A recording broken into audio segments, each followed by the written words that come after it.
This is Audible. Audible Studios presents Echo, written by E.K. Blair, performed by Elena Wolf. You would have to be half mad to dream me up. Lewis Carroll. Prologue. Bennett. I didn't even take another second after I found out about Nina. Elizabeth. My wife. Jesus, what the hell is going on? The only thoughts in my head since hearing the truth an hour ago are confusion and fear and getting my ass to my attorney's office. I don't know what Nina is up to. Shit, I don't know anything right now. I haven't even had a chance to look at the dossier because I had to make sure that the only other person I care about, aside from Nina, would be taken care of no matter what. My mind is spinning and thoughts are beginning to swarm now that I've made it back to the legacy. Pulling into the garage, I park in my spot, grab the file, and rush inside. It's like 1,000 hammers beating inside of my chest as I push through the doors, raking my hand through my hair. Mr. Vanderwall! I stumble in my step when I hear Manuel call my name from across the lobby. Mr. Vanderwall, he repeats as he stands up from behind the desk. I have something for you. Ice swims through my veins when he picks up a small manila envelope and begins walking over to me. Who delivered this? Said her name was Mrs. Brooks and that it was urgent. She was extremely persistent that you open it right away, he says with an outstretched hand, and I take the envelope. Thanks. Giving a quick nod, I make my way to the elevators. I recognize Jacqueline's handwriting on the envelope and wonder why she didn't just call me. When the doors open and I step into the penthouse I've been sharing with my wife, the panic manifests into an insurgent need to understand what's going on. Tossing my coat aside, I head straight to my office and close the door behind me. I take a seat and immediately open the dossier to find a few photos taken of Nina walking out of what looks to be a residential building, most likely McKinnon's. The thought turns my stomach to think about what she's been doing with him all this time I've been away on business in Dubai. My suspicions started at the masquerade ball. Something was off with her. I could sense it. Her emotions were all over the place. It was evident in her eyes, yet she played it off well and I never really questioned. When travel picked up and I was away for longer spans of time, I grew lonely and thought she might be feeling the same. There was an instance I arranged to have her favorite meal from Cité delivered to her, only to find out from the restaurant manager that it was undeliverable because she wasn't home. After I called Richard, I found out that Jacqueline had mentioned Nina not being around as often as she used to. The red flags were there, so I admit I had her followed. It didn't feel right, but I couldn't bear the thought of losing her. I needed to know, and now that I do, and that it was Declan, I want to kill that son of a bitch. More pictures of Nina, now with him, his hand holding hers, her smiling up at him, his hand in her red hair, her arms around his waist, a hug, a kiss, hand on her ass, hand on his face, her body pressed against his, all while standing among the busy city traffic. Fuck. That's my goddamn wife, the woman I love beyond my own life. What the fuck is she doing? And when I flip to the next piece of information in the file, I'm reminded that she's not Nina when I see a picture of her. She's young, really young. A scanned page from a yearbook with her school photo and name printed right beneath. Elizabeth Archer. In ink, there's a note that reads, freshman year, Bremen High School, Posen, Illinois. Jesus, how did she wind up in Posen? My eyes are fixed on the grainy black and white photo. She isn't smiling, but she's beautiful. I see the woman I married, and when I close my eyes, I can see her, Elizabeth. And now I feel it. Guilt. I set the file down and lean back in my chair while I attempt to grasp onto reality, but my emotions are too conflicting. I can't even think straight. My wife isn't who she's pretended to be since the day I met her. But why? What does she want? I should hate her, be furious, be in a state of rage. Instead, I feel like driving back to the hospital so I can touch her, see her, hold her, and ask her why, and tell her that whatever it is, I'll fix it for her because I love her. God, I love her. What the hell is wrong with me? I should be enraged, right?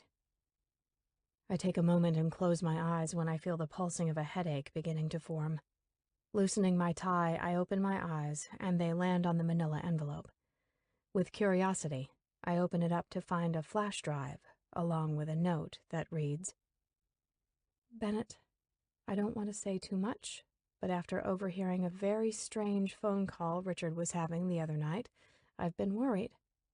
I wanted to call you since I knew it had something to do with the company, but after finding this flash drive, I got scared. I don't exactly understand what's going on, but I fear it could be really bad. Please look at this ASAP. Jacqueline. Opening the lid to my laptop, I plug in the flash drive and click on the only file that pops up.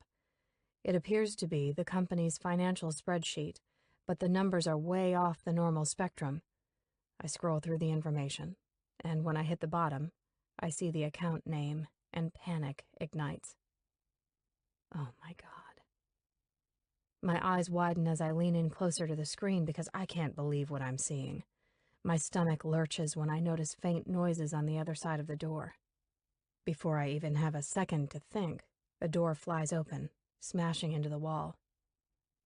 The man's face is a blur behind the stainless steel barrel of a pistol that's aimed right at me. Chills spark throughout my body, causing my lungs to collapse as I desperately try to speak, but he speaks first. You won't ever fucking touch her again, he snarls as he moves towards me with his arms straight out in front of him, marking his target. I quickly stand on weak legs, holding my hands up in surrender, and plead through my crashing panic, Declan, don't do that. Bang.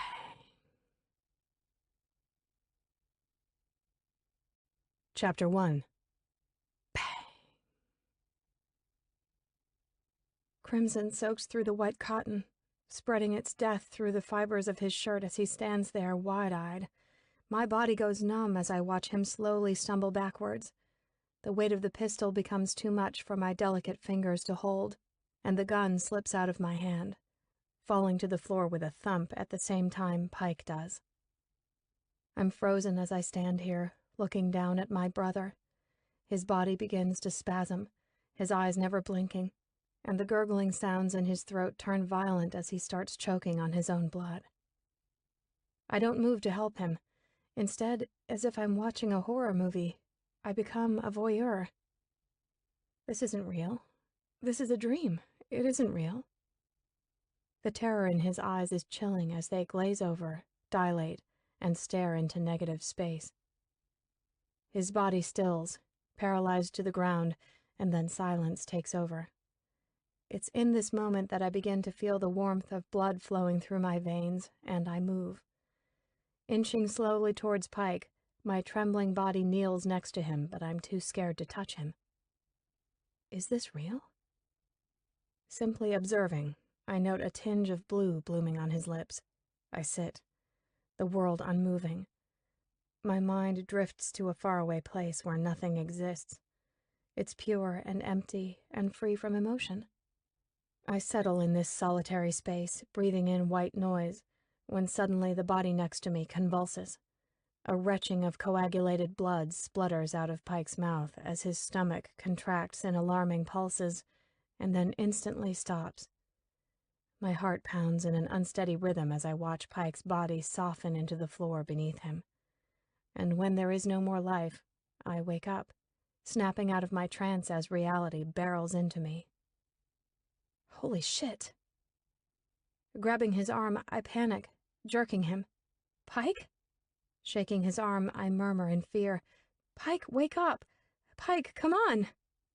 I move to hover over his lifeless body, gripping his shoulders and shaking him profusely, begging louder, wake up!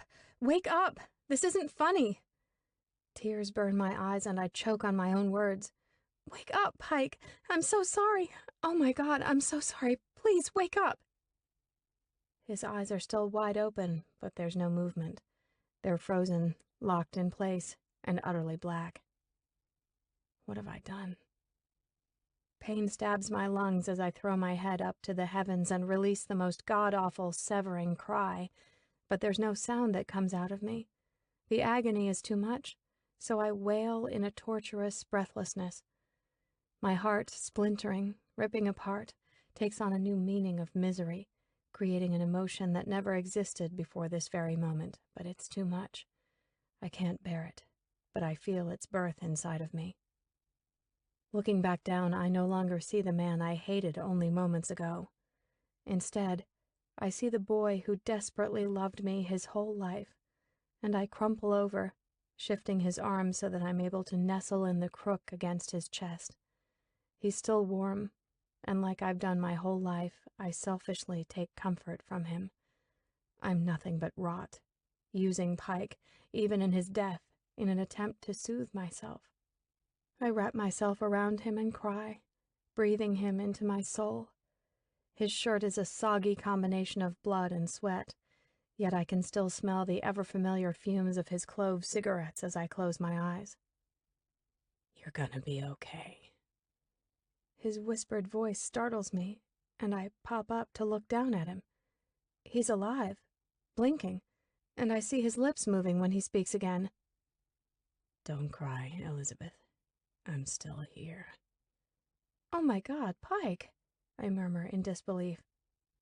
"It's gonna be okay," he assures again, and I cry, "How?" "Because I love you, and I believe in you.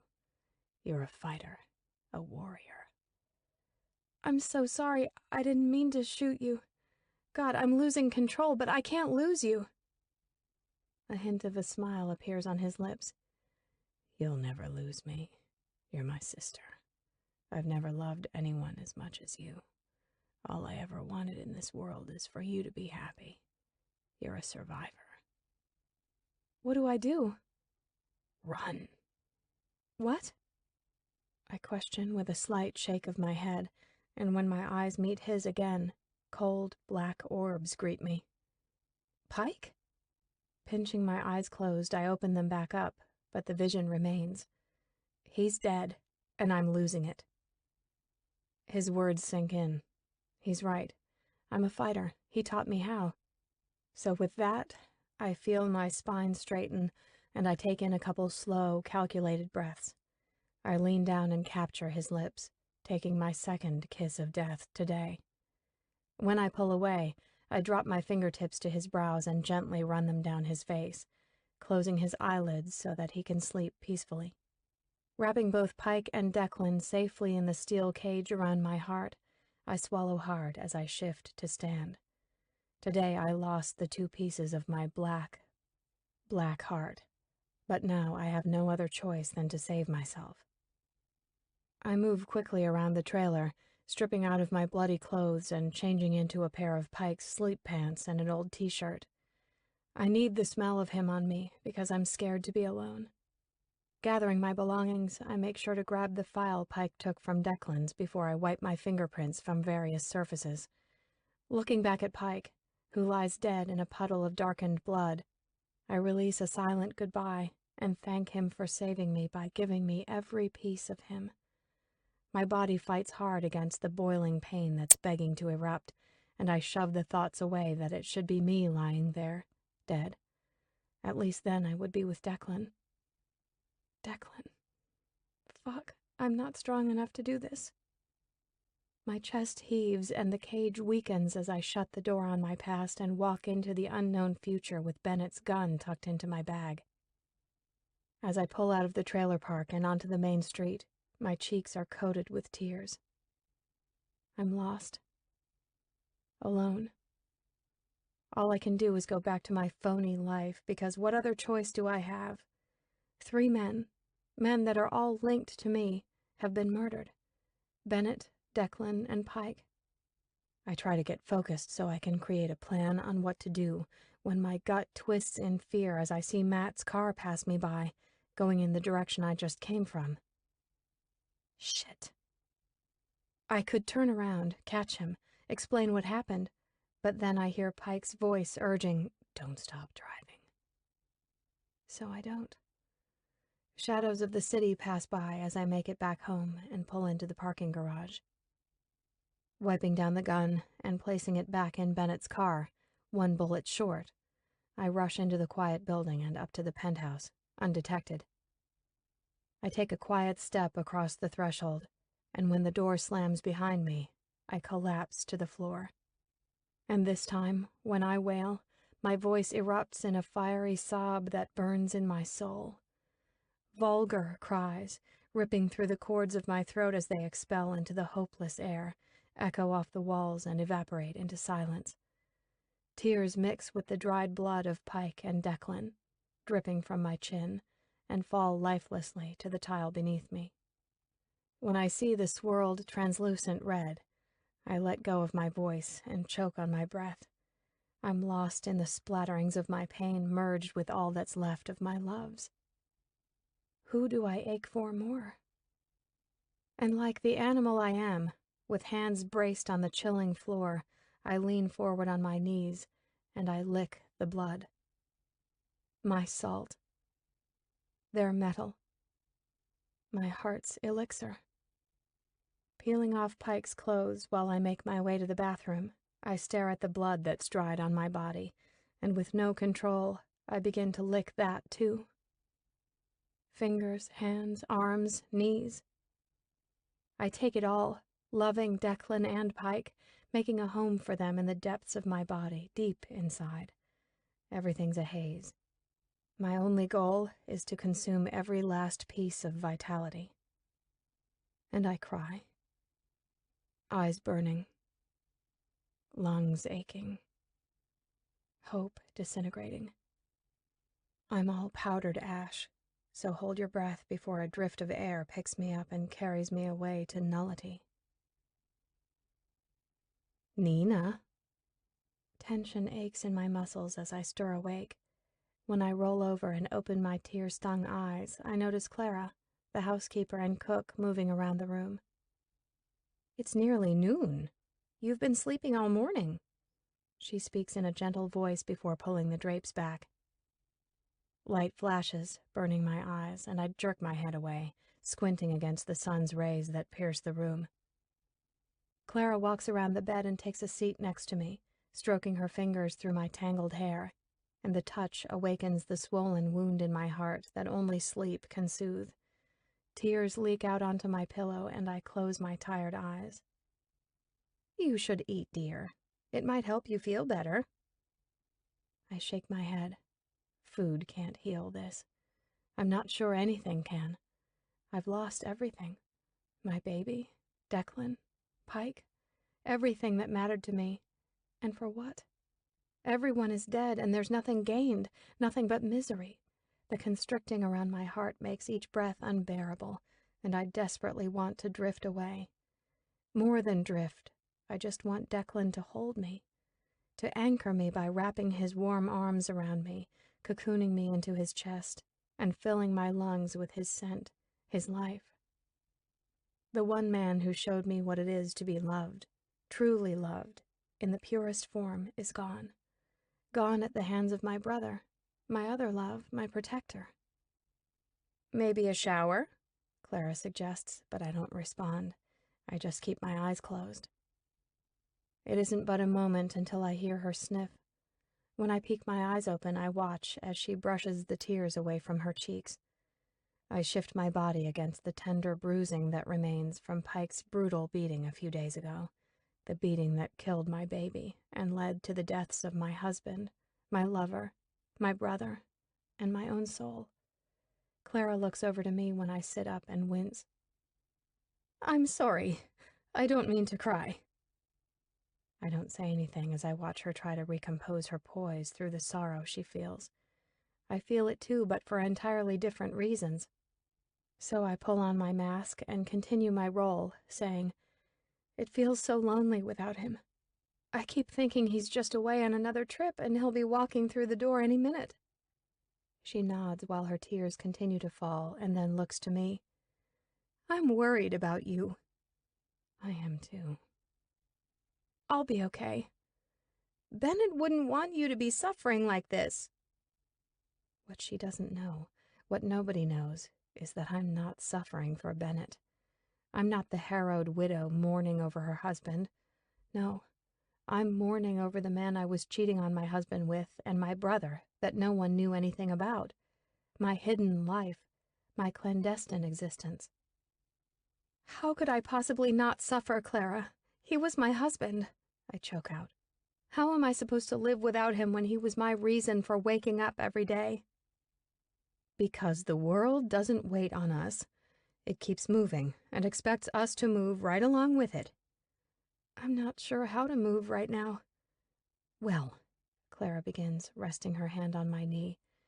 You can start by taking a shower and trying to eat something. Her eyes are sad and filled with concern. When I nod my head, a small smile breaks upon her lips, and she gives my knee a gentle squeeze before getting up to leave the room. Turning back to me, she adds, "Oh, while you were sleeping, your attorney called. He'd like to schedule a time to meet with you to go over Bennett's will." This was the moment I had been working years for. The moment Pike and I dreamed about. This was supposed to be the moment that brought me victory and happiness. The money, the power, payback and retribution. And now it means nothing without Pike by my side. I married Bennett to destroy him, but it didn't make anything better. It's just worse. I'll give him a call after lunch, I respond before Clara walks out and closes the door behind her. Getting ready is a blur. I make the movements, but then can't remember how I got from point A to point B. Clara is in the kitchen, cleaning up after lunch while I sift through the sheaf of messages from all the calls I've missed since Bennett's death. I'm sure it's all over the news, but I can't bring myself to turn on the TV for fear I'll hear something about Declan. I'd crumble for sure. I have messages from everyone. I know I need to contact Bennett's parents, and also Jacqueline, since I can see she has been calling excessively. God, the last thing I want is to deal with these people. And as I'm about to walk away, the phone rings. I let Clara answer it as I head back to bed. "Nina, it's the funeral home," she calls. "They are needing approval on a few final details." Drained of energy, I respond, "I'm sorry, I just can't," before dropping my head and walking out of the room. What the hell do I care about Bennett's funeral? Toss him in the lake for all I care. The bastard continues to ruin everything, even in his death. The anguish wells up into my throat as I fall onto the bed and cry into my pillow. I fucking hate that man. I hate him for everything he was. Misplaced aggression or not, that asshole took everything away from me. I cry like mad, trying to expel some of this misery, but I can't sit still. I lurch off the bed and in a haze find myself in Bennett's closet, ransacking everything, ripping clothes from the hangers, thrashing shoes across the room, grunting with each volatile purge until I'm against the wall, slamming my palm into the drywall over and over and over. I beg for the infliction of pain, but the only pain I feel is in my heart. So I clench my fist and pound harder and harder and harder and harder. "Nina, stop!" Harder and harder and harder and harder and... Chapter 2. Mrs. Vanderwall, thank you for coming in. I'm so sorry for your loss. Your husband was a good friend. Thank you, Rick, I respond as I stand in front of our attorney's desk and shake his hand. Please, he says, gesturing his hand to the chair. Have a seat. I look at the man I've known since my engagement to Bennett 4 years ago as he sits down and pulls out a file of paperwork. I wanted to visit with you personally so that we can go over the terms of your husband's will and estate. I know this is a difficult time for you right now, but the day of Bennett's death, he stopped by to visit me. I nod my head, recalling the phone call that was made in my hospital room. It was the last time Bennett was with me, when he found out that I wasn't really Nina, but Elizabeth, and that I'd been sneaking around with Declan. Declan. My throat tightens at the thought of him, but I push it down to focus on Rick as he continues to speak. A few amendments were made to the will, he tells me, pulling out a sealed white envelope from the file. He instructed me to open and read this to you privately upon his death. Forcing out a tear, I sit and stare, nervous, but I play it as calm as I can.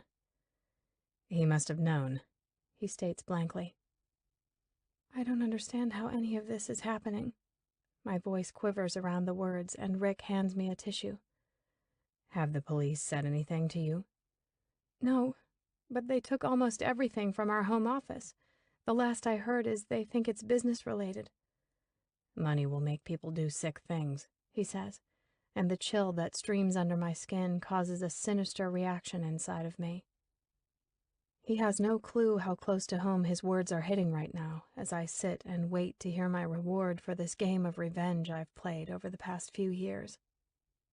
I dab my eyes with the tissue and he asks, "Do you need a moment?" I shake my head, and he takes his letter opener, slicing it through the lip of the envelope. Unfolding the paper, he takes a moment, and I watch as his eyes skitter across whatever is written. Rick clears his throat and shifts in his seat before reading aloud Bennett's words. My beautiful Nina, I'm so conflicted writing this letter. The moment I met you, I knew the man I wanted to be, the type of man worthy enough to stand by your side because you are beyond magnificent. But the conflict there is that you were never the woman I thought you were. I'm pissed at you. I know the woman that lies beneath the fallacy I fell deeply in love with. I don't pretend to have the answers for what you've done, but don't worry, my dear. Don't be scared, because I never told a soul. I'll take my friend, that little girl with the red pigtails, to my grave. Whatever it is that you wanted from me, I hope you found it. I hope that you can forgive me for what happened to you. I don't know the details. All I do know is that I feel responsible. You weren't the only one who was dishonest, though. I lied to you, too. There is no easy way to say this, so here it is. I have a son. His name is Alexander Brooks. The utter shock at those words knocks me back, and I'm disgusted at myself for not being able to see what was right under my nose. He was fucking Jacqueline behind my back, my loving husband and my so-called friend. She was the biggest mistake of my life. It only happened once. The details aren't important, because I've regretted that moment since before it happened, because it was you I wanted. It's always been you. I laid my hand on her that one time, but never again after. Never did I want to, because all I wanted was to be covered in you, to be covered in your love that I felt was so real. But I learned today that it wasn't real. Nothing is real, and I don't know what to believe. What I do know is that I cannot trust anything. I have instructed that this letter only be read in a private setting between legal counsel and you, Nina. It is with this letter that I claim my paternity to Alexander Brooks. A DNA test was conducted shortly after his birth and can be found in a safety deposit box, which I leave to the hereby mentioned custodian, attorney Rick Parker of Buchanan and Parker. I further move to amend my will to ensure Alexander Brooks is the sole heir to all business assets of Link Steel Co., and that Nina Vanderwall be sole heir to all personal assets upon my death. All monies gained from Link Steel Co., including all materials of the business estate, will be deposited into a trust fund under Alexander's name, which the trustee, Rick Parker, will oversee until Alexander reaches the age of 21. Rick Parker will notify Jacqueline Brooks in a private meeting to go over the terms of this amended will, and I please beg of you, for the sake of my son, that none of this information leave the parties involved. Nina, I lied about one more thing. When I said in my vows that I would love you till death do us part, I wasn't being honest, because I doubt death would be enough to make me stop loving you. Bennett Vanderwall. That bastard. And here I thought I was a good actress, but it was them. They fooled me, played me. They were deceivers just as I was, just as I continue to be. I always knew Jacqueline wanted to fuck my husband, I just never knew she actually had. So now I sit here, stoic. I want to laugh at the circuitous nature of it all, the incessant game that continues to reveal hidden secrets, but ironically, they're now someone else's secrets. Rick sets the letter down and leans forward, pinching the bridge of his nose. Releasing a heavy breath, his eyes finally meet mine. Did you know? I shake my head. He shifts in his seat, regaining his composure, but I can see his discomfort slicing through his weak facade. Well then, as you're probably aware, the majority of his assets are named under the business. That's not to say you won't be left with a considerable inheritance, though. Feigning irritation, my words bite when I state, it isn't the money I care about. Of course not. I apologize. I didn't mean to insinuate that. It's fine. I'm a little overwhelmed with everything right now. So if we're through... Yes, he responds, standing and walking around his desk. He holds his hand out for me, and I take it as I stand up. Thank you. Rick leads me out of his office, and when I step onto the elevator, he sticks his arm out, preventing the door from closing, and offers, I'm so sorry you had to find out about Bennett like this. Well, I guess nobody's perfect, are they? No, I suppose not. He drops his arm, allowing the doors to shut as he gives me a nod of sympathy, but I would only need it if I cared for the two people that I just found out have been betraying me. Only I don't. His son can have the business assets because honestly, the money feels tainted now. I'll take it, find a way to start a new life, but that money will always be marked in Declan's blood, my heart's blood. Bennett's death was never worth the life of Declan. Nothing is worth the life of the man who owned every piece of me. Minutes turn hours, turn days. A monotonous routine of depression follows me everywhere I go. The razor-sharp agony of my bleeding heart aches painfully for Declan. I miss him. Sometimes I think if I cry hard enough, he'll come back, as if life would be that giving.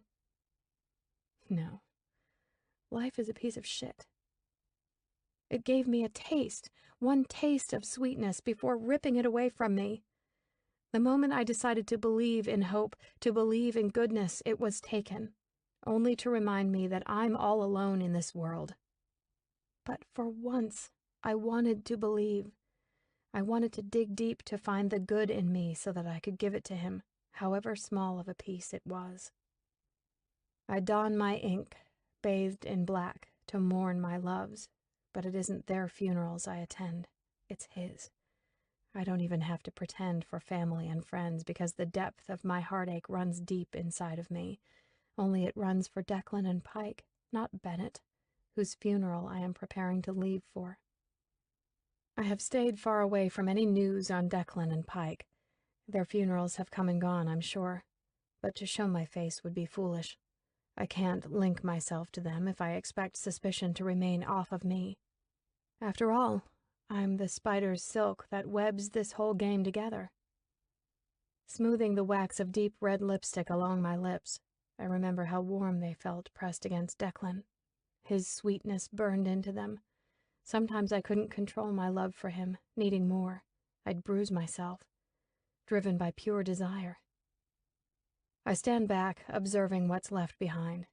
Soft waves of red hair fall over my thinned shoulders, eyes sunken in from the sorrow that eats away at me. But with a few eye drops, my blues beam bright, and I'm reminded of my daddy's eyes that shone the brightest of them all. Loss is all around me. It's all my life has ever been. I run my hands down the smooth black fabric of my shift dress and right myself for my husband's funeral, because this is a loss that I welcome with a full heart. Bennett is one of my few victories, albeit bittersweet. The day is frigid and covered in gray.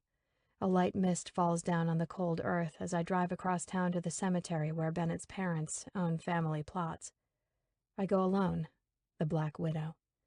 Everything is black, including the limos and town cars that line the winding street, skirting its way through the immaculate grounds of Bennett's final resting place. As I park the car, I take a moment to breathe before I notice Baldwin walking my way, carrying a large umbrella over his head. I haven't seen him since I let him go last week. Bennett is gone, and it's time to start eliminating the remnants of him entirely, including his staff. I always liked Baldwin. I liked Clara as well, but after I let go of Baldwin, I said goodbye to her too. They both understood as I explained my reasoning. Clara was the hardest, because a small part of me always felt connected to her as a mother figure to me, even though she was never mine to claim.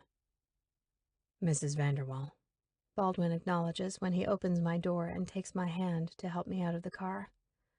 Thank you, I murmur, eyes guarded behind my dark sunglasses. His eyes are soft, full of concern, and I can tell he wants to say something. So I give him a smile filled with sorrow, and he nods in shared pain, only mine is deceitful. I loop my arm through his as he leads me over to the burial plot where Bennett's casket is perched above ground, flanked by numerous sprays of fragrant flowers and weeping loved ones. I join them as tears roll freely down my face and drip slowly from my jaw. This asshole they mourn is the pure hate that festers in me. And these tears aren't for him, they're because of him. As I am led to the last empty chair, next to Bennett's mother, my eyes meet Jacqueline's over his casket. I want to smile at that pathetic woman, but I don't, and she quickly looks away from me, shifting in awkwardness. She knows I know. The attorney called me the other day to tell me that he met with her to discuss Bennett's will and trust for their bastard child. I sit. Time passes. Words of hope and the glory and abundance of God wane on. Life is a gift, the priest praises. Bullshit. The sounds of rain trickling down and people crying dissipate the longer I sit. Many stop and offer me their condolences as I cry and pretend the words that were just spoken here were really meant for Declan and Pike. I sit and reflect on them, honoring their lives today, not his. So I nod and quietly thank each person as they one by one turn their backs and walk away, emptying the cemetery. Richard and Jacqueline stop, and in a very out-of-character move on Richard's part, he gives me a hug, albeit short and tense. Looking over to the betrayer, she tilts her head in unspoken sorrow before opening her arms to me. I take her offering for appearance's sake. I'm terribly sorry, she whispers her multi-layered sympathies. I pull back, keeping the interaction short. Thank you for being here. Call if you need anything, she says, which I'm sure is more for keeping her husband aloof than it is sincerity for me. I nod, and then Jacqueline walks off with Richard without saying another word. Only a few people linger when my heart catches at the sight of Callum, Declan's father. I've been purposefully hiding from everything Declan because my heart just can't take the pain, but when Cal's eyes meet mine, I stand and walk toward him. The endearment he always held for me is no longer there, only the stone face of a man who has just lost his son. Cal, I whisper, approaching him as he stands under a large tree. He doesn't speak. I didn't expect to see you here. Your husband was a man I always admired. You know that. I nod and nearly choke on my own fractured heart when I respond on broken breath. Your son. I am so sorry. I attempt to keep myself as poised as possible, as one would expect of a business associate. Because to Cal, that's all I was to Declan. He's oblivious to the fact that we were so in love, wanting a life to call our own, and sharing the dream of having a baby together. A baby that once lived in my now rotting womb. Life isn't fair, darling, he tells me in his thick Scottish accent, and within it, I can hear Declan's brogue. I drop my head and hold on as tightly as I can to his voice, never wanting to lose it, when Cal's hand cups my cheek. Looking up into his eyes, his face is blurred from the welling of agony in my eyes. He slowly drags his thumb over my skin and collects my tears as he tilts his head and says, Funny, isn't it? I blink a few times at his curious words before he continues. Both men, murdered in their own homes within days of each other. And police are coming up blank as to who's responsible. His words release a violent chill up my spine, and before I can form a cohesive thought, he kisses my forehead and walks away. I watch his back as the rain falls over him and drop to my knees in the mud. He's the last one to leave, and I'm alone, hands bracing and sinking into the soggy ground, screaming silently, but it's so loud inside my head. Chapter 3. It's been 2 weeks since Bennett's funeral, since I looked into the eyes of my love's father. I'm alone, and I'm drowning. There's no one left in the world for me, and the only place I find any semblance of peace is in my dreams, so I sleep. I used to always dream of Carnegie, the prince turned caterpillar my father once told me about when I was a little girl, but lately, when I close my eyes, it's Declan I see. I dream about what our life could have been, living in Scotland in the estate he used to tell me about, having a baby together, loving each other. The vision covers me in warmth, but the moment my eyes open, I am greeted with the dark coldness of my reality, reminded once again that fairy tales are shit-filled lies. Pulling out another suitcase from the closet, I continue to pack up my clothes. I can't stay in Chicago. This isn't my life, not the one I want, because what I want doesn't exist anymore. It's simply another fallen star that I was wishing upon. What I want is the dream. So I decided yesterday that I would go get a glimpse of that dream, of the what could have been, of the what should have been, because the dream is all I have left of him, and I want to see it. I need to see it, to know it was real. So I'm leaving for Scotland. I don't know what I'm doing, but I can't stay here any longer.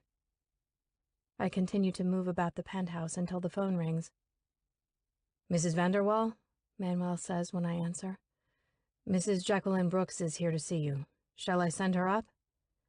"Oh," I murmur, not expecting any visitors today. Yes, please."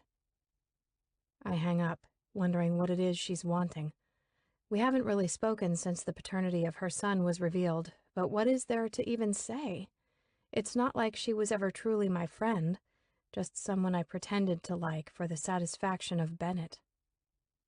I open the door when I hear the knock, and am greeted by Jacqueline holding Alexander in her arms. "Jacqueline, please, come in." Her eyes barely meet mine as she steps inside and slowly walks to the center of the room before stopping and turning around to face me. We both stand here for a moment while I watch her tears well up. "I'm so sorry," she says on a shaky breath, and I shift my eyes to look at her baby. When he becomes restless in her arms, she sets him down on the floor and he focuses on the stuffed frog he's holding. Walking closer, I kneel down in front of him and our eyes lock. I take this moment to observe his features, and beneath the pudge, I see Bennett. I never cared enough to ever look at this child in the past, but I should have, because it's glaringly obvious. He's right there within this little boy, and my stomach knots. My teeth grind when I feel the heat in my blood surging with a need to slam my fist into this baby's face. My palms are actually tingling with desire, begging my fingers to ball so that I can hammer my knuckles into Bennett's legacy. I hate this child because he is the one thing that carries the life of the man that destroyed mine. Alexander reaches up with a smile and touches my cheek, and I have to swallow back the sour bile of loathing. It takes great strength to pull back and not knock this little shit across the room. When I stand, Jacqueline breathes in shame. "Nina, I'm sorry." "Why?" I ask with no influx of emotion. "For hurting you." But I'm not hurt, so I simply respond, "Everybody has secrets, everybody lies, and everybody cheats their way through life for self-fulfillment. We wouldn't do it if we felt sorry. We do it because it's our human right to seek happiness." My words take her by surprise, and when I ask, "Did fucking my husband make you happy?" she takes a deep breath as more tears fall and answers, "Yes." I nod my head when she adds, "But it didn't make me happy to know I was hurting you." People are bound to get hurt in our journey for happiness. If fucking my husband made you happy, don't ever be sorry for that. She tilts her head with a look of pity. Don't worry about me, I continue. You didn't break me. You can't break something that was already broken. He never loved me, she confesses abruptly. He never wanted me. I took advantage of him when he had too much to drink. I knew it made him sick to look at me after what happened, but he kept up his pleasantries for sake of Alex. He merely put up with me because he refused to turn his back on his son. Jacqueline grows more upset with each word while I stand and listen. Her voice cracks in heartbreak when she adds, "But it was always you he loved." Releasing a heavy sigh, I give her a weak smile, shaking my head and saying, I guess, in the end, it doesn't really matter. All we are left with is ourselves. She wipes her cheeks and takes a couple deep breaths in an attempt to compose herself before reaching down to pick up Alexander, and then asks, So what now? That's a good question, one that I need to find the answer to, but I won't find it here. You're leaving? Yes, I say with a nod. Where to? For how long? I don't know, I tell her, not wanting her to know, and when I give her son one last look over, I turn my attention back to her. You aren't the only one with secrets. We all have them. She gives me a slight nod and starts moving towards the door.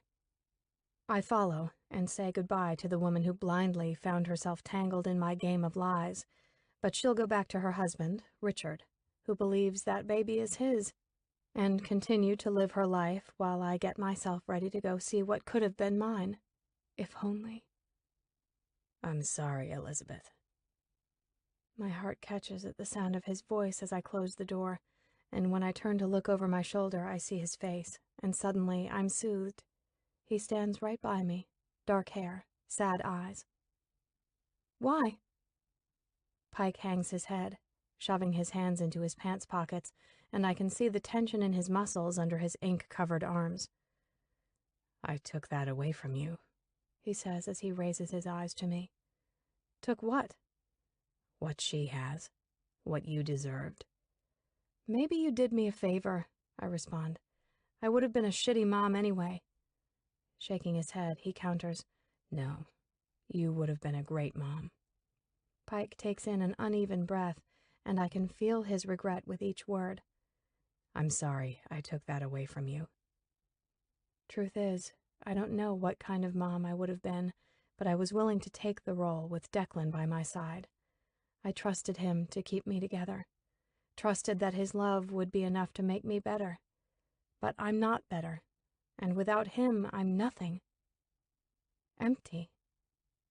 It's life, right? I say with a defeated shrug of my shoulders. Not the life I wanted for you, he says, stepping closer to me. All I ever wanted was to give you a better life.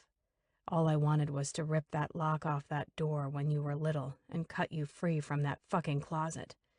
I wanted to take away all the times I was forced to rape you. I wanted to take away all your beatings, all your hurt, but I fucked up. With no need for my steel cage with him, I let my tears fall, and I cry because that's all I ever wanted, for my life to disappear. I want to forget all the horror. I never meant to destroy you like this. I know. I panicked. I got scared, and I lost it. He tries to explain through his strained voice that threatens to break. I miss you so much, Pike. I don't even know how to live anymore. I have no one, not one person on this earth. I cry and then crumple to my knees, but he's right there with me on the floor, hand on my back, as I heave and sob. What do I do? You live. How? You breathe. You fight.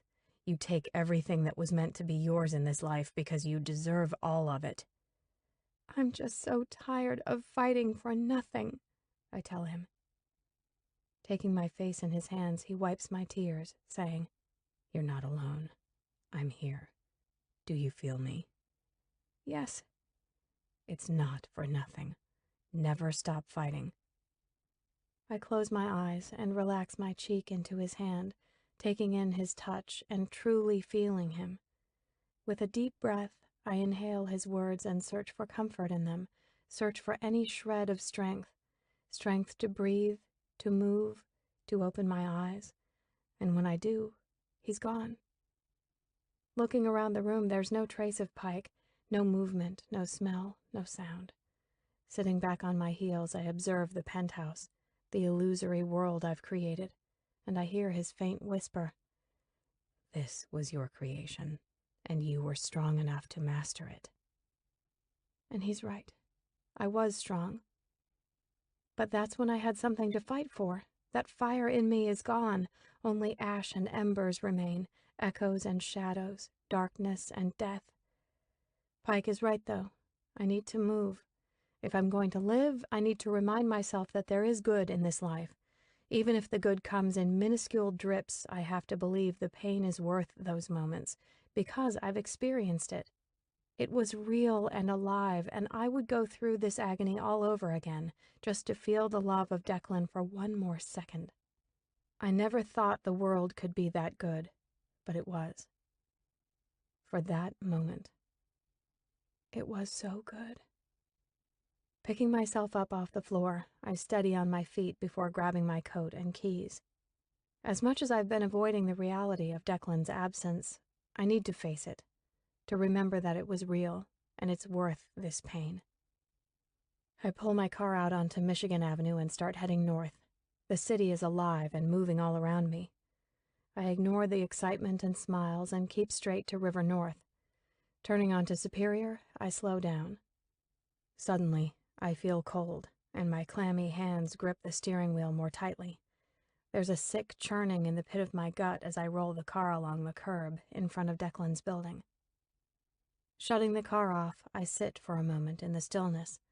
The only sound is the pounding of my heart as it beats through my chest.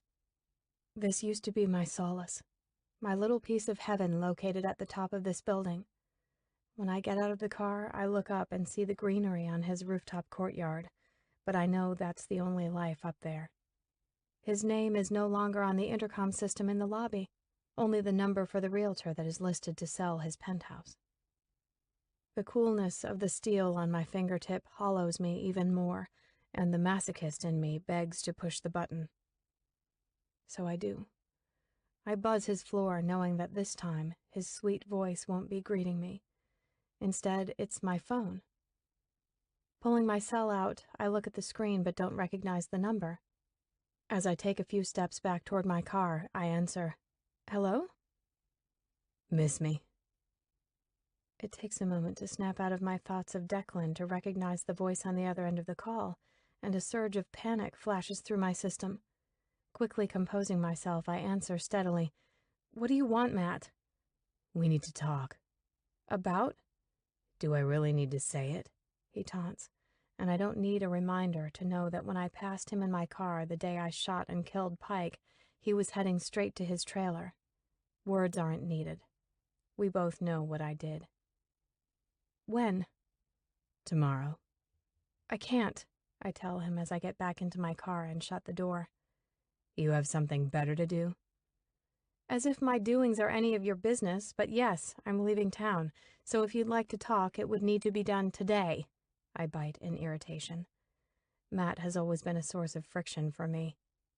I've put up with him because of his friendship with Pike, but he's always given me the creeps. Still, there's a part of me that's grateful for him, because it was him that gave me one of the greatest gifts, and he gave it from a pure heart. Probably his only moment of selflessness. Matt was the one that gave me my first taste of revenge when he set the stage for me to murder my foster parents, my payback for the years of abuse. So as much as I despise Matt, a part of me is thankful for him. 30 minutes, Tribune Tower, he suggests. Fine. Hanging up, I toss the phone over to the passenger seat. Hearing his voice makes me even more anxious to leave this town, to run far away from this place and from everything I know. I start heading back towards Michigan Avenue, and once I've parked the car, I walk over towards the Tribune Tower. The streets and sidewalks are flooded with businessmen and tourists. Making my way through the crowds, I cross the street and wait for Matt. My attention is on a street performer who's playing an old Otis Rush number I recognize on the saxophone. As people walk past him, dropping dollar bills and coins into his open sax case on the ground, I get lost in the smooth melody. I watch the man and wonder about him. He's old and gray, dressed in tatters of worn clothes. His dark skin is aged with deep wrinkles, and even though his knuckles are worn and ashy, they move with grace along the keys. By looks alone, you'd think he was lonely and sad, but the sway of his head as he plays is a sure sign of happiness. But how does one, who appears to have nothing, find joy? I want to ask him how, but I stumble on my feet when I'm knocked off balance, only to find that I'm now in Matt's arms. He grabs me from behind and turns me around to face him. With a hand on my back and the other holding my hand, he moves me in a slow dance to the music. His sly grin rakes at me, knowing the pleasure he's taking in having me this close to him. If it weren't for the mass of people around us, I'd push him off of me. The last thing I need is to cause a scene, so I allow him to lead me to his liking while keeping my eyes downcast. "Don't look so miserable, Elizabeth. People are watching us." Biting down, I muster up a weak smile and raise my head to meet his eyes. They're dilated dope black, but that's nothing new. It amazes me that this druggie I've known since I was a freshman in high school hasn't wound up overdosing. Pulling me in closer, he rests his cheek against the side of my head, whispering in my ear, "You miss him?" "Yes." I don't answer as I focus to keep my composure in front of him, but inside I can feel my wounds ripping deeper. His hand wraps further around me, tugging me in close while we continue to dance on the bustling sidewalk in front of the Tribune Tower. "If you're worried, don't be," he continues softly. "I took care of it." When I pull my head back to look at him, confused by what he means, he adds, "I made it look like a deal gone bad. Cops questioned me, and I confirmed their suspicions." "Why?" I ask, wondering why he would want to protect me. "To ensure your loyalty." A fury of heat ignites my neck with the realization that this punk sleaze was able to undermine and trap me to him. "What do you want?" "I'm not ready to collect on my investment right now." He responds with a grin I want to knock off his face. "You're a sick fuck," I sling at him. "Using Pike for nothing more than a transaction." "You're one to accuse of using. I watched you use him since we were kids." "You don't know anything about our relationship," I snap in defense. "I know that he loved you and sacrificed everything for you. And here you are pissing on the both of us." "You should be thanking me for keeping your ass out of prison," he throws back at me, and then mocks. "What was Pike, anyway? Number 3, 4? "Fuck you, he was my brother." Gripping me tighter, the saxophone continues to fill the air around us as Matt dips me and seethes under his breath. "No, fuck you, Elizabeth. He was my best friend and you killed him. And for what, I have no fucking clue because he never did anything but give you everything you ever wanted."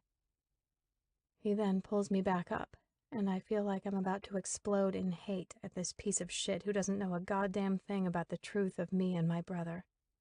He has no idea what the two of us endured and how it fucked us up for life. When Matt kisses my hand, I realize that the music has stopped. "Don't stray too far, Kitty. Remember your place in this equation. I'll let you know when I'm ready to recoup the debt you owe me." He jeers before turning his back to me and walking away. I watch as he disappears into the sea of people, thankful that he has no clue I'm about to hop on a plane to Scotland. If he thinks he can use me as a pawn, I won't do anything to dismantle that thought, because pride is a faulty wire that will ultimately burn you. Chapter 4. The crackling of the fire fills the room. Darkened in the dead of night, the only light coming from the nearly extinct embers. I've been hiding away in my home office all week, panicked and on the search for anything to weave my way out of this fucking mess. Knocking back 2 Xanax and a hit of whiskey, I pick up the phone. My fingers tap incessantly against the Bacote desktop as the ringing pierces my ears in this silence that's consumed me. Hello? It's me. Everything okay?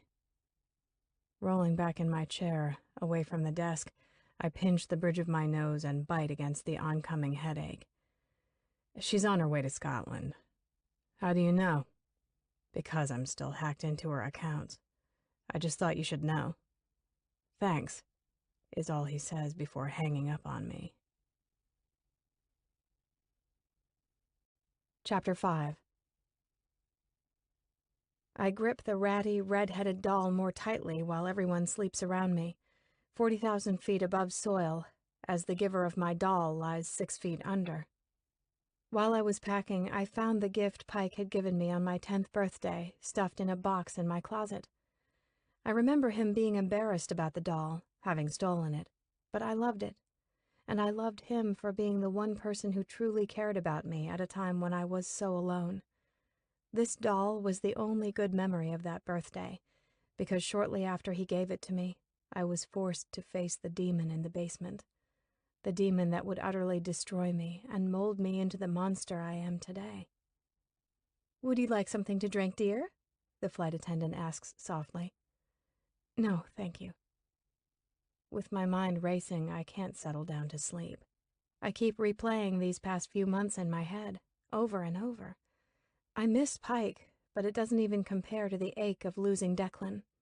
I hate that in his last hours his perception of me was tarnished. All I wanted was for him to believe I was good and pure, the way he always saw me, but in the end, he discovered it was a lie. That dossier touched the hands of the men in my life, but it was Declan's hands that hurt the most. It took me a while to open up that file to see what exactly was in it, but when I did, there's no denying the facts from fiction. Declan knew I was a liar, a foster kid, a con artist. It kills me to think about how he must have felt when he realized the truth about me, because all I wanted was to love him, comfort him, and make him feel safe with me. Who am I kidding, though? I could never love the way a man like that should be loved, but I was willing to try. "Tell me what you're feeling," I remember him saying as I allow my mind to drift back. "I hate this," I said. "I hate every moment I'm not with you. You're all that I want, and I hate life for not being fair to us. And I'm scared. I'm scared of everything, but I'm mostly scared of losing you. You're the one good thing that's ever come along for me.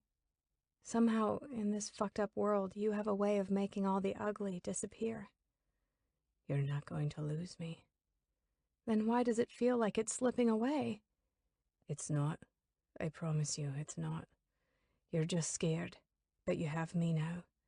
I'll take all that fear away, every piece of it that you carry around. I'll take it away. I'll give you everything you deserve from this life. I'll do what I can to make up for all your suffering." I couldn't ever dream of a better man existing, and I never wanted to fall in love with him, but I did. It was wicked and vicious and utterly beautiful, and it was mine. For a moment, he was mine. And now, he's dead. And so am I. His blood is deep inside of me. I made sure of its home, but it isn't enough to save me. Nothing is enough, and the anguish is boundless. There's no release, no cleansing, no Pike to take it all away. I've lost my vice to relieve the ache, to give me my escape, to numb me. It's overpowering, a red river of loathing, a debilitating and suffocating stabbing in the core of my very essence. It breeds inside of me, and my body chills in anxiety. A shrill ring echoes in my ears. Bleeding, screaming, a tourniquet around ventricles pleading for relief. "We could have a life. You love me, right? I know what I want, and that's a life with you. I'll do whatever it takes to get that." Memories of his words strangle me, a noose tightening around my neck. I can't breathe. "Excuse me," I stutter breathlessly as I stumble in a rush to the lavatory. Locking the door behind me, I brace my hands on the sink and stare into my hollow eyes. I attempt to inhale slowly, but my body doesn't allow it. A sheen of sweat coats my pale face, drained of blood, and the hunger inside of me needs to be fed. I need to expel it before it kills me. My fist takes a life of its own, balling up and slamming itself into my sternum. Again. Again. Knuckles pounding against frail bone, and with every inflection the ringing in my ears dulls and my lungs begin to fill with much-needed air. I punch myself again and again and again, over and over, busting capillaries with each violent blow. Warmth spreads through my wounded flesh, and when my cheeks heat with tears, I fall back onto the toilet, my hands pressed against the wall of the tiny bathroom as I pant from exertion. My mind clears, but I'm confused by what just happened and why it brought me relief. Pleasure, really. The tormenting sadness is gone, freed by the pain I just unleashed on myself. That was the moment I discovered my new drug. It no longer came in the comfort of Pike or Declan. No, it came from the devil's hand, my hand. And in that moment, I felt a sense of power in my ability to stave off the misery with a blissful brutality that births an endorphined high. Sighing in refreshed relief, I stand and right myself in front of the mirror before lifting the hem of my top to see the destruction on my body. When I observe the blood pooling beneath my skin, swelling in pink glory, I smile in pride. Contusions mar my skin in reward, and I'm pacified. This is pain I can deal with. No longer do I have anyone to lean on to alleviate this discord inside of me. All I have is myself. So with a sickening delight, I enjoy my moment of assuagement before returning to my seat to cradle my doll. Landing, customs, baggage claim, and rental car. Here I sit in the parking lot, on the other side of the world from where I just came from. Alone with no plan, no direction. I sit awkwardly on the right side of the car, wondering if I'll be able to drive without killing myself or someone else. No time like the present. Here we go, I murmur to myself, and then shift the car to pull out of the parking space. As I leave the airport and start driving through Edinburgh, the scenery astounds me. Declan wasn't lying when he said the landscapes were breathtaking. Freezing rain falls from the dark gray sky over the old world city. Stone buildings from another lifetime line the streets, and I'm in awe of the historic beauty. Horns honking pull me away from the sights, and I quickly yank the steering wheel when I realize I'm entering a roundabout the wrong way. "Shit," I screech while waving my hand in apology to the other drivers I nearly sideswiped. Driving on the opposite side of the car, opposite side of the street, has me tense and thrown off. Turning out of the circle of death, I resume cautiously until I find a place to stop to get a bite to eat. I'm drained from traveling, and when I walk into the quiet restaurant, the hostess sits me at a table towards the back of the small dining room. "Water?" the woman asks, hair the same shade of red as my own, piled up in a bun on top of her head. "Please. Flat, sparkling, or tap?" "Flat," I answer, and then watch as she walks away, dazed in my unfamiliar surroundings. These people are clueless to the world I just left behind, to the people I destroyed, to the beast I am. They sit, chatting quietly, very different from the loud and boisterous American manners, and I settle in the hushed atmosphere, looking over the menu. "Here you go," the waitress says in her thick Scottish accent as she sets the carafe of water on the table after pouring a glass for me. "What can I get for you, lassie?"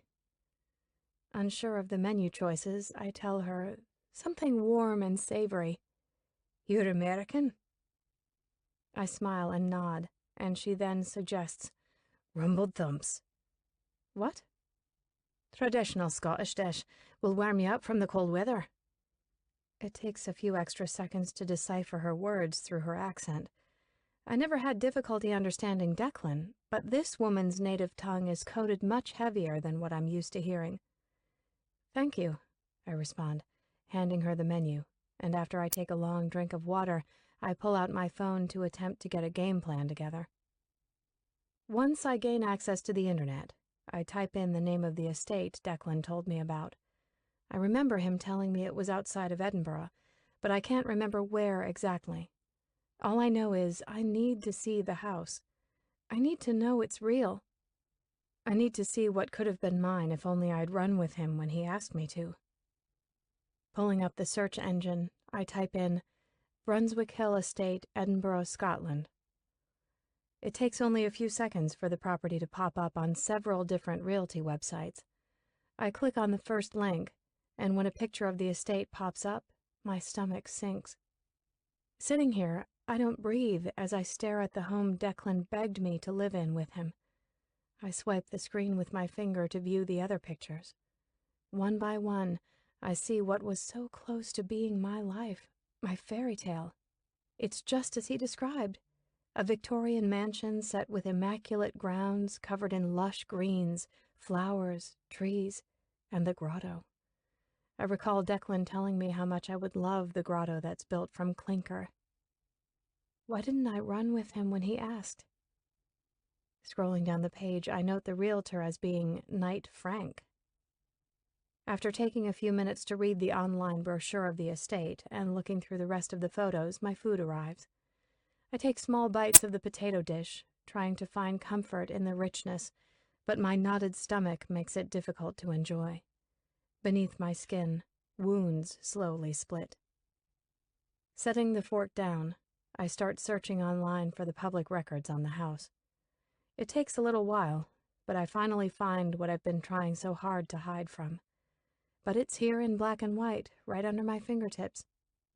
The words informing that the bank ceased the estate, and the date this occurred was only a few short weeks after Pike shot Declan. I can still taste his blood from when I took my last kiss. I read further to find that it didn't take long for the place to resell to a private buyer using an undisclosed trust. I've come to know through Bennett that this isn't an uncommon occurrence among the wealthy, but regardless of the new ownership, I still want to see it. I mark the address and pull up the directions to find it's located about an hour away in Galashiels. Taking one last bite of food, I get the attention of the waitress so that I can pay and be on my way. Chapter 6. Sleep well? Yes, I reply to Isla, the innkeeper, as I pour myself a cup of hot water from the kettle sitting out in the main dining room. As I was driving through town last night, I came across this little bed and breakfast and figured it would be a nice place for me to stay while I'm here. Isla greeted me when I arrived, and despite being halfway across the world in a foreign country, something about her demeanor set me at ease. She welcomed me, settled me into my modest room, and quickly excused herself, which I was grateful for. I was beyond exhausted and fell asleep as soon as my head hit the pillow. "So what brings you to Gala?" she asks. Dipping a tea bag into the mug of water, I'm not sure how to answer. I'm so used to lying and hiding my real self that honesty seems alien. Truth is, I'm not even sure I remember the real me anymore. And then I wonder if I ever truly did. I've been faking it for so long. The last time I remember really feeling in place within this world was when I was 5 years old. It's like the second my father was stolen from me, so was my identity. And when he died, that identity did too, and all I was left with was a shell of what used to be me. I tried filling the emptiness with hopes and dreams, but that was a waste of time. Then I turned to Pike, using him to fill me with voidance and comfort. And then there was Declan. "Are you okay?" Isla questions with concern in her eyes, pulling me out of my thoughts. "Mm-hmm," is all I can manage around the agonizing block in my throat. After taking a slow sip of my hot tea, a desperate need to find myself takes over, and I do something I haven't done in a very long time. I tell the truth. I lost someone close to me. I came here to feel closer to him. Oh, dear, she sighs. I'm so sorry to hear that. Her aged eyes are filled with sympathy. Through look alone, she speaks in silence, and I can see the understanding and a pain of her own. I apologize for being too honest. I didn't mean to make you feel uncomfortable. Nonsense. If a woman my age can't handle a little honesty, well, she hasn't truly lived then. I suppose. And she's right. Hell, I feel like I've lived 1,000 years on this earth. I doubt you could say anything that would shock me at this point. I bet there isn't a pain that exists that I haven't felt. Will you be staying long? She begins and then falters her words. I'm so sorry, hon. It was late when you arrived, and your name is failing me right now. It was in this moment, with this elderly lady that seemed to have answers to questions I had yet to discover, where I made a choice. I thought I had nothing left to lose, but that wasn't fact. You see, somewhere deep inside of me was that 5-year-old girl. She held the identity I lost so long ago, and I wanted it back. Elizabeth, I tell her, and I'm not quite sure how long I'll be staying. Well, Elizabeth, it's nice to have you here. I won't take up any more of your time. If you need anything, please let me know, okay? Thank you. I take my tea and head upstairs to my room to unpack and freshen up. After I'm dressed and have settled my belongings in their proper places, I look at myself in the easel mirror that's set in the corner of the room. Ivory slacks, taupe cashmere sweater, nude pumps. Clothes I acquired while living my con. They scream Nina, but I'm at a loss as to what is Elizabeth. Who is she, really? It's been so long since I've been her. I feel like I left her that fated day when my father was arrested. I've lived most of my life in a tomb, hiding from the afflictions of this world, until I became Nina. And now I'm a hollow illusion, a druxy dressed in gossamer. I tuck a lock of my wavy red hair behind my ear before grabbing my keys. With the address to Brunswick Hill punched into the car's navigation, I follow the highlighted route that weaves me through the narrow streets up a winding hill. It doesn't take long to hit Abbotsford Road, and I know I'm close. But not to him, only to his ghost. My eyes sting with unshed tears as I round the bend and see the green sign on the stone gate wall that reads Brunswick Hill. I'm locked on the sign as my chin trembles and my soul bleeds from the inside, filling me with the poison I feed from. It's real. This place, the place he wanted to give me, it's really real. Pulling the car off the side of the road, I don't realize how tightly my fingers are wrapped around the steering wheel until I let go and feel the ache. When I step out of the car in front of the wrought iron gate that hides my could-have-been palace, the phantom of death hangs over me. Loss is consuming. Emptiness is overwhelming. Sadness is everlasting. My feet move on their own, closer. I breathe deeply, praying for the scent of him to fill my lungs that don't deserve it but crave it. It's nothing but sharp ice, though. Frigid, as my hands grip the cold metal of the gate, tears begin to fall from my already swollen eyes.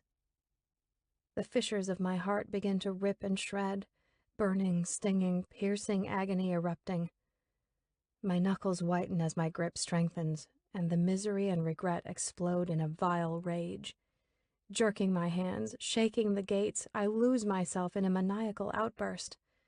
I scream into the bleak clouds, scream so hard it feels like razors slicing through my larynx, and I welcome the pain, pleading for it to cut more deeply.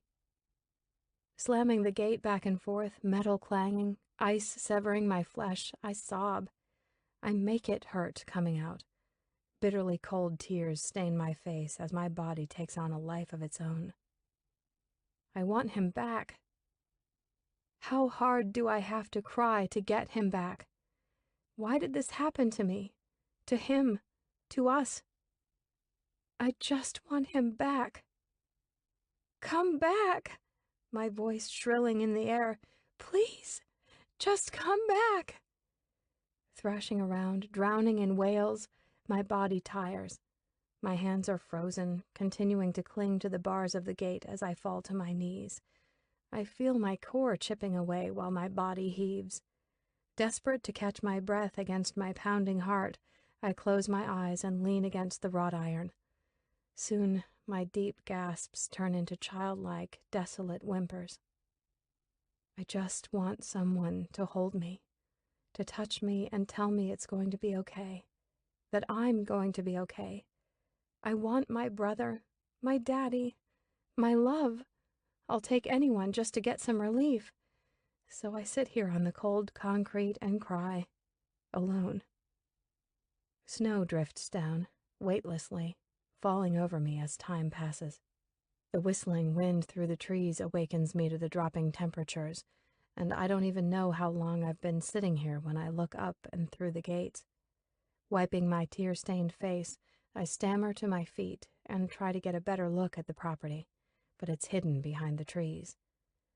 On the other side of the gate, the drive winds up a hill and through a mass of snow-covered trees, and beyond that is a mystery. But I know. He told me all about the house, the grounds, the flowers, the glass conservatory. I look around to find a way in, but the gates and stone wall are nearly 9 feet high, and there's no way of climbing over. What's the point, anyway? It's not like anything's waiting for me on the other side. I'm not even sure why I'm still here, and when I look down at my reddened, almost maroon hands, bloodied from the ice cuts, I know it's time to go. Dear, are you all right? Just slipped on some ice while shopping, I lie as Isla notices my dirty, wet slacks from where I spent most of the day sitting on the snowy ground. I know I look ghastly, and the part of me that's trained itself well wants to poise up, but the weakness in me begs to slump its shoulders and take the embrace I know Isla would be willing to give. I don't know which way to go. You're a terrible liar, lassie, she says as she takes my hand and leads me over to the dining room table and sits me down. She rushes into the kitchen and quickly returns with the kettle as well as a cup and saucer. I watch as her frail hands pour the hot water and dunk in a tea bag before setting it down in front of me. I don't refuse her accusation that I'm a liar. I'm too emotionally drained to play games. And then she remarks, Your eyes look like they hurt. And they do.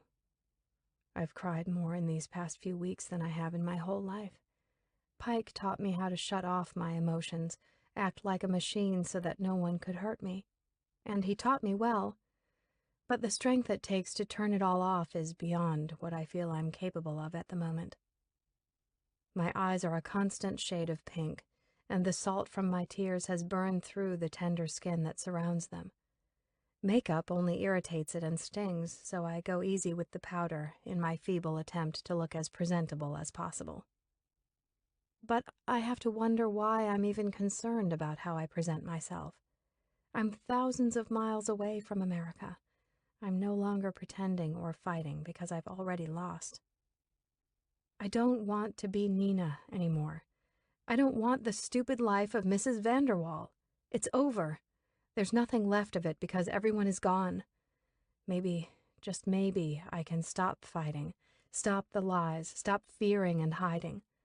For the first time since I was 8 years old and left to decay in Posen, maybe now I can finally breathe. I just wish I knew how.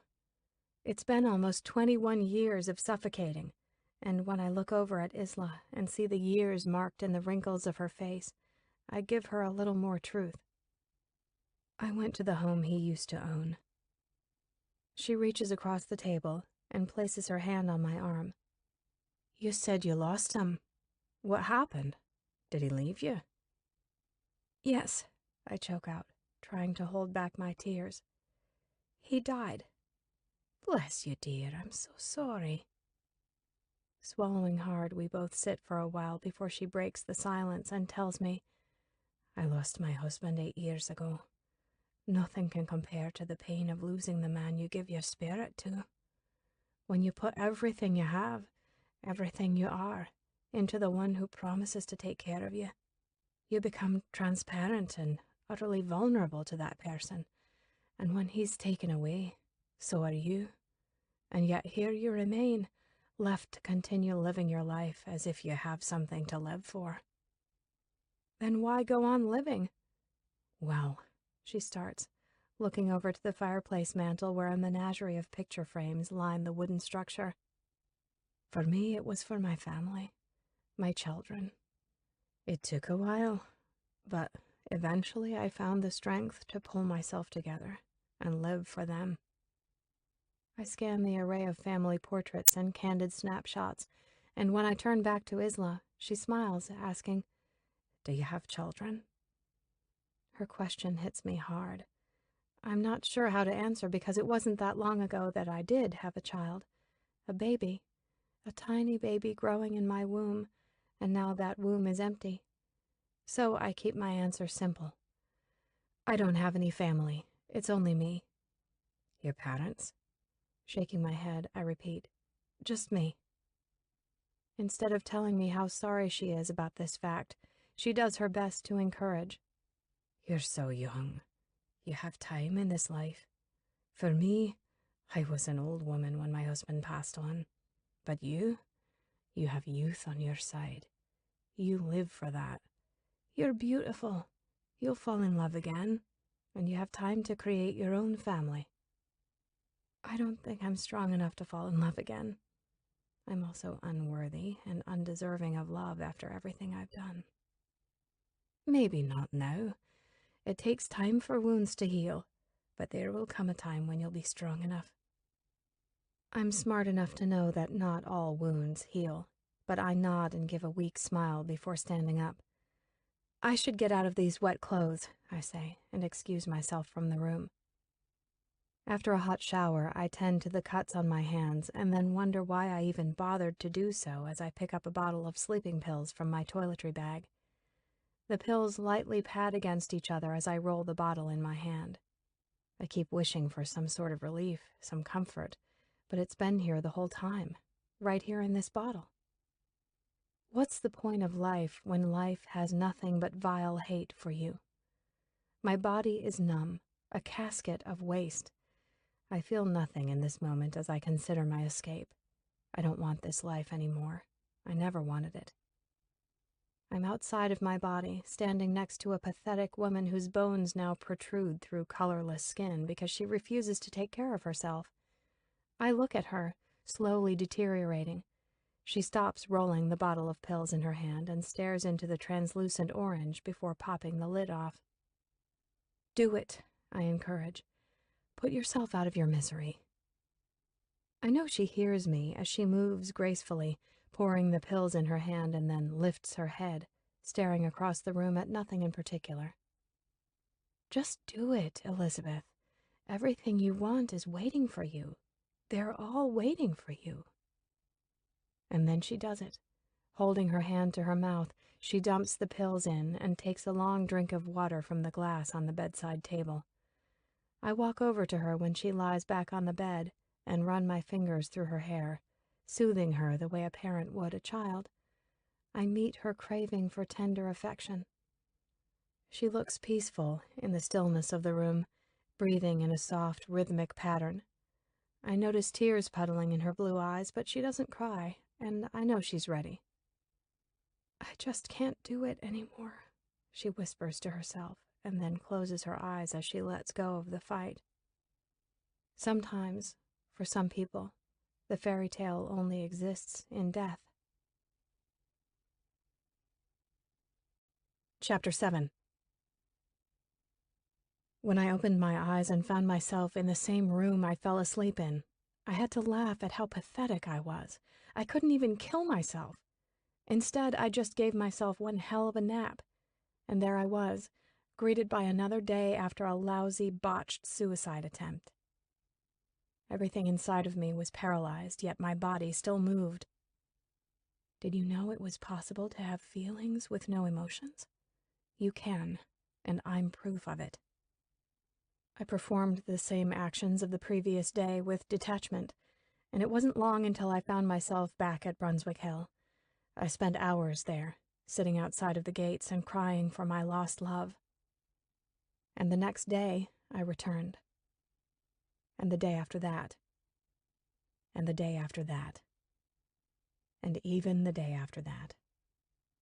It's a pathetic routine I refuse to break because, for some reason, as upsetting as it is to be at the estate, it allows me to feel connected to Declan. And I need that connection because I don't have anything else to hold on to. So I cling to the forlorn fairy tale that never will be. It's a little over a week that I've been coming here, spending my days crying, pleading, bargaining with a god I don't even believe in to bring him back. Isla now looks at me with pity every evening when I return to shower and sleep. We don't speak much, but it's mostly on my part. I've allowed the wall I spent my whole life building around my heart to crumble to dust, and I've never felt weaker than I do now. Not even when I was being molested by my brother when I was just a child, or when I was bound up in the closet and locked away for days on end.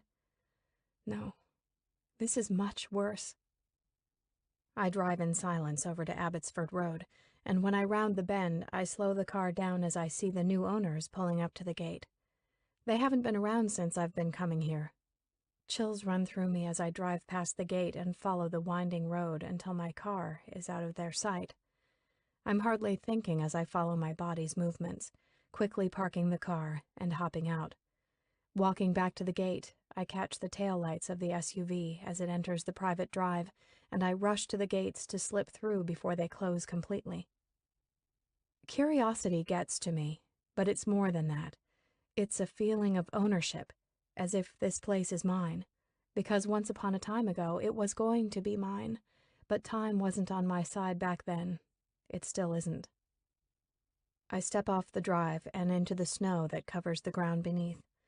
I duck behind trees to remain unseen and start exploring the grounds. Steep hills are covered in bushes and trees that the cold weather has consumed to a barren state.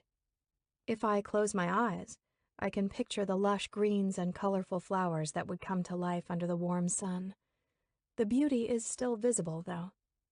Everything looks pure and virgin, coated in the fluffy white powder. Looking up, I can see the house perched at the top of the hill. My heart grows heavy, sinking down into my gut as I peer up through the trees to see the stonework of what was supposed to be my palace. I continue to weave deeper into the trees, wandering about when I come across a small, man-made pebbled creek that winds down one of the small hills. It's covered in frozen water, and there's a small wooden bench at the bottom where it rounds out into a tiny pond. And now it hits me. Taking a slow spin to take in my surroundings, nestled within this beautiful place, I realize this resembles what I've spent my life dreaming about. A small forest. Carnegie's magical forest. The thought brings me a warmth of comfort along with a cleaver to my chest because now I feel I've lost even more. Time passes as I explore, getting lost in my head with fantasies of what could have been and memories of what was. When I get closer to the top of the hill, I can see the front of the house between the branches. It doesn't look like any home I've seen. It's grand and dignified, adorned in large pieces of stone that embody this 3-story structure. A massive tiered fountain stands proud at the center of the circle drive. It's covered in snow, but it doesn't take away from the beauty. Shrubs line the perimeter of the house, but there are several gaping holes in the hedge, missing bushes that have probably died in the frost and been removed. Everything is so pristine, except for the mess of randomly missing shrubs. I take a few steps to try and get a closer look at a small building sitting off to the side of the house when I hear a door close, startling me. Quickly turning, I stagger on my feet, moving deeper into the trees to hide. A car starts. Shit, I murmur under my breath, and I know I have to quickly get back down to the base of the property without being seen. I see the black SUV making its way down the drive, and I rush towards the gate, trying to keep my balance. There's no way I'll be able to scale the wall to get out if that gate closes, but there are hidden patches of ice I'm trying to watch out for, slowing me down. Grabbing onto tree trunks for balance as I make my way down, I notice the SUV stop from the corner of my eye, and in a panic to get to my car, I make a run for it. I'm close to the gate, and I take a look behind me to see the SUV moving again. When I turn my head back around, I stumble, crouching over to duck under a massive branch hanging too low. My shoe catches on a patch of ice, knocking me off balance. Taking a huge step to get my slipping feet back under me, I plow down several feet, falling hard onto my stomach on the drive. My palms sting as I try to catch my fall on the icy gravel. Not wanting to get caught trespassing on private property, I do my best to hop up to my feet. "Hey!" a man shouts at me, but my pounding heart that beats in my ears muffles him. I slow my step and stop, cursing myself for being so foolish. Turning around, the man's car door is open, and when he steps out, my lungs fill to the brink of their elasticity. Everything that's been working so hard at keeping me alive soothes, and my hands fly to cover my mouth in utter shock and elation. Oh my God! Confusion and fear and anxiety swarm through my veins. Everything stops. Time stands still. I can't move, can't blink, can't breathe. My eyes scan his figure as the seconds falter between us. This isn't real. You've been out in the cold for too long. You're upset and hallucinating, Elizabeth. It isn't real. But he moves. He's alive. Oh, thank God he's alive, but how? Something between a gasp and a cry rips out of me. I can't help the thankful smile that grows on my lips that are hidden behind my hands, and I prepare to run to him. He's alive and on solid ground, not buried in the dirt of the earth like I've believed this entire time. He's whole and beautiful, and I need to cover him in my warmth just as much as I need him to cover me, to heal this suffering that's been gnawing through my flesh and bone straight into the fibers of my cells. I breathe in holy relief as he steps away from the SUV. "What the fuck are you doing here?" I drop my hands, stunned beyond what I can comprehend as his harsh tone slays every piece of hope my foolish heart just resurrected. "You're real?" I question, but my words are barely audible under my panted breath. My pulse is turbulent, and I'm not sure if what I'm seeing really exists. "You left me to die, you manipulative bitch." No. No. My brain races to defend, to take away the hate that is utterly obvious in his eyes. His words are suffused in it, leaving them to poison me. A menace to once was. "You lied." His words come quick as rage boils behind his glare. "No!" I grapple with words that I can't seem to find in my state of shock. I want to ask him if he's real again, but the venom on his tongue scares me into justifying my actions. "You cunt." "Please, no, it wasn't like that." "What was it like then, huh? Tell me what it was, Nina." A knowing grin creeps upon his lips, evil, as he takes a step closer but still much too far for me to touch. "Or is it Elizabeth? Who the hell are you?" "I don't know," I murmur shamefully, and then continue. "I don't know who I am. I haven't been me in a very long time." My words are like knives carving pieces out of me. They hurt when I confess. The only thing I know I am is yours. "Tell me I wasn't your goddamn pawn." "This was never supposed to happen, Declan. Please." "What? You turning me into a murderer? That wasn't your plan all along?" "I love you. Please. You have to understand." I plead against his wrath. In 3 quick steps, his hands are on me, gripping my shoulders, swinging me around as if I weigh nothing, slamming me violently against the side of his car. I can smell him, and suddenly there's no more pain. His fingers pierce into my flesh, bruising me instantly, and it feels like kisses on my skin. He yanks me closer towards him before smashing me back against the car again, seething through clenched teeth. "You're a sick fuck. Nothing but street trash." He takes in a deep breath and then adds, "That's right. I know all about you and that punk kid you ran around with." It wasn't supposed to end like that, I try convincing. I fell in love with you. And like what? Huh? The way it did.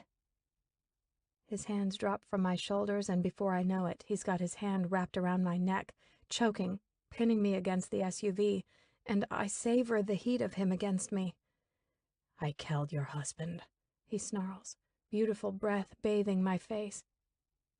I didn't want that, I gasp on strangled breath. What did you want? Looking up into his eyes, they're blurred behind my welled tears when I tell him, you. I should kill you. My hands cling to his wrist, urging him to tighten his grip around my throat. Do it, my words, an offering of atonement. I've lost everything, and out of that everything, you're the only one I would have given up everything for just to have one last touch. His grip weakens, but his hand remains firmly in place, and when I watch our breaths unite in small clouds of vapor between our lips, realization crystallizes. My God, he's alive. Letting go of his wrist, I reach up and run my hand along his stubbled jaw, and the comfort in the touch flays me entirely. A disgustingly raw sob erupts from my bleeding heart. I want to crawl inside of his skin and drown myself in his blood. I want to swim in his marrow. Don't fucking touch me, he barks, wrenching my hand off of him. I'm a mess, though, unable to contain my emotions as they pour out of me. I thought you were dead. For weeks I've been mourning you. Get the fuck off my property, bitch. His words cut me off. I shouldn't be stunned at them, but the snarl in his tone is startling, and I quickly shut my mouth. He then grabs a hold of my jaw, forcing my chin up as he looks down on me, and I don't recognize the devilry in his eyes. He pisses his words. You're nothing more than a shit stain, so fuck off. I'm done with you, understand? Please, don't. Nod your little head and tell me you understand. The urgency to explain everything to him is powerful, but I know he'd never hear my words with the hatred in him right now, so I obey with a nod. I understand. He lets go, not giving me a second look as he turns away and gets back into the SUV. I look at his beautiful face through the windshield. I never want to take my eyes off him, and it kills me to know that I have to. He glares at me with daggers as I feel tears running down my cheeks.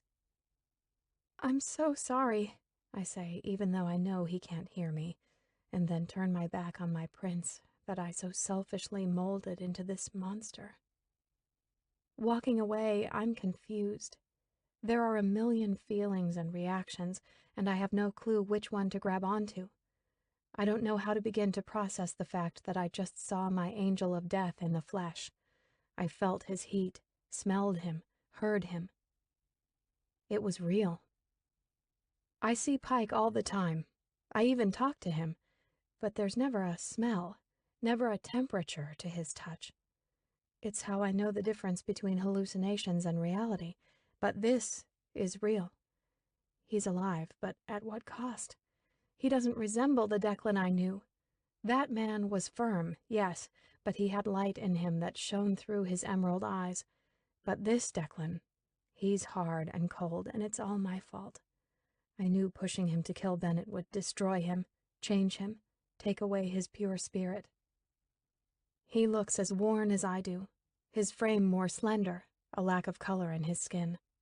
I ache to touch him, taste him, make him see that this was all a terrible mistake, that loving him was my saving grace, make him understand how everything changed and changed from a place of honesty I never knew I held inside of me.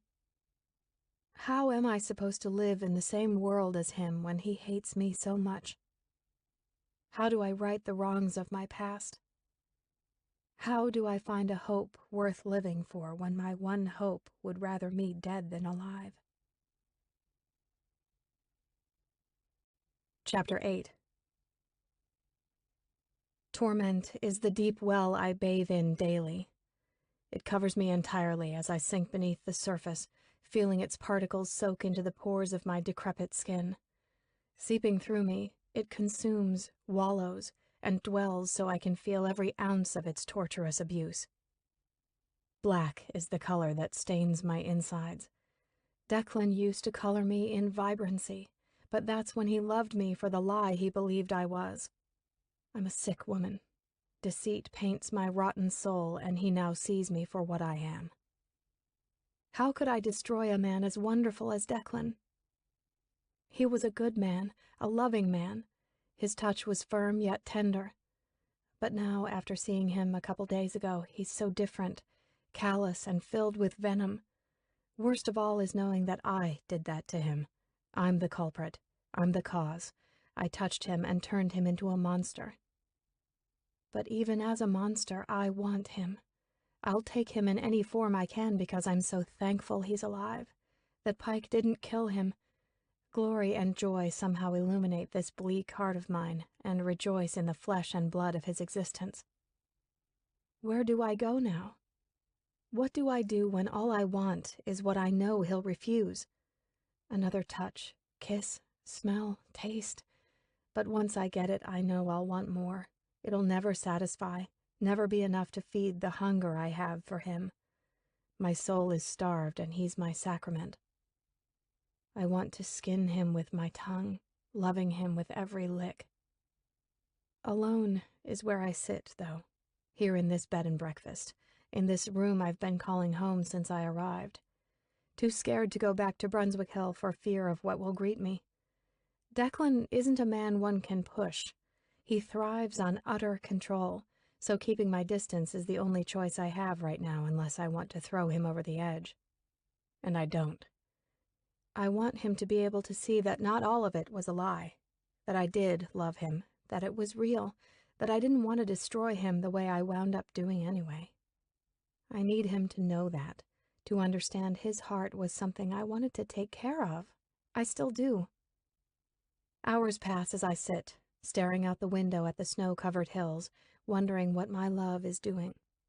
It feels strange to be in a world where he exists and to not know, to not be a part of that world with him when we had become so enmeshed with each other. He was a part of me, still is. He lives within me. I can feel him in my bones, breathing inside of me, keeping me alive. He is all I have to live for. I grow impatient and anxious in this room, feeling like a caged animal. I grab my coat and scarf and head down to the car.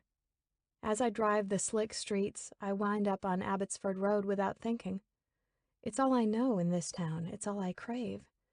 I tell myself I won't stay long, that I'll just drive past, take a quick look. But when I make the sharp turn around the bend, I slow the car down and stop. Was it all a dream? A hallucination?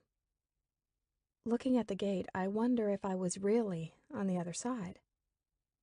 Did I just want it so badly that I dreamt it up? I know I shouldn't be here. I know what I did to him was so awful that seeing me will only make it worse on him. I want to give him that space, the courtesy of staying away because I know that's what he wants. But I'm too selfish. I want him too much, and now that I'm here, the energy collides inside of me. I want to jump over that wall, run up the hill to his front door, break it down, storm the property to find him, hug him, cling, paw, scratch, and ravage him like the animal I am. Tingles dance up my fingers, into my hands, and up my arms. I can't sit still. Hopping out of the car, I rush over to the gates, grab onto them, and shake them, screaming at the top of my lungs, "Declan, please let me talk to you. Declan, please." My voice strains as I plead and beg for him.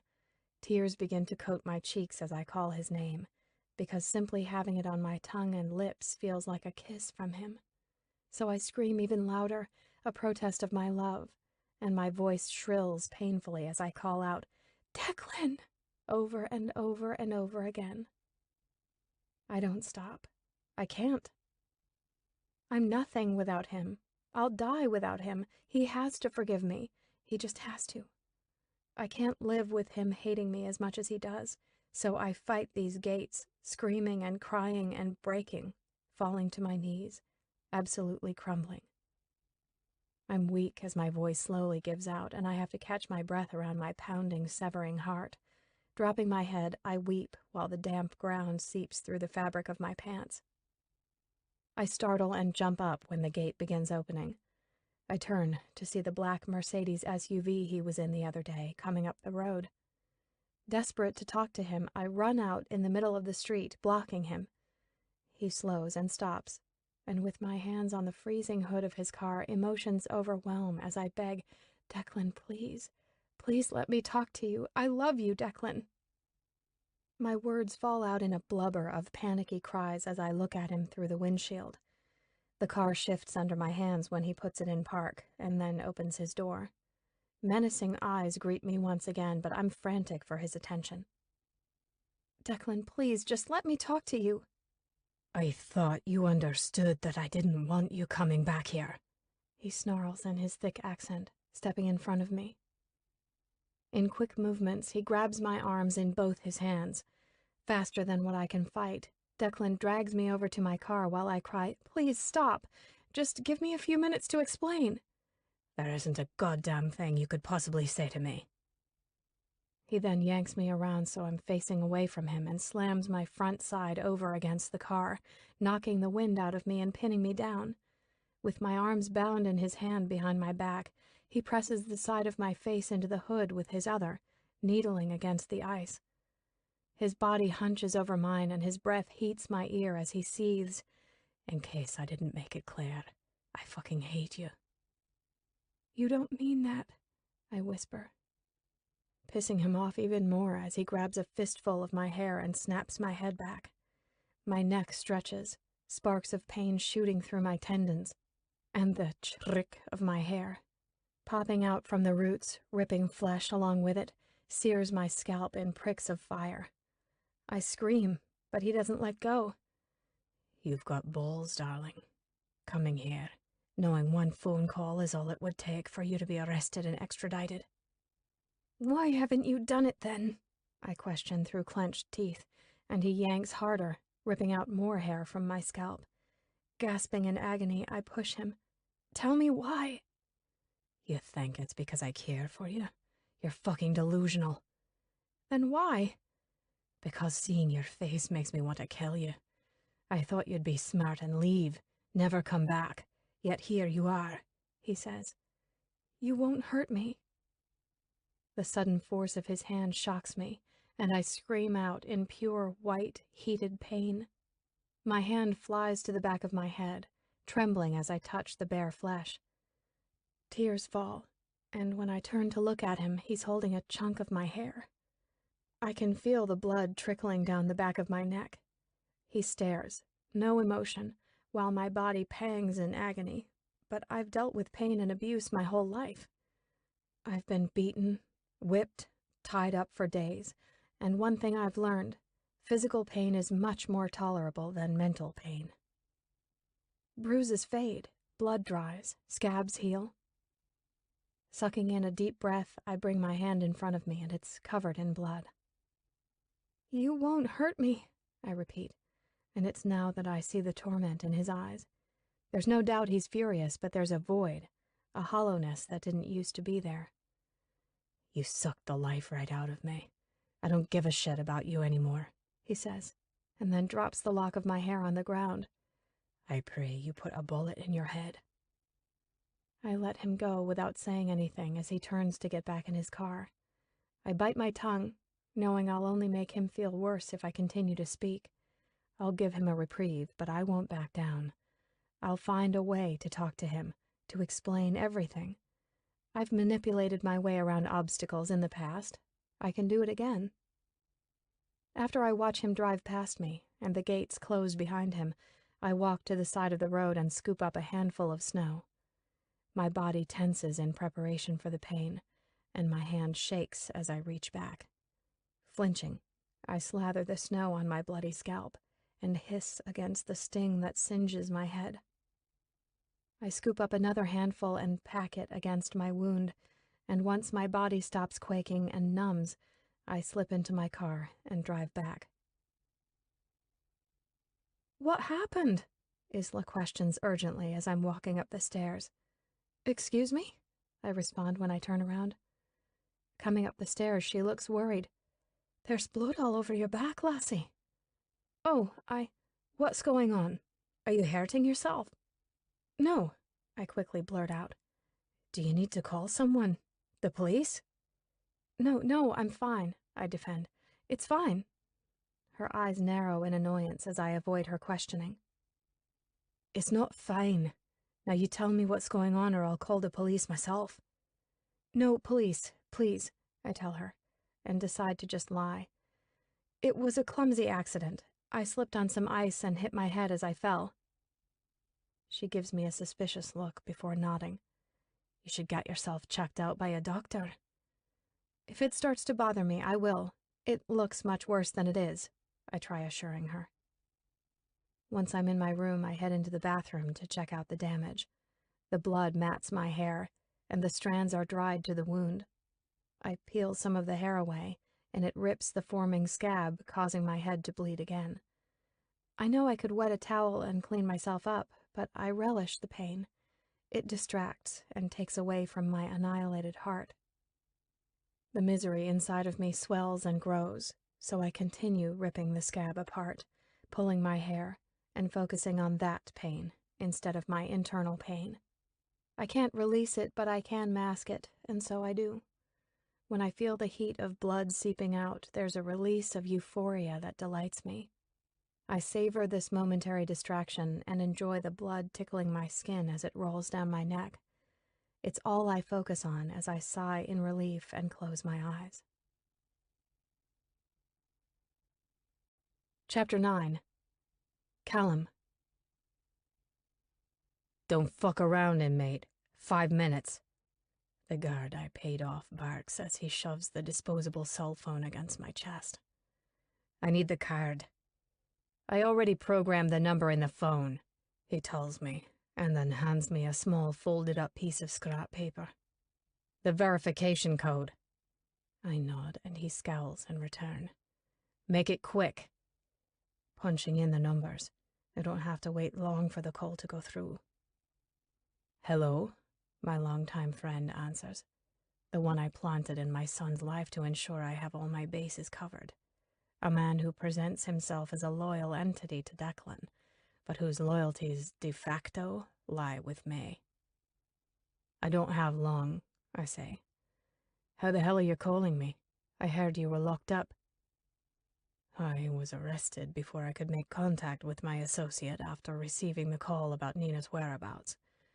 Now I sit here in jail at the Manhattan Detention Complex, waiting for my case to go before the grand jury. I have my ways. Look, I don't have time to bullshit. I need you to move the money from the offshore accounts and put it into Declan's foundation. No worries, he responds obediently. Use his foundation to wash it and make it appear as clean as possible. Got it. I also need you to keep your eye on Declan. I want him followed. After the shooting, he's been off, if you know what I mean. The kid is fucked up, Cal. Yeah, well, that's his issue. You need to make sure my issue is the one you're protecting. Got it? Wrap it up, inmate, the guard snaps at me. That money needs to be moved yesterday. I'll handle it, he responds before the phone is snatched from my hand. Chapter 10. Eating one of Isla's Scotch eggs I've come to enjoy and sipping on hot tea, I flip through a local Edinburgh publication. It's been several days since my last run-in with Declan. I've been holed up in my room, crying and feeling defeated, wondering what to do, where to go, and how to move on in this life. I spoke to Pike last night. He lay in bed with me. We haven't done that in such a long time, and I forgot how very comforting it felt. I was finally able to breathe. He spoke to me, soothed me, and in that moment he was real. My head knows it's a phantasm, but my heart refuses, so we talked, cried, and eventually he made me smile. When I woke this morning he was gone, but somehow I still feel him here. I remember when we were kids, and even living in the vilest circumstances one could imagine. When I was in his arms, I was okay. He was magical in that way. So was Declan. Both of them loved me and healed me in entirely unique ways. Pike reminded me of my strength, and I showed him the back of my head where Declan had ripped out my hair.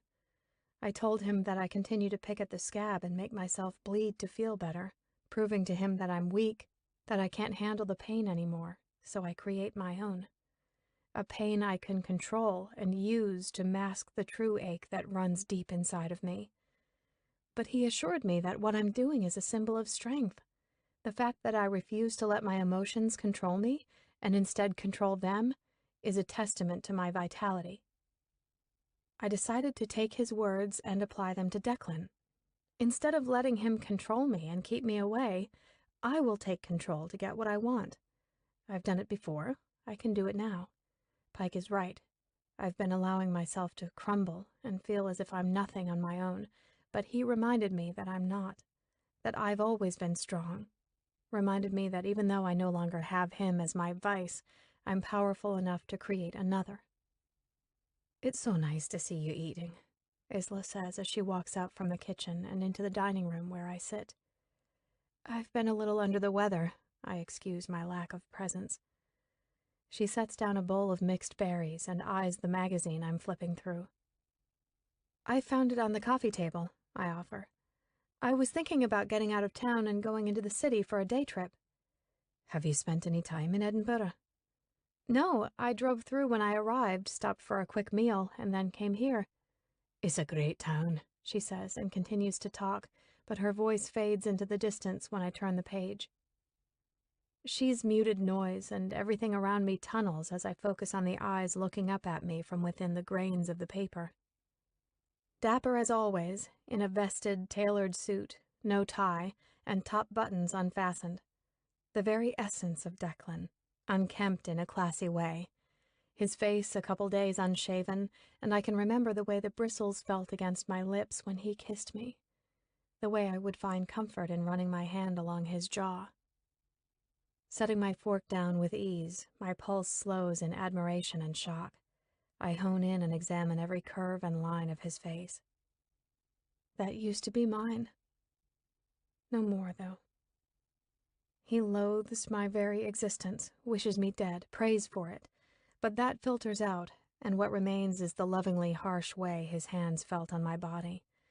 The good of Declan takes over my thoughts, and I rush back in time to where he would look at me with his powerful eyes that told so much in the depth of emerald.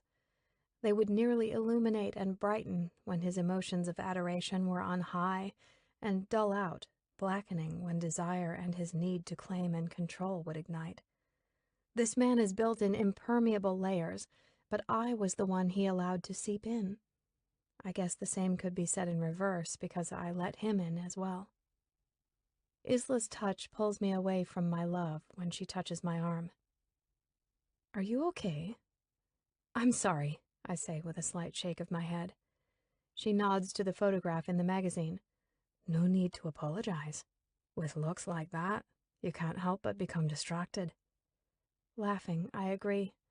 "Yeah." "He used to live in Edinburgh before moving to America years back. A perpetual bachelor that the lassies would fawn over." "You know him?" I question. "Of him," she clarifies. "The McKinnons were a prominent family here, but tragedy struck and they soon found assuage in the U.S. But recently, Declan, the son, returned." I hum, feigning nonchalance. "He lives here in Gala, you know." "What happened?" When she gives me a wondering look, I clarify. "You mentioned a tragedy." "Oh, yes. Declan's mother was murdered in their home. Callum, his father, soon left, but Declan stayed in Scotland for a while.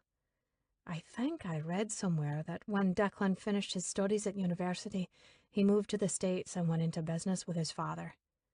They've both been living in America until Declan's recent return." I want to correct her, tell her that Declan parted ways with Cal and was making a strong name for himself as an international real estate developer, but I'd rather her not know my link to him. "He attended St. Andrews at the same time Prince William did," she adds with enthusiasm. but I don't care about the trivial anecdotes she seems to take pride in. Anxious to be alone, I take my last bite of egg and excuse myself. "Do you mind if I take this with me?" I ask about the magazine. "Of course not." "Thank you."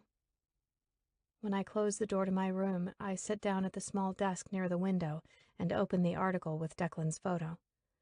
Alone with my love, I run my fingers over his face and pretend it's real. I shut my eyes and try to smell him, but there's nothing except the lingering fragrance of my perfume in the air. I look back at him and then begin to read the article that the photo accompanies. I feel my smile grow the further I read, and when I discover a charity event where Declan will be the guest of honor, I know this is an opportunity that I must take full advantage of, and I will. I continue to read the piece that boasts about the charities Declan supports and advocates for. I note the function where he will be honored is being held this Saturday evening at his alma mater, and start scheming. After reading the article a couple days ago, I went ahead and made my day trip to Edinburgh, but not after making a few phone calls. The foundation that Declan is being honored for, and has become one of the main financial contributors to, is one that strives to offer valuable education to underprivileged children. Knowing there will be so many eyes on him at this event, I think it will be the perfect opportunity to talk to him. I doubt he would cause a scene, but rather be forced to be cordial for the good graces of the attendees. He'd have to stand there and listen to me. So I went ahead and became a donor myself, and the sizable check I wrote secured me a seat at the event. As I stand in front of the full-length mirror here in my hotel room in St. Andrews, I run my hands down the lace overlay of my navy dress. The thin material hugs my petite form, just barely skimming the floor. I wear my hair down in soft waves to hide the still grotesque wound on the back of my head. I continue to pick at it daily, and it's grown in size.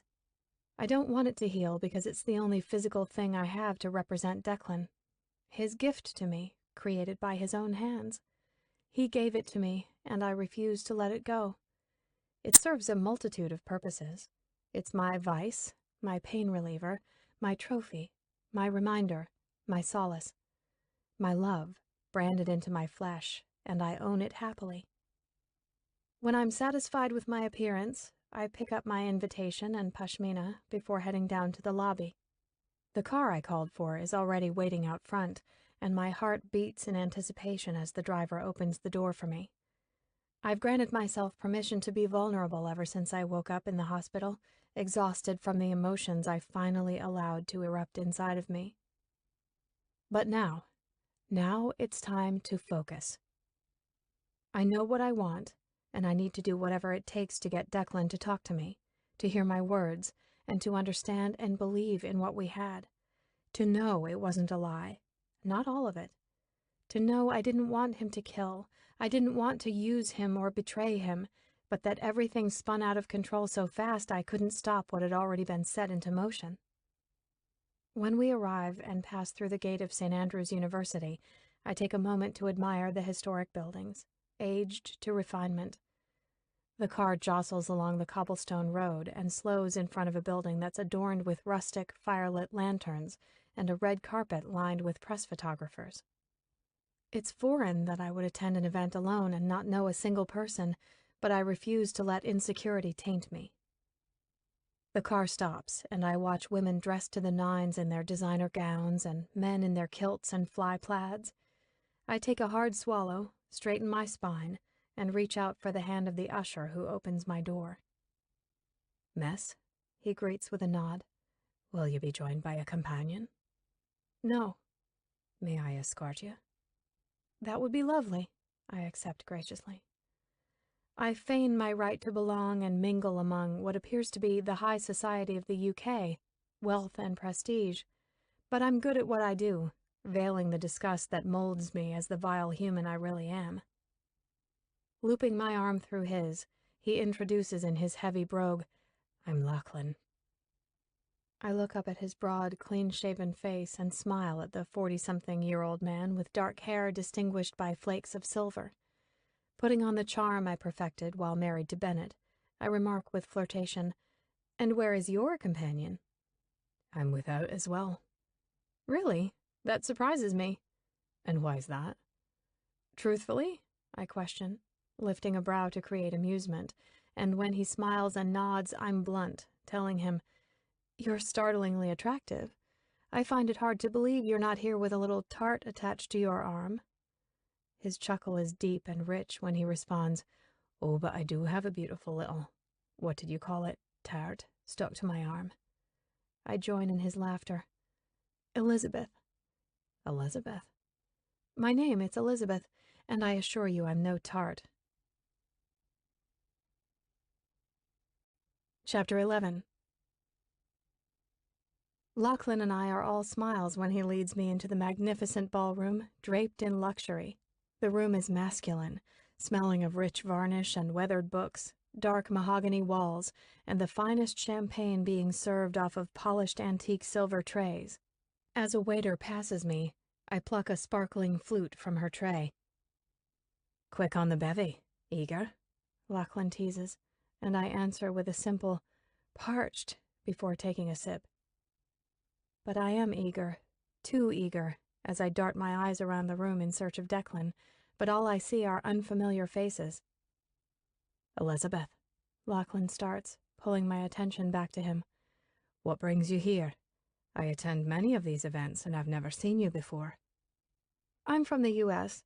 I recently arrived here but have been staying in Galashiels." "Gala? Interesting. It's such a small town. Most travelers stay in Edinburgh. What's in Gala for you?" "A good friend of mine," I tell him. "He's supposed to be here tonight, actually. Declan McKinnon, have you seen him?" "That wee bastard," he belts out. He must see my confused expression when he explains. "Scottish humour, dear. It's a friendly boast." "Oh." I take a sip of my champagne while he adds, "He attended university with my younger brother." "Did you also go here?" "I did," he says, and then is cut off by a gentleman at the microphone announcing that dinner will be served shortly and to enjoy the band and some dancing. I scan the room again, which is filled with a mass of people, chatting, drinking, and mingling. Voices are quiet, aside from the random boisterous comments from the men. Rich with their accents, I must stand out to them as Lachlan introduces me to a few people while everyone makes their way around. My attention is half-hearted as the time passes. Lachlan accompanies me through the dinner service, and while he's visiting with a few other people seated at our table, I finally spot Declan. He's in the back of the room, at the bar, with a woman on his arm as he converses with a couple men. I stare. I can't take my eyes off of him as he stands there in a kilt. Good God, he's perfection. I'm used to seeing him in a dressed-down tuxedo at black tie events, but there is nothing dressed down about him right now. Proper in a black jacket, red and black kilt with a matching red and black tartan fly plaid that's slung over his shoulder, and a black leather sporran that hangs low from his hips. Down to his flashes, this man is obscenely beautiful, and I want to rip that wench right off his arm. I notice he isn't paying much attention to the woman as he drinks from his old-fashioned and continues to talk to the men. I want to jump up and go to him, eager to be in his presence, but I know the reaction I'll get. It's the one I fear but expect, the one I hate but deserve. "Something got your eye?" Lachlan says. I turn and smile, telling him, "I found my friend." "Ah," he sighs as he spots Declan at the bar. But before I can make a move, a man steps to the podium on the stage and begins talking, starting off with gratitude for the attendance this evening. I watch as Declan makes his way over to the stage, while the gentleman continues to address all the attendees. He's so close, but he's further away than he's ever been, even before we ever met, because his hatred cleaves wounds deeply, and my betrayal spears even deeper. Declan's name is announced as the quintessential donor to the foundation. His name is praised for his time and devotion to the charity, and the round of applause is loud as the podium is handed over to him and he steps behind it. There's no arguing his humility. I see it in his expression. He feels the attention is undeserved. He thanks the audience, and I melt into the sound of his voice. His accent, lighter than most others in this room, seduces me as I sit here. I feel exposed, as if people can see how my body is responding to his voice. My stomach trills and my heart quickens in luring excitement. I miss that voice, miss it whispering softly in my ear, barking his possessive words to me, claiming that I'm his property, growling when he would come. Every sound of his enraptured me the way it's doing right now. Giving his speech about the importance of proper education for all children, regardless of social and economic stature, I continue to admire the great things he is doing to his outfit. I take in every piece of the man I have been mourning for the past couple months. I can finally look at him without him spitting his enmity at me. So for now, I worship this moment in time where I see my old, confident Declan speaking gracefully, loving his smile when he chuckles at his small banter. When his speech comes to an end and he presents his substantial donation to the Foundation president and encourages everyone to take out their checkbooks to do the same, he's showered with admiration for his time and efforts with grand applause, which he humbly accepts. Stepping down from the podium, he shakes hands with the many committee members, and with all eyes on him, I know this is my moment. As conniving as it is, it's the only way I can get his attention without him lashing out. "Excuse me," I say softly to Lachlan as I stand and set my napkin on my seat. Keeping my eyes on Declan, I make my way through the people who are now leaving the tables behind to socialize and dance. As I approach, the woman I saw him with earlier is back at his side. She's tall, much taller than my petite stature, with raven hair that's pulled in a sophisticated bun at the nape of her neck. I quickly remind myself of what Declan and I shared not too long ago, and right my posture as I step next to the both of them. When the man in front of me shakes Declan's hand and steps away, green eyes widen in surprise. "Declan, it's so good to see you again," I croon excitedly, putting on my act in front of the small group that's gathered around him. He falls in line with me, the way I knew he would, being surrounded by all these people. He chivalrously accepts my hand and a kiss to his cheek. "What are you doing here?" he questions, with only a mild bite to his tone, but his face is cordial. "Now, you know charities are dear to me," I tease in mockery with a giggle. "I'd like to make my time in Scotland meaningful." "And how long is that? Don't you have to get back to the States soon?" Leaning in closer to him so not everyone can hear, I say, "No. At the moment, time is a little futile, if you know what I mean." I then turn to his date, remarking to him while my eyes are fixed on the woman, "Declan, she's stunning." My words, and the manner in which they are delivered, make her uncomfortable. She fidgets and responds, "I'm sorry, I don't believe we've met. I'm Davina." "It's a pleasure." "And you are?" "An old acquaintance," Declan interrupts, answering for me, and I giggle, adding, "Well, that's putting it modestly." I can see the tension when he bites his jaw down, so I quickly make my request publicly. "I was hoping I could steal you away for a couple minutes. There's something I'd like to talk to you about, privately." "This probably isn't the best time." "It's okay," Davina tells him with a pleasant smile. "I need to go visit with Beatrice anyway." Smiling up at Declan, I boast, "Perfect." His smile is tight as he walks past me with no eye contact. "Follow me." I do, keeping up with his quick stride, but when I see he's making his way outside and away from all these people, I grab onto his arm and tug back. "Here is fine." "I thought you said you wanted privacy." "This is private enough."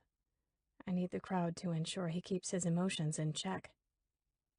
He narrows his eyes and sneers angrily under his breath. "What the hell are you doing here?" "I needed to see you, to talk to you, and this was the only way I could get you to listen without you losing your shit on me." Keeping his voice low, his tone is harsh when he says, "What do you want to say to me, huh? I'm sorry? It's not what you think? Forgive me? Well, fuck you, because there isn't anything I want to hear coming out of your mouth." If you'll just let me say my piece, I'll go.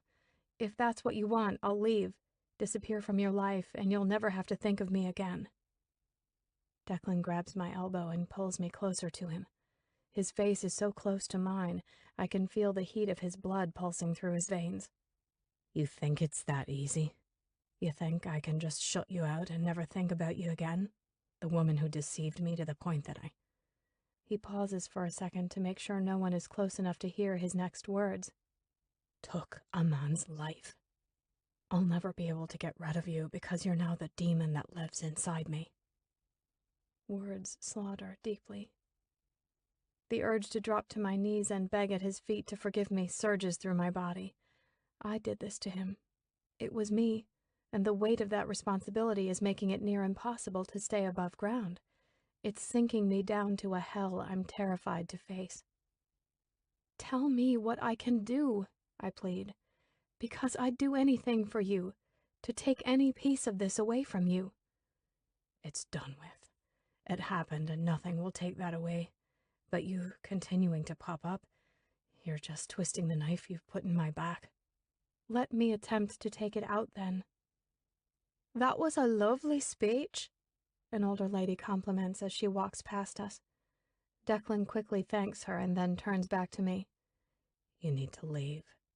No. God, you're stubborn. Declan, no, I want to explain. Not here. Then where? Tomorrow, he suggests. You want to talk privately? Fine, I'll give you that. Come to my house. Say whatever it is you need to say, and then leave. Okay, I respond with a nod. I mean it. You leave Scotland. Go back home. I continue to nod in agreement with his words and confirm, tomorrow then? His jaw clenches. Yes, and now I want you to excuse yourself from this party. And I do. Getting what I wanted, I smile, but it doesn't feel entirely victorious for obvious reasons. Retrieving my pashmina and clutch, I say my goodbye to Lachlan and thank him for accompanying me as my escort. He offers to drive me back to the hotel, but I politely decline and accept his flirtatious kiss to my hand before he opens the car door for me. It was a pleasure, Elizabeth. I hope to see you around, he tells me, and I return the gesture, saying, I hope so too. Chapter 12. Declan. What were you doing with that woman? I ask when Lachlan approaches me at the bar. How do you know her? I don't. She was alone and I offered to escort her. Why? Taking a hard shot of my scotch, I bite against the burn. I want you to follow her. Who is she? Just follow her. I want to know what she's spending her days doing. His chuckle agitates me as he responds. So now I'm a P.I., McKinnon. You want to work for someone else? I snap, setting my old-fashioned down on the bar with too much farce, and repeat harshly. Follow her. Chapter 13. I don't want to look like I'm trying too hard, so I go for simplicity, wearing a modest cashmere sweater, slacks, and a pair of flats. I keep my makeup light with a touch of sheer gloss on my lips. My hand nervously shakes as I dab on a little concealer under my eyes to cover the evidence of my lack of sleep last night. When I left the party, I checked out of the hotel, so it was late when I arrived back here at Isla's after the 2-hour drive. My mind was racing all night, anxious about seeing Declan today and wondering exactly what I'm going to say. A part of me questions what it is I'm even doing here in Scotland. Confusion is my state of mind, so I don't even attempt to reason my actions because it's a doomed feat. All I do know is that I'm lost, and Declan is the only thing that's familiar and known. Slipping on my knee-length ivory peacoat, I make my way down to my car. I find myself speeding to get to Declan, but I'm worried about what will greet me when I arrive. With white knuckles, I take a few slow, deep breaths as I round the bend in the road and approach the gate. For the first time, I roll up to the intercom box and press the button. There's no answer, but the gate's open anyway. The car moves slowly up the winding road that weaves through tall, snow-covered trees. When I reach the top, I pull in front of what was once promised to be my safe haven of escape. This should have been my home with Declan. Instead, he's my lost love, and I, his enemy. Gravel crunches beneath my feet when I step out of the car. I stand, looking up at the 3-story estate that's secluded up here. Majestic and alone at the top of this hill, the only sound is the wind that howls between the trees and the swirling of snow that blows from the bare branches. I look over to the grand fountain and imagine the sound of its trickling water in the summertime. What are you doing? I turn to the house and see Declan standing at the front door in a pair of tailored slacks and an untucked button-down. My heart's beat immediately responds to him, and I murmur, "Nothing, just looking at the grounds," while I walk over to him. He looks down at me as I walk up the steps leading to the front door, and when I get a whiff of his cologne, I want so badly to jump into his arms, to make this all disappear, to go back in time so I can do it all differently, to save him from the cliff of goodness I shoved him off of. But he doesn't say a word as he gestures with his hand to enter his home. It takes nearly all my strength to stay on my feet when I step inside the massive entryway. Looking up and around, everything has been remodeled in an elegant, contemporary flair of whites and ivories. The foyer spans the length of the house, and you can see straight to the back where it opens up to the large glassed atrium. Everything is bright and peaceful, except for the man who walks past me. I follow, as cold darkness leads me into an elaborate sitting room, which has yet to be remodeled. The walls are lined in aged wooden bookshelves that hold hundreds and hundreds of books. So many you can smell the pages and leathered bindings. An antique chandelier hangs over the large seating area of leather wingback chairs and a tufted Chesterfield sofa that's identical to the one he had in the office of his loft back in River North.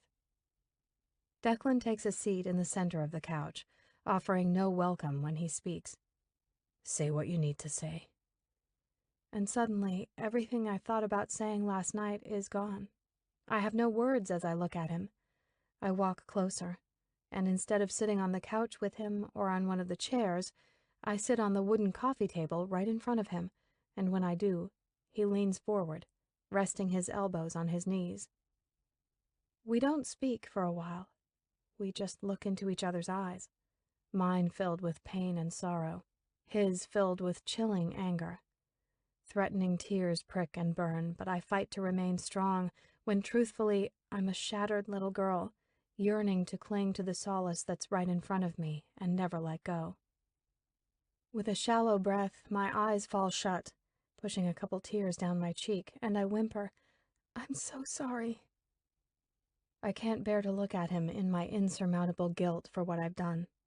My head drops to my hands as I will for strength, but it doesn't come. That's the thing with Declan. He's always had a way of making it difficult for me to lock up the truth of my emotions. He's the one person who was able to strip down my barricade and make me feel, truly feel. When I finally open my eyes, he hasn't shifted. His hard face remains, unaffected by my tears. "Say something," I whisper. "Please." Creases form along his forehead, and his eyes look to ache when he finally does speak, asking, "Why did you do it?" I vow to myself to stop all the lies, to give him transparent truth about everything. If that makes me a savage in his eyes, which it undoubtedly will, then fine, because if he's going to judge me, I at least want him to do it honestly. "Revenge," I finally admit. "I want the truth," he demands. "I married Bennett with intentions of destroying him," I say, and then pause before adding, "I married him to kill him." He releases a heavy puff of air in disbelief. "What the fuck is wrong with you?" I don't know. "Why?" "What I told you was a lie. The story about me growing up in Kansas and my parents' death, it was all a lie." The guilt has festered long enough, and I crack.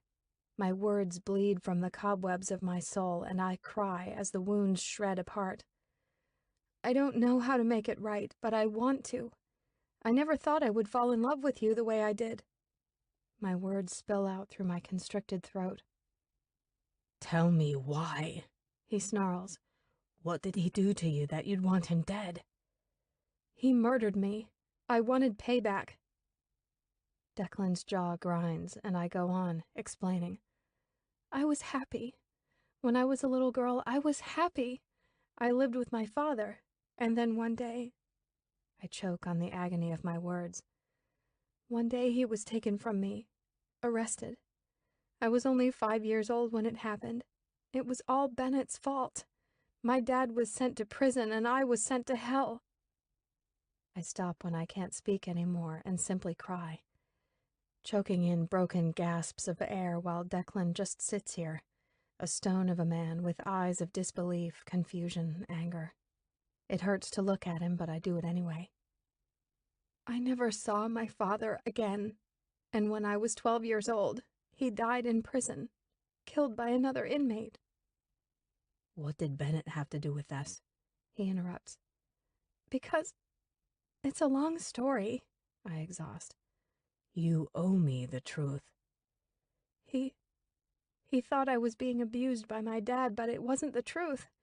He told his parents, and the authorities were called to investigate, but instead they uncovered that he was trafficking guns and arrested him. I know it sounds bad, but he was a good man and I had a good life with him. My cries erupt harder, blubbering. He wasn't bad. He was perfect and loved me, and Bennett took it all away. In a single moment, he set fire and incinerated everything in my life. That asshole stole my life. Shaking his head, Declan mutters, Doesn't make sense. None of this makes sense. It was his fault, I press, but his response is sharp when he moves on. I don't want to argue your fucked up rationalizations. Tell me, what was I? Declan, please. Tell me. Tell me what I was. His voice booms off the walls, demanding to know. In the beginning you were the pawn, I confess. More, he urges. Declan, you have to understand that it changed and... More. Okay, I blurt out, and then repeat in a softer, defeated tone. Okay. Yes, you started as the pawn. I was going to use you to kill Bennett. Why not you? Because I was afraid of getting caught if I got my hands too dirty. His teeth grind as he begins to clench and unclench his fists. I'm sorry, I breathe. But when I got to know you, and we connected so easily, I fell for you. You make me feel something that no one else has ever been able to do. No one has ever looked at me the way you do. The way you did. I've had a hard life, but... Don't you dare do that. Don't you excuse your fucked ways because of the life you've had. I need you to know that what we had, the feelings that I had for you, were genuine. I truly loved you. I still do. I was trying to find a way out of the scam. I was giving it all up so we could be together. Pinching the bridge of his nose, he takes a moment before speaking. I need to know something. Anything. I'll tell you anything to make this right. Was it true? Bennett beating the shit out of you? Was that true? His voice strains on those words, and I hate the witch I am and having to admit, no, Bennett never hurt me. You fucking bitch! He scathes through a severed cry. I see how deeply I've hurt him. It's all over his face, and it cuts through his voice. He rests his head on his tightly fisted hands, shaking in horror. Tell me what to do. Tell me, I beg, needing to take his anguish away, needing to make this whole situation just disappear. You can't do shit, Nina. And the instant he says my name, he winces, squeezing his eyes shut and then asking, What the hell do I even call you? A muted stillness lengthens between us as we look into each other's eyes, completely demolished. Seconds that feel like hours pass. And for the first time, although he already knows it from the file, I give him my name. Elizabeth Rose Archer. Chapter 14. Declan. Elizabeth Rose Archer, she tells me on soft words after a long span of silence. How could Satan own such a beautiful name? I keep my hands fisted tightly so she can't see them shaking, but the roiling fury that runs thick through my blood has me on the verge of detonation. It's all I can do to hold myself together right now. This woman, the one I loved not so long ago, is like gasoline dripping on my burning heart. Her name was already known to me. I read it in the file I found on her husband's desk after I shot and killed him. Seeing her pictures spread across his desk, covered in a spray of his blood, destroyed all my trust in the world. It was only a couple hours later, after getting home and digging into that file, when I soon realized I'd been scammed. Scammed by the only person who had ever been able to seep into my heart so entirely. I've never loved the way I loved her, and to know it was all a lie, the deceit of being played, was more than I could take. I know I murdered an innocent man, and now, hearing her crazy explanation has my mind so fucked up. How could I have been in love with someone as psychotic as her? What the fuck is wrong with me? Declan, please, say something, anything, her tiny voice requests. My body is a mass of tense muscles I refuse to relax for fear of what I'll do. So I keep myself locked and stern when I speak. So he never hurt you? No. Never mean to you? No, Bennett loved me. He didn't know who I was. How'd you get the bruises then? I ask, remembering how god-awful she would look, covered in horrifically grotesque bruises. Sometimes her skin would split from the swelling and bleed. The battered blood that pooled beneath her skin's surface always stained her body. It fucked me up. Rage and fury for a man I believed was inflicting the abuse, lamenting heartache for the woman I loved, and guilt from not being able to protect her. The emasculating possession she put me in, knowing damn well she had me fooled. And now I sit here feeling like a pussy that got manipulated by nothing more than a runaway straight kid. My brother. Brother? He was in on it too. I would go to him to get the bruises. It was your brother who beat the shit out of you? On purpose to fool me? She nods her head shamefully in response. Jesus Christ, you're sick. I watch while tears drip from her chin and wish they were the acid she filled my heart with so connivingly. I know, but just stop, I bark. I can't take any more of this shit, but she doesn't stop. Her words come out in a rush of panic. When I told you I loved you, when I gave you those words, I meant them. I didn't want to use you, not at that point. I wanted out and to keep you from doing what I initially wanted you to do. But you didn't, did you? Everything spun out of control so fast. Were you happy? When you found out Bennett was dead, were you happy? It destroyed me to know I pushed you so far, she counters. Answer my fucking question, I belt out, standing up and staring my eyes into hers as I looked down on her. Did it make you happy? Her body trembles when she closes her eyes and admits, yes. So you got what you wanted? No. No? She tilts her head back to look up at me, and my bones beg to impale her, to beat the living shit out of her, a punishment she'll never forget, one that would mutilate her for life. No, it wasn't what I wanted. It wasn't worth sacrificing you because saving you was all I wanted to do at that point. I sneered at her ludicrous words. You wanted to save me so much that you left me in a pool of blood to die? Her eyes radiate horror. That's right, darling. I was conscious. I felt you, your touch, your kiss, but all it took was for that guy who shot me to say go for you to leave me to die. Was that your idea of saving me? No, Declan, she says through her tears that never stop. I was scared. It all happened so fast. I didn't know what I was doing. I thought you were dead. Her words spit venom, and I can't look at her face anymore without hammering my fist into it. You fucking left me there to die, you bitch! I roar, grabbing her arms with force and yanking her up, shaking her as I fume. Your words are lies. Nothing you say makes any goddamn sense. Rage takes over and I lose it, slinging her body around and throwing her to the floor. She crumples, falling hard to the ground. I step over, grab the bitch by the sweater and yank her back off the ground as I hunch in her face. She doesn't protest my afflictions.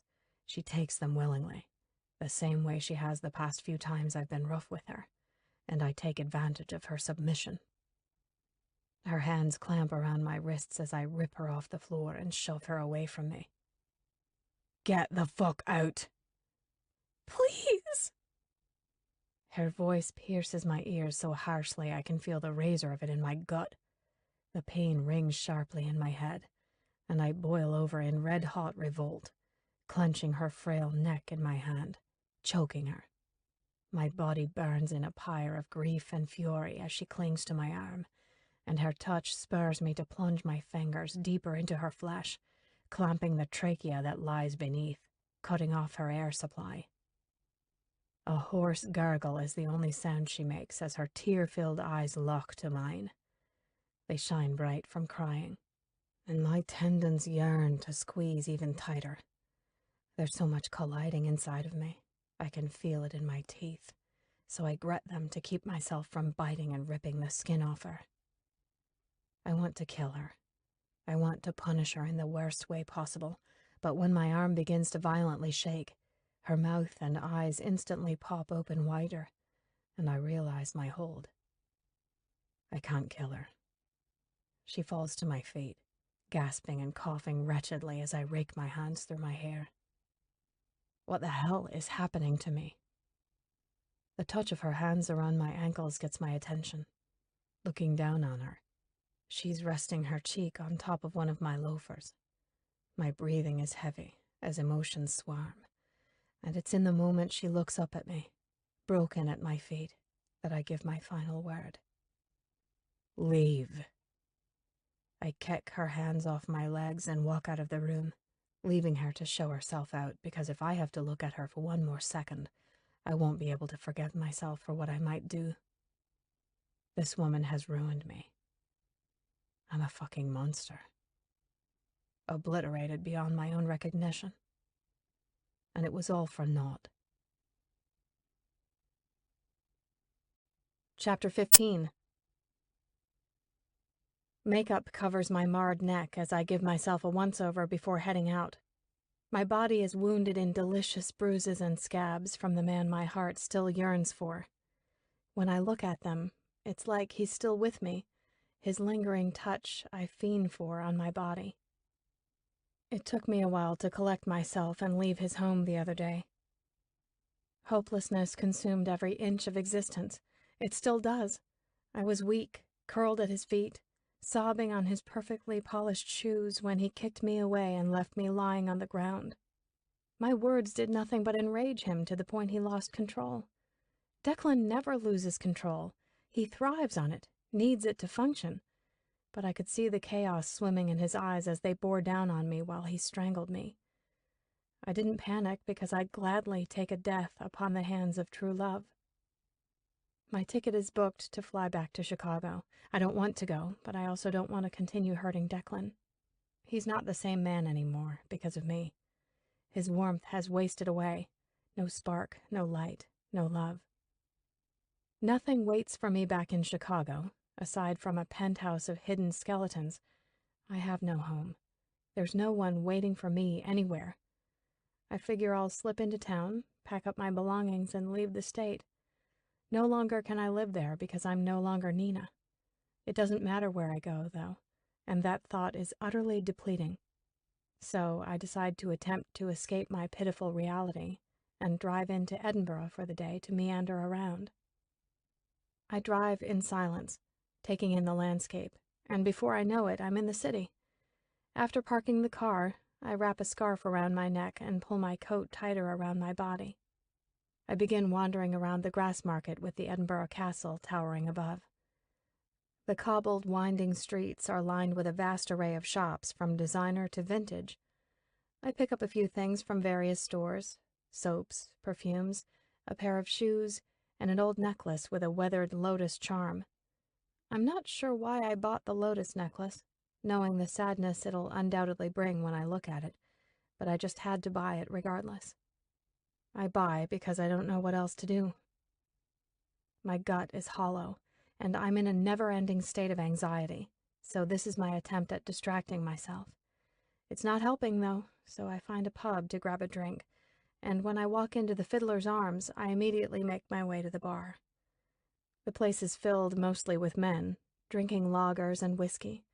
I spot an empty stool and take a seat. The bartender places a drink napkin in front of me, saying, "What can I get you?" Taking a quick look at the tap handles, I don't recognize the names, so I randomly pick one. "Staropramen." He gives me a nod, begins to fill the mug, and then sets it in front of me. I slip my coat off and hang it on the back of the stool, and then take a long, slow drink, in hopes that it dulls out the intensity that's inside of me.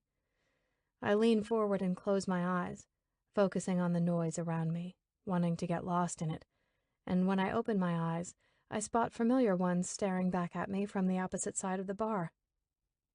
A grin grows on Lachlan's face, and he nods to the empty seat next to me in a gesture to join, and I give him a small, inviting smile. "Fancy seeing you here," he says when he approaches and sits down. "Wanted to do a little shopping before I head back home," I lie, and my stomach knots at the pathetic deceit. "You heading back to the States?" "Yes, tomorrow."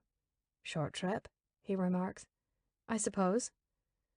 He takes a sip of his whiskey and sets the tumbler down when he asks, "Any plans on returning?" "Doubtful," I reply, and take another drink.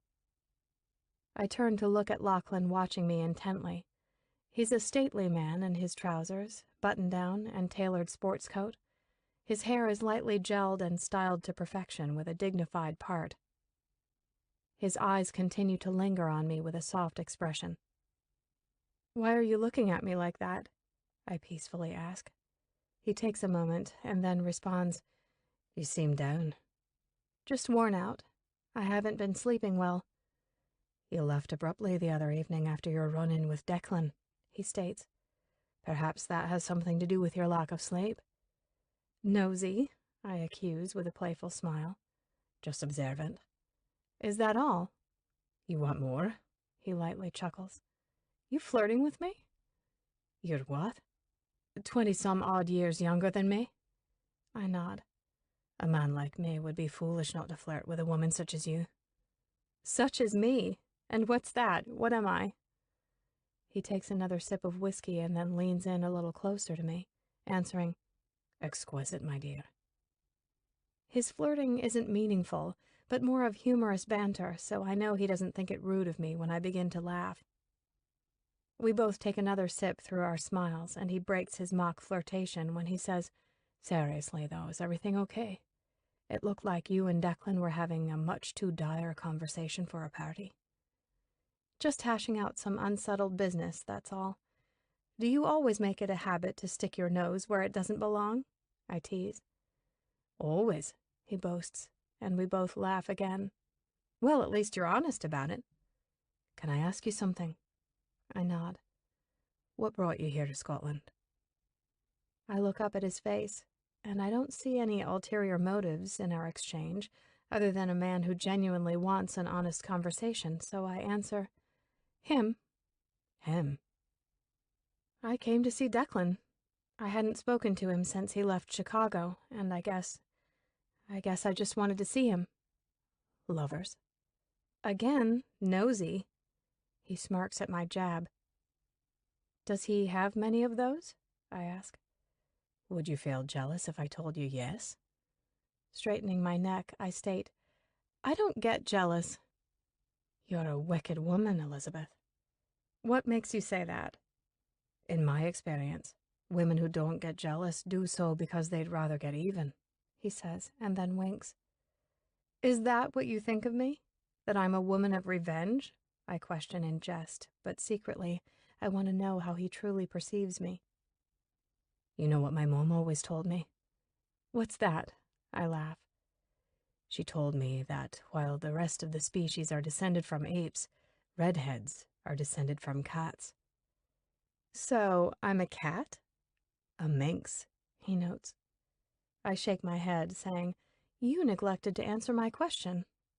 You mean Declan? Mm-hmm, I hum as I take another drink. No. No?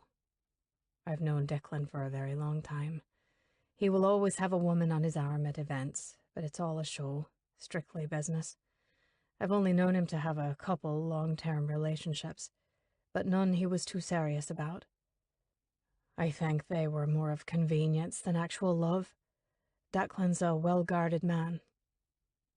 Hearing this makes my guilt build heavier, knowing that what he gave me was most likely the first time he had given that to anyone. His love, his heart, his moments of sweet softness. Having this information makes the destruction feel even more malicious. He's a shrewd man in business, Lachlan continues. I can only assume that filters into his personal relationships as well, but perhaps you might have better insight into my assumptions.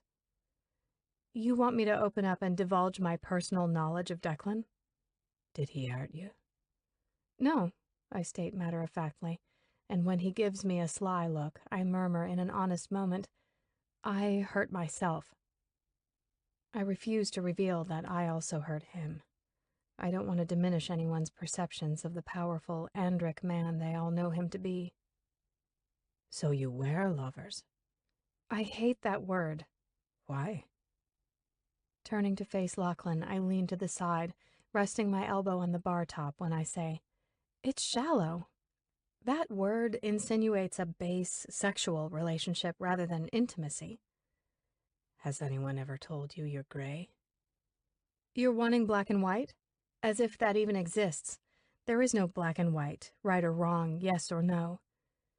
His eyebrows raise in curiosity, and to lighten the now heavy mood, I tease, Oh, come on, Lachlan. Surely a man of your age has come to recognize the world for what it is. A man of my age? Yes, I respond, smiling, and then laugh as I add, Old? Old? Didn't your mother ever tell you to respect your elders? I never had a mother. I catch myself as the words fall so easily and without thinking. I immediately press my lips together and turn in my seat so I'm not directly facing him anymore. He doesn't make any comment, and the silence is unsettling as we sit here. When I do finally turn my head to look at him, there's a look of pity on his face. It irks me, but I remain polite because, let's face it, besides the elderly lady I'm staying with, this is the first real conversation I've had in a while. If you're feeling sorry for me, don't. He surprises me with his unguarded bluntness when he asks, What happened to her? You don't beat around the bush, do you? What do I have to lose? You're leaving Scotland. We'll never see each other again. Okay, then, I respond as I turn in my seat to face him dead on and take him up on his offer. What the hell do I care? He's right. After today, I'll never see him again. I don't know what happened to her. I have no memories of her, so I assume her to be dead. It was always just me and my father. You never asked? My father died before I could, I answer directly. Have you tried finding her? No. Why? What's the point? I say with a shrug of my shoulders. Aren't you curious about where you come from? What if she's not dead like you assume? What if she's been looking for you? And when he asks that last question, I start to wonder, hypothetically, if the woman did exist, she wouldn't have a chance finding me. I was a runaway, an invisible child, and then I was Nina Vanderwall. How would she have ever found me when I've made it impossible?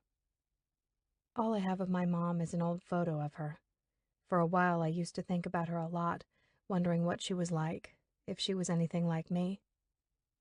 It's never too late, you know, Lachlan says, and I let his words float in my head. I've lost everything, but what if I haven't? What if there's a chance that I have something left in this life? Is it worth trying to find? Is it worth believing in hope when that dream has failed me countless times? Can I take another disappointment? Questions. I have hundreds of them. Looking back to Lachlan, I want to protect myself, but I'm so lonely. Lonely and in need of comfort, in need of a reason to go on. Because as I stand now, I'm beginning to seriously wonder why I'm still here, moving, breathing, living. Why do you care? I ask the man who shouldn't because I'm not worthy of it. There's something about you, he says with all seriousness. But you don't know anything about me. Doesn't mean that I don't want to, he admits before adding, all friendships have to start somewhere. Let me help you. But I've never had friends. I stuck to myself in school while everyone else picked on me. Pike was my only friend, not only from childhood but also as adults. And let's face it, the so-called friends I had when I married Bennett were just for show. So I accept his offer, and with reluctance about what I'm agreeing to, I give a small nod. Okay then. Chapter 16. I've been packing ever since I got back from Edinburgh. Now that all my belongings are ready to go back to the States, I sit on the floor beside the bed I've been sleeping in for the past couple weeks since I arrived here at Isla's. My mind begins to drift back to the conversation I had with Lachlan earlier today. It was weird. A mention of my mother is something that never happens. It's part of my life that rarely creeps to the surface, but it's there now, and I'm not quite sure how it happened. There were times in my childhood when I would miss her, but what I was missing wasn't real. It was simply a creation of my imagination. I've never known what it was to have a mom. More than anything, it's always been my dad that I ache for and miss wholeheartedly. But when Lachlan offered to help find my mother, I agreed. I don't know why. My acceptance of his offer came without much thought at all. Maybe I'm just so lonely that I'm willing to grasp onto anything at the moment. Warmth slips down my neck, extinguishing my train of thought, and when I bring my hand to the front of me, it's bloody with dark flesh under my nails. It's then I realize I've been mindlessly picking at the scab that still remains from Declan. It's grown in size. I reach back and begin to dig my nail into the soft, gummy, exposed flesh, and a searing pain slices my scalp. And finally my mind is depleted of all thoughts, and I go numb. My eyes fall shut, and I drop my head forward, letting it hang. Fingers that work nimbly find an unpicked edge of a scab, and I grip it between my fingers. A moment passes before I swiftly yank, pulling the scab off, along with new, uninfected flesh, enlarging the wound even more. Exhaling a lungful of air, my core tingles in delighted release when I feel a new onslaught of warm, thick blood oozing down the delicate skin of my neck. Exultation is stolen in an instant when the door to my room opens, and I see Declan's horrified face. Am I dreaming? He's frozen for a moment before stepping into the room and closing the door behind him. I don't move as I look up, stunned. Christ, what happened? He gasps, but he isn't looking at me directly. I follow his focus as my eyes land on my crimson-soaked hand that rests on my lap. His legs disappear from my periphery while my vision blurs on my weapon, and then it's gone, covered in a warm, wet towel. Touch. Declan's hands work deftly as he dabs gently, cleaning the blood. Touch. My heart's beat reacts. Delicate pumps soothe my tormented chest into a lull of lucidity. Touch. No longer a hateful, punishing touch, just a touch. Lifting my eyes to his face that's pinched in puzzlement, he flips my hand palm up and then over again. Where's the blood coming from? I don't speak, and when he catches my eyes with his voice is fervent. Nina, where's the blood coming from? Don't call me that. Ache splinters when he calls me Nina, tightening my throat in a menagerie of emotions. A collision so unmanageable my body doesn't know how to react, so it remains numb and silent as Declan begins to move his hands over me, pulling up the sleeves to my sweater, trying to find the source of the blood. Lowering my head, I lose myself in skin-to-skin contact, and when his hand finds the back of my head, I go limp, falling into his lap. I lie on the floor like a baby, with my head on his knees, and silently blink out tears. I don't know if they're happy or sad tears. All I know is that they are tears that welcome my answered prayer of solace. His fingers are tender as they move to nurse me. I rest in a ball curled at his mercy. His pants dampen beneath my cheek, salting the wool fabric. If wishes were granted, this would be mine. I wanted to remain in his lap forever, to never lose that feeling because he was everything in that moment. Gentle and loving, lying there, I felt like a child, like a little girl being taken care of by her father. And although he wasn't my father, somehow he carried pieces of that man inside of him. It wasn't something he was even aware of, but I was. I saw it and felt it every time I was in the presence of Declan. He held it all, lover, protector, fighter. He was the ultimate fairy tale, and I would have done anything to make him my fairy tale. "What have you done to yourself?" His voice murmurs above me. "Sit up."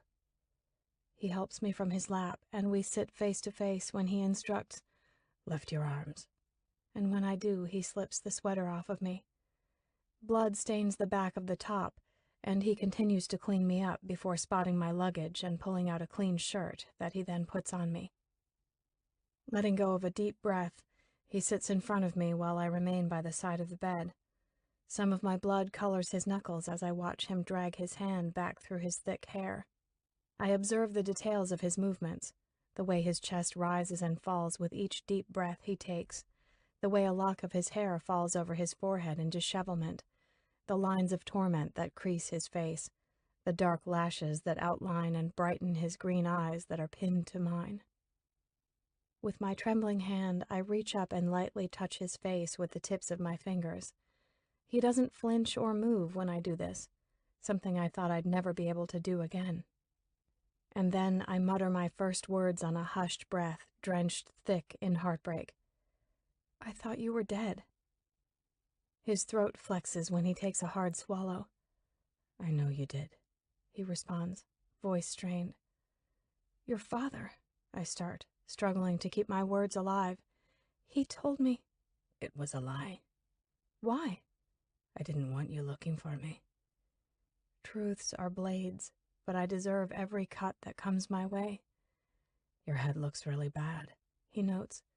Why? Why are you doing this to yourself?" I reach back to touch his gift that burns in my flesh, and I'm embarrassed when I answer him with honesty because I refuse to hide myself from him anymore. "I didn't want to let it go."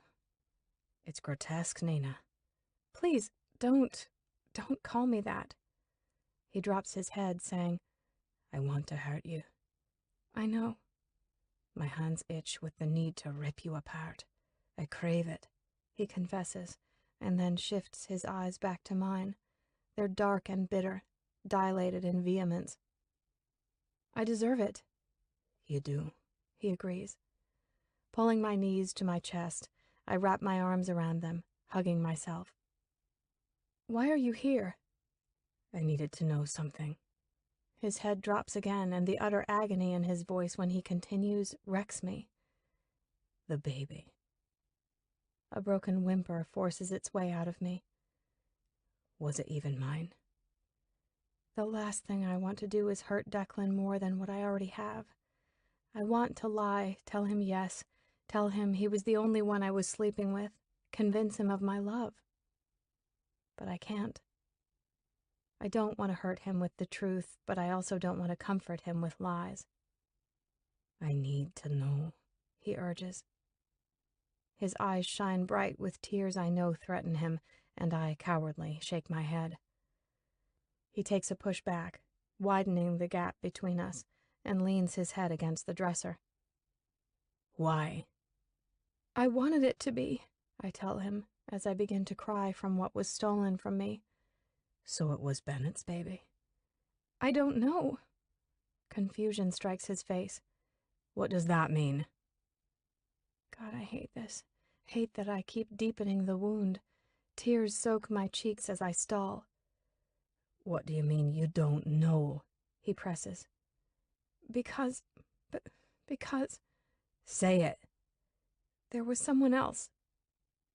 My words ignite a fire within him. His neck is tense, reddening in anger. With elbows on knees and white-knuckled fists clenching hair, I know he's about to blow. It's not what you're thinking, Declan, I say in my attempt to explain the fucked-up relationship Pike and I had. Besides me and Bennett, you were fucking someone else? Yes, but... Then it's exactly what I'm thinking. He seethes. No, it wasn't like that. It wasn't...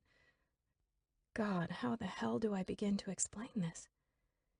He was... This is going to sound crazy, I know, but it isn't. I fucking hate you. I love you. Not Bennett, not Pike. You. Wait. He pauses for a moment, and then continues. That name. That guy. I went to see him. Found his name in the file your husband had on you. Yeah. This shit is so fucked up. I can't even get my thoughts straight. Pike's my brother, I reveal. What the hell is wrong with you? My foster brother, I clarify in a rush. He's my foster brother. The same guy that was beating you? I nod. Do you know how sick this is? How sick you are? Fucking 3 men? Wiping my eyes, I move to sit on my knees. I'm so sorry. I know it sounds messed up. Sounds? No, Nina, it is messed up. You need serious help, you know that? I don't bother correcting him when he calls me Nina. He stands up, looking down on me in fury. I can't believe I fell for something as disgusting as you. It wasn't like that, I say in a panic. I didn't like him like that. There were no feelings attached. It was the opposite of what you're thinking. I used him so I didn't have to feel. He was a vice. That's all sex was with him. A vice to numb me. Numb you from what, Nina? From life, I cry out. From everything. Everything. Even me. No, not you. Once I realized how I felt for you, I never touched him again. I couldn't, because your hands were the only ones I wanted to be touched by. But I was already pregnant. I just didn't know it. He paces the room, enraged.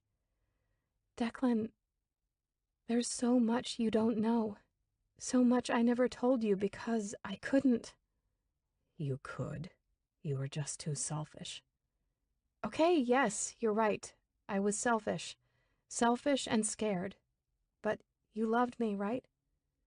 I don't know who the fuck you are. Tell me. Tell me who you are because I'm so goddamn confused right now. I don't know, I whimper, and then stand with him. You do know. I don't. I want to know. I'm trying. What does that even mean?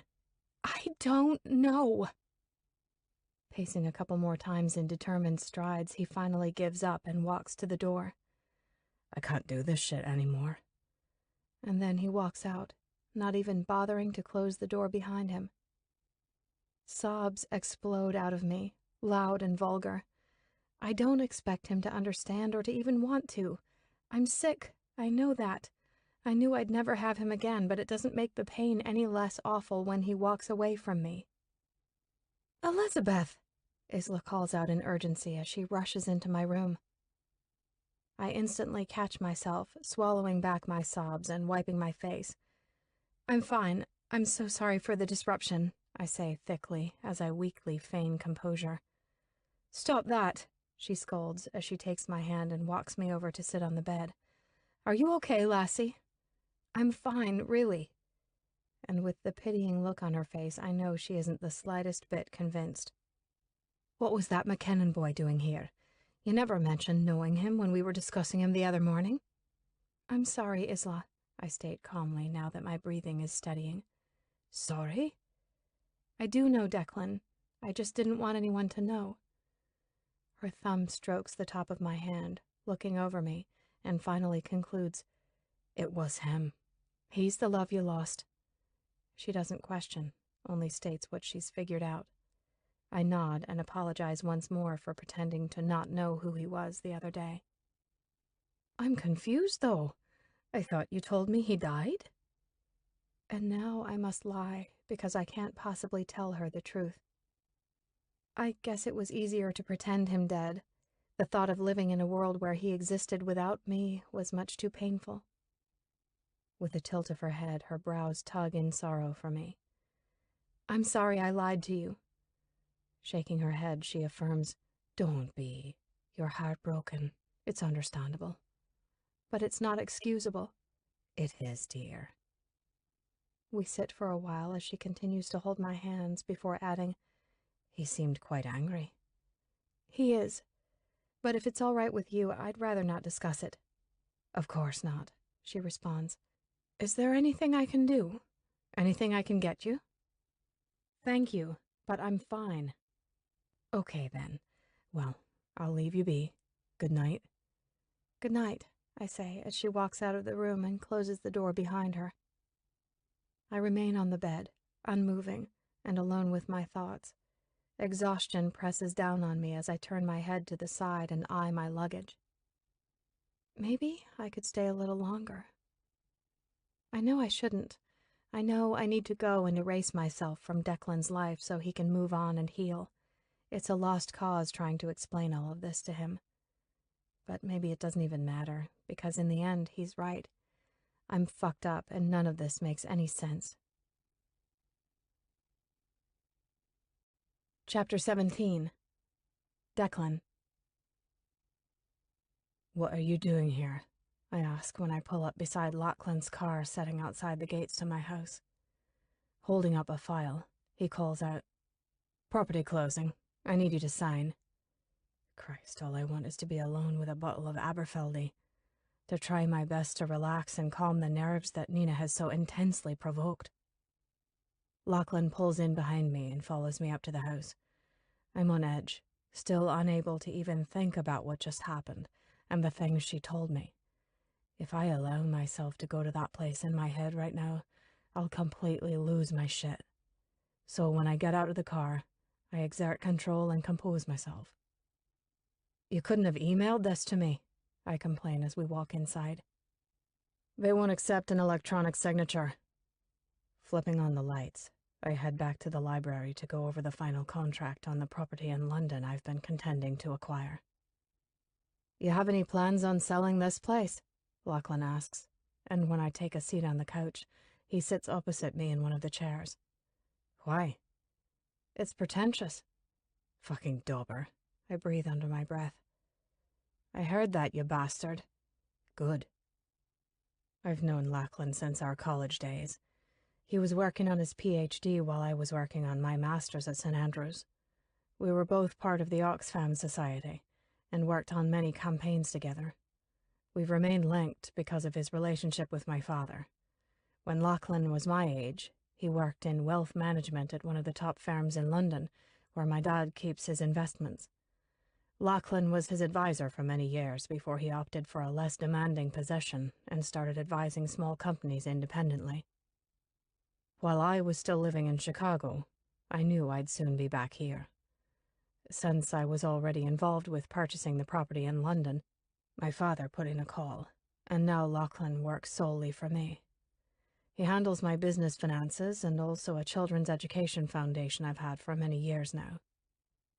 "Everything should be as we discussed with the bank," he tells me as I read through the document. "Looks good." I sign the papers and slip them back in the file. Handing it over to Lachlan, I say, "Life's about to get busy." "Good thing?" "Very. After Chicago, I'm ready to dive into this project." "You ever going to tell me what the hell happened?" Standing up, I don't respond. Instead, I walk across the room to the liquor cart, pull the crystal stopper from the decanter, and begin pouring myself a glass of scotch. "Declan, drink?" "No," he responds. "So tell me, what happened?" "Nothing to tell." I take a sip, relishing the 21-year-old single malt. I allow the smooth smoke of the scotch to settle on my tongue before swallowing.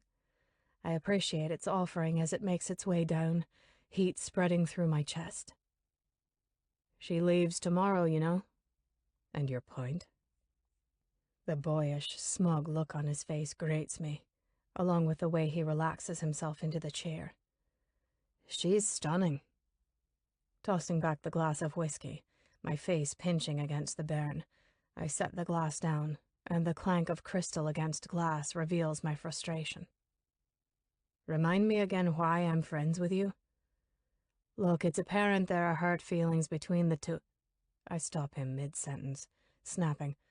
What are you, my fucking therapist?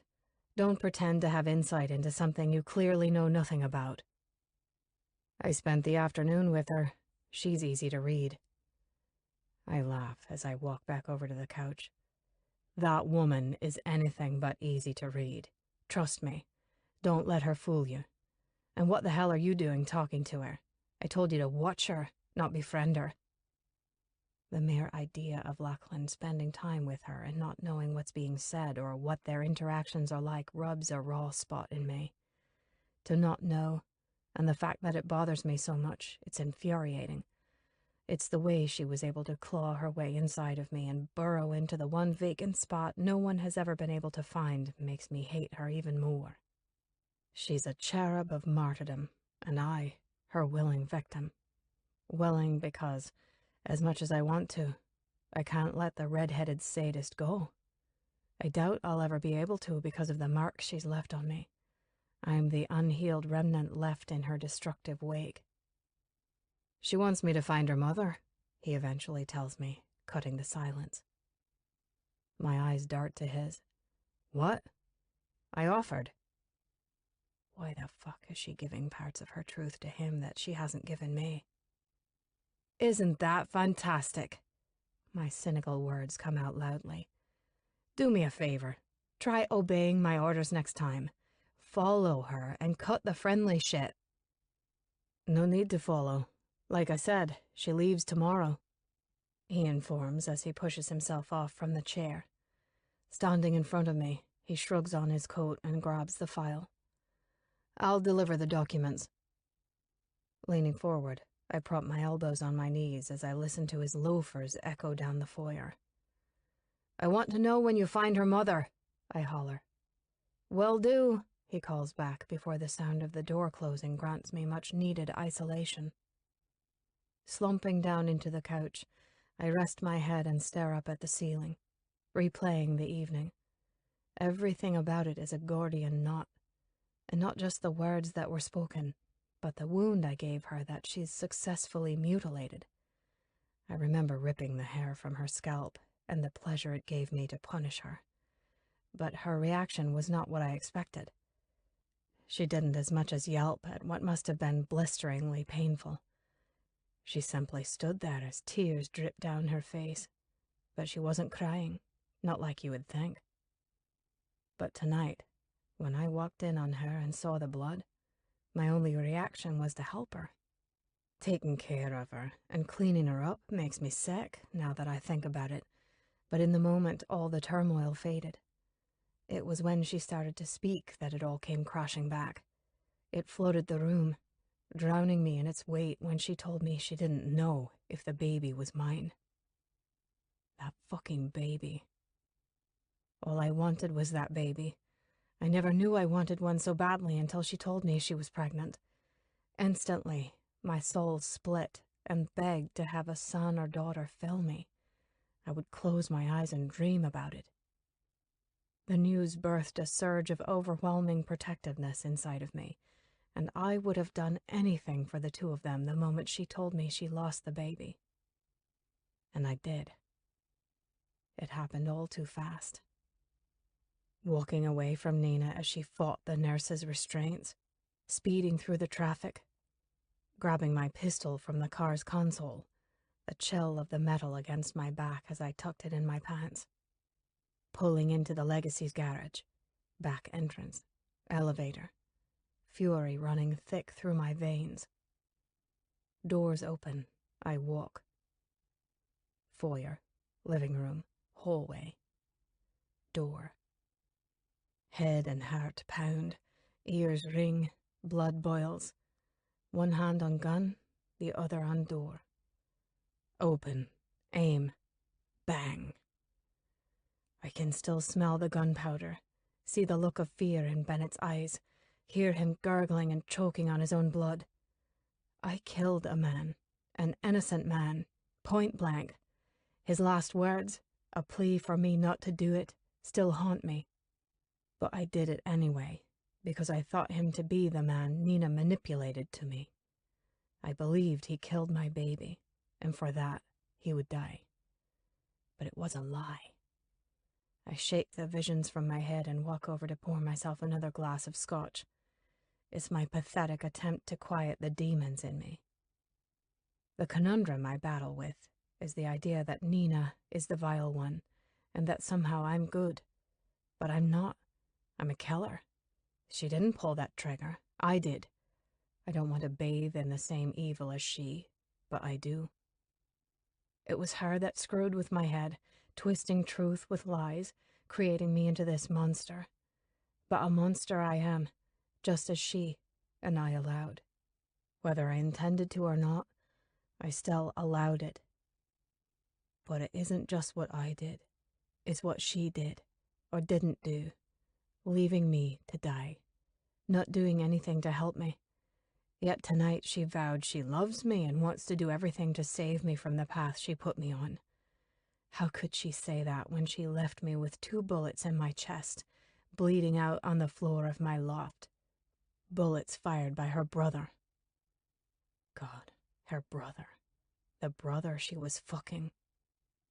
All he had to say was go, and she went, never coming back for me. I've been lied to and manipulated by many, but her betrayal has debilitated me, ripped my heart out, riven to obliteration, raping the soul entirely. Who knew her hands could hold so much turpitude? Everything combined is impossible to digest. The contradictions she throws out do nothing but spur confusion and animosity. My mind craves clarity on the situation, but I doubt I'll ever get that because I doubt her sanity. Yet, the mere mention of her leaving tomorrow evokes a thrum in my chest, and that shit bedevils me the most. Chapter 18. I've been trying my best to play the part, cooperate with the authorities, and feign my innocence, but shit is looking bad. Cal's been sitting in jail, and it's only a matter of time before they come after me. I can trust that Cal is keeping a tight lip. Otherwise, I would have already been arrested. But he knows firsthand what can happen if his loyalty is compromised. Needless to say, with everything I stand to lose, if they uncovered my involvement in the gun trafficking and my other crimes, they'd fry me. I'm a dead man walking at this point, but I'm not a man who's going to sit back and watch his dynasty collapse. Pawns are beginning to fall, so I need to move fast. The private charter is set to leave at 3 a.m. Everyone has been paid off and given the rundown. They know I own their tongues. My new identity is packed in my briefcase. Bags are ready to go, and the car should be here shortly. With a stomach filled with boulders of anxiety, I walk through the dark house to my bedroom where my unknowing wife sleeps. Eeriness looms as I walk into the room. She lies there, peaceful, completely unaware of the world she walks around in daily, unaware about who I really am, what I really do. But if I'm going to do this, I need my family. There's no other option because they mean everything to me. So with that, I risk it all, because they're worth it, when I sit on the edge of the bed and gently nudge her awake. She stirs, and when she begins to open her eyes, I take her face in my hands and kiss her. There's no preparing for this life, the one I've chosen to live for nearly 30 years. But never in those 30 years have I been under surveillance like I am now. "What's wrong, honey?" she questions, pulling away from this uncharacteristic affection. Remaining as calm, clear, and concise as possible so that she doesn't freak out on me, I say. I need you to sit up and listen to me very carefully. You're scaring me. Don't be scared. Everything is going to be okay, but I need you to listen closely because I don't have much time. She sits up and gives me a nod with fear-glazed eyes. I take her hands in mine. I'm leaving the country, I start when she interrupts me. What? When I place my fingers over her mouth, I stress, I need you to not ask questions because I won't be able to answer them. I'm begging you to trust me and know that I will do everything to keep our family together. I love you, but there's a part of this business that isn't legal. I've done some things, and now I run the risk of losing my life. My words are partial truths, but mostly lies because there's no point in laying it all out there. It would only put her in danger. Her eyes widen and her face creases in confusion as she slowly shakes her head. This is what I need from you. I... Take a deep breath, hun, I gently instruct. You trust me? Her nod comes instantly, soothing some of my worry. Good. I need you to trust me. Never doubt me or my love, understand? Of course. If anyone asks about me, you tell them you don't know where I am. You haven't heard from me or seen me since we got into an argument over my commitment to this marriage. That if you had to guess, I'm simply hiding out in a hotel to avoid coming home. Why would I? Trust, I say, cutting her off. No questions, because the more you know, the harder it is for me to protect you. Protection from what? From who? Cupping her cheeks, I affirm, no one will ever separate us, hurt us, destroy us. I need you to just stay put and lay low. Don't talk to anyone unless you have to. But whatever you say, you do not know where I am. When will you be back? Leaning in to rest my forehead against hers, I whisper, I don't know. She then begins to quietly weep with her hands on my cheeks. You love me, right? Yes, she responds. I need you to know that when I come back, we won't be staying. We'll have to leave the country. It's not something that's negotiable. What about our life? Our family and friends? There won't be a life if we stay. Her body trembles while she clings to me, muffling her cries against my shoulder. I don't have much time, I tell her softly, trying not to upset her more. What does that mean? I'm leaving now, tonight. She pulls away, and with broken, tear-filled eyes, she tells me, You have to give me something, some assurance that you're going to be okay, that you're going to come back. There isn't anything I wouldn't do for our family. I will always protect what's mine. I will be back. And with that, she kisses me with urgency, pulling herself on top of my lap. She tastes like salt as she cries through her loving affection, gripping tightly onto me. I band my arms around her, reminding, I love this family more than life. I'm so scared. I don't even know what to think right now, she whimpers, and I wipe her tears. I know, hun, I know, and I'm sorry.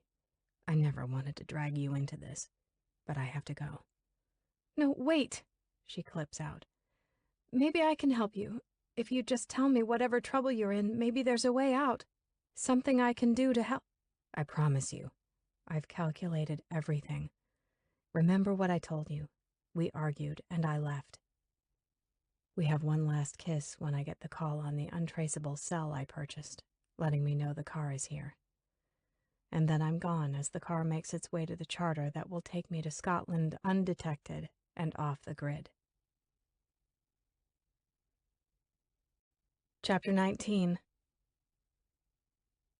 I'm a selfish woman for what I'm about to do, but I can't stop myself. All my luggage is packed in the trunk, but before driving to the airport, I need to say goodbye. I know my words hurt him last night when he came to see me. The more I spoke, the angrier he became and eventually stormed out. But I can't be left with that. I can't have that be our last interaction. I know I'm only thinking of myself right now, but I simply have to see him one last time. Pulling up to the gate, I push the call button. "Go home, Nina," his voice says. "Declan, please. I'm going home. I'm heading to the airport now. I just want to say goodbye. Can you please give me that?" There's no response, only silence. I wait, and when I'm about to shift to reverse, the gates begin to open. Releasing a sigh of gratitude, I start the drive up the winding road. After I park the car, I take another long look at the house. I try not to think too much about the could-have-beens because they're just never-bees. I still find it odd that the shrubs that line the house are scarce in areas. Big, gaping holes when everything else is pristine, even under all the snow. "It's freezing out here," Declan calls out to me from the front door where he stands. "The shrubs look sad," I tell him. "The shrubs?" "You're missing a lot of them. Did they die?" "You could say that," he responds. "Can we get out of the cold?" Giving him a weak smile, I walk over and enter his home. Declan closes the door and moves past me, and I follow, but today he leads us into the kitchen. "I was just making some coffee," he says as he pulls the kettle off the stove. "I think the old housekeeper left some tea in the pantry if you'd like a cup." His politeness is unexpected, catching me off guard. Okay. Yeah, that would be nice," I say, stumbling nervously over my words. I walk around the large center island and take a seat on one of the bar stools. I watch him move about the kitchen, pouring the boiling water into the French press, and then the rest in a teacup for me. Looking around, I take in the surroundings. The kitchen is tucked away from the openness of the house. It's an eat-in kitchen with a large farm-style table that sits in front of 3 floor-to-ceiling windows that overlook the beautiful grounds. The room is brightly lit from the snow outside, and the windows are slightly fogged over. "Here you go," he says, and I quickly turn back around to the cup of tea he's set in front of me. I stare down, watching the ribbons of steam float up and disappear. I'm reminded of the many mornings I would sit at the bar in Declan's loft, sipping on tea while watching him cook breakfast. He always looked so sexy in his long pajama pants and white t-shirt that hugged his broad chest. I could watch this man infinitely and never tire. The memory of what used to be pangs in my chest as I sit here, and when I look up, I see him standing in front of me on the opposite side of the island. "Declan," I say in a faint whisper. I let his name linger in the air between us for a moment. "I'm so sorry."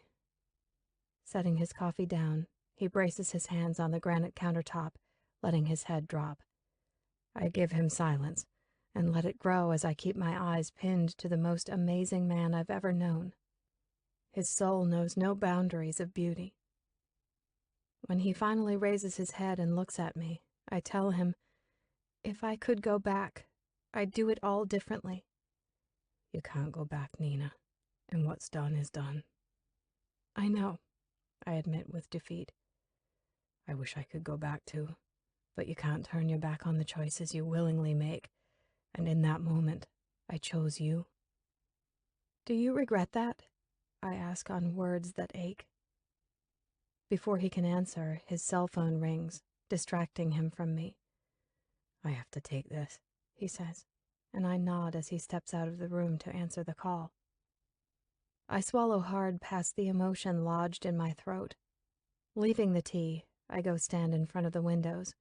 The chill from the glass makes me shiver as I watch the snow drifting down weightlessly to the ground. Looking over to the left, I can get just a hint of a glimpse of the grotto and decide to get a better look from another window in the house. Slipping off my coat, I lay it over one of the kitchen chairs and make my way out into the main hall of the house. I can hear Declan's voice coming from the library. I wander down the grand hall toward the glass atrium when I pass a set of stairs. With curiosity, I begin to climb the steps that lead up to the second floor. With my hand still on the banister, I look up to see the stairs continue up to a third floor. I explore, opening doors and walking down the various corridors that lead to bedrooms, bathrooms, and sitting areas. Everything on this level has been remodeled and finished in grays and stark whites. I then see a massive set of white double doors with intricate carvings in the painted wood. The handles are like ice in my hand when I open the doors to what I discover is Declan's room. My loss is overwhelming as I look at the large bed that sits in the center of the room. I'll never know the feeling of being wrapped up in those sheets. Declan's right. You can't turn your back on the choices you make, and sadly, I made all the wrong ones and lost him in the process. I take a step into what feels like forbidden territory and look around the room. Its many windows brighten the space that's painted in a hue of dark gray, and the fluffy white down that lies atop the large black leather Chesterfield sleigh bed. There's a sitting area off to the side with 2 black armchairs and a chaise, all leather Chesterfield as well. Mindlessly, I walk across the plush carpet and over to the bed. I allow my fingertips to ghost along the white fabric as I mourn the loss of what was once within my reach. "What are you doing in here?" His words are clipped and irritated. I look at him over my shoulder before I turn to face him. My mouth opens to speak, but I can't find my words. "You shouldn't be in here," he tells me. Just what?" he questions as he starts to slowly make his way over to me in purposeful strides. I don't know. I just needed to see this. Your home, this bed, you. "Me?" Yes, Declan, you, I say. I miss you. "You don't miss me." Every day. I do. I miss you every single day. His jaw ticks, and with darkening eyes, he says, "You miss what I no longer am." Don't say that. "Why? Too much responsibility for you to bear? You want to ignore the fact that your lies altered my life in the most unforgivable way?" His voice grows coarser with each word spoken. "You want to stand there and be forgiven for what you did, like you're some sort of victim in this?" I don't expect forgiveness. "More lies." He grits through clenched teeth as his hands fist at his sides. No. "Then why do you keep saying you're sorry over and over again?" He grabs a hold of my shoulders and my voice stutters. I don't know, but I don't expect for you to forgive me for what I've done. "Then why say it?" Maybe, I don't know, maybe hope." "Hope? For what, Nina? For me? For us?" Maybe. I tremble as my emotions grow with his anger. "You want hope where hope doesn't exist." Fighting against the sadness is doomed when my chin begins to quiver as I say, I'll always hope for you. "After all this, you want me?" I nod. "Then tell me," he demands with intent. My words come easily. I want you, Declan. His hands drop from my shoulders and land on his belt. With punishing black eyes boring down on me, I hear the light clinking of metal as he undoes the buckle. My pulse explodes in a rush of hammering beats that knock hard against my ribs in anticipation. But at the same time, my panicked heart flutters when he yanks the belt out from the loops of his slacks. I stand here unmoving and simply watch him. He takes the back of his hand and runs it down my cheek to my neck and then my shoulder. In a flash-quick move, he jerks me around, crossing his forearm over my chest and pinning my back to his front. My hands grip the sides of his thighs, balancing myself on shaky legs. "Tell me to stop. Tell me to take my hands off you," he says with his lips pressed to the shell of my ear. No. Fast hands yank my arms behind me, and he binds the belt above my elbows. His restraint is unrelenting, pinching my shoulder blades together. I gasp at the sting of the leather biting into my flesh, and then yelp out when my feet are suddenly kicked out from under me and I fall hard on my knees. But before I can cry out against the burning pain that's radiating up my thighs, Declan grabs my hair and shoves my head face down into the bed, making it hard to breathe. You've heard of the theory of atonement, right? making a restitution to mend what's been broken. I was willing to be whatever vessel Declan needed me to be so that he could deal with his pain. This was my punishment, my meager attempt to right the wrongs, but what came next would test my limits of love for him. How far would I let his destruction go? At what point would I draw the line? Did I even have limits when it came to Declan? It was in that moment, bound and on my knees, that I would soon find out. Gasping for air, I scream out when he twists my hair in his hand, ripping open the scab on my scalp.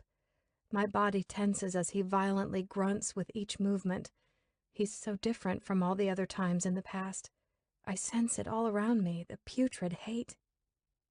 He lifts off of me and shoves my pants and panties down to my knees, and my heart freezes in terror when he spreads my ass cheeks open and spits on me. Oh God, no. His hand grips my shoulder for leverage, and every muscle inside of me constricts when he brutally forces his cock in my ass, ripping me in the most grotesque way. I shriek in sheer agony, my cries bouncing off the walls as he growls with each abusive thrust. I do everything I can to wrench my body away and fight him, but he's taken away my strength and power. I'm at his mercy, and he's a dark rage of unholy wrath as he takes the one part of me I never wanted to give. Gone is Declan's control, the awareness of how far he's pushing me. My screams are muffled when he lays a fierce hand on the back of my head, shoving my face back down into the mattress. I wail and gasp, thrashing my body against his merciless pounding. The next thing I know, he shoves his hand into my mouth, all 4 fingers, prying my jaw open and pulling against my cheek. The fire that sears my flesh and the corner of my mouth is ruthless. It's his way of shutting me up, because every attempt I make to scream or cry results in gagging on my own saliva. Stop.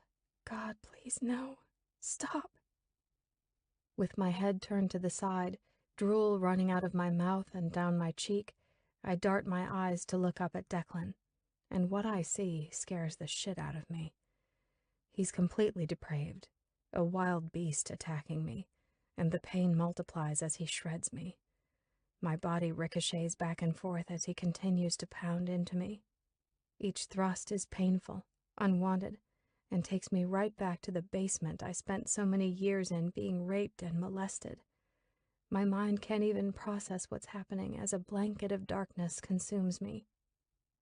I close my eyes, praying for this to end, and the next thing I know, I'm taken back to the only other time this has happened. I'm 12 years old, bleeding for the first time, and Carl's pissed because Pike can't get hard to fuck me in the ass. I'm naked, and Carl has my face shoved down on the cold concrete floor. His grunting fills the basement as he rapes me from behind. Blood rolls off my back from the lashings he gave me with his belt. His fat belly slaps against my hips as he rips me open, splitting the flesh. My screams go unanswered. My body begins to heave and convulse when I come into the present. No longer is Carl raping me, but Declan. The voices in my head are screaming for him to stop as he continues to sodomize me, but it's all I have since he has my jaw wrested open, gagging me, and making it impossible for me to fight back. Shut it off, Elizabeth. My eyes pop open when I hear Pike, and he's here. Tears fall when I look into his consoling eyes. He's right here with me, on his knees beside me. He runs his fingers through my ratty hair and attempts to soothe me. Just look at me, okay? I'm here with you. You're not alone, but I need you to turn off your feelings right now. I fight to relax my body while Pike continues to talk to me and stroke my hair, and soon enough, in a matter of seconds, my muscles slacken and my breathing slows. My eyes are locked to my savior. That's it. No one can hurt you if you can't feel, he reminds me. I'm here with you, Elizabeth. Just keep your eyes on me. It'll be over soon. I nod at his words and trust in them. I keep my focus and never let my eyes stray from his as Declan forces his domination on me. In mere moments, he flexes above me, filling me with his cum. His body hunches over mine as he groans out in pleasure. Or is it anger? Then I notice his hand is no longer shoved in my mouth, but instead holding my hand. Why is he doing this? My head fills with a haze of swirling thoughts and memories that are unrecognizable. I'm dizzy in the wake of what just happened, as my head lies in a puddle of saliva, tears, and snot.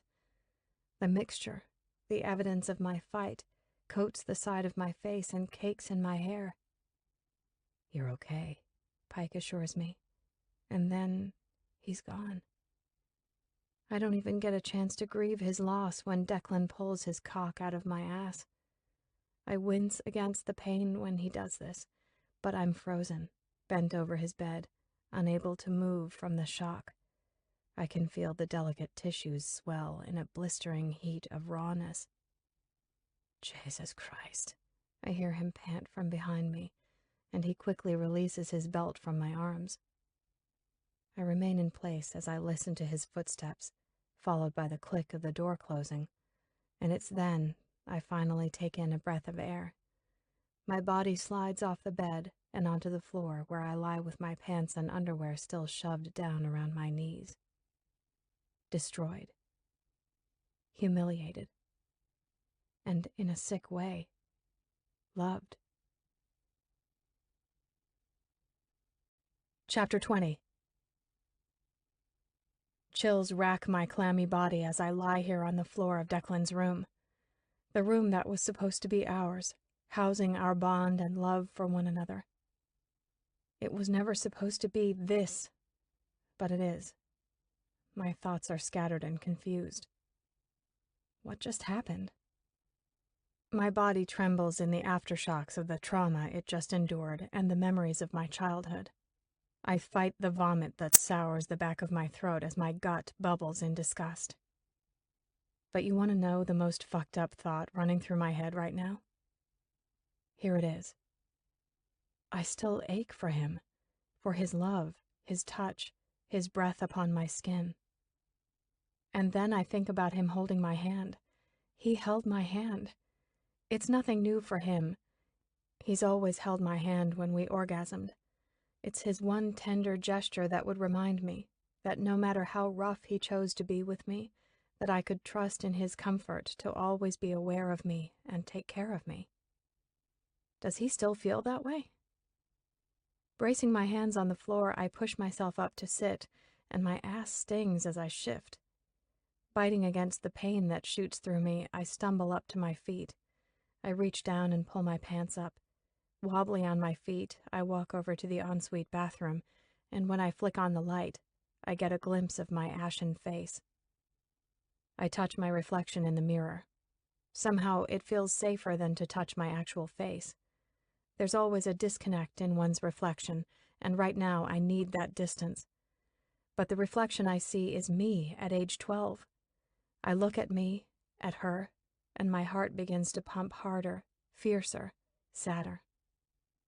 Her blue eyes are filled with a pain she hides from the world, and I want so badly to reach through the glass and save her from the life I know she'll endure. I know that deep down she's buried a small light of hope, and it kills me to know it's just a wasted dream. This sweet little red-headed girl is destined for a life filled with anguish and despair, and there's nothing I can do to save her. Her future is inevitable, written in the stars, and bound to the solidity that the fairy tales she dreams about don't exist. They never did. Tucking my fingers in a tight fist, I feel the tingles in my palm. Everything clouds around my head in a swarm of shit memories and thoughts. I'm stronger than this. Don't break. I'm stronger than this pain. But maybe I'm not strong. I just allowed Declan to fuck me the same way Carl did, and I barely even fought him. I succumbed to him like the trash I am, gave him a piece of my worthless body for his selfish use. Smash! 100 eyes stare back at me, sad, pitiful, loathing eyes, My eyes. The clinking of broken glass falling onto the marbled sink is a song of despair, but it's ruined with my panted breaths. I look into the broken mirror and I hate what I see. I hate what I am. I hate it all. And I want to hate Declan for what he just did, but I can't. I can't, and I hate myself even more for that fact. I deserved it. I deserve even worse. If this is his way of punishing me, then I'll suppress the need to fight him. I'll bear it and take it without enmity. Concentrating on calming myself down, I turn on the faucet and cup my hands under the cold water. My knuckles sing as the water flushes the split skin. Water takes my blood and runs red down the drain. I allow the coolness to numb the wound. After taking a few sips from my hands and rinsing my mouth out, I start opening the drawers and cabinets to find a couple bandages to cover my knuckles. Once I have the band-aids in place, I undo my pants to clean up.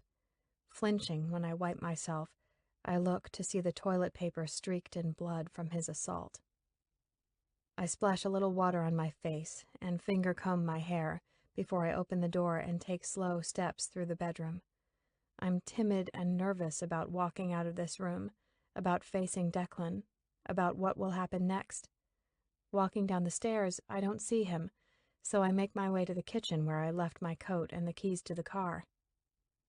I stop when I see Declan leaning over the counter. I don't move. I don't make a sound. His back faces me as he's bent over, leaning on his elbows with head in hands.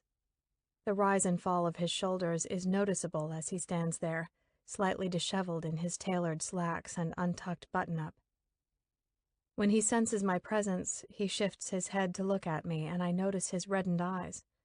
The shame is written all over him, staining him in humiliation. But I'm the only one who should feel it, not him. He pushes back from the counter and stands up, facing me, and when I take a slow step into the kitchen, I'm overwhelmed with the need to give him honest pieces of me, to open up with truths he's never heard before, to finally let him inside of me. Being with you has been difficult, I admit, my words trembling. It takes me to the extremely dark place of my past. Then why me? Why not choose someone else? Because, I choke out as the tears flood my eyes. Because you always held my hand, I weep. For some reason, that simple touch made it okay, made me feel safe.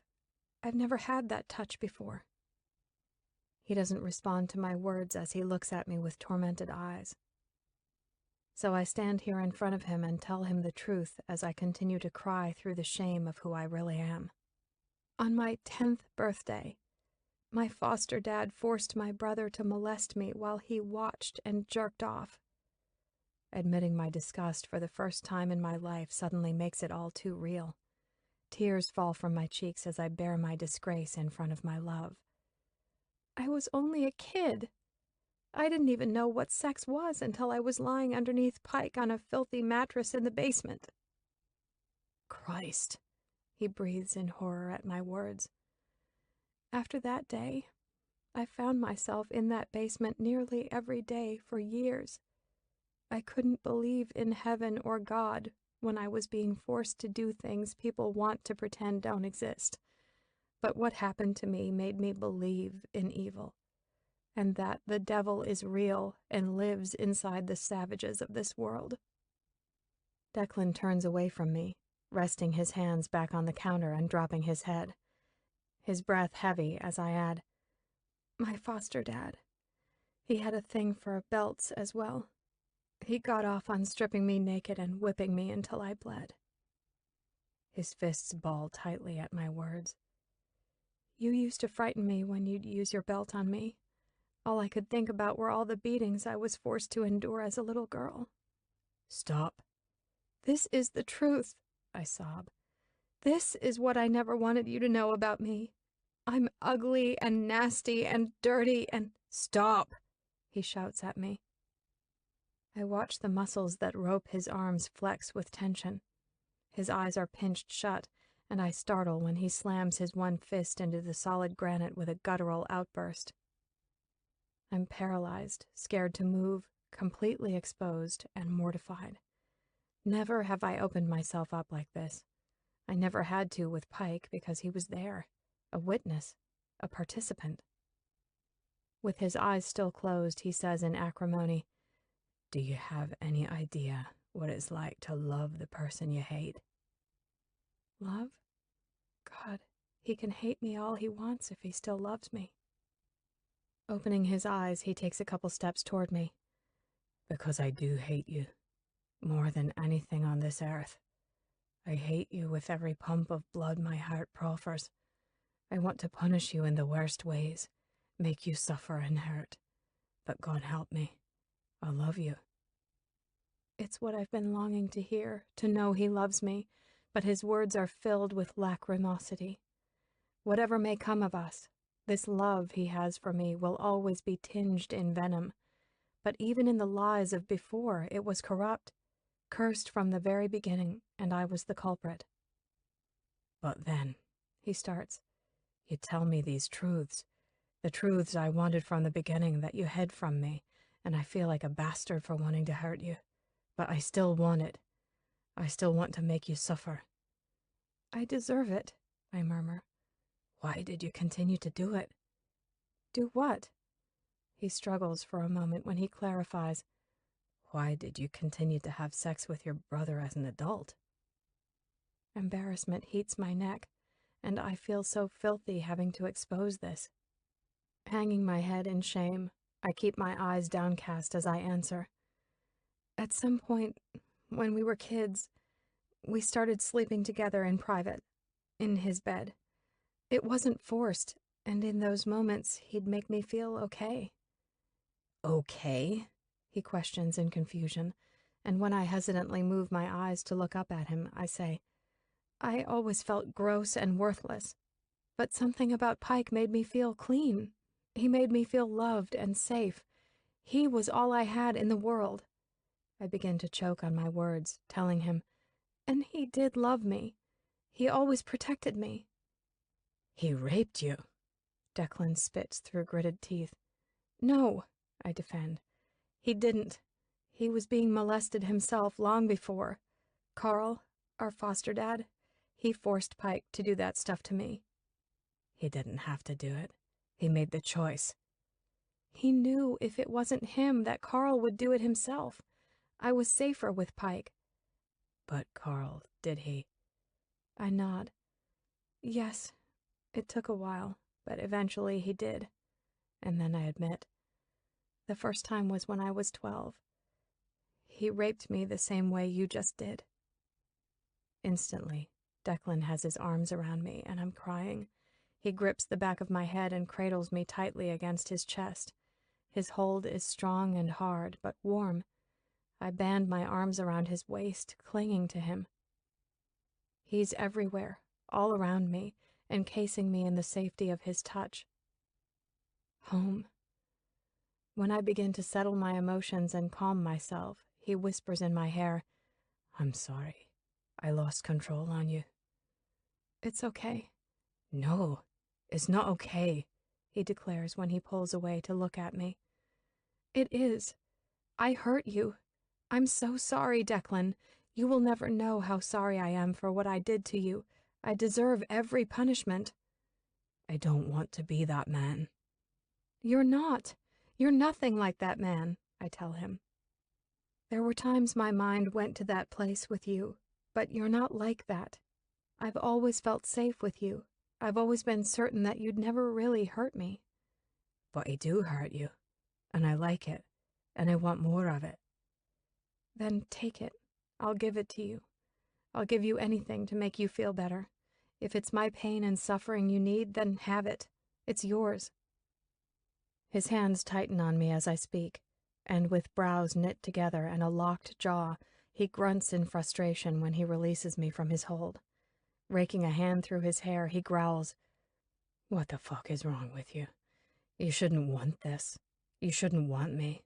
What right-minded person would subject themselves to this?" I never claimed to be right-minded. I know I'm screwed up. I know I'm so far beyond damaged I'm irreparable. But I also know that you won't find the same amount of satisfaction in punishing anyone but me. Why do it then? Is it to make yourself feel better for what you did? Partly. And the other part? Taking a few steps over to him, I say, because I love you. You shouldn't. But I do. I never thought anyone could have the power to make me feel as safe and clean as you do. You have the power to make me feel worthy of living. That somewhere out there, life just might have a purpose for me. Then why leave me? Why didn't you stay and call the medics? Why did you leave me to die? It's in his words I hear the heartbreak I caused. I told you I was scared. Everything was happening so fast I didn't know what to do. I panicked. He releases a slow sigh and takes a moment before speaking again. I'm sure I already know, but I need to hear it from you. What is it? I know Pike is dead, and I know he died the same day he shot me. I swallow hard when he says this, and I already know his question before he asks. Did you have anything to do with his death? My chin begins to quiver, and when I can't hold on to my emotions any longer, my face scrunches as I confess, I will never forgive myself for what I did. I loved him so much. I need to hear you say it, he says sternly. Fighting back my tears, I take in a deep breath and let go of it slowly before giving him the trembling words. I'm the one who shot him. I killed him. I want to be mad at you. I want to throw it in your face, but that would make me a hypocrite, and it's because of your lies. I'm sorry. Stop apologizing. His voice rips when anger takes over. I don't want to hear anything else from you. Every time we talk, the shit you say, it's impossible to understand and digest. He walks back to the center island, facing away from me as he looks out the windows. Get out, he orders on a dead breath. He's unmoving as I walk around him to pick up my coat and keys, but the struggle is evident within him. I want to say 1,000 words, but I know better, so I keep my mouth shut and do as I'm told. I leave. Chapter 21. What are you doing back here, lassie? Isla questions when I walk through the front door with my luggage. I missed my flight. Is it all right if I stay another night? Stay as long as you like, she says when she walks over and takes one of my bags. Were you able to reschedule? Not yet. I never even made it to the airport. I'll have to call the airline tomorrow. Does this have anything to do with the McKinnon boy? She asks. Walking into the formal sitting room, I take a seat, answering, yes. Heartache is difficult.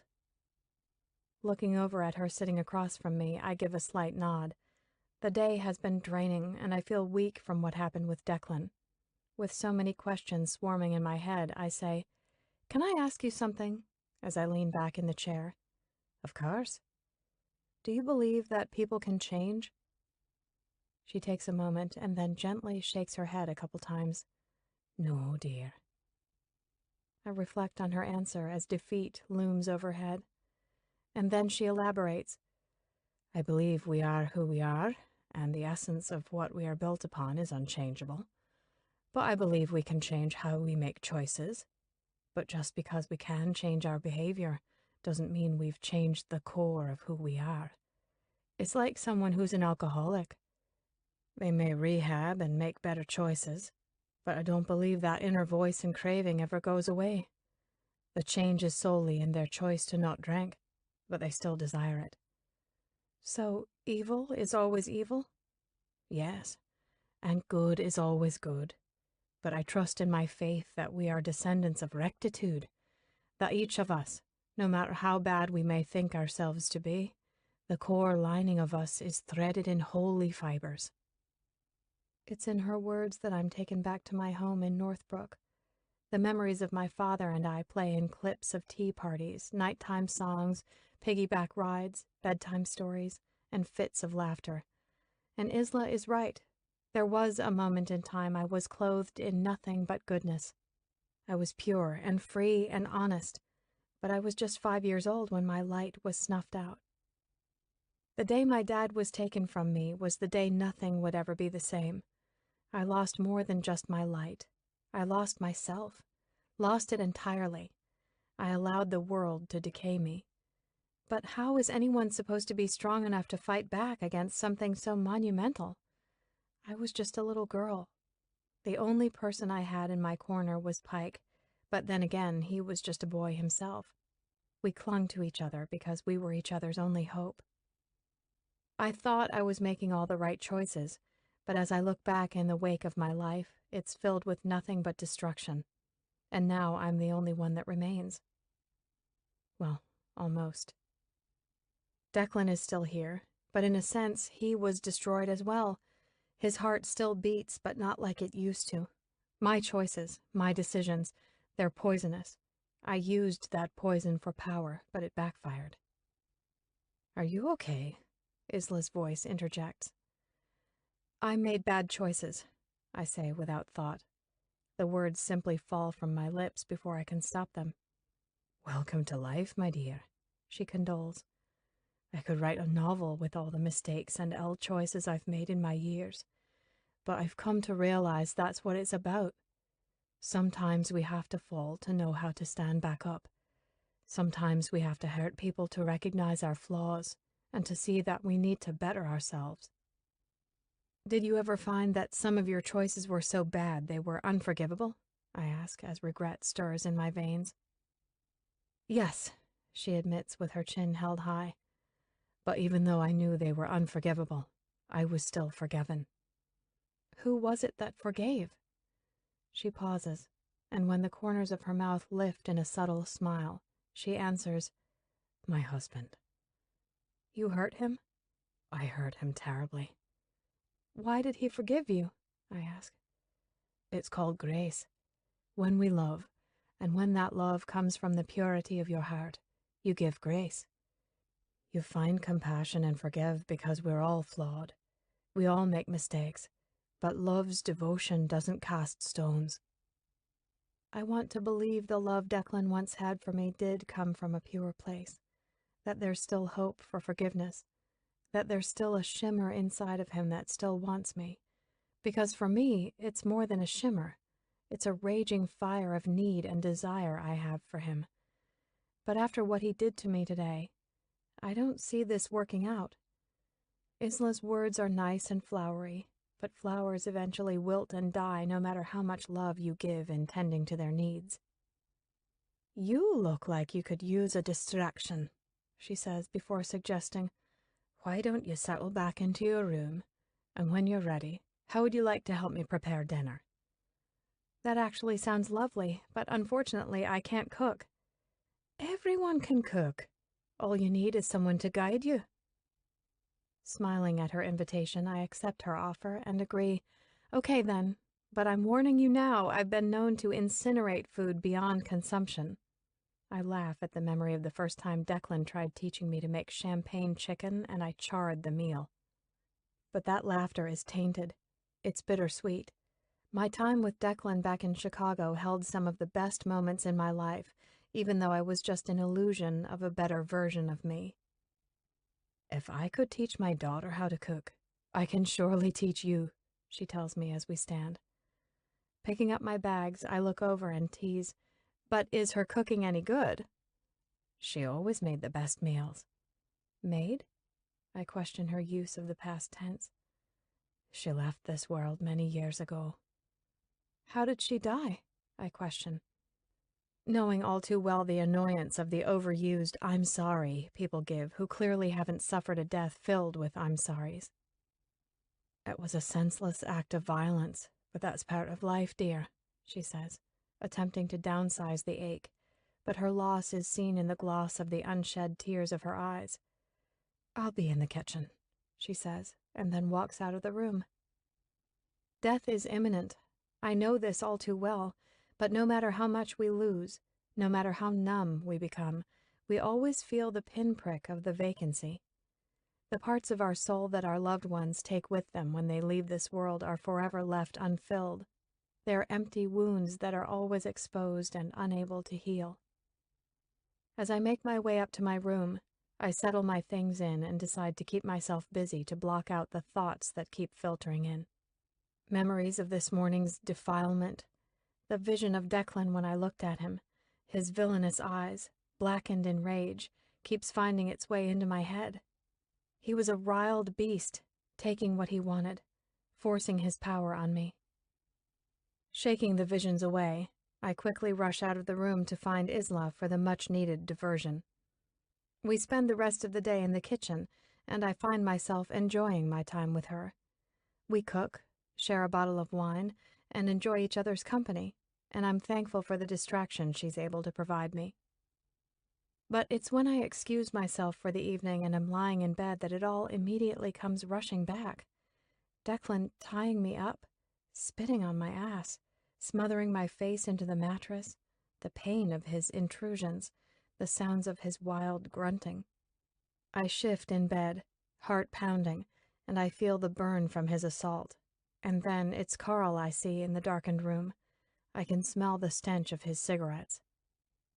Lurching off the bed, I dash to the toilet and vomit. My stomach convulses and heaves as the acidic bile stings my throat, and when I gag, it fills my nose and burns like a bitch.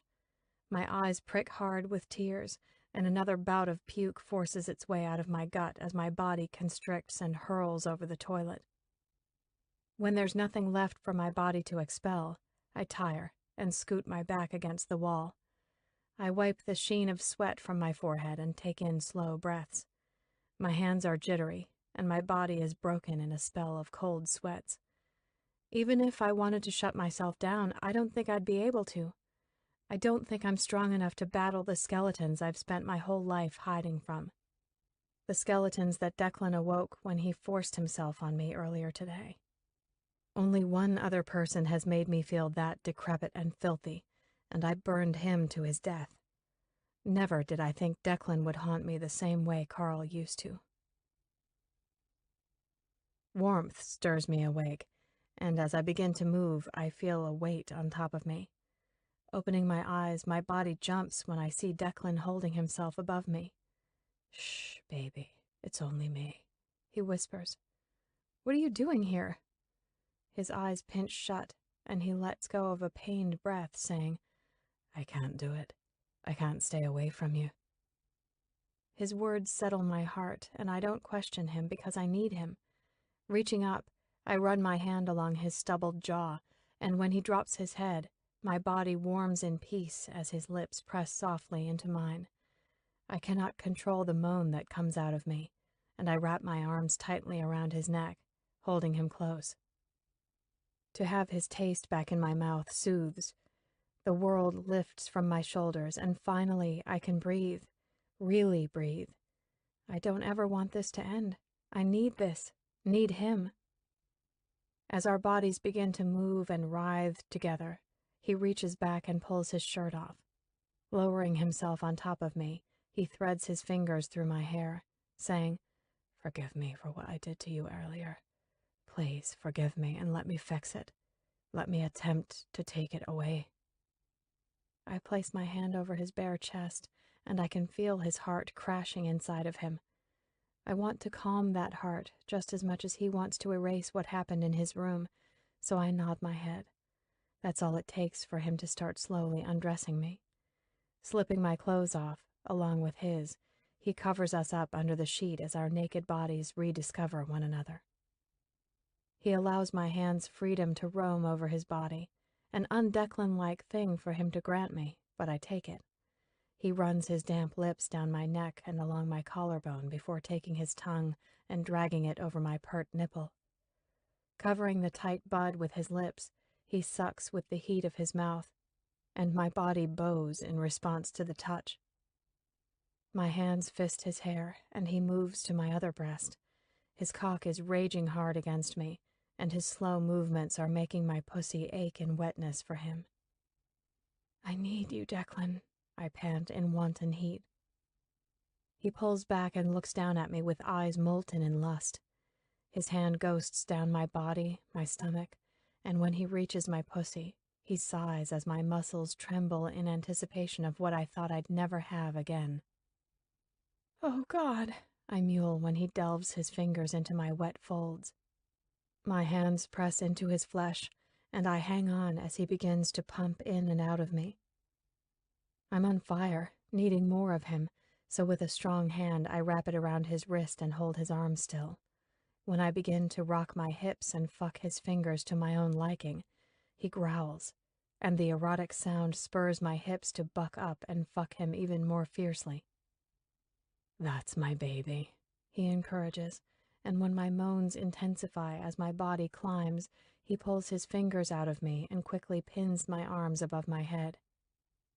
I'm relaxed under his restraining hold. Looking up at him, this is the Declan I remember. He's in total control, dominating me with loving affection. With his hand locking my wrists above me, he takes his other hand, fingers glistening in my arousal, and slips them into my mouth. I roll my tongue and suck the taste of my pussy off of him. He then finds my clit with his wet fingers and gently strokes on the bundle at the same time he pushes his large, strong cock inside of me slowly, so slow it borders on torture. I feel every ridge of his dick until he's buried himself deep in me. And I'm finally home, safe in the comfort of the only man I ever want to share this with. He holds himself still inside of me when he says, "You're the only one who's ever made me feel like this." "Like what?" Pulling out of me, he thrusts back in, grunting, "Like this," as he fills me deeply. My body arches off the bed as he elicits carnal moans from deep in my womb, and I spread my thighs even wider for him because I need more. Dragging his cock out of me again, he slams his hips down into me, while asking, "You feel that?" hitting my sweet spot deep inside. "Yes," I breathe. "Tell me," he demands as he drives himself back inside of my body, now pumping in and out with purpose, mending us together. My eyes fall shut as I let him take me over, giving him my body entirely for him to have and use however he wishes. "I love you," I release in the breaths of air we now share. "Tell me again." My skin tingles in radiant pleasure, warmed in passion. "I love you, Declan." I begin to lose myself, bucking my hips to meet each of his thrusts. I can feel his cock growing thicker, harder, hotter. His hold on my wrists tightens, but it only makes me feel safer.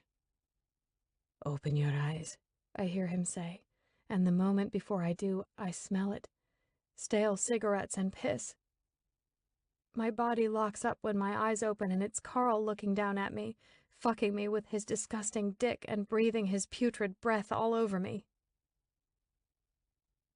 Jolting awake, my eyes pop open to be greeted by another snow-filled night.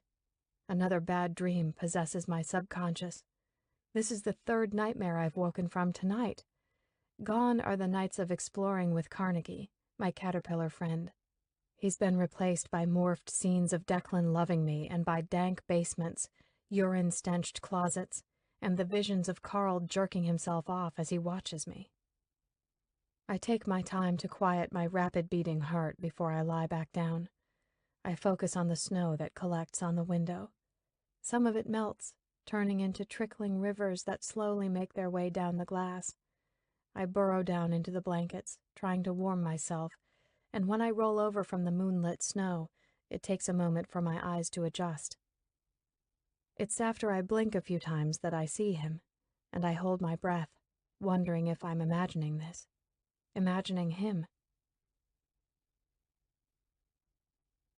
Chapter 22. He sits on the chair a few feet from the bed I'm lying in, leaning over with his elbows propped on his knees. I know he's really here when he lifts his head and looks at me, the moon illuminating his green eyes. My head remains resting on the pillow and I breathe in deeply. Why is he here? Neither one of us moves or speaks. We simply watch each other in the dark silence. I want to move, though. My body begs to crawl onto his lap, to have him dominate every one of my senses. The dream I just woke from felt so real. It's all I want, to be in a place where we can have moments like that together. But the dream turned to a nightmare so quickly, and I know it's because of Declan that it did. How can I crave this man who now torments me? What is it about him that makes me want to forgive him so easily, to not even question him? I notice the creases that line his forehead and his brows that cinch in the despair we both feel. What are we doing? His voice, a quiet rasp filled with oppression. Sitting up, I never take my eyes off of him, but I don't know what to say. I wish I had an answer for him, but I'm just as confused. He has my emotions bouncing all over the place and colliding in a war inside of me. I lose the contact when he drops his head down into the palms of his hands, and his voice is a soft murmur. What have I done? And I don't know if he's talking to me or simply to himself, but I remain quiet as he continues. What have you done? I don't know what's going on here, what this is between us, what this is inside of me. It's a battle between heart and mind, I whisper, and when I do, he looks up at me. I watch his face tighten in grief. The feeling thickens the room, and it takes him a while to speak again, but when he does, the words are drenched in shame. Are you all right? When I don't answer him, he exhausts on a breath. That's a stupid question. Declan, I'm sorry. What I did. That wasn't... Stop, I tell him when his voice begins to crack. What happened to you as a child? His hands clench as he fights with his building emotions. It fucking breaks me. Don't do this. But he doesn't even acknowledge my words as he goes on. And then what I did to you. I don't know how I lost control like that. Seeing you in that room, that was supposed to be ours. You don't know how badly I wanted that. How much I wanted to take you away from the husband I thought was... He lets his words drift, and I want to cry, but I don't.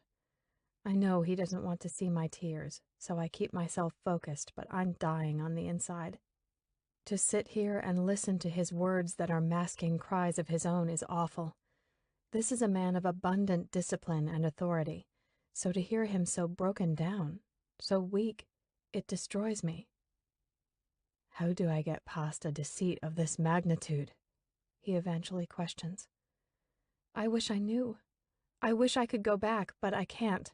I don't even really know how to explain this all. I want to be honest. I want you to know the real me, to know the truth, but it's so hard. Because the truth is so gross and twisted, you probably wouldn't even believe it, because people don't want to believe that life can be that horrifying. I'm a fucked up human. I know this. I don't know what it is to be a rational person, but you make me want to learn. You make me want to try. His eyes were open, he says out of the blue, and I'm confused as to what he's referring to, but then he adds, After I shot him, I saw photos of you on his desk. After I gathered them up along with the file, I looked down at Bennett's bloody body, and his eyes were still open. He says this, and I remember that Pike's eyes were the same. I'll never forget how haunting they looked. He knew who you were. I know, I say. I heard him in the hospital. He was having me followed. He knew you and I were together. He then stands, walks over to the bed, and sits down next to me. He doesn't touch me, although I wish he would. I hurt you today. I'm okay, I whisper. He then looks down at my knuckles that are wrapped in band-aids. My shattered mirror tells me otherwise. Bad memories. Did it happen a lot? He asks on a voice that's barely even a whisper, like he's afraid his words will break me, and for the first time in a long time I feel like they possibly could, that I'm not as tough as I used to be. I give him a nod, but it isn't enough for him when he urges, I need you to tell me. I hesitate, licking my lips, wanting to give him the honesty he's asking for, but also terrified for him to know. Tell me, Nina. Please, don't call me that. I'm sorry, he says, looking away from me. It's all I know you as. Look at me, he does. This is me. This is what I want you to know. Elizabeth, he murmurs, and I nod, affirming. Yes, Elizabeth. Tell me then, Elizabeth, because I need to know you, to figure you out. Yes, I respond. It happened a lot. It was dirty and gross and... What did he do to you? I swallow hard, scared to say the words. My hands fidget nervously, and when Declan sees, he covers them with his own. I've never told anyone, I confess. Only Pike knew, and he was there. I didn't have to say a word because he saw it all. I told you about my mom, remember? Of course I remember. I opened up to you about something I had never spoken about to anyone. I gave you that piece of me, a piece that makes me embarrassed and ashamed. I remember seeing his tears when he told me he cowered under a bed while he watched a man shoot his mother in the head, a shot that killed her. He thinks himself weak and a pussy. Those are the words he used. He made himself vulnerable to me, so I'll give him what he's asking for, something I've never given anyone. It started on my 10th birthday, with him forcing Pike to have sex with me. He would take us down to the basement. There was a dirty mattress he kept on the floor. He'd watch us while he sat in a chair and jerked himself off. Most of the time he would get up to come on either Pike or myself. Saying the words turns my stomach, and I can already feel the wave of nausea come over me. We would be down in that basement at least 4 times a week. A couple years later was when it switched, and Carl started touching me. I stop and drop my head. I can't bear to look at Declan anymore when I start to feel the filth crawl along my skin. Tears burn the backs of my eyes as I try to keep them at bay, but they come anyway. Don't look away from me, he tells me when he tugs my chin up to face him. With my head up, but my eyes closed, I say, "It's humiliating." I don't care. I don't want you hiding from me. Look at me and trust me enough to give me this truth. So I do. I open my eyes, and while tears continue to fall from my eyes and drip off my chin, I tell him everything that happened in that basement. How Carl would rape me, sodomize me, piss on me, beat me, and whip me. How he'd come on my face and laugh at me while he'd wipe it off with his finger and force me to lick it. How he'd piss on the mattress and shove my face in it, force me to finger his ass while he'd beat himself off. How it didn't take long for him to turn me into a machine because it's what I had to do to survive. I sob as I give him this sick part of me and explain why I started having sex with Pike by ourselves. Explained how it soothed me and provided an escape for me.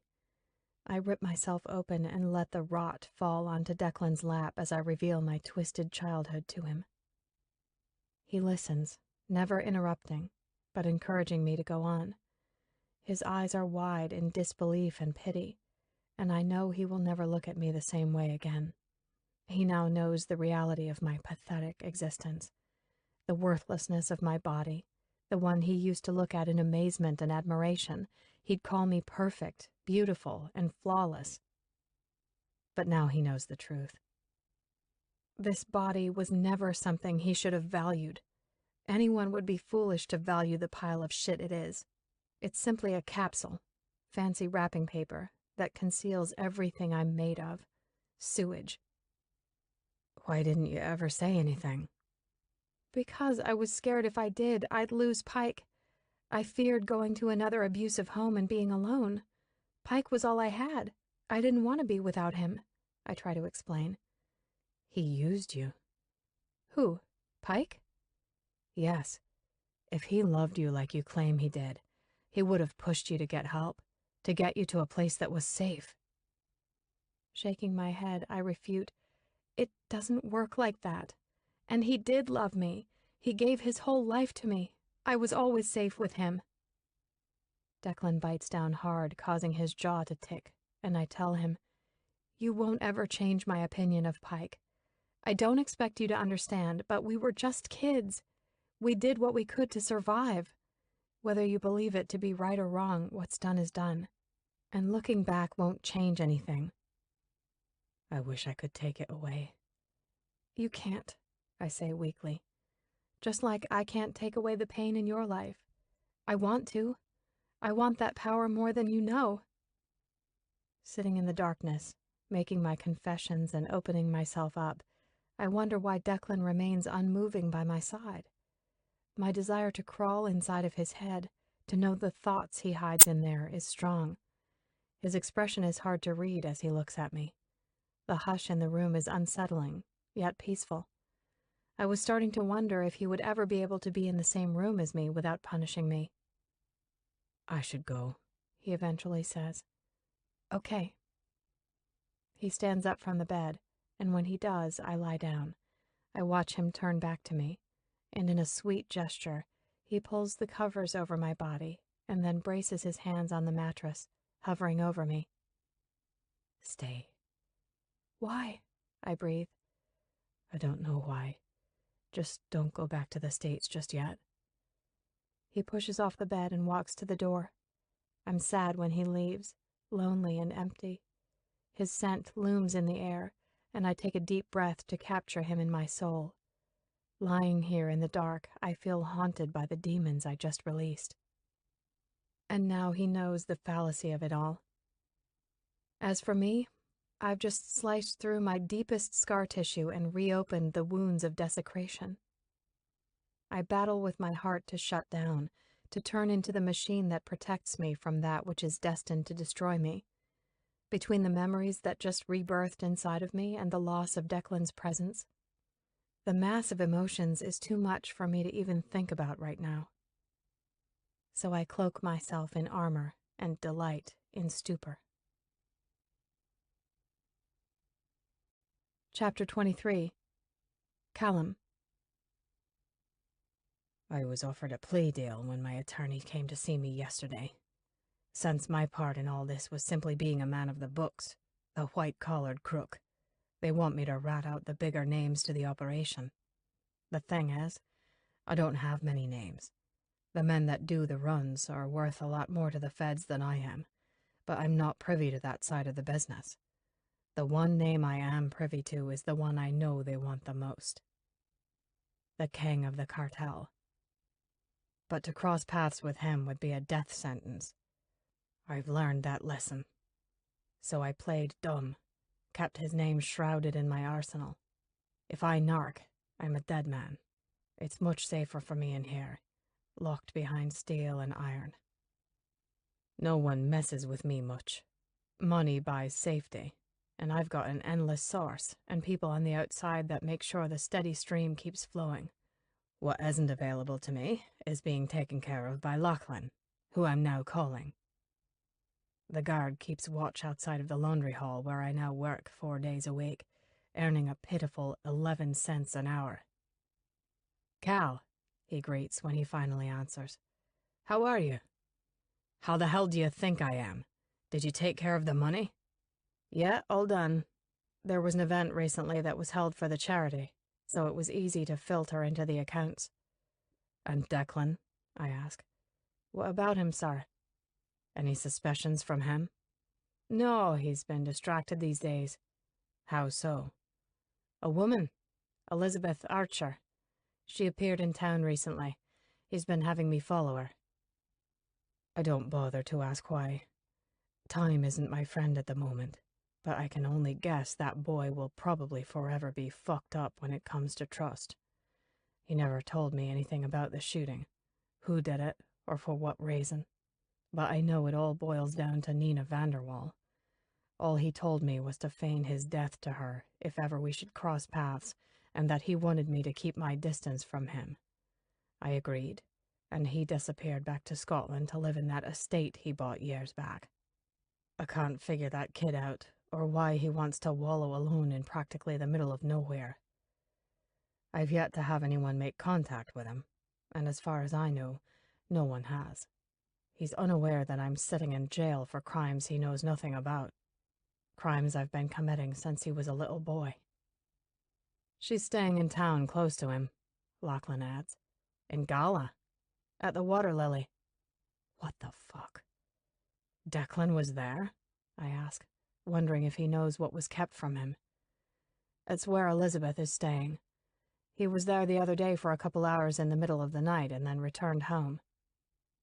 I'm not given the chance to respond when the guard slams the door open and shouts, "Time's up, inmate!"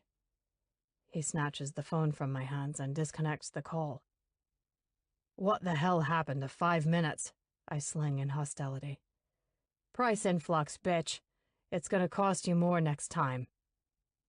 Grabbing my arm, he leads me out of the laundry room, and even though my bones burn to knock the living shit out of this pussy, I keep myself in check because I can't be getting thrown in the block. I need to continue having access to that fucking phone or find a way to get my hands on my own. First thing I need to do is find out who this Elizabeth woman is that has my son going to the Water Lily. So I wait in my cell until rec time and then make my way to the phone bank where I can make my call. Cal, baby. Camilla's voice sighs into the phone.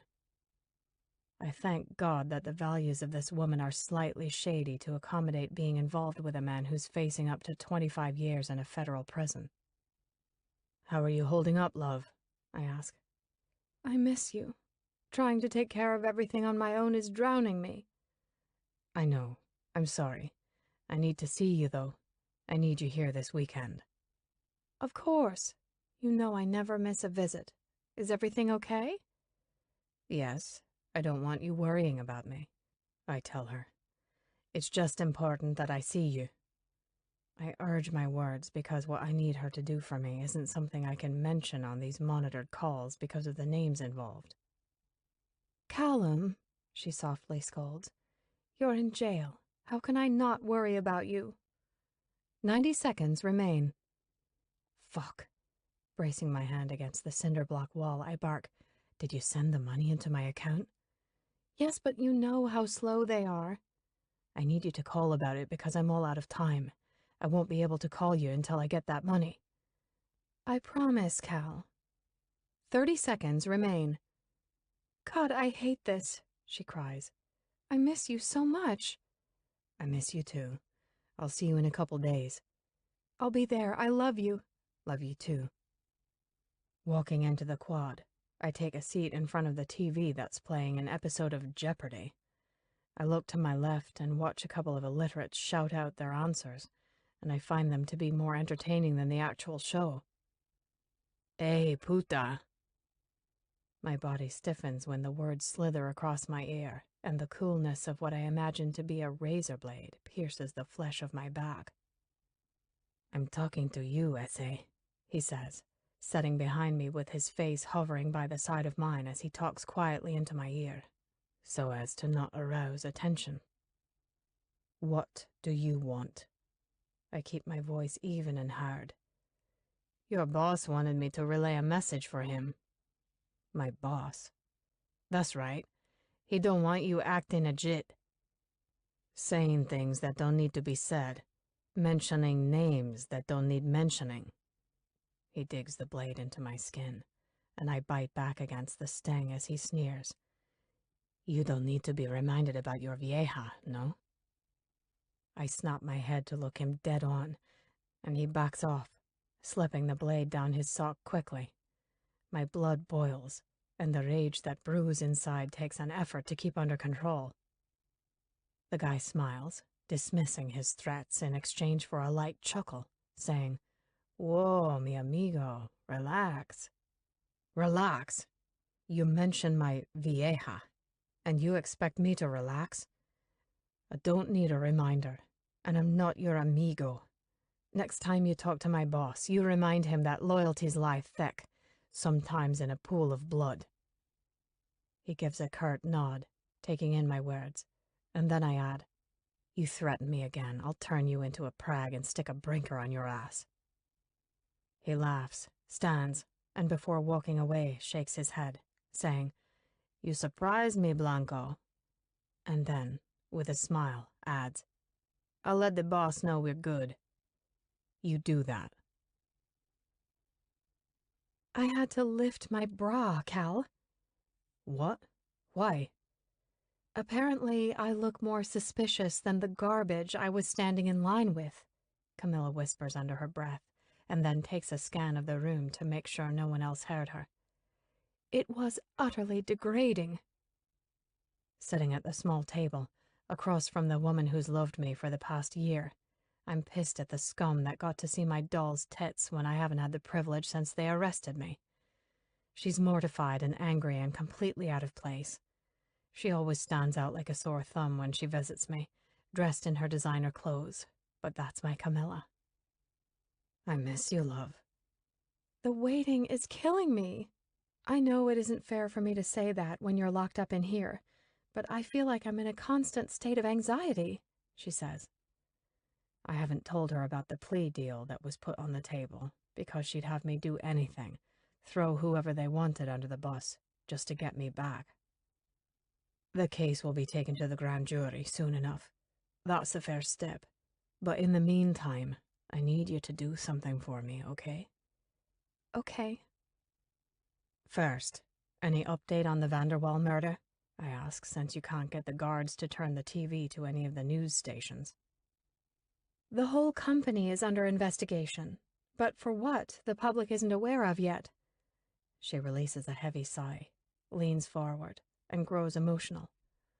What am I supposed to do, Cal? It's only a matter of time before this all hits the press. Everyone will know. Our names will be smeared all over the place. My words are safe with you, right? You don't even have to question that. Of course they are. They always have been. I love you and will do anything for you. You know that. I just needed to hear it again. This place messes with my head, I tell her, but I know I can trust her. She's unlike any woman I've ever loved. She may be 23 years younger than me, but she's a fighter. After my arrest, I came clean to her about the illegal activity I'd been involved with. I told her everything, and she didn't disappoint when she offered to tell the authorities whatever it was I wanted her to. This woman would lie, cheat, and steal from me, and I love her even more for that. So as she sits here, prim and proper against the trash of the city's misfits, I smile inside to know she'd probably fight dirtier than most of them, and she'd look simply gorgeous doing it. What about his wife? Has she been in the news? No. The coverage is so limited at this point. The police are keeping a tight lip while the case is being investigated. I give a nod, and then she adds, Honey? What is it? Have you thought any more on calling your son? Don't you think he should know? Clapping my hands together, I rest my forearms on the table. Not yet. I could call him. I shake my head, saying, Lachlan mentioned a girl he's been spending time with in Gala. Elizabeth Archer. Can you remember that name? Elizabeth Archer, she repeats. Yes, why? I need to know who she is and what interest she has in my son. Lachlan told me she's only been in Scotland for a short time. I couldn't get too much information because the call was cut short. Who do you think she is? Don't know. But someone shot Declan within days of Bennett's murder, and he refused to mention who. There's a link in this somewhere. I know it. This is so unfair, she voices. I mean, you never hurt anyone. I don't know why you're sitting here in jail and not the others who are involved. Why don't you give up their names? You know why, Camilla. We've already talked about it. These aren't the types of people you turn your back on. This business is much bigger than me, and knowing the amounts of money I've been laundering and the lives at stake if someone were to blow the whistle, I'd be killed. I know we've talked about it, it's just... Look, I say, wanting her to not get wrapped up in the emotions of it all. For right now, just focus on taking care of yourself. Focus on figuring out who this girl is that's spending time with Declan. I don't want you getting hung up on things that are out of our control right now, all right? Nodding, she yields. All right. Chapter 24. Stepping foot on foreign soil feels freeing. I'm relieved of the weight I've been bearing on my back, and it's a welcome change to be able to walk around without constantly looking over my shoulder. I arrived here in Scotland yesterday, and after getting my first night of solid rest in a long time, I woke up this morning, revived. But now, it's business. Finding her is my ticket to freedom. So when I open up my laptop, I start searching with the two names I'm already aware of that she uses, Nina Vanderwall and Elizabeth Archer. Chapter 25. Hello? I answer when my cell rings. Elizabeth, it's Lachlan. His voice disappoints. Ever since Declan came to me and asked me not to leave, I've been hoping to hear from him, but so far, nothing. Hi. I was wondering if we could get together. I have some information about your mother. A slight jolt of adrenaline rushes my body. Or is it anxiety? Fear, maybe? I don't know what it is exactly, but it awakens something inside of me, and I ask, You found her? Yes. Do you have time to meet me? Are you in town? I ask, knowing he lives over an hour away in Edinburgh. I can be. You just tell me what works for you. I can come to the city. Are you sure? Yeah, I respond. It'll be nice to have a little change of scenery. Honestly, I just need a distraction. I spent all of yesterday moping around after having Declan here the night before. The tangled mess of this situation is driving me to madness. Trying to deal with the wound I opened the other night is proving to be too much for me to cope with. And when one wound opens, so does another. With the rousing of the shame and disgust of my past that I'd forced to lie dormant for so long, I needed a vice to help me grapple with the war inside of me. So I did what I'm becoming good at, and when the tranquility of blood running down my neck faded, I hammered my fists into my thighs. I wasn't sated until I could finally see the blood pooling beneath my skin. Mutilated alabaster. I hang up with Lachlan after I jot down his address and grab my scarf and coat. I head out and make the drive to Edinburgh.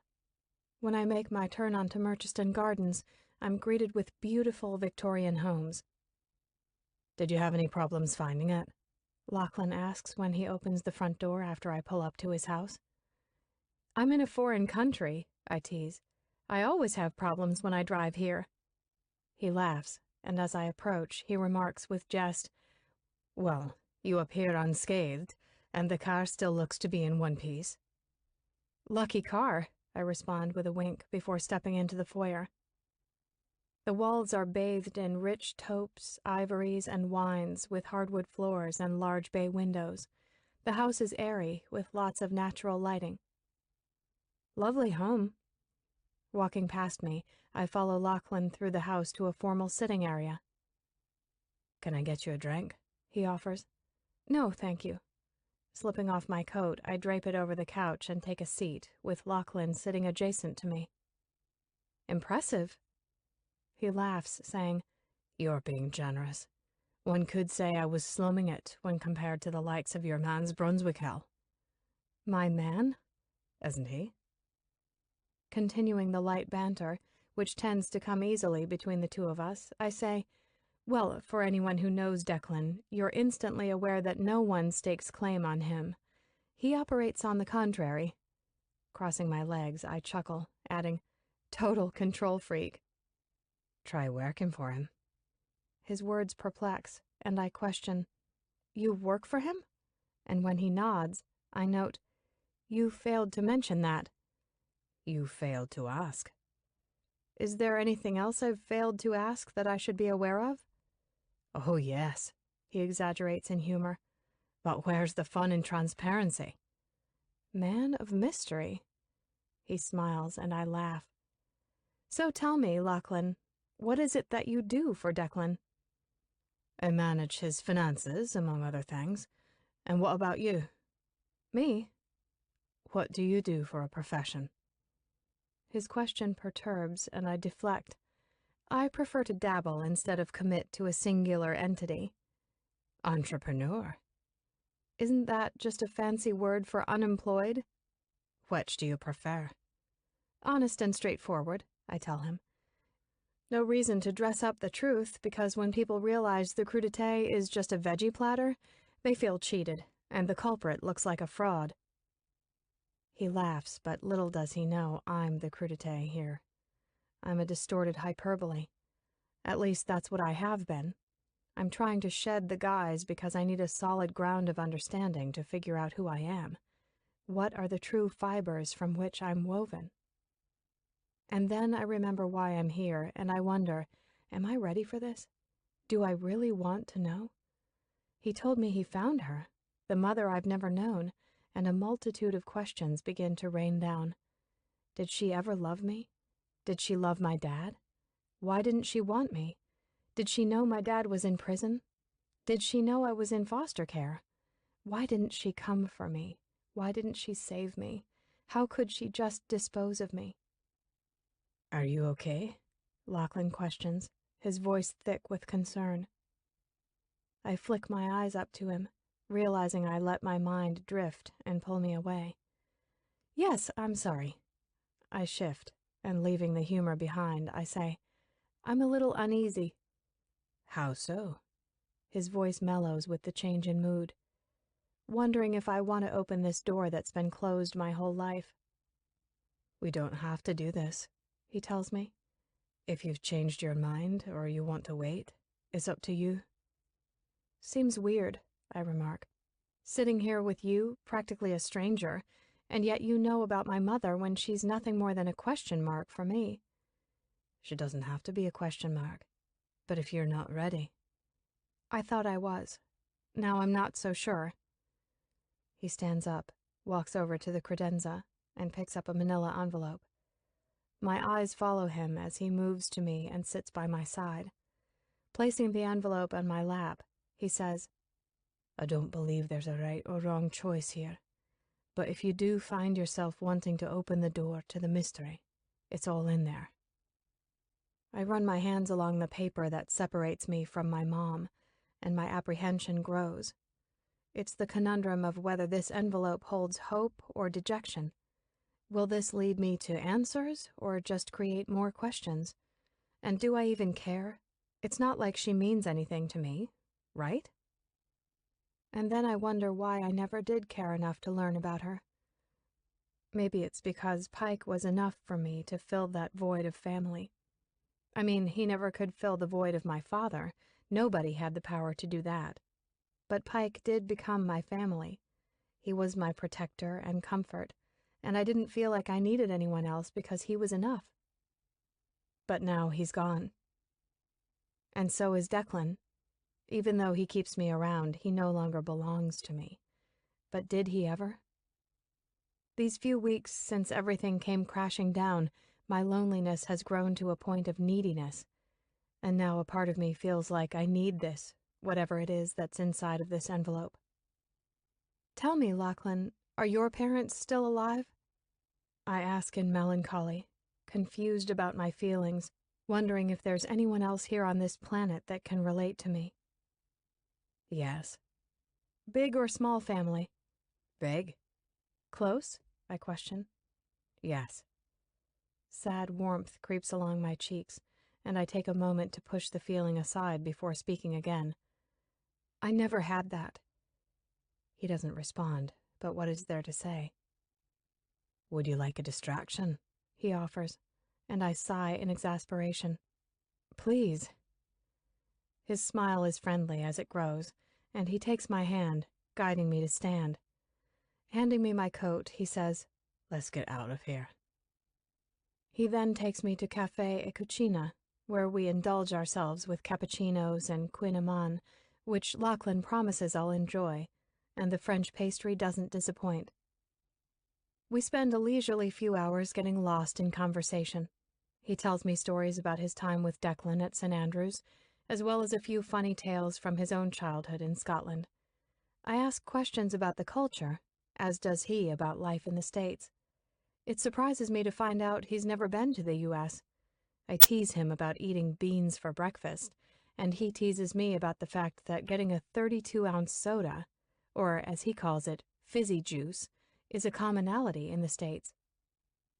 Lachlan provides me with a good afternoon, doing exactly as he said he would by giving me a distraction. I haven't spent much time with him overall, but it's nice to feel like I have a friend here, someone I can talk to and laugh with. Lachlan makes it easy for me to feel relaxed in his presence, and I enjoy our friendly banter.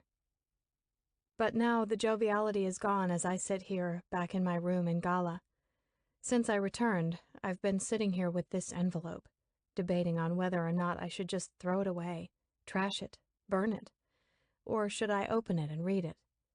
I asked Lachlan, since he knows what's enclosed, if it was worth me reading. His response was vague, telling me that people find comfort in various ways, and only I could make that decision. And I did. You see, as much as life had failed me, as much as I wanted to pretend I didn't waste my time on hope anymore, I still hung on to it. And that evening, sitting in my quaint room at the Water Lily Bed and Breakfast in Galashiels of Scotland, I made my decision and allowed that hope to bloom inside of me. I thought that maybe, just maybe, I had a mother out there that wanted me but could never find me, that maybe the envelope held the key to my maternal godsend. But what I learned next frightened me, and let me tell you, I wasn't a woman who frightened easily. The first thing I see when I pull out the contents from the envelope is a mugshot of my mom. I recognize her face from the photo I've always had of her, but in this picture she looks wrecked with a blotchy face and ratty hair. I stare into her eyes that look like mine. Along with the mugshot are a stack of court documents, a birth certificate, and a contact printout for Elgin Mental Health Center. The State versus Gwyneth Archer catches my eye when I begin to read. Her name's Gwyneth. She's always had a face from the one picture I have of her, but I've never known her name until now. I start scanning the court documents, and my stomach begins to twist when I hit certain words. With jittery hands, I flip through the papers. My heart rate picks up in shock and confusion as my eyes dart back and forth, unable to focus on the sentences. Defendant, child neglect, abandonment, illegal sale of a child, communications fraud. Disbelief consumes me as I read the words. I grow frantic as I continue to scour through the papers. I will my eyes to focus on the words, but I feel myself on the verge of flipping out. This can't be real. This can't be true. Mental illness, postpartum depression, manic depression. I keep reading, and with each word my mind fights to process, I come unhinged. The room begins to tunnel around me, and my chest tightens, making it difficult to breathe. Prosecutor: Mrs. Archer, did you negotiate the sale of your 2-month-old daughter, Elizabeth Archer? Defendant: yes. A hysterical explosion of tinnitus ricochets in my head, piercing, shooting an unrelenting blast of pain. My hands clutch tightly to the papers as my vision teeters in and out of focus. I squint, determined to read further, but I'm fading out fast when my eyes scan, not guilty by reason of insanity. The papers drop, scattering across the floor as my hands shoot up to my ears in an attempt to mute the high-pitched ringing, but it's coming from inside my head. It's splitting my skull as it builds. The welling of every emotion inside of me creates an unbearable pressure, and I need release. I can't take it. It's so loud, so painful, too alive, too much. Oh my God, she sold me. Shuffling over my own feet, I have no balance as I move across the room.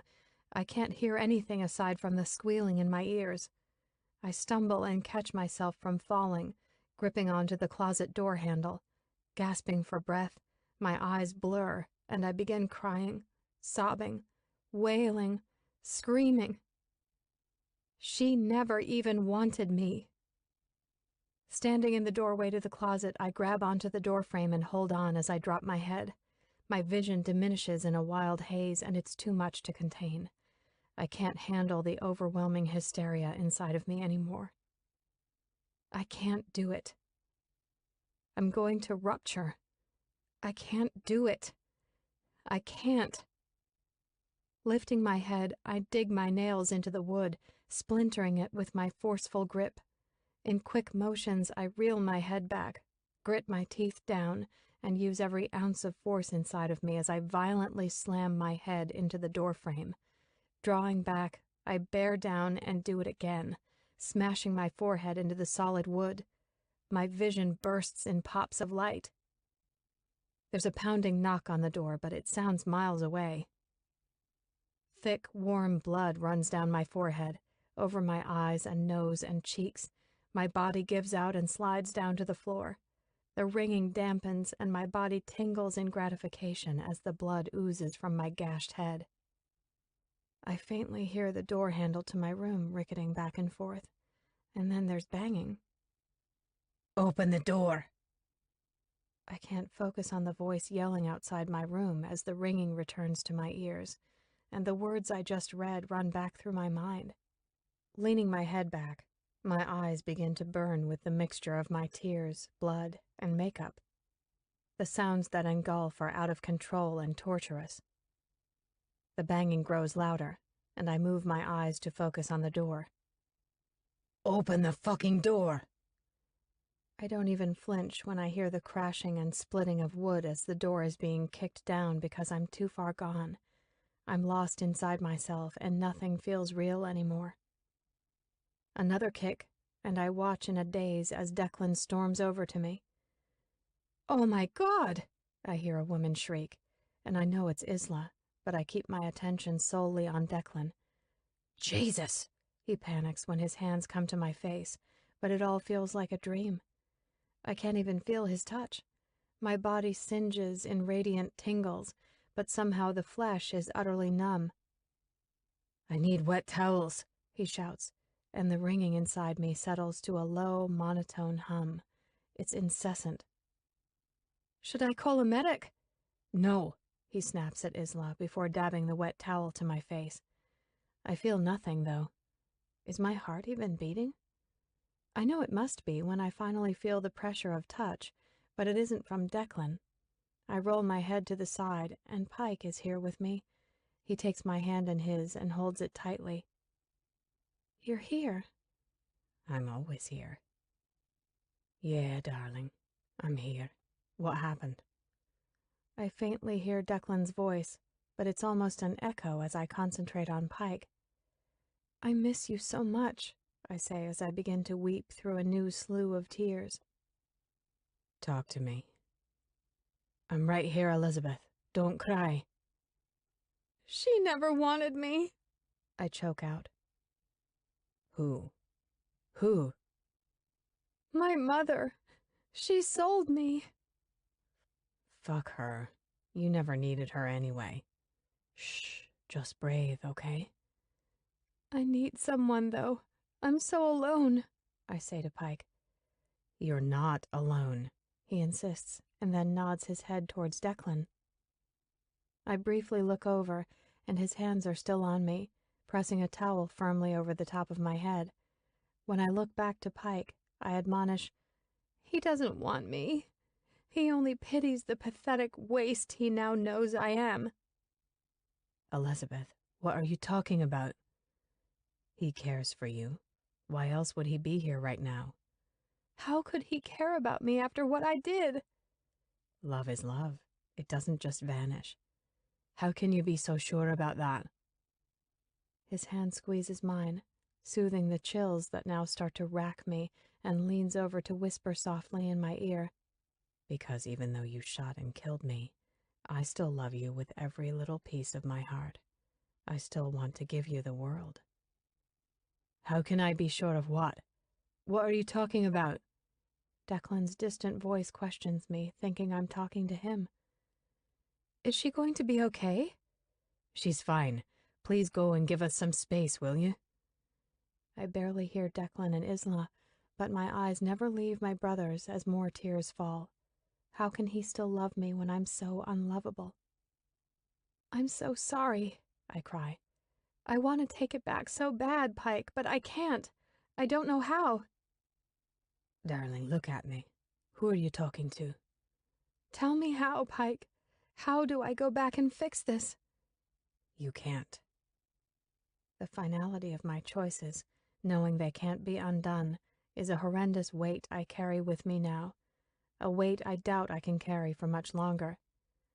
Elizabeth, look at me. Focus. Look at him, Elizabeth. He doesn't love me. It hurts to look at him. He hides it, but if you look close enough, you can see his cracks. But what about you? I want you to stay. I want you back.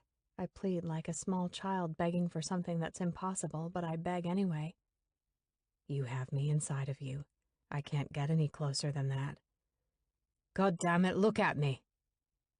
You're scaring him, he tells me in a calm voice, and then urges one last time, look at him, Elizabeth. And when I do, one touch is exchanged for another. My hand grows cold as my face warms under Declan's touch, and I begin to sob uncontrollably at the switch. Chapter 26. Declan. I'm so sorry, she wails, but she isn't looking at me. I want to take it back so bad, Pike, but I can't. I don't know how. Did she just say Pike? What the fuck is going on? Darling, look at me. Who are you talking to? I ask as I press the now blood-soaked towel on Elizabeth's head, trying to clot the bleeding. But it's as if she doesn't even hear me when she continues to talk to nobody. Tell me how, Pike. How do I go back and fix this? Elizabeth, look at me. Focus. I yell at her, needing to get her to snap out of whatever hallucination she's having. He doesn't love me, she goes on. It hurts to look at him. Fuck, what's going on with her? She's scaring the shit out of me with her cryptic eyes and this arcane conversation. But what about you? I want you to stay. I want you back. God damn it, look at me, I yell again, grabbing her shoulders and shaking her. Slowly, she finally turns her head and raises her eyes to mine. My hands now cradle her face, and after a couple blinks, she crumples over and starts bawling, completely broken. I hold her as my heart pounds in turbulent beats, confused as shit. The adrenaline in my system slowly wanes as I sit on the floor with her. Her blood is everywhere, and I still don't have a clue as to what the hell happened in this room before I kicked down the door. Her body suddenly jolts, hands cup her ears, and her face pinches as she releases a ghastly scream. Horror storms through me, and I grab her shoulders to pull her up. Her eyes are clenched shut as she cries out, "It's so loud. Make it stop." "Make what stop? Tell me what's going on," I urge. She reaches her hand back behind her, and as I'm trying to get her to open her eyes and calm down, I'm horrified when I catch her clawing at her scalp. She writhes, hissing in an agonizing breath. Urgently, I scramble around her, grabbing her arms to restrain them behind her back. She struggles to get loose, but I tighten my hold when I see the grotesque scab that she's dug her nails into and ripped off. Fucking Christ, this girl is having a complete breakdown. "Stop fighting me," I demand harshly. But she doesn't stop as she cries out, "It's so loud. Let go of me." "Breathe. Stop fighting me and just breathe." I then let go of her arms, but quickly pin them to her sides when I band my arms tightly around her chest, taking control over her. It's harder for her to fight me and jerk around from this position, but she keeps trying. So I hold her until she begins to tire, all the while doing my best to keep an even tone as I continue my attempts to soothe her, repeating over and over, "It's okay. You're safe. Breathe." When her body weakens, losing the tension and sinking back into me, I release my firm hold on her. She's quiet and pulls in long, deep breaths. I don't know what the fuck is going on with her, but I do know she's losing her shit. The fact that she's hiding away here and inflicting these attacks on her body is beyond disturbing. One has to wonder if she's suicidal. And the fact that I just caught her having a full conversation with someone that doesn't even exist anymore is insane. I don't know what to do, but I know I can't leave her alone here. God only knows what she'll attempt next. So I stand and gather all the papers that are strewn on the floor, then scoop her up into my arms. Her blood is all over me and streaked down her face. Her body folds into me, and I get her the fuck out of here. Is she okay? Where are you taking her? Isla asks in worriment as I make my way to the front door. She's fine. I'm taking her to my place. Walking out into the biting chill of the night, I put her in my SUV. She doesn't speak. She's completely absent. I strap the seatbelt around her and start heading to my house. While I drive, I pull out my cell and make a call to a friend of mine whose wife is a doctor. I stress to my friend the urgency of the situation, and after he explains what's going on to his wife, she agrees to meet me at the house. Once we make it back up to my place, I carry her in my arms upstairs to get her in the shower and cleaned up. She's totally withdrawn as I begin to remove her clothing. When I have her stripped down, I'm appalled by what I see. She's covered in a vast array of bruises: blue, purple, green, yellow, brown. They're all over her chest, stomach, and thighs, blotches of muted colors. Did you do this to yourself? I ask, but she doesn't respond. She keeps her eyes downcast and doesn't utter a word. Look at me.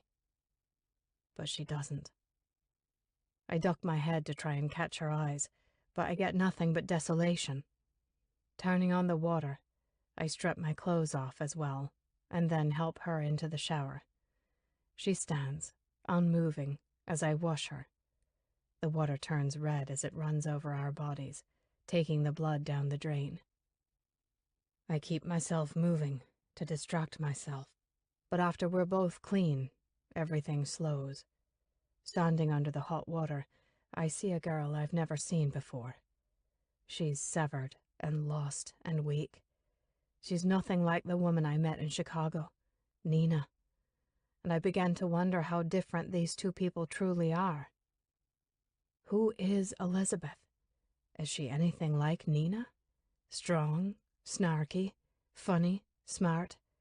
Who is this girl standing in front of me? I run my hands over her cheeks and cup her jaw, angling her head up to me. Her eyes shift to mine, and as I look into her, I murmur, "Who are you, Elizabeth?"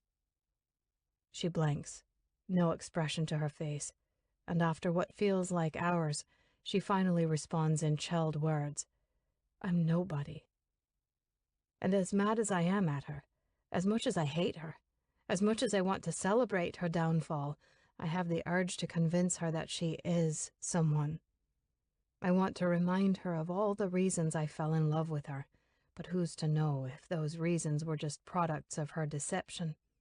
I need a ballast of understanding with her, but I don't know if that will ever come. And what would I even do if I got it? There's so much I want to say, so many questions, but I know this isn't the moment for any of that. Turning off the water, I grab some towels, tying one around my waist before I get her wrapped up. I lead her to the bed and sit her down, saying, "Stay here. I'll be right back with some clothes." I rush to my room to toss on my sleep pants and a t-shirt before returning with a pair of my boxers and a shirt for her. I get her dressed and lay her down in the bed. She remains quiet. I don't even attempt to speak when she rolls onto her side, facing away from me. I know she's got to be physically and emotionally drained, and I want to let her rest. But I also don't trust her to leave her alone right now.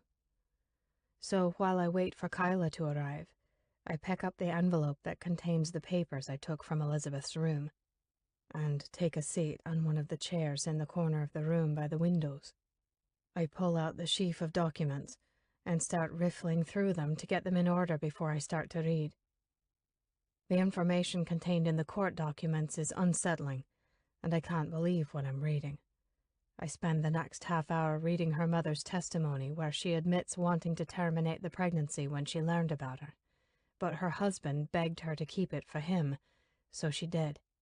But that after the baby was born, she grew depressed and started having thoughts of harming and even killing Elizabeth when she was an infant. How she felt her husband loved their daughter more than her. And eventually, how she secretly handled the selling of the baby to some guy she met through friends who lived in Kentucky. The intercom buzzes, alerting someone's at the gate, snapping me out of my engrossed thoughts. Setting the papers down on the side table, I walk over to the bed, and I'm shocked to see she's still awake as she stares out the window blankly. "Are you okay?" No answer. "I need to run downstairs for a moment," I tell her, but still, no returned response. Before I walk out of the room, I push the button on the intercom to open the gate and then head downstairs to meet Kyla.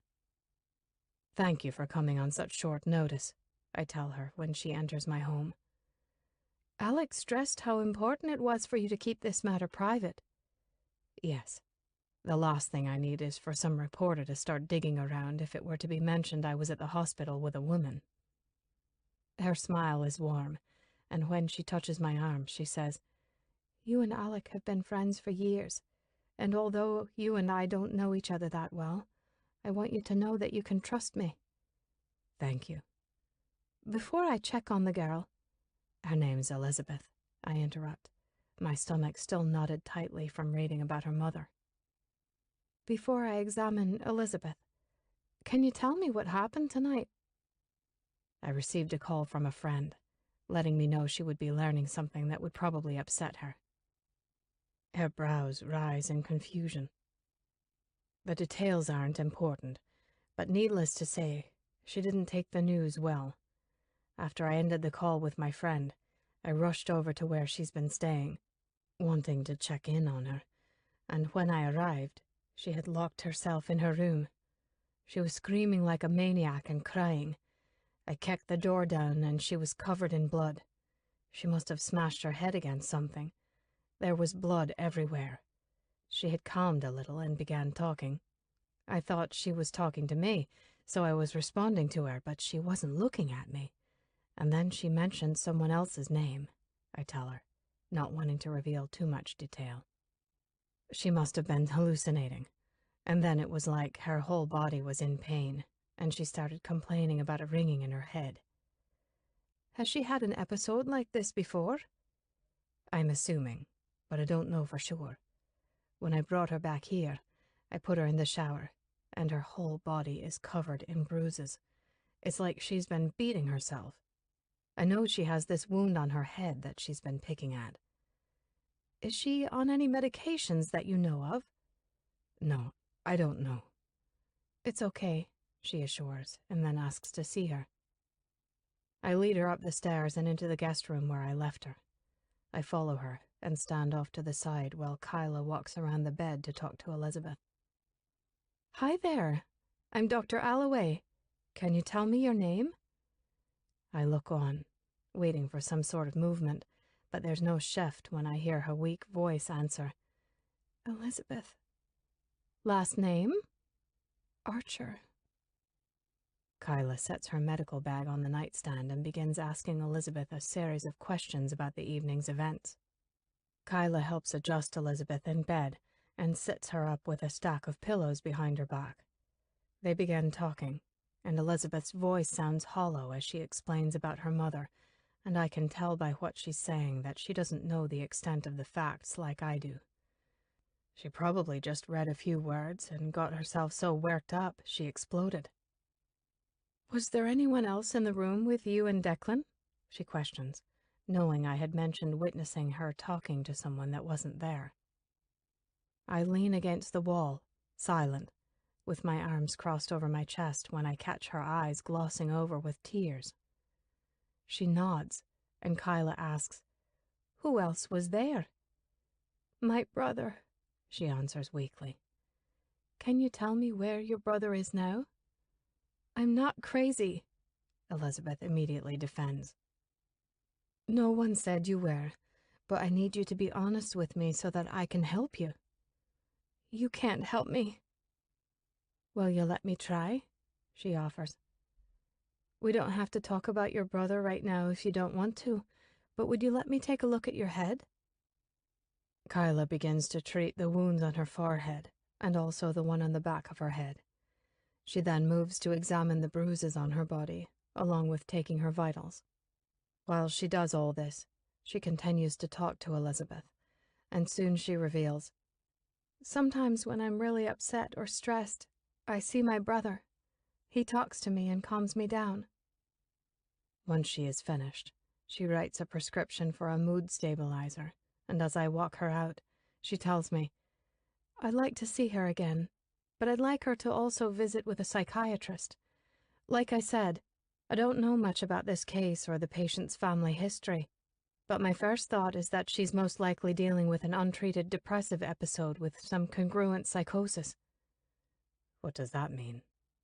There's no doubt she is terribly depressed right now, but that coupled with seeing and hearing things that don't exist, along with her erratic behaviors, raise quite a few red flags. It's actually a good sign, though, that her hallucinations seem to be related to her distress. I've never known her to be this unstable, though, I tell her, thinking back to the time we shared in Chicago. She was always so pulled together and witty. Sure, she would have these moments of sadness, but nothing like this. It's not an entirely uncommon reaction, and most of it surfaces under times of extreme stress, she informs. She also has a slight concussion from her head trauma. Nothing serious, but I would strongly suggest that you make sure you are waking her up every 2 to 3 hours, okay? Of course. I'll email you a list of doctors I would recommend for her to visit when I get to the office tomorrow. When she puts her coat on, I hand her back her bag, saying, I cannot thank you enough for this. She smiles and gives a nod. If you need anything else, or notice any changes in her, please call me. I watch as she walks to her car, and before she gets in, she reminds, and get that script filled. Drive safely. Walking back inside, I immediately pull out my cell and call Lachlan. He picks up on the second ring. Hello? What the fuck were you thinking, calling me after you gave her the information on her mother? I snap. Is everything okay? I told you I wanted to know as soon as you knew, not after you met with her. If you're finding it difficult to follow my very simple instructions, maybe you'd be better suited to work for someone who doesn't give a shit about attention to detail. It was a complete oversight on my part. I apologize. You knew what the fuck was in those court documents, and your oversight was in complete negligence. Agreed. How the hell did you get your hands on those documents with the case involving a minor anyway? I ask. Luckily, I know someone who knows someone that I was able to pay off in exchange for papers, he explains, and then asks, She read them? Yeah, she read them. Is she okay? Not of your concern. I think you're forgetting that your priorities are with me. I want you to stop following her because it seems you're sidetracked, and I don't want another oversight on your part. I berate and then disconnect the call. When I turn around, I stop in my tracks when I see Elizabeth standing at the foot of the stairs. You were having me followed? Chapter 27. Do you blame me? He says after I question him. And he's right, I can't blame him. How can I expect him not to be suspicious of me? His face is soured in frustration as he walks toward me. He brushes my shoulder as he passes, saying, Go to bed, and then heads up the stairs. Why am I here? He turns and looks down to me. Because I don't trust you to be alone with yourself. He begins walking back up the stairs, and a few steps later adds without making any eye contact with me, The doctor says you have a slight concussion, and I'm to wake you every couple hours. You should get some rest. Why are you so cold? You're so on and off, I question, confused by this push and pull he has with me. Certainly you don't need reminding, do you? I watch as he ascends, and I'm left alone in the silence of his home. His demeanor shifts in a snap, and I can only assume that whoever he was just talking to on the phone is the cause for that sudden snap. I don't worry about being followed because I deserve the distrust. Making my way back up the stairs, I notice the door to his room is open and quietly pad over. When I look in, he's lying on top of his perfectly made bed, his hands folded behind his head, ankles crossed, and staring up at the ceiling. I'm allowed a moment to absorb him before he senses my presence. With his body remaining still and his eyes fixed to the ceiling, he says without any inflection, "Get out of my room." His tone is even, but I can hear the animosity deep within. So I go to the room he's put me in and crawl under the sheets. There's a disconnection inside of me, no doubt due to the extremities of this evening. Maybe I should be embarrassed that Declan saw me coming completely undone like he did, but I'm numb to emotion right now. My body is depleted, and to dissect this whole situation would take more energy than I have. So I roll to my side and stare out of the large windows at the full moon that lights the night's ink and slowly drift away. Whispers catch me, wrapping their sweet timbres around my heart, and gently pull me out of my slumber. "Elizabeth," His soft rasp calls to me. "open your eyes." Fingers comb through my hair, and the touch sends a sparkling shiver through me, warming me from the inside and rousing me awake. Declan sits on the edge of the bed, hand cupping the side of my head as he looks down upon me. And he's so beautiful, I question if I'm still dreaming. "Are you feeling okay?" Exhaustion is all over me, and as much as I want to stay up with him, my eyes drop. I'm able to answer his question with a nod before sleep takes over. Light filters through my lids, and when my eyes flutter open, I see Declan moving about the bathroom. When he emerges in the doorway with a glass of water, he flicks the light off, darkening the room. I'm in a haze as his shadow moves closer to me, and when I feel the bed dip, my arm instinctually reaches out for him. "Here," He says. "take these." Dropping a couple painkillers in my hand, I put them in my mouth and then take a sip from the glass of water he gives me. My head falls back to the pillow, weighing 1,000 pounds and throbbing with an oncoming headache. I release an appreciative hum at the fact Declan was a step ahead of me in knowing I would need the pain relief. And with my eyes closed, the haze thickens and I sink into darkness.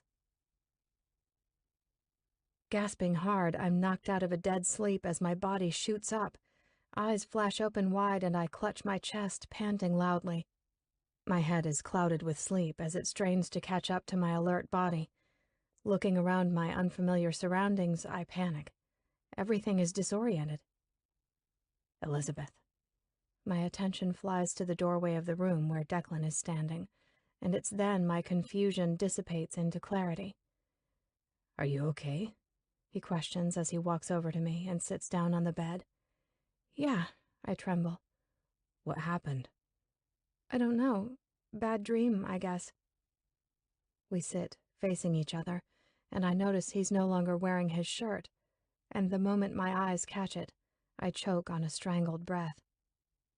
It's there, on his chest, my disgrace. The unmistakable proof.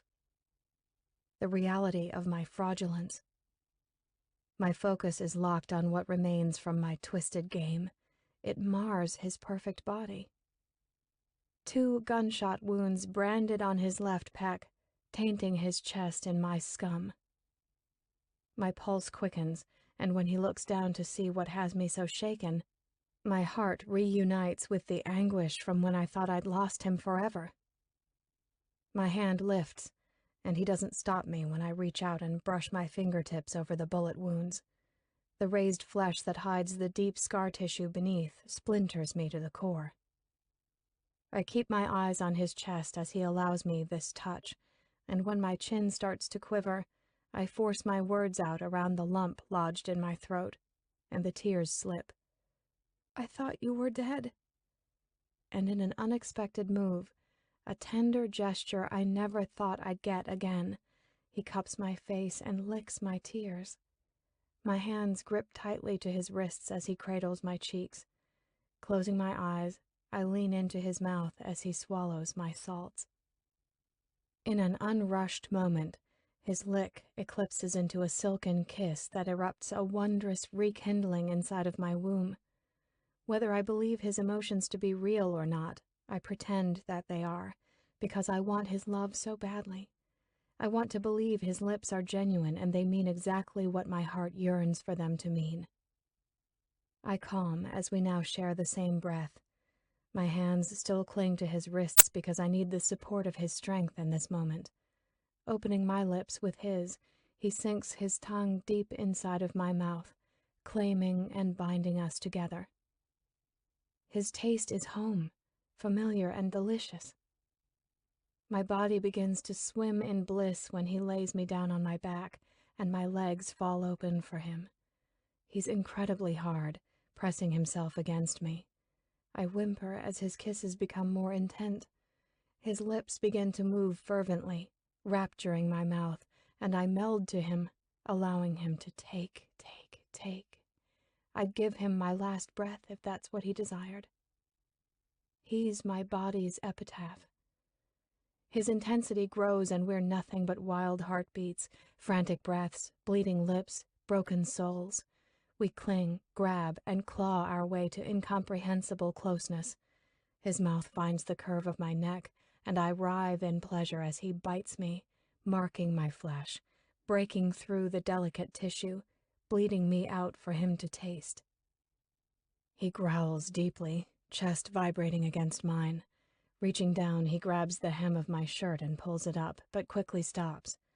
Bracing himself above me, he looks down at my stomach, and when my eyes move to see what's pulled him away from me, my gut turns. I've mutilated my skin, gifting it with monstrous bruises. Declan drops his head, the tips of his hair brushing along my stomach. The moment my hands touch his head, he snaps up and pushes himself off of me. I sit up and instantly miss him as I watch his sudden change. His eyes narrow, then pinch shut as ache penetrates his face. What he's able to mend inside of me so quickly, he shatters even faster. He stands and walks away, depleting the goodness he just filled me with, but before he leaves, he turns back and says, "You breathe deceitful fumes. I can taste it when we kiss." And then he's gone, leaving me an empty mess, not wanting to think about the war that's going on inside of him, because that war will always cast back to me, and I can't deal with the responsibility of that burden in this moment. I'm too weak. When the sun begins to shine through the windows, I wake. My head is already throbbing as I stretch and sit up, tired from being woken up all through the night. I had a hard time falling back to sleep after kissing Declan, and when I walk to the bathroom, my darkened eyes confirm. I rummage around but find no toiletries. All my belongings are back at Isla's. I shiver from the chill in the house as I make my way to Declan's room, but it's empty. "What are you doing?" he asks, startling me, and when I turn around, he's walking up the stairs with a mug in each hand. "I woke up, and I was just looking for you. I wanted to freshen up, but there was nothing in the bathroom." He hands me one of the mugs, and I'm instantly greeted with a fragrant floral spice from the tea he made for me. Thanks," I mumble when he moves past me and into his bedroom. I don't know whether I should follow him, so I stay put. But I don't have to wait long for him to return with his leather toiletry bag I remember from his loft back in Chicago. "Here," he says as he hands it to me. "You can use my things." He then walks into my room, and this time I follow. He takes a seat in the sitting area by the windows, and I go into the bathroom, closing the door behind me. I open his bag and pull out his toothbrush, and take comfort in using it along with his deodorant. I brush my hair, careful not to rip off the bandage the doctor put over the scab on the back of my head.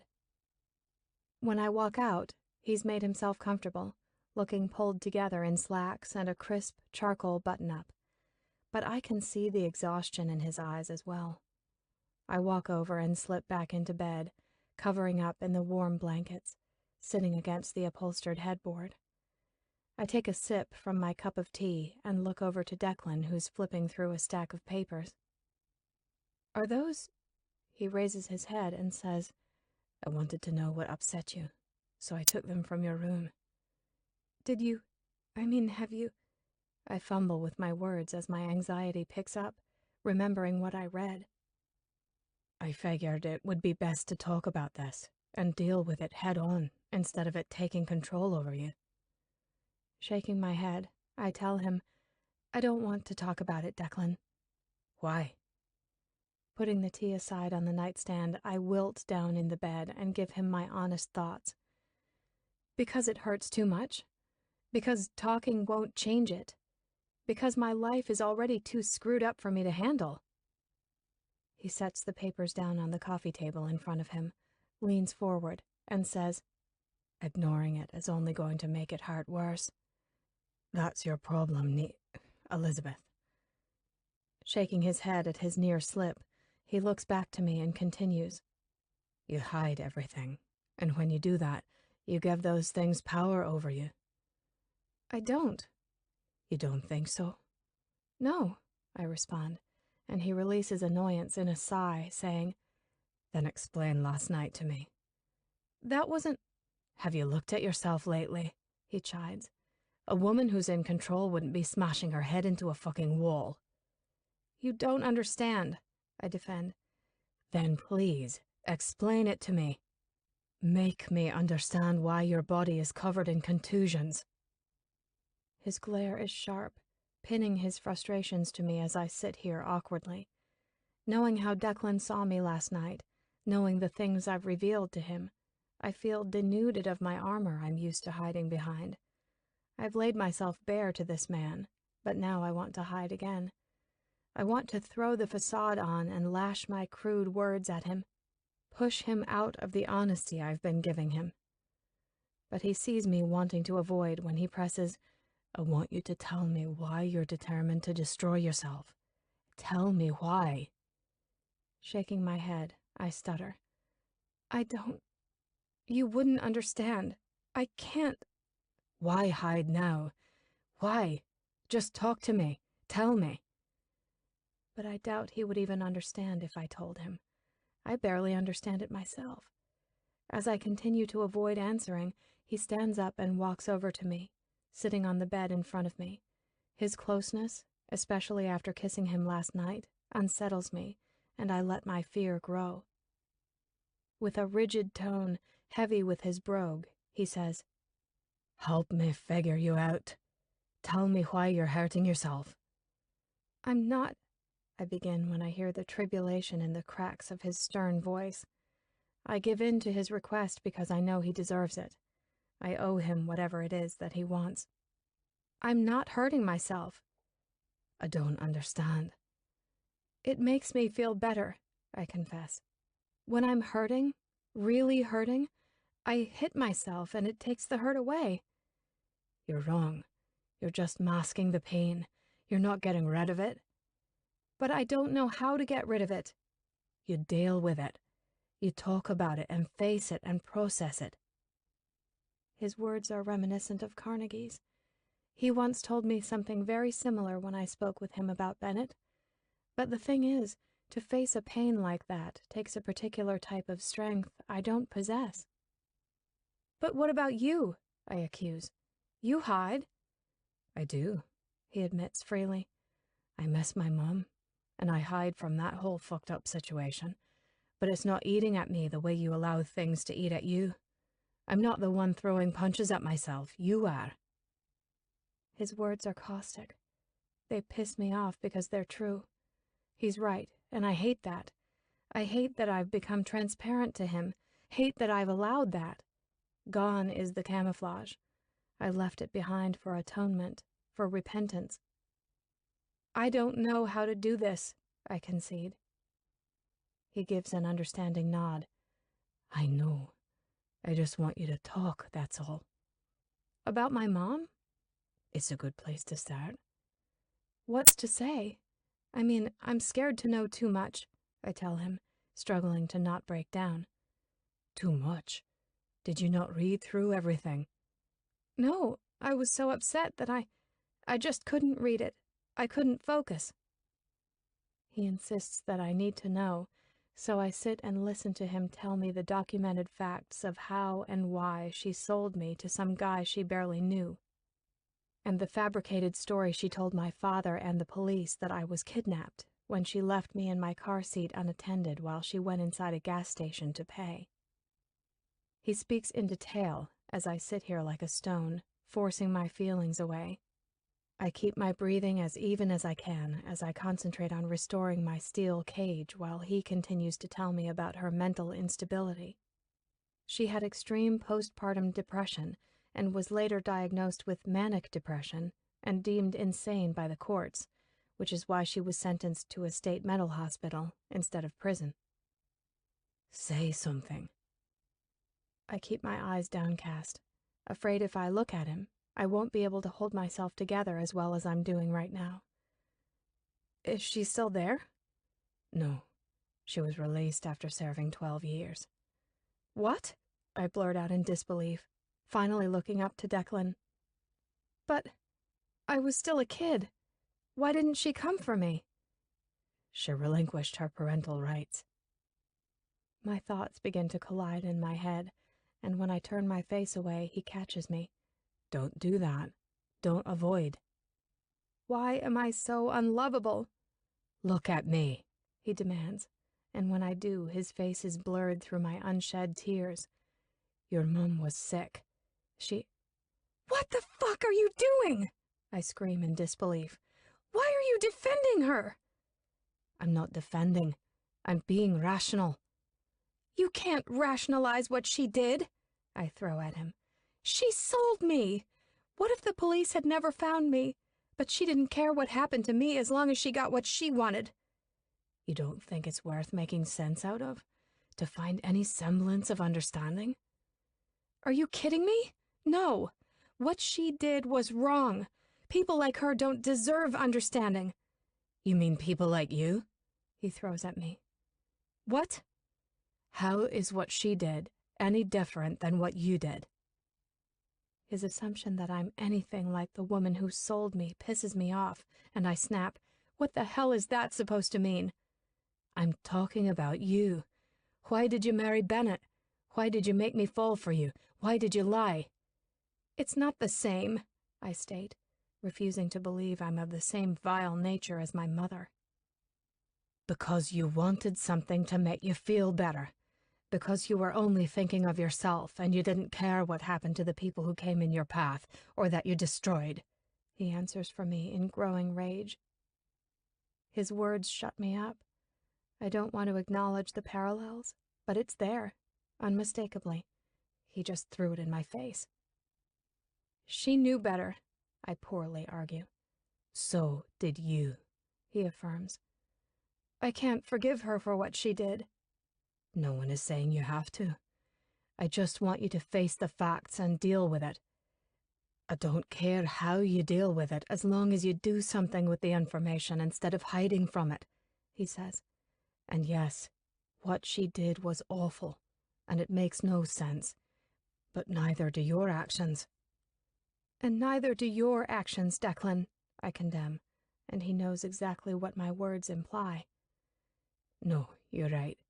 I can't make sense out of the things I've done to you, but I do know enough to recognize that ever since I took a man's life, I haven't been the same.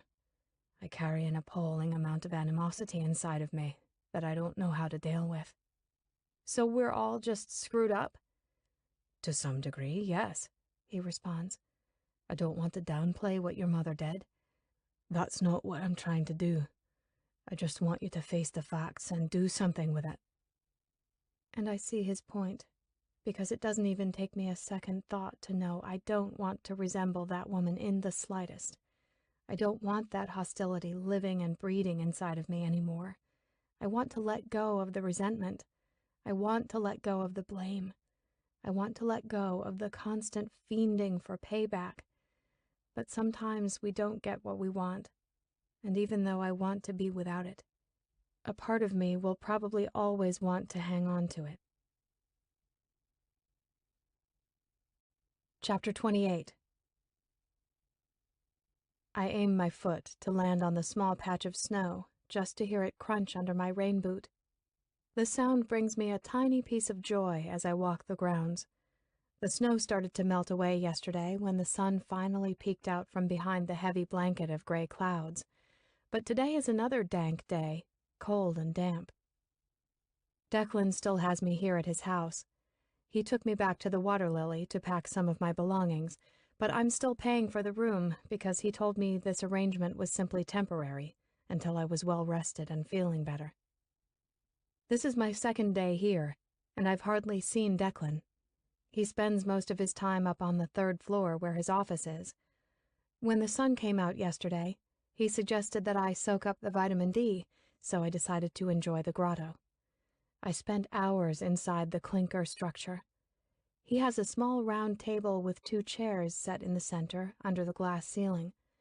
Even though the temperatures were in the 30s, the sun warmed the room where I sat and daydreamed like a little girl, as if that grotto was my palace, and I, the princess captured, waiting for my prince to save me. And now, as I walk the grounds, stepping from snowpatch to snowpatch, I feel myself imagining this fabulous property as my magical forest, winding through the trees, up small hills, passing flower gardens bedding the blooms that will emerge in the coming months, as well as benches and man-made stone and pebble creeks. I wish for one of the creeks to be the mythical Lethe that Declan and I could drink from to vanish the past into a vapor of vacuity, to eradicate the sufferings of our souls. It's as if this is the forest I spent my childhood searching for. I used to sneak out of my foster homes during the night in a fit of wanderlust, hoping to find the place my father told me about. The fairy tales of kings and queens, flying steeds, and of course Carnegie, my lifelong caterpillar friend who used to fill my dreams. He hasn't come around since that night when I turned into a caterpillar as well. He's been replaced by the corrosive memories of my past, and when I'm lucky enough, empty nights of blank space. I find a spot up on a hill to perch myself. I sit, and my pants dampen, seeping up the melted snow that soaks the earth beneath me, but I don't care because I'm at peace. I fold my legs in front of me and look down on this house that, for now, I imagine is my kingdom. And when I close my eyes and lie back on the sodden ground, I believe that the man hiding away in his office at the top of the castle is my prince.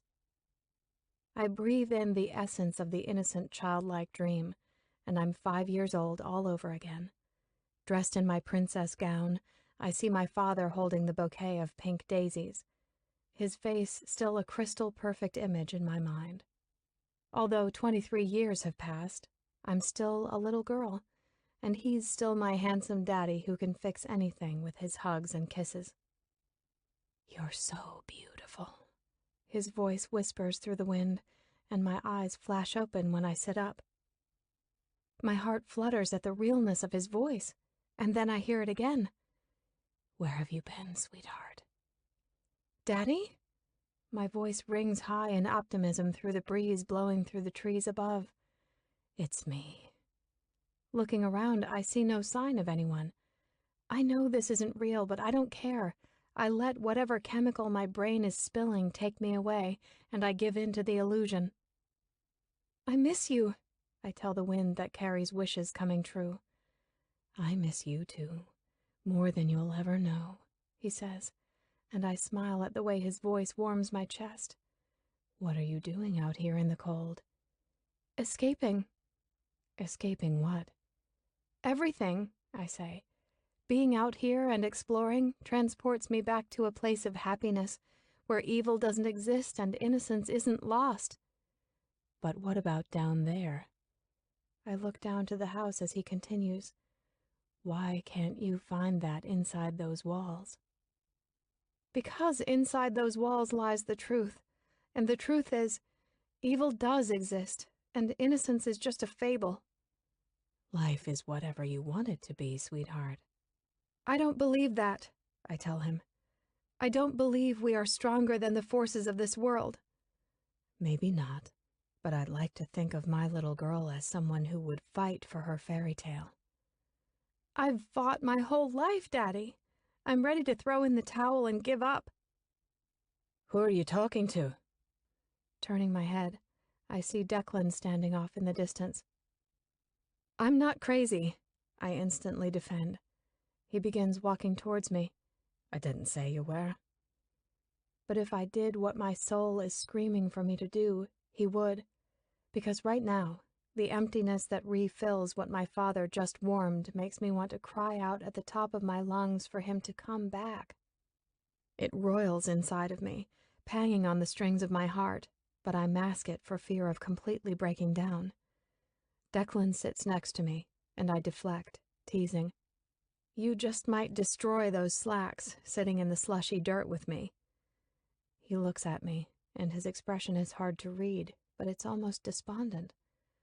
When he doesn't speak, I ask, "Why have you been hiding in your office?" Why have you been hiding out here? He counters. I asked first.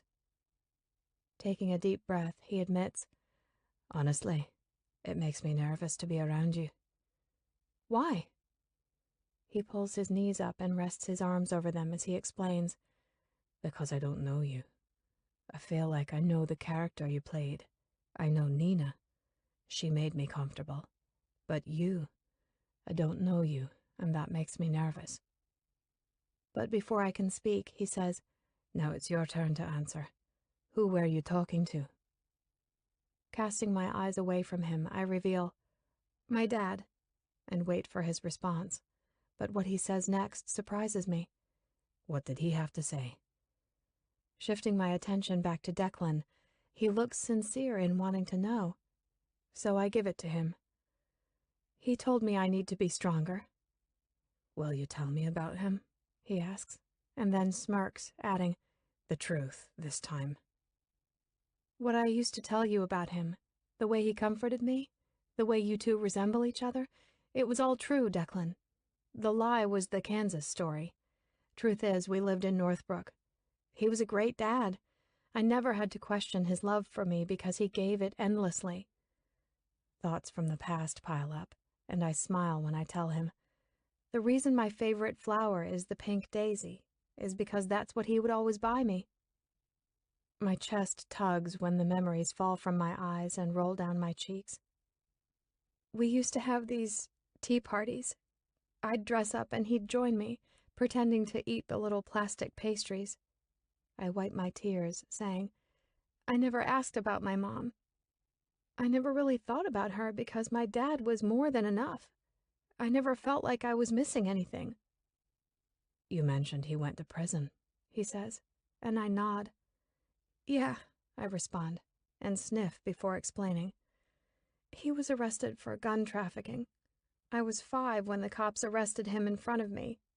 The vision of my dad on his knees, being handcuffed, and promising me that everything would be okay is still so vivid in my mind. So what happened?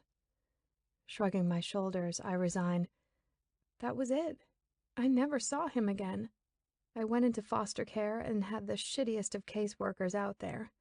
He went to Menard Prison, and I wound up in Posen, which was 5 hours away. Nobody ever took you to go see him? No. My caseworker barely made time to come see me, let alone drive me across the state. But she did make the time to come tell me my dad had been killed in a knife fight. How old were you? 12. He reaches out and takes my hand, turning my palm up. His voice is gentle when he says, You didn't answer me when I asked you this before, but I need to know. He then drags his thumb over the faint, white scars on my wrist. Tell me how you got these. My head drops in embarrassment, not wanting to add another layer of disgust on top of everything else he knows about me. With my hand still in his, he takes his other and covers my wrist with it. When I look into his eyes, he urges, I want you to tell me. So, I take a hard swallow and muster up what strength I can to confine the pain. It takes me a moment, and after a measured breath, I cut through another wound and allow it to bleed out for Declan. When I wasn't in the basement, I was in the closet. My foster dad would tie me up with his leather belt to the garment rod in one of the closets and lock me up. Jesus, He mutters in disbelief. how long would you? Every weekend. I'd go in on Friday and come out on Sunday. Sometimes I'd be in there during the weeknights, but during the summers it was constant. I'd be in there 3 to 5 days at a time. He'd let me out long enough to go down in the basement, but then he'd tie me back up and lock the door again. I feel numb when I tell him this, caging off the emotions I fear. The horror splayed across his face is hard to look at, so I keep my head down, but he picks it up. Moving closer to me, with his hands on my cheeks, he angles me to look up at him. My jaw is locked tight while I continue to hold myself together. Why? He scolds harshly as he holds me in his hands. Why didn't you tell someone? Why did you let that happen to you? His words rankle my nerves, but instead of blowing up at him in a rage, I narrow my eyes and seethe. You don't know shit. You had a home. You had a family. You were safe. So don't you dare sit here and question my actions. You don't know fear like I do. I may be fucked in the head, but one thing I do know for sure. I didn't let those things happen to me. What happened wasn't my fault, so fuck you for blaming me. I jerk away from him and stand up, but he's quick when he meets my moves and grabs my arm. He pulls me back to him, and when I try yanking out from his hold, he tightens his grip. Let go of me, I yell, but he says nothing as I struggle my arm free. I don't wait another second and start walking down the hill away from him. I don't expect anyone to understand my childhood, but to think a little girl would allow someone to debase her like I was is fucking crazy. I'm sorry. His voice hollers down to me, but I keep walking. Elizabeth, stop! I do. I instantly stop the moment I hear his voice break. When I turn to look up at him through the trees, I exhaust in a softer tone. I was just a little kid.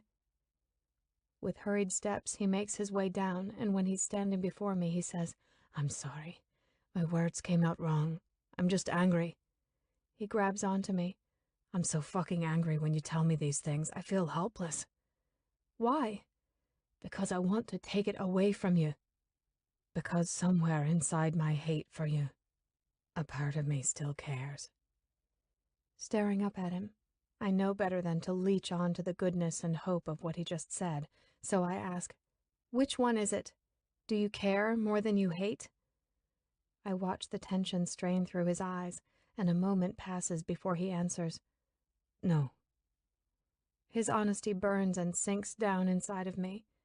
I question why I'm even here if he hates me so much.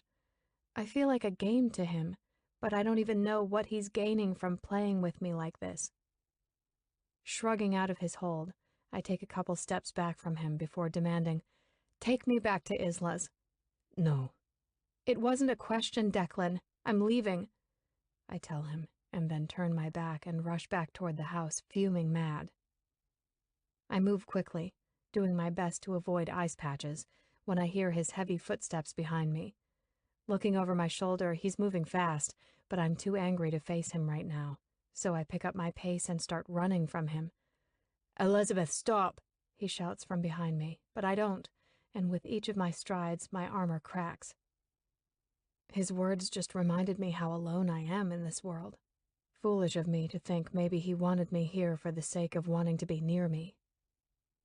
When I finally reach the house, I make my way around the back, but he catches me. His hand locks around my elbow, and when I stumble over my feet, he swings me around to face him and loops his arm around my waist. I cry out when he picks me up, lifting me off the ground.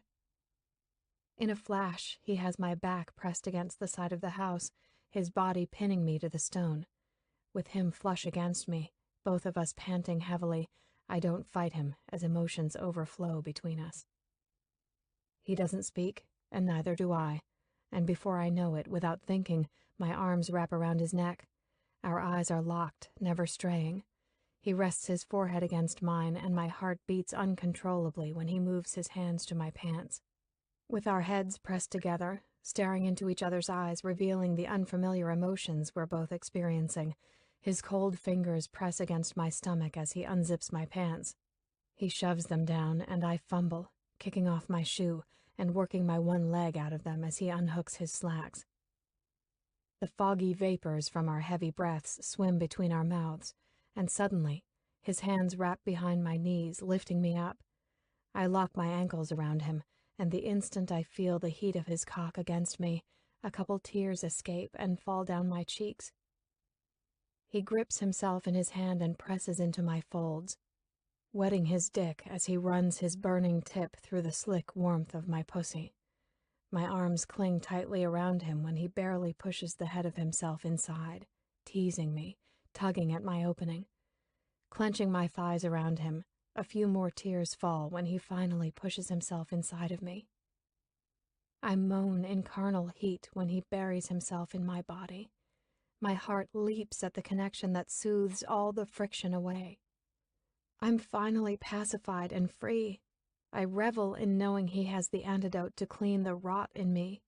I'm like the angel of martyrdom, and he's the bezoar that purifies.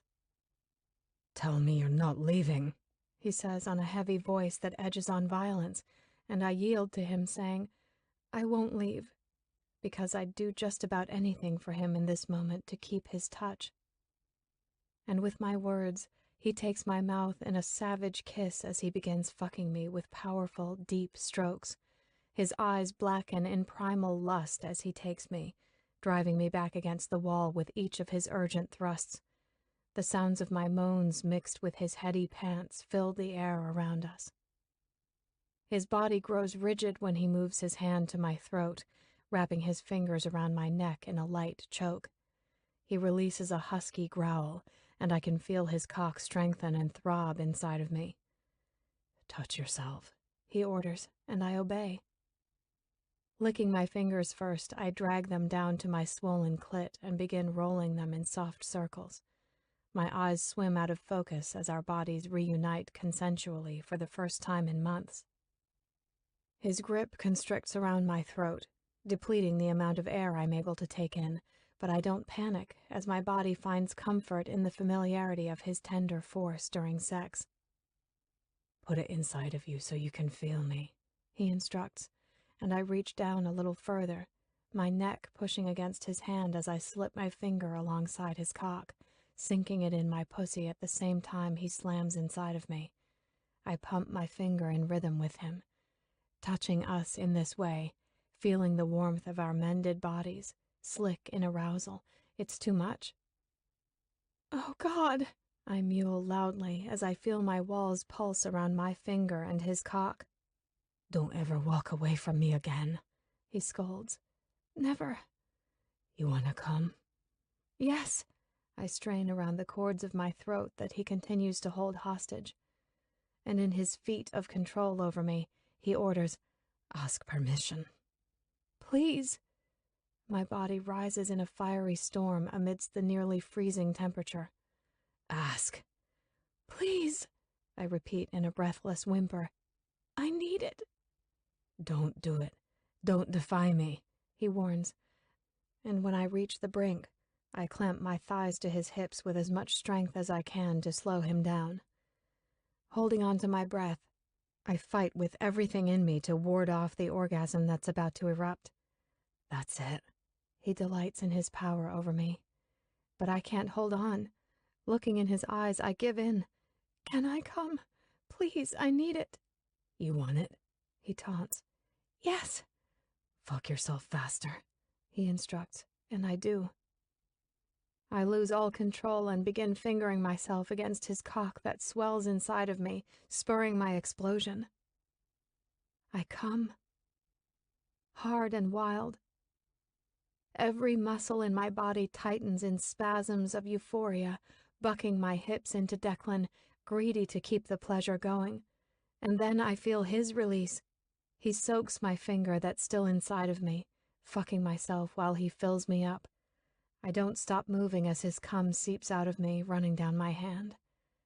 His teeth grit as he keeps his eyes on me the whole time, and I watch him grunt in pleasure through the shatters of light that fracture my vision into 1,000 prismatic flakes of pure ecstasy. When our bodies slow, he lets go of my neck, and my head falls to his shoulder as I allow my body to slack against his. He holds me for a moment while our hearts calm and we catch our breath. I wish for frozen time, forgotten sins, and never-ending love. But I know this isn't love on his part. I'm not sure what it is, but I know it isn't that. I want it to be, though. So I keep my head tucked into the crook of his neck, scared to move, because I know the moment I do, reality will resume, and his loathing for me will continue. I wrap my legs tighter around him, wanting to prolong having him nestled inside of me, but my attempt at pushing time away doesn't last. When I feel Declan pulling out of me, I slip my finger out and wrap my hand around his still hardened cock, but he doesn't allow the contact, taking my wrist and forcing me to let go. With my feet steady on the ground, I watch as he shoves himself back into his pants. He doesn't utter a word, and his eyes are no longer on me. And then he's gone, turning his back and walking away from me, leaving me with my pants down, covered in his cum, in the bitter cold. Maybe I should feel used and dirty. Maybe I should hate him. Maybe I should give up and be done. But my heart won't let me, because in the end, I know I'll always want him any way I can get him. I'm an Epicurean for his pain. He's my sadist, and I'm his masochist. We're the reflection of each other's monsters. Chapter 29. I haven't seen Declan since he walked away from me, leaving me alone in the cold earlier today. But I haven't been looking for him either.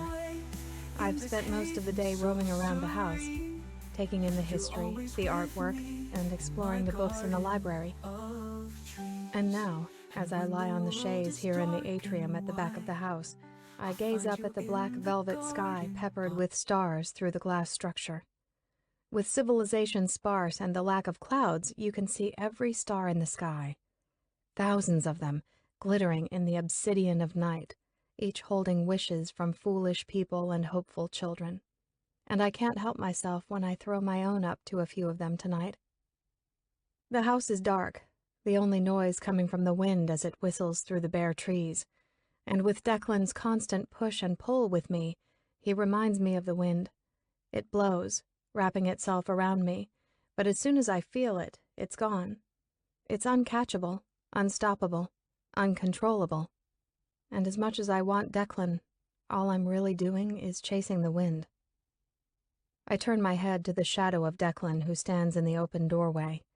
He wears only his long pajama bottoms that hang low on his hips. A warmth surges through me as I admire the deep cuts of his abs and the defined muscles that rope his broad shoulders and arms. He's so beautiful that it pains me to look at him, but I can't stop myself. "Are you okay?" he says after a long span of silence. I nod, but it's a lie. I'm not okay. He fucked me like an animal and left me in the cold. 1 minute he's caring and sweet, and the next he's transformed, angry and silent, completely shut down and wanting nothing to do with me. And now, here he is, and I wonder what version I'm going to get. He walks into the room, and I keep my eyes on him as he moves with ease. "What are you doing out here? Aren't you freezing?" "I like the cold," I tell him. "I know you do." His words make me want to smile, but I refrain. Moving closer, he then sits next to me on the chaise. "Where have you been all day?" I ask. "In my office. I came looking for you because I have to leave tomorrow for London." "Oh." "I'll be gone for just a couple of days." "What's in London?" "Business," he answers, offering no further insight, so I inquire, "Another hotel?" "Yes. I recently closed on the land. I'm meeting a few different architects tomorrow that I could potentially hire. That's really exciting. And when I sit up, I ask, when will you be taking me back to Isla's? I won't, he says evenly. I would prefer if you stayed here where I can keep an eye on you. An eye on me? He then looks away and nods his head in the direction of a small camera that's attached to one of the steel beams that connects the panes of glass. They're in all the rooms, he states. And it makes sense that he would have that level of security in a home this massive. Declan, I hesitate, feeling awkward about staying here while he's away. I don't trust you at Isla's. Twice I've walked in on you hurting yourself. But it feels weird to be here if you're not. You don't like it here? He asks, and I instantly respond, no, it isn't that. I do like it here. It's just... Then you'll stay put until I get back. I don't understand you, I whisper weakly. And with my words, he exhales deeply, turning to look away from me, dropping his elbows to his knees. Declan, please, give me something to work with here. Tell me something to help me understand. He keeps his head forward, and the tension and struggle is all over him. The muscles in his back flex, and I can see the rise and fall of it as his breathing increases. I know it's a reflection of his building emotions. I just wish I knew what they consisted of. I want to touch him, but I'm afraid it will piss him off and he'll leave again, so I keep my hands in my lap as I simply watch. When he finally speaks, his voice cracks along with my heart as he says, Your voice. The moment I heard your voice after I was shot, I did everything I could to fight my eyes open just so I could see you. I'd already read the file. I already knew you had been lying about everything. But a part of me... His voice slips before he takes a hard swallow and looks over his shoulder to face me, continuing. A part of me wanted to believe I had gotten it all wrong and that it wasn't a lie. But when he said go, and you did so easily, leaving me to die... His face contorts with the pain he's fighting to hide. No one has ever made me feel so worthless and disposable. I was scared. My words tremble, not knowing what else to say. I was so scared. I was too, and you left. I hold my breath as I stare into his eyes that harbor the scars I inflicted. The burden of guilt that consumes me is paralyzing as I watch him expose the fragile pieces he hides so well. He's a man who is nothing but strength and control, but in this quiet moment, he reveals just how broken he is. Broken and hurt, and it's all because of me. When I came here, he starts again. I wanted nothing to do with you. I wanted you dead. But then I found myself outside with a shovel, digging up the flower bushes that surround the house like a fucking maniac, losing my mind. Why were you digging them up? Because you told me you hated the color purple, and those shrubs bloom purple flowers in the spring. And that's the dagger that impales my facade of strength, and my body restrains to not completely burst into tears. My head has been so fucked up because I can't get you out of it. When I was 8 years old, I begin, needing to speak because the sound of his voice is too upsetting for me. So I distract myself and reveal another part of my past, another denouement for him. I wound up being moved to a different foster home, the one that would make me believe that monsters were real. I was terrified to the core, and when I was shown the room I'd be sleeping in, all the walls were painted purple. Declan's hand finds my cheek as I continue to talk. All the years of torture and abuse were stained in purple. His other hand covers my other cheek, and he holds me. I don't want to lose the touch, but I need more to remedy the sour bile that ripples in my stomach. Mirroring his affections, I cover his cheeks with my hands. A rush of comfort wraps around me as I feel the crackle of his unshaven jaw under my hands. I tug him in, and he comes to me willingly, touching his lips to mine. We don't move as we rest peacefully against each other. The moment fractures when he abruptly pulls away. My hands fall from him as his clutch tightens around my face. I can feel the strain in his hands as their nerves vibrate against my cheeks. His body locks up. The corded muscles banded around his shoulders contract. "Why?" I breathe. "Why do you turn so cold?" He grinds his teeth, and his eyes flare disdainfully at me. "Because I don't want to be this close to you. Because I despise you. Because you're a scheming witch." His tone stabs like an ice pick, and I wonder if it will always be this way with us. If he truly is incapable of allowing himself to ever be vulnerable with me again, maybe he's destined to be the yearning ache of my heart. La douleur exquise. Then why have me here? Why don't you throw me out? Tell me you hate me.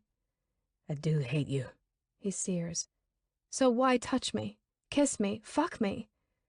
"They're my sick cravings," he admits. "The hunger grows worse the more I feed it."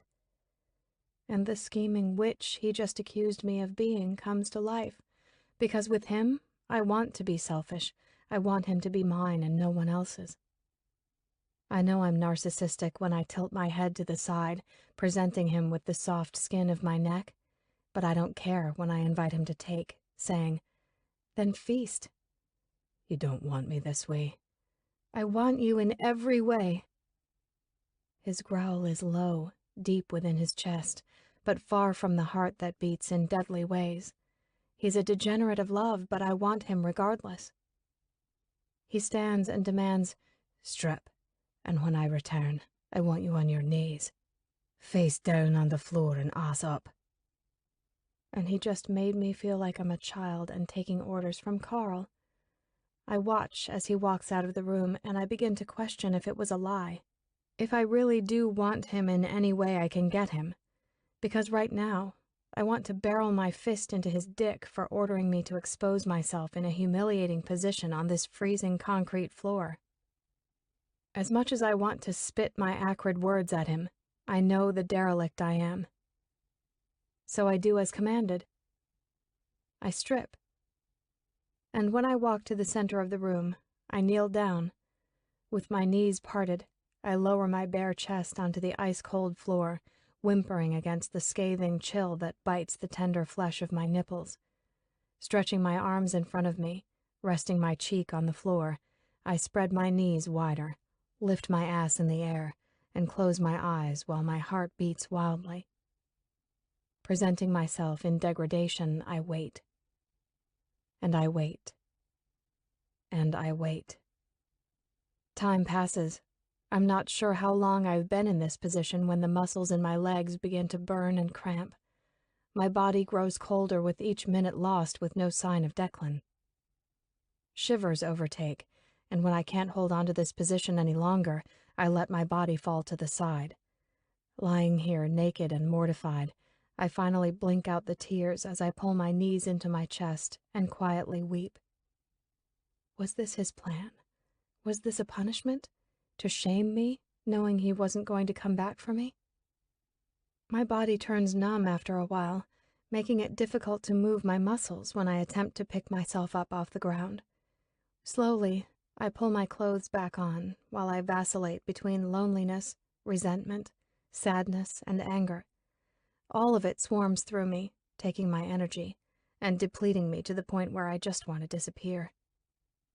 Wrapping the blanket around me, I walk into the kitchen to get a drink. And when I do, I notice a car down at the gate on the intercom monitor.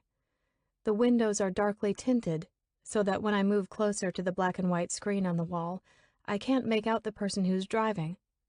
But then the car starts to back up, and when it drives away, I begin to wonder about the life Declan has here in Scotland and the people he surrounds himself with, if any at all. I only know about Lachlan, that's it. I wonder if he's as alone as he appears to be, and who's lurking at the gate in the middle of the night. I don't even stop to peek in his room as I head to bed. I'm too embarrassed. Did he ever come back to the atrium and see me exposing my body for him? I shake the thought away, and when I go into the bathroom, I see he's set the bottle of pills the doctor prescribed me on the sink. I take a pill out and stare at it, wondering if I'm just like her, just like the woman who never wanted me. I wonder who the hell I am. I fear I'll never know if I stay here in this tug of war with the man who hates me. Flicking the pill from my fingertips, it plops into the toilet water. I know if I leave here and go back to the States, I won't want to do it alone. I need Pike. I'll probably always need him because he's still all I have. And if I take that pill, I risk losing him. And I can't lose him. Get out, I seethe when I walk back into the bedroom and see Declan. I couldn't do it, he says. I knew if I went back to you, I'd fuck you and hurt you because I want to punish you. I wouldn't have been able to resist taking all this anger I have out on you. I can't do this, Declan, I say in defeat. I want to. I want to be strong enough because I don't ever want to be without you. But I'm starting to think that being here with you might just hurt worse than not being with you at all. He walks over and sits on the edge of the bed, dropping his head. There's too much pain in me. There's so much rage and hate, and I don't know how to get rid of it, I tell him. I've been fighting my whole life trying to rid myself of these feelings that won't ever go away. I move to sit across the room from him in one of the chairs. I thought getting rid of Bennett would be what I've been needing, that somehow I would feel better about this life, but I begin to cry. I don't feel better. Nothing feels better. And then I killed my brother, and I'm not entirely sure why, but I did. And I carry that with me every day. I plot revenge, and I kill, and I fight, and I still hate this life. I still hurt, and it won't go away. I don't even realize my eyes are closed, and I'm bent over, sobbing out my words until I feel his hands on my knees. I open my eyes to see him kneeling in front of me. But this hurts too, I add. Being here with you hurts me, and as much as I want to hate you for all the ways you've been humiliating me and punishing me, I'm scared to leave. I'm scared I'll never see you again. Was Pike the only one? What? I question, confused as to what he's asking. You said you kill. Was he the only one? I hesitantly shake my head and shock streaks his face. How many? Closing my eyes, I confess. 3. Jesus Christ, he mutters in disbelief. Who else? My foster parents, I say when I look back down at him, and his shoulders lax a little. His hands slide past my knees and grip my thighs with his question. What happened? Pike and I ran away together, and shortly after, we returned one night with a friend of his, and... I want to know everything, he demands harshly. I want to know how those fuckers died. Pike and his friend, Matt, they tied them to the bed and dumped a couple containers of gasoline on them, I say. I remember standing there, watching them scream and flail around, trying to break free. Matt handed me the match like it was a gift, wrapped in the most delicate silk bow, and it was. When I struck that match and threw it on that bed, it was the greatest gift anyone had ever given me, I cry. Those sick fucks destroyed every piece of me. But here's the really sick part. As happy as it made me to kill them, it still wasn't enough. It's never enough, Declan, because I'm still so alone. I still feel worthless and disgusting, and all I ever wanted was the one thing Bennett took away from me. I miss my dad. Declan pulls me out of the chair and onto the floor with him as I lose myself to the emotions I'm so used to caging up. He cradles me in his arms, gathering me up completely and pressing me tightly against him. I miss him so much. It hurts so bad. But then I met you, and it took me a while to see it, to see how I felt about you because I'd never experienced that feeling before. I'd never loved like I did with you, never opened myself up like that. And when I look at you, I see parts of my dad in you, the way you'd comfort me and love me.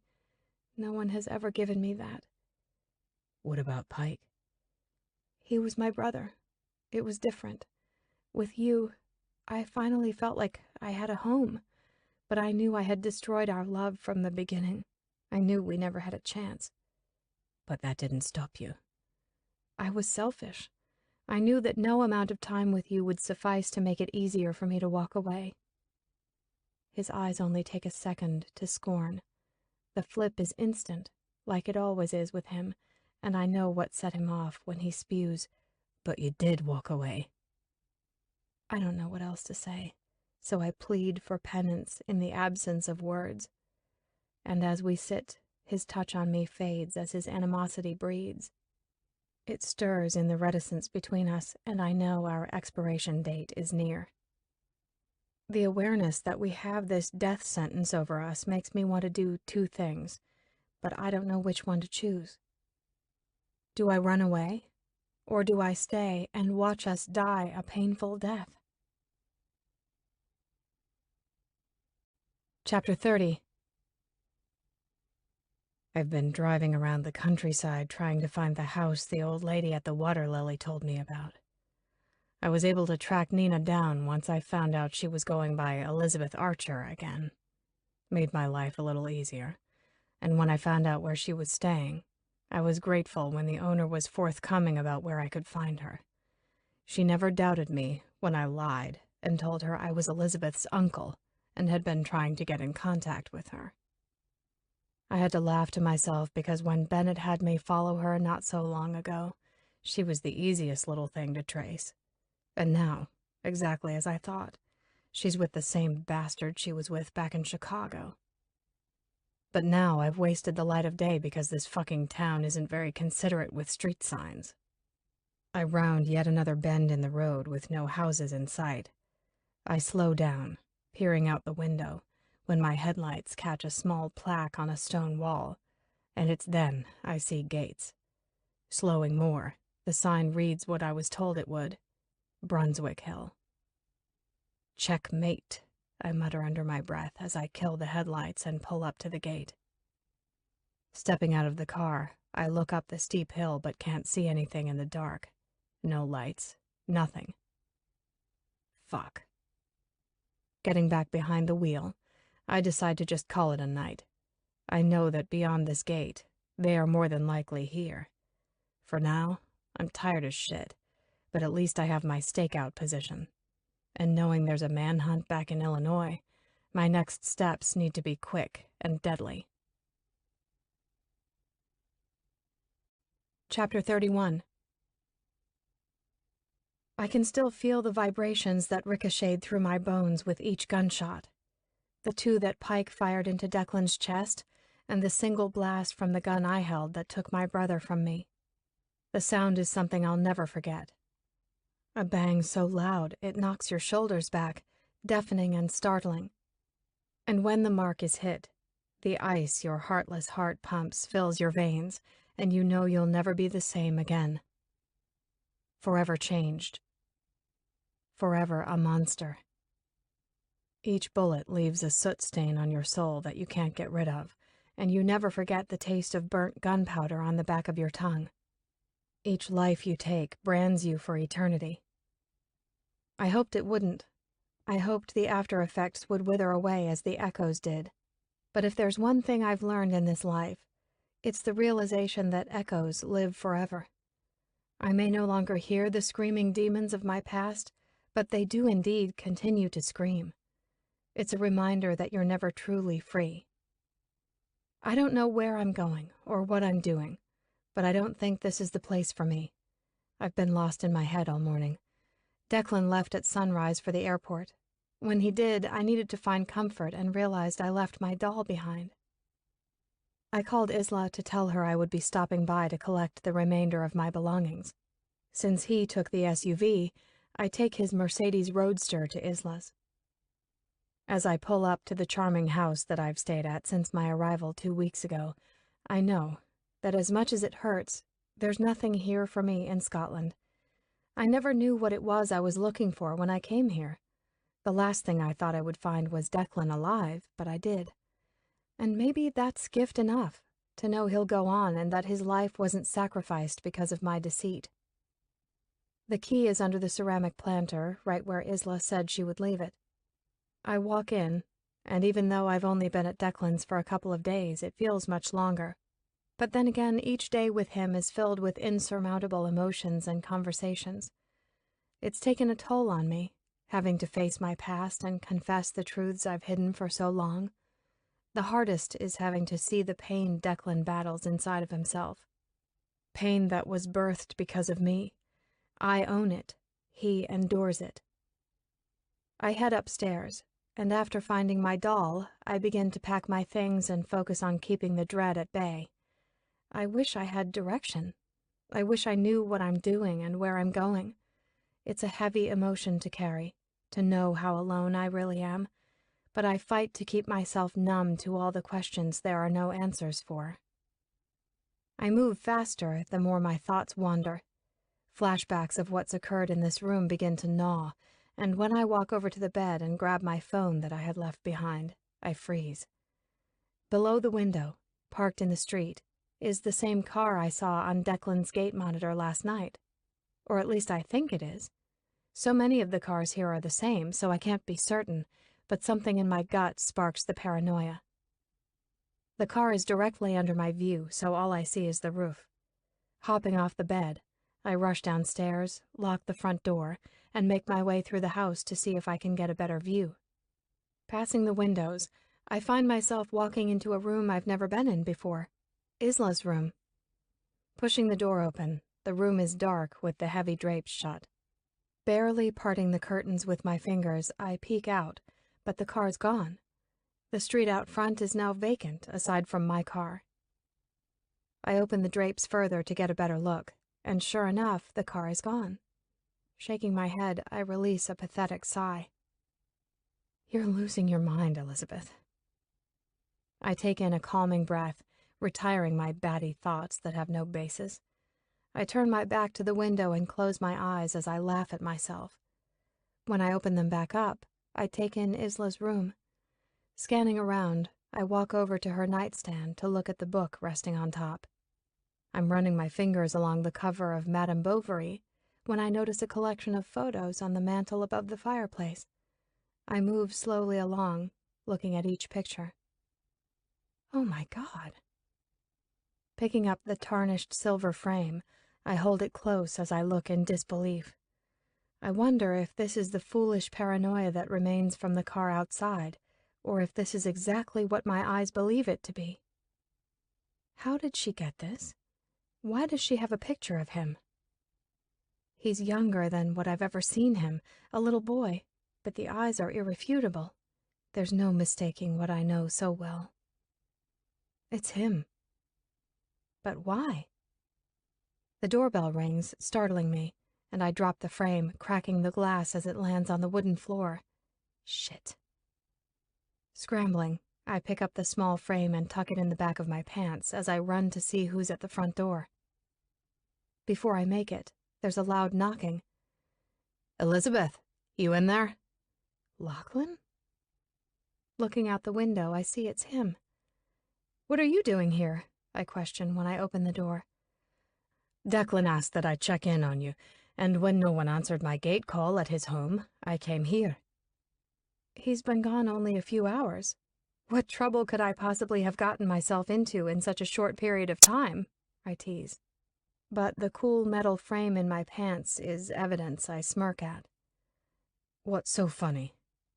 You men need hobbies, I quip as I turn my back and walk towards the stairs. I've been worried. Have you now? Declan told me you had a hard time with the file, he says. Embarrassment rouses, but I shut it down quickly. I'd prefer to never discuss that issue again. Of course. My apologies. Look, I appreciate you checking in on me, but if you don't mind, I'm just packing the rest of my things to take back to Declan's. Are you sure everything's okay? He presses, as if he's privy to something he believes me to be aware of. Call it intuition, but everything about today has got me on high alert for some unsettling reason. Yes, everything is just fine, I say smoothly with a light smile to appease him. The past couple of days have been taxing, as I'm sure you can understand. He nods, taking my directive to not mention the file. You can report back to your boss that the kid in question is taking good care of herself. I smile at my words, and he laughs in return, agreeing, "Will do." He turns to leave, but before he shuts the door behind him, he says, "By the way, I've tried calling you a couple times." "I left my phone here. No one calls me on it, but now that I know I have a babysitter, I'll be sure to charge it up for you," I joke.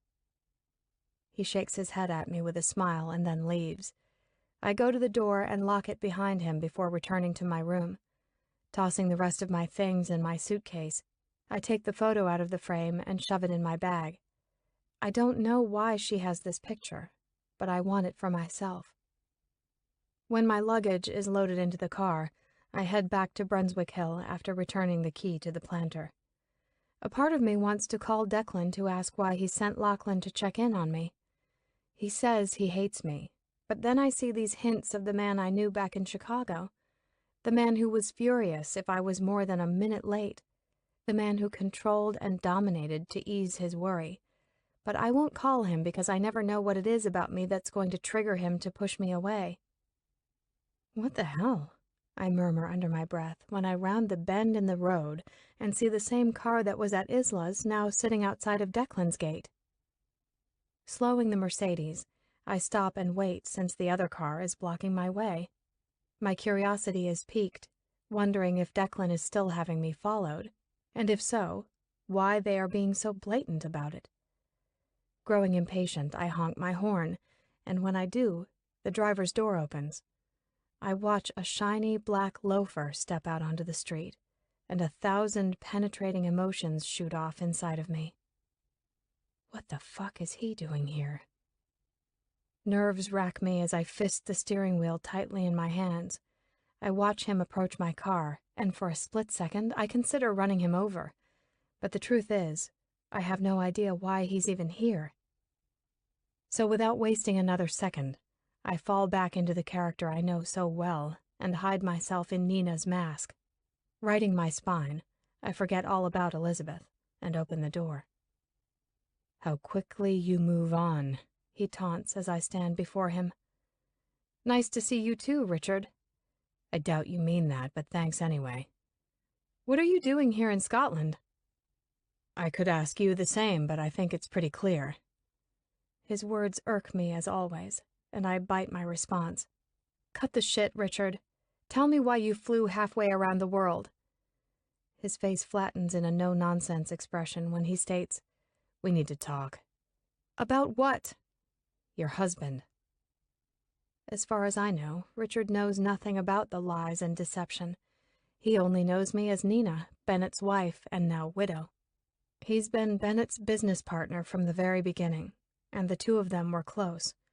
Not close enough, though, because I know Richard is clueless to the fact that Bennett fucked his precious little wife, and that the baby Richard believes to be his is, in fact, just a pathetic bastard. "I haven't been contacted about anything concerning the investigation," I tell him. "Are there any new developments?" His eyes narrow, and I don't trust the hinting grin on his face. "Don't you think it's a little hard to be in the loop of information when you're operating on a cheap, disposable phone?" My poker face is strong, but my body numbs, wondering how he knows about my untraceable phone. My words deflect my panic as I say, "Always butting your nose in where it never belongs, aren't you?" "Like I said, we need to talk." "Then talk." "Inside," he states firmly. "Why not here?" He grows irritated, fuming loudly. "Because it's fucking cold and my balls don't like it." He's so damn disgusting. I hesitate on taking him inside Declan's home, but figure it's safer up there with all the cameras than down here on the street. "Fine." He follows me through the gate and up to the house. As I lead him in and to the library, he remarks, "You don't ever slum it, do you?" "Is there a point to the nonsense you spew?" I sit across from him, and when he takes a seat, I say, "So what is it? What is so important that you needed to travel all this way?" He leans forward and takes a moment before looking over at me, revealing, "I know who you are." "Oh yeah? And who's that?" No use in playing coy because I know your dirty little secrets. His words imply threats, and I don't take well to his evasiveness. Cut the shit and get to your point. He knew. Bennett had me following you when he suspected you were fucking around on him. It was you? He nods as he leans back, getting much too comfortable for my liking. I think back to the hospital, and I knew the voice sounded familiar when he told Bennett who I really was, but I couldn't pinpoint it with all the drugs they had me on. Needless to say, I wasn't surprised when I discovered your affair, he says condescendingly. What did surprise me was when I found out you were nothing but runaway street trash. What's your point, Richard? Why did you marry him? Because I loved him, I lie. Nothing wrong with reinventing yourself to get a fresh start in life. Except when the person you reinvented yourself for winds up dead. You're an asshole, I sling at him in mock disgust. I just have one question. Who did it? Who did you have off him? I don't know what you're talking about. How convenient. But I don't think the cops would buy it if I turned over all the information I have on you. You're so cute, I sneer, pissing him off. You think your threats have an effect on me? Why don't you just tell me what you're after and stop wasting my time? No bullshit. Cut to the chase. Please. In all seriousness, he tells me, I need money. I laugh, and he snaps, what the fuck is so funny? You? I sit back, cross my legs, and ask, why on earth would you be coming to me, of all people, for money? Because I trust you to keep that pretty little mouth of yours shut if anyone were to come asking questions. What do you need money for? You haven't been watching the news. I've been a little preoccupied to be keeping up with American news. He shakes his head with an arrogant smirk, and I cross my arms in irritation. Enlighten me, please. Link Incorporated is under investigation. I thought you'd know that by now since your lover's father has been sitting in jail for his part in the fraud. What? I question, confused as to what the hell Cal has to do with my husband's business and what was fraudulent about the company. What fraud? The company's just a front for washing money. Money from what? Richard then stands and walks across the room. When he's right in front of me, I freeze as he reaches his hand inside his suit jacket. Guns, he states as he pulls out his own and aims it at me. Adrenaline flushes through my system as I stare into the barrel of the pistol that's marked me as its target. I try to appear calm, but my staggering breaths are my tell. I'm scared. I want what was left to you in Bennett's will. You give me that and I'll disappear. You'll never hear from me again. He didn't... I stutter over my words. I didn't get everything. You're lying to me. I know you're the sole heir. Shaking my head, I try to explain. I thought I was, but he changed it right before he died. I didn't know until I met with the attorney. He scowls, takes another step closer, and presses the cold steel to my forehead. I gasp in fear, clutching the arms of the chair as my heart beats in erratic terror. My voice is pitchy when I frantically explain, Look, if what you're wanting is money to flee, I don't have that much for you. I mean, it wouldn't be enough. Then where is it? The desperation in his eyes makes me fear what he would do if I told him the truth. He'd most likely lose his shit and pull that trigger if he knew about his son being Bennett's. But beyond that, what the hell was Bennett doing with his company? Did he even know? My mind warps in confusion, overwhelmed with too many questions that I begin to lose focus. Where is it? He shouts, scaring the shit out of me with his murderous glare. The tip of the gun shakes against my head as I look up into his furiously crazed eyes, and I begin trembling, my whole body jittery in fear. I don't know. Whack! I scream in heated pain as I fall out of my chair and onto the floor. My hand cups the side of my head where he just pummeled his gun.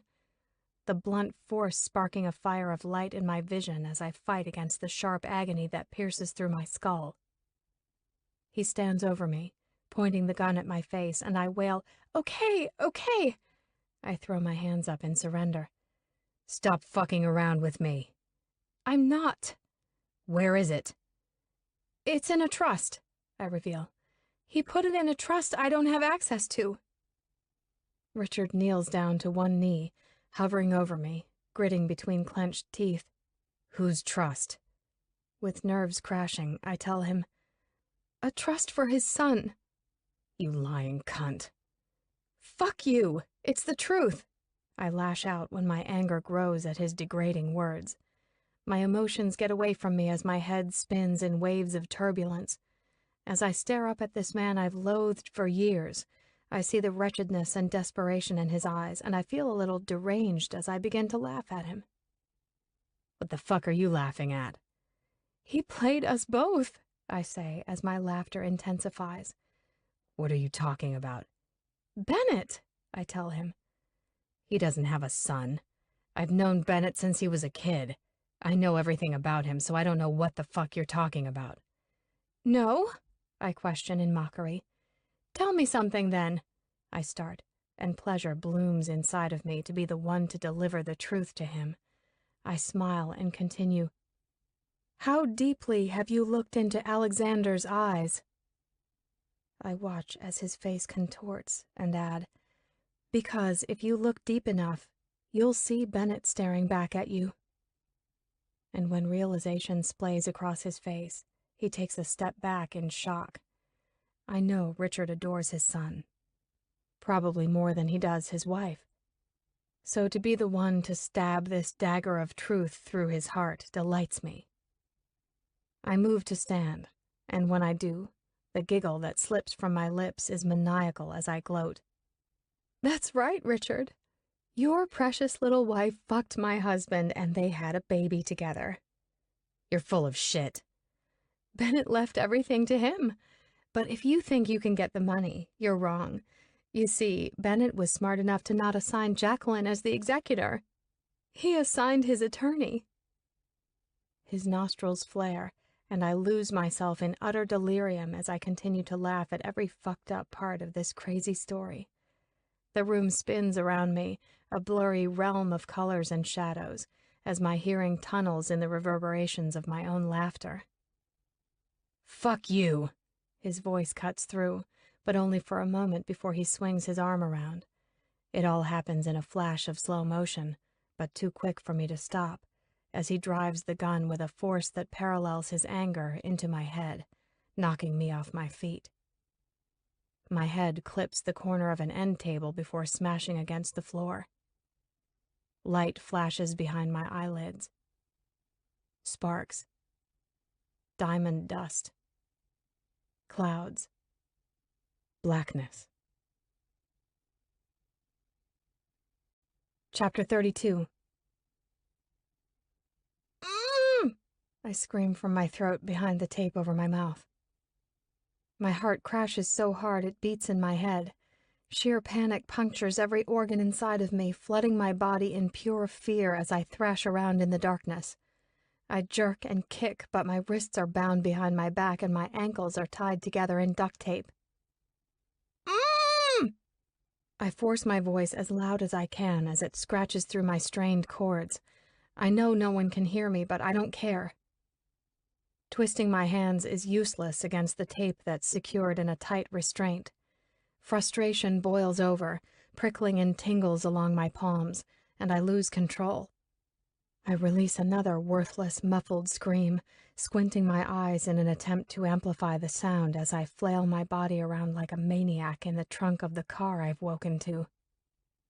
Time wisps past me as the miles collect and my panic dissolves. My body slacks, absorbing the bumps in the road as I'm being taken into the labyrinth of Richard's desperation. I knew better than to push him over the edge like I did, but I lost it. I was outside of my head and taking joy from my lashings, but now those lashings have me tied up in the trunk of his car, and I have no way to escape. I filled the drive trying to figure out what the hell Bennett's company was being used as a front for. Richard said guns, but in what capacity? All I can think about is my father's business. He trafficked guns. Is it possible that's what Link is a cover for? Another trafficking scheme?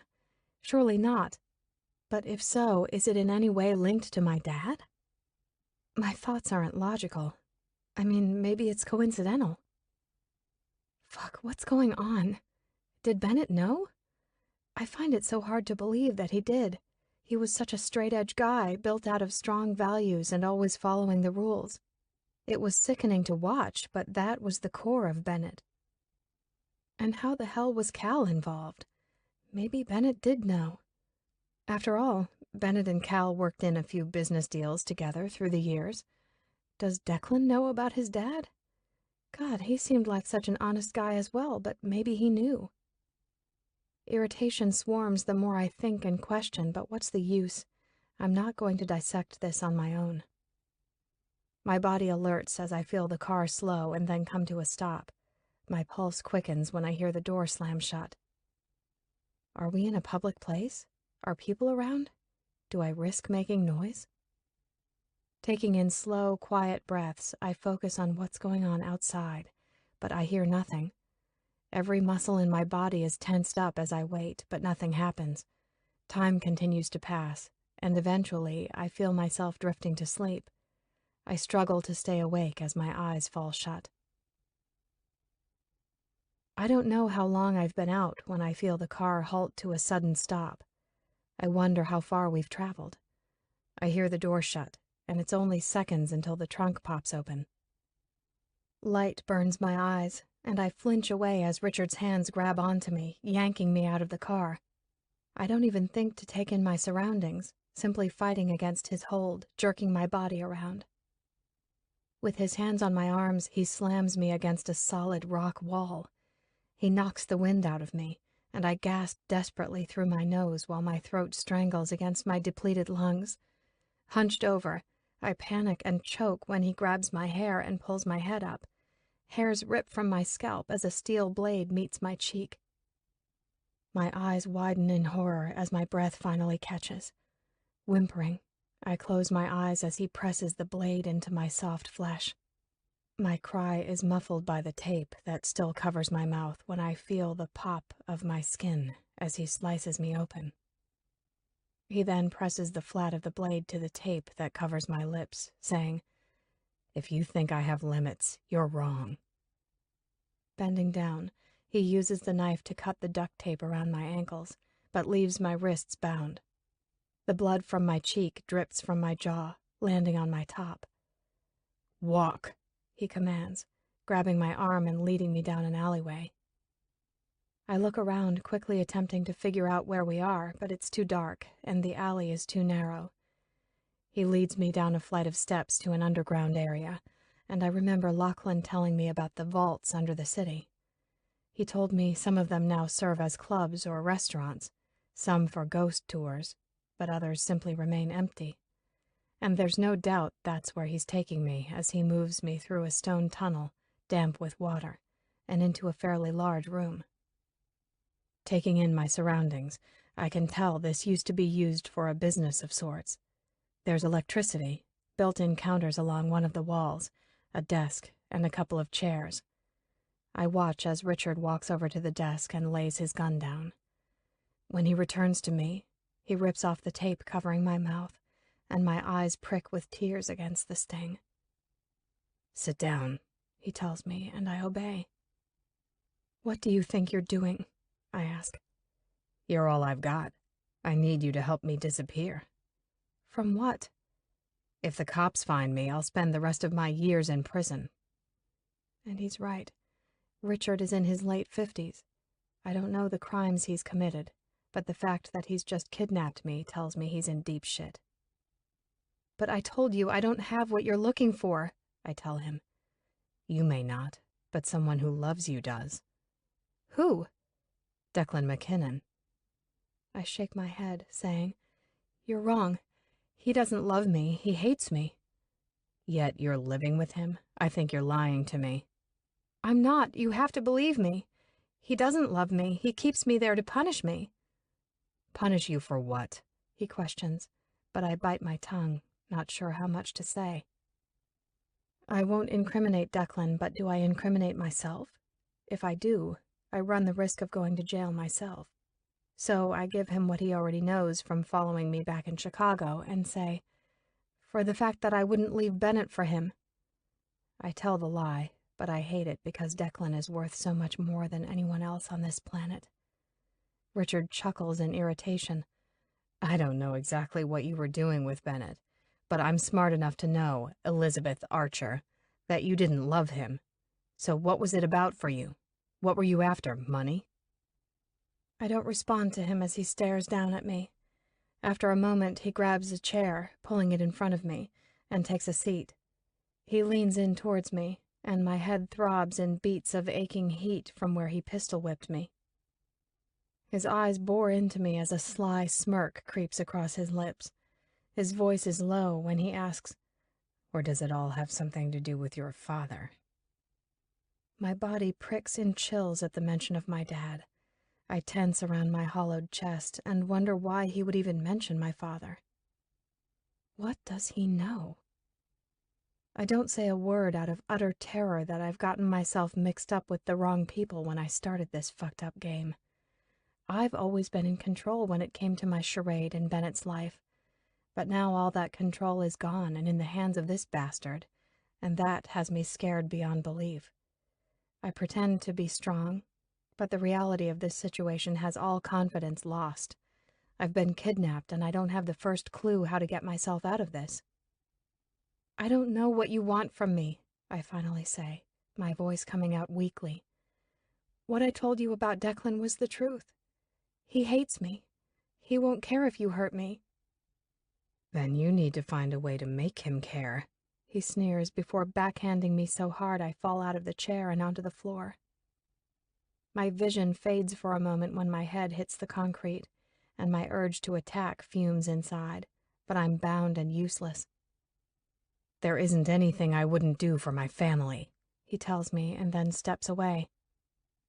Staring up at him, my frustration multiplies, and since I can't knock the shit out of him, I attack with my words.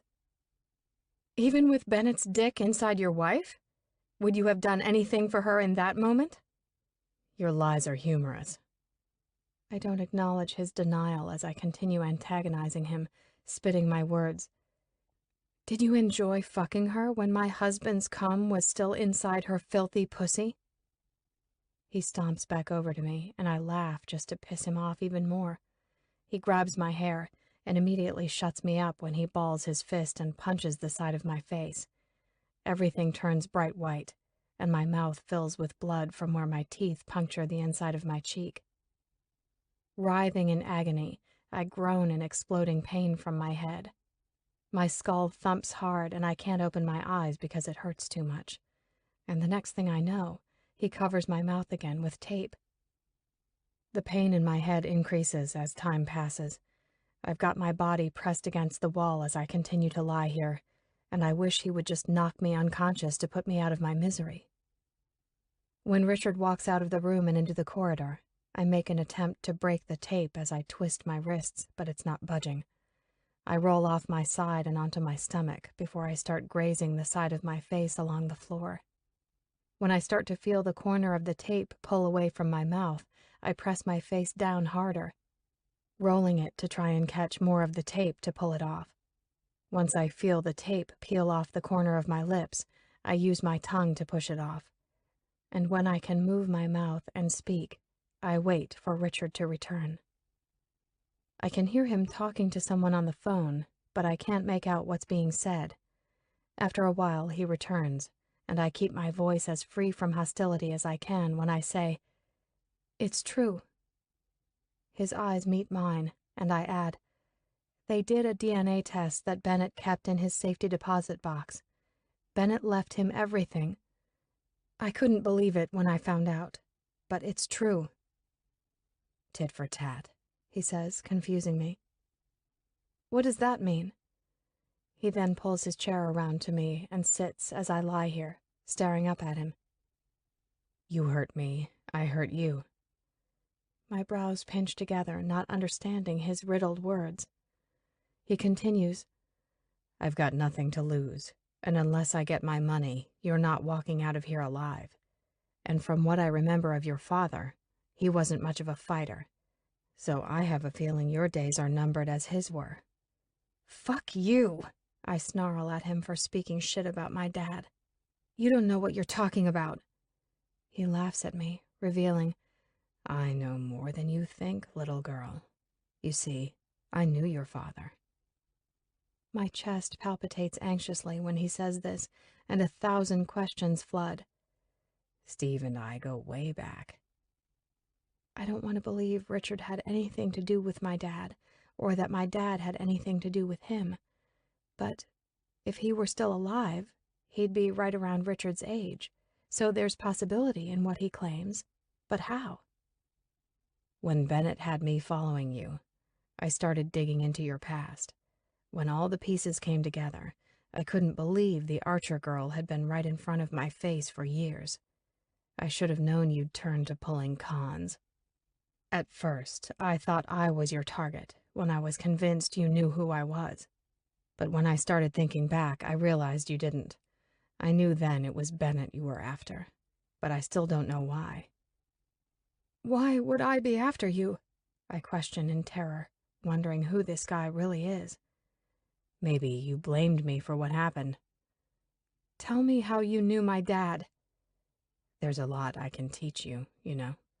You were pretty good at fooling Bennett for all those years, but whatever it was you were trying to do, you moved too slowly and didn't properly assess the people you were surrounding yourself with.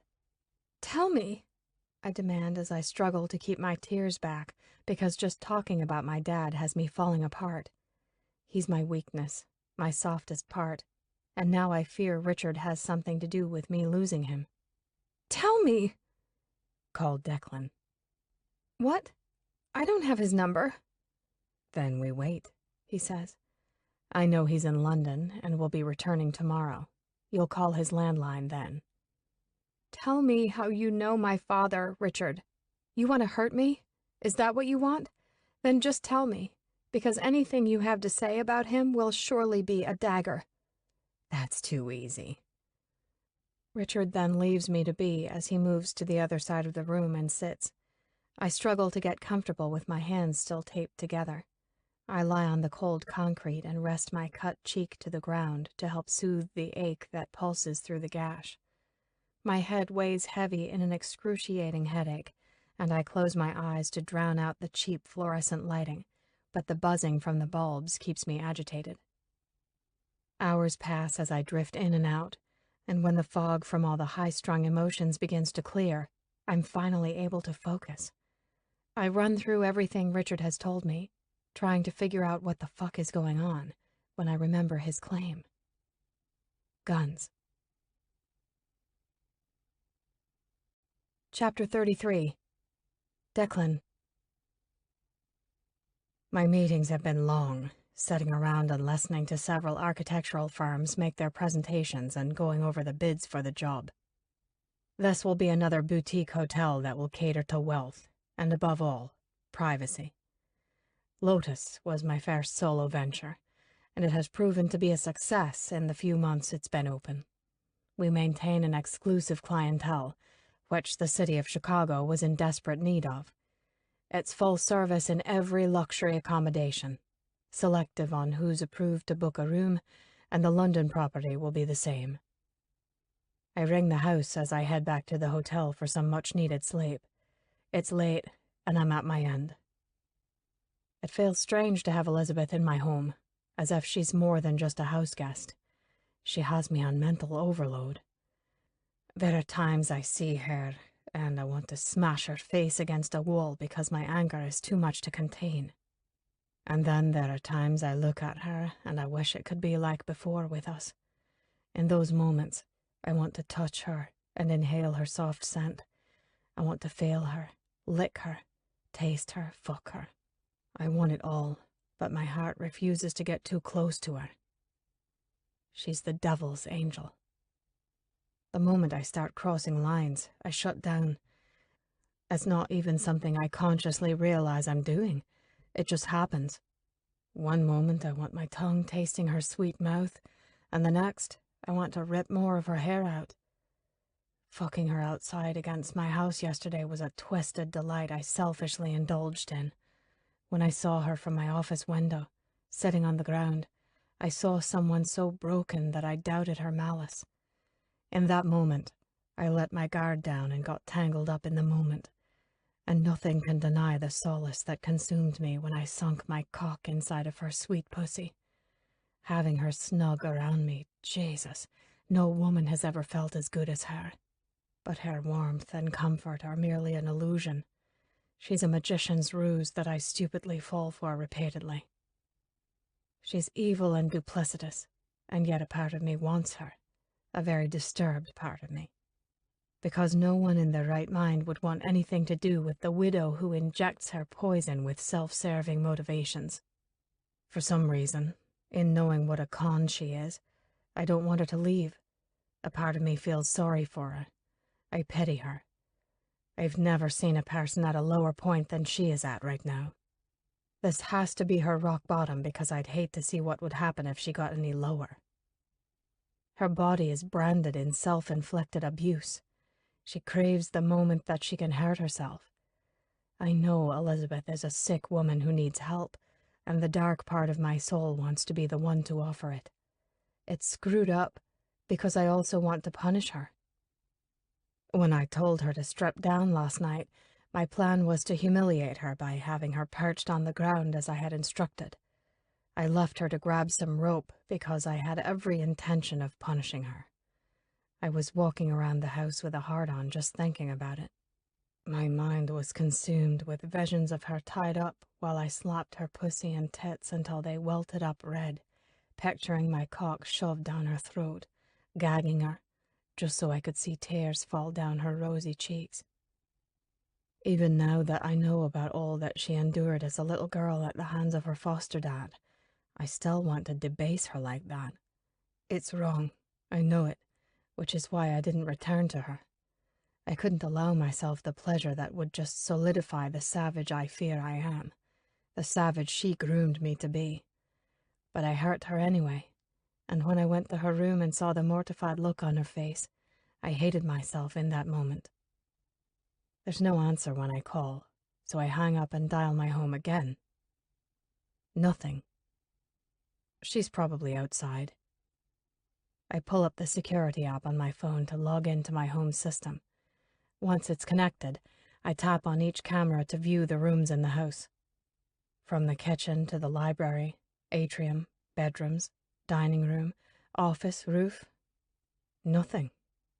I then flip over to the outdoor cameras and check the grotto, backyard, and various cameras that overlook most of the grounds. No sign of anyone. When I tap to view the garage, I notice my Mercedes Roadster is missing, which explains why she's nowhere to be seen. Irritation scathes me, not knowing what she's up to or where she is. I hate not knowing details, especially when it comes to her. I know I'm controlling and overbearing, but it's the only way I know how to function without losing my shit. She no longer has her old cell phone, and I haven't seen a new one, so I don't have a way of contacting her. I decide to call Lachlan. I told him to stop following her because I didn't like how involved he was getting in her life, but I swallow my pride and call him anyway. "McKinnon, how did the meetings go?" he says when he answers. "Good," I snip. "Look, I'm trying to get a hold of Elizabeth, but she isn't at home and I don't have a cell number for her." As soon as I have her number, I hang up and dial it. Elizabeth. A subtle vibration is all it takes to rouse me from my restless exhaustion. My mouth tastes metallic from the blood I consumed when Richard punched my face. I shift off my side and onto my back. The arm I've been lying on tingles and aches painfully. Looking across the room, I see Richard slumped back in a chair with his eyes closed and a hand on his gun. My body alerts when the vibrations return.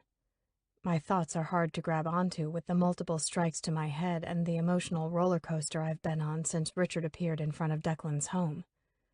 I focus on the faint buzzing sound, and my stomach clenches when I remember my cell phone. My body went numb a while ago, so it's hard to pinpoint, but I know I shoved the phone in the pocket of my pants. I look back to Richard. His eyes are still closed. My heart begins to race as I shimmy to try and move my arms as quietly as I can. With my eyes locked on Richard, I make attempt after attempt, but it's no use. I can't get my hands to my pocket. I know it's Lachlan calling me because he's the only one I ever gave that number to.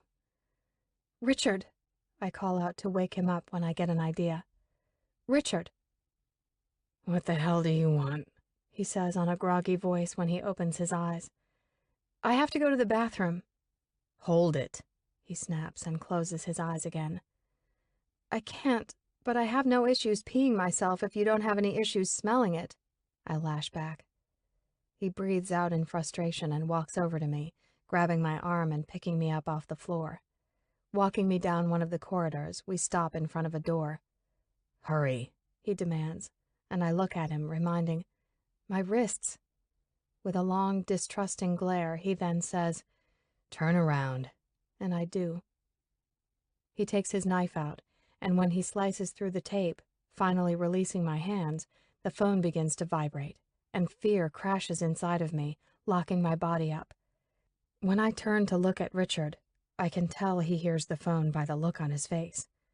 He knowingly cocks his head to the side, and in a moment of fright, I lurch forward and bolt. I'm not even allowed 1 second of attempted freedom as he immediately catches his arm around my waist, pulling me back. I fight against him, but the moment his fingers latch around my neck, I freeze. His hand pats my pockets, and he pulls out the cheap, disposable phone I've been using since I arrived here in Scotland. He flips it open and holds it out in front of my face while he has me in his chokehold with my back pinned against his chest. He then selects the last number that called and clicks it. Putting it on speakerphone, he threatens, "Say 1 word, and I'll make you regret feeling like you ever had a chance of one-upping me." And then the ringing stops when the call is connected. I hold my breath, and Richard remains quiet as we both wait for the contact to reveal themselves. A few seconds pass, and then my heart pumps hope when I hear the worried voice of the man I never gave this number to. "Elizabeth?" His accent wraps around my name, and it feels as if it's wrapping around my body in a soothing hug. I want to speak, to defy Richard and yell out all the details of my surroundings so that Declan can find me, but instead I hold tightly to my breath. "Elizabeth, are you there?" "She's here," Richard answers. "Who's this?" "A man that has no conscience or limits," he responds before letting me go and handing me the phone. In an instant, after taking a couple steps away from Richard, he has his knife to my face as I slowly bring the phone to my ear. Richard then takes my trembling hand as I listen to the gravel in Declan's voice, assuming Richard still has the phone, threatening, "My word is my mark, and if you lay a hand on her, I'll—" "Ah!" I cry out in white, blistering pain, dropping the phone to the ground and stumbling back on my feet. Gripping my wrist, I wail and stare in horror at the palm of my hand that Richard just dug his knife into, slicing it wide open. Blood is everywhere, oozing out as I hunch over and cry. Looking up, Richard now has the phone, but my body is in shock so that I can't hear anything he's saying to Declan. I fall to my knees, forcing myself to calm down by taking in slow, staggering breaths. But all I'm doing is choking in shallow pants. I ball my hand into a tight fist, wincing through the burning sting as I hold my hand against my chest. "Let that be a lesson," Richard says as he walks over to me, no longer on the phone. "Don't cross me again." He then reaches down and starts tugging at my clothes and shoving his hands in my pockets. "You hiding anything else?" "No." "Stand up," he orders, and once I'm up on wobbly legs, he grabs the neckline of my top and slashes his knife through the fabric, cutting it right down the center. Shoving the fabric away, He runs the flat of the blade over the swell of my left breast, and when he reaches my nipple, he flips the knife to its razor edge. I've lost all control of my body as it shakes violently. My eyes are closed while he taunts. Defy me now. I dare you. His words are an echo of Carl's. He would provoke me the same way, daring me to push his limits, as if it was giving him my consent to hurt me even more. What are you doing? Flicking my eyes over Richard's shoulder, I see Pike standing behind him. You're forgetting everything I ever taught you, he tells me. You're so much stronger than this pussy in front of you. Stop letting him think you're weak. Shifting my eyes back to Richard, I take Pike's lingering voice and inhale his words in a steady breath and release it slowly from my nose. I let my walls down with Declan, something I felt was right to do, but I forgot to bring them back up the moment Richard showed up. So with calculated intent, I mend the chink in my armor and steel myself to take whatever comes my way. The knife continues to roam over my tits as I pull my strength together, and once I feel confident in my shield, I move my eyes to meet his. Can I take a piss now? That's my Elizabeth, Pike encourages before Richard gives me a snide nod, and I turn to open the door. Declan. The call disconnected, but not before I heard her blood-curdling screams. Focusing on the threats coming from the unidentified man on the phone was almost impossible when my only concern lay within the girl whose shrieking cries could be heard in the background. I demanded to know what he had done to her, but his priorities were in the instructions he was giving me. And now I fly around my hotel suite, shoving my clothes into my suitcase at the same time I wait impatiently for Lachlan to answer my call. "Where the fuck is Elizabeth?" I bark when he answers. "I don't know. Why?" "She's gone. I need a plane, now." "Slow down, McKinnon," he says. "What's going on?" Blood courses erratically, like a raging stampede inside of me. Zipping up the luggage, I answer, "Someone's taken her." "Are you sure?" he says in surprise. "Yes, I'm fucking sure. I need a plane 5 minutes ago. Make it happen and call me back." I don't waste time arranging for a driver, instead rushing down to the lobby and grabbing the first cab I see. "Biggin Hill Airport," I tell the driver. "You okay, sir?" "Get me there as fast as you can." He nods without further question as I wait impatiently for Lachlan's call, but all I hear are her screams as they play over and over in my head. So many times I've wanted to inflict a pain so brutal to induce that type of reaction, but knowing her torture is outside of my control has my heart racing to protect her. It's a twisted thought, but if anyone is going to hurt her, it's going to be me. I think of all the people who would choose to use her to get to me, and I'm drawing blanks. Truth is, I don't know the people she surrounds herself with, if any at all, but this person, whoever it is, was targeting her and knew just where to find her. Logging back into the security cameras from my phone, I click through the rooms looking for any kind of clue I can, because I don't know what else to do in this moment. When I check the camera that looks over the drive, I see my car that's missing from the garage. She must have been taken from the house if the car is there, but how? Why would she let anyone in the gate? The phone rings, and I quickly answer. "Did you get it?" "Yes, the plane will be ready to go in half an hour." "Good. What can I do?" "Have you seen her or spoken to her since I left yesterday?" I ask. "No, I've been home." "They want money," I tell him. "Who?" "I don't know. After you gave me her cell number, I called, but she didn't answer. I dialed the number a few times, and then a man answered. I could hear Elizabeth in the background." "What did he say?" "That we each hold something of value to the other. That he will let her go when I wire money into an offshore account." "How much?" "Enough to destroy either my foundation or my business." "What are you gonna do?" And when he asks, my answer comes easily and without second thought. I'll do anything to make sure she's safe. Once the words are spoken, I catch myself in a revelation I wasn't expecting to come to so effortlessly. I hang up with Lachlan and attempt to convince myself that I shouldn't be wanting this, that I should just turn a blind eye to her and let this situation work itself out. She'll be destroyed, and in return, I won't ever have to deal with Elizabeth again. Because if this man owns up to the promise he made on the phone, he'll kill her if he doesn't get his money. And then the book will be closed, and I can move on. But I can't do that. I can't turn away. Taking the laptop from my briefcase, I log into the security cameras again. This time, to backtrack the footage that was recorded.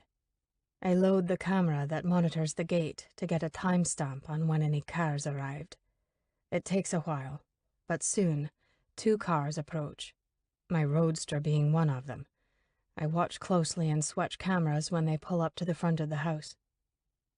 An older man, around the same age as my father, emerges from the one car. They speak and then head inside. I switch cameras again when they walk through the house and down to the library. She grows irritated, and I wish for the life of me there was audio on these cameras. They sit and talk before the man turns angry, lurching off the couch, moving towards Elizabeth. And what happens next drains all warmth from my bones. I lean in toward the screen, while I watch this unknown bastard take a gun out of his suit jacket and aim it right at her face. Her hands are white-knuckled to the chair as he then presses the barrel against her forehead. Every cell in my body fills with a storm of tumult as I watch my world spin more and more out of control. I watch helplessly when he pistol whips the side of her head, sending her flying to the floor. They exchange more words. She stands. He slams the gun into the side of her head again, this time knocking her unconscious. He then goes out to his car and returns to duct tape her lifeless body, binding her ankles and wrists. Anger explodes, erupting in an outburst of seething fire when he hunches over her and spits in her face. Once he's dragged her out of the house and tossed her into the trunk of his car, I slam the computer shut. My breaths come heavy, loaded with guilt, fury, and an undeniable urge for vengeance. I want to kill that motherfucker. "Drive faster, goddammit!" I bark at the driver. Raking my hands through my hair, I can feel my body shuddering in emotions I need to get in check before I lose all the temperance necessary to keep my shit together. As we continue to drive, and the mania begins to dissipate a little, I'm reminded of all the ways this woman has sent my life into an upheaval of disarray. Her cunning hypocrisy, her ugly spitefulness hidden underneath her shiny exterior, and the blood that will ever last on my hands because of her malicious and selfish vendetta. I remind myself of all the reasons why I should let this man kill her. Remind myself of all the reasons why I hate her. But no matter how many reasons there are, I can't rid myself of the unyielding need to find her. It tugs on the threads that stitch my heart together, the heart that she ripped from my chest and tore apart. And as much as I want to deny it, as much as the thought repulses me, the fact is, the one that destroys is the one that heals. I need her. Chapter 34. My stomach growls as I sit here on the ground with my hands bound with a plastic zip tie around a pipe that runs down the length of the wall. Since restraining me, Richard has retrieved a bag from the car filled with food and water that will never find its way into my stomach that hungers. So I sit and watch, having no idea how much time has passed, if it's night or day. We're underground, and I can tell by the looks of his phone that he's also operating on an untraceable disposable, making me worry that no one will be able to find me. Although Declan called and now knows I've been taken against my will, a part of me doubts that he cares enough to even come looking for me. But he's the only hope I have, because there's no one else out there that even knows who I am. No friends, no family, nothing. Strength wanes, hope fades.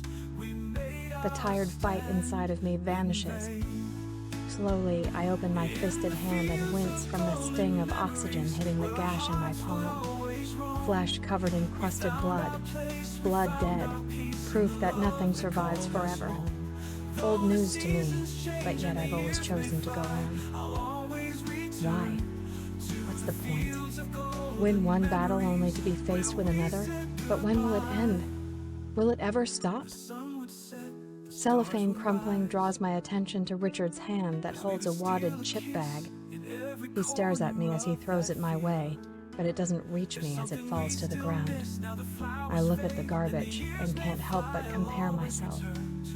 I sit here, lifeless as well, but marred in swollen bruises, cuts, and scabs. Some are self-inflicted, but others come from my love and this bastard in front of me. I'm waste. What are you waiting for? My voice cracks. My words catch Richard's attention, and he looks down at me with question in his expression. No one's coming for me, I tell him. If you think Declan cares about me, you're wrong. He doesn't respond as we stare at each other, and then I ask what I need clarity on before my time runs out. How did you know my father? His eyes shift to his gun that lies on top of the desk, and when he reaches over and picks it up, he gazes at the steel as if it's his desired beloved. You worked together, didn't you? I ask on a trembled voice that threatens to break. Pieces begin to connect in my theory. You said you used Bennett's business to wash money from guns. Keeping his hand around the pistol, he rests it upon his thigh when he leans forward, saying, You have no clue the tangled web you're caught in. It's almost a privilege to be the one who gets to unwrap this gift for you. I thought I knew Richard. Thought he was nothing more than an ascot-wearing chauvinist that I didn't have to worry about. But now I have no idea who this man sitting in front of me really is. I'm wondering if we're more alike in the fact that we mold ourselves in pursuit of self-gratification and manipulation. Just tell me, I say, free from revealing the emotions tugging at me. Steve worked for me. He worked as the middleman, the eyes and ears on both sides. Both sides? Me and the mules. I can't even attempt to connect the dots that led him to Bennett because all that floods my mind is my dad. Never have I pictured my father other than what he always was to me, and still is, my prince with a handful of pink daisies. I can't imagine him working for a man like Richard, a man that dug his knife into my face and hand just to prove a point. He was always loyal, though, he adds, until he took a plea bargain in exchange for names. I guess he thought the feds would protect him, but Menard is filled with prisoners that are linked to me in one way or another. Although he never gave me up, which I hold great respect for, he did give up names of men who walked the low ladder of the business, and for that he paid the price. You bastard, I breathe in sulphurous hate. Me? You knew he gave up names? Yes. And out of loyalty to you, he never gave you up? Steve did what the feds asked of him in exchange for an early release. For you, he says, nodding his head to me for emphasis. But at the same time, he never turned his back on me. His words are gloats of pride for his assumed stature, and I grow in rage at the price it cost my father. The gravel in my voice thickens along with my animosity when I say, But you held power. You knew the danger he was in, and you did nothing to protect him from what you knew would be inevitable. It was out of my hands.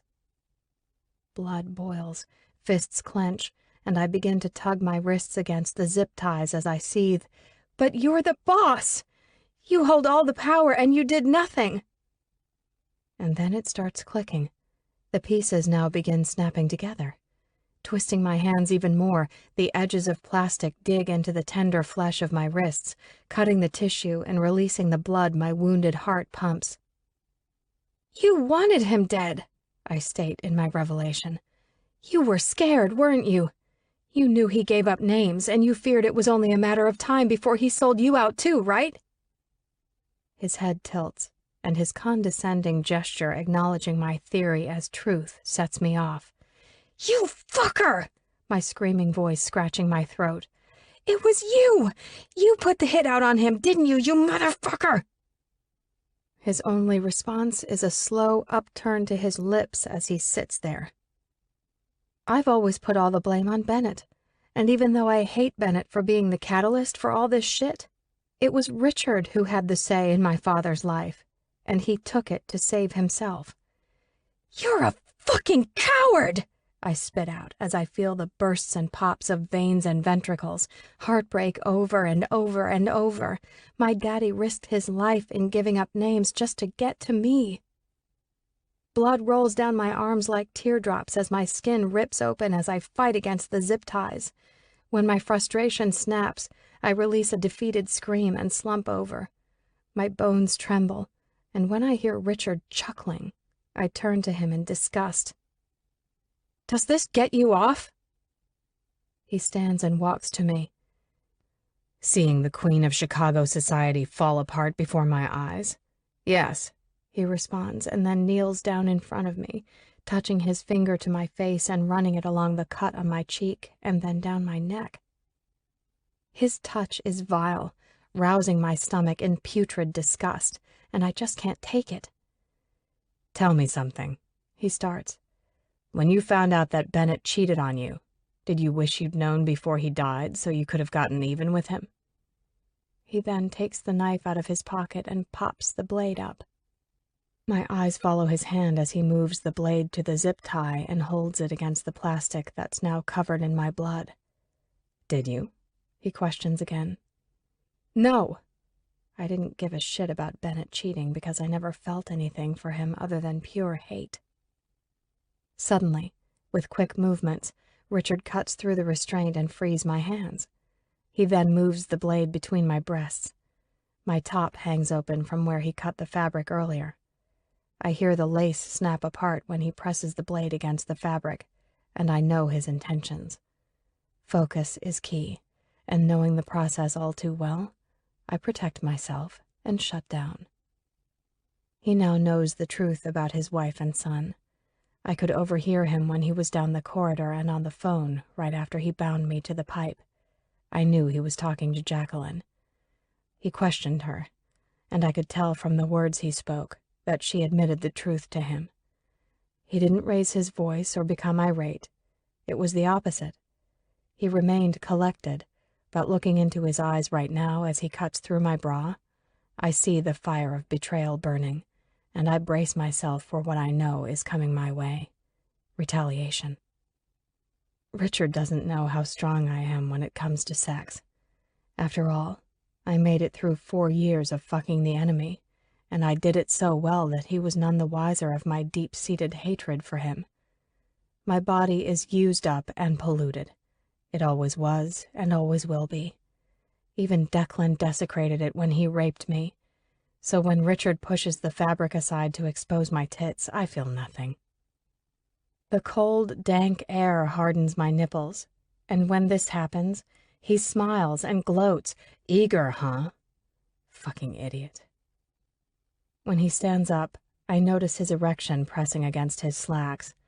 He walks over to the desk, exchanging his knife for the gun, and returns to me. My breath catches when he shoves the muzzle underneath my chin. "Don't get brave on me," he threatens. "One wrong move, I'll put a bullet in you." Although I now know his true profession, I still want to doubt that he would be a man capable of killing, but his next words disintegrate all doubt. "But something tells me you won't beg for your life like your little boyfriend's mother did, which is disappointing. I love hearing a woman beg."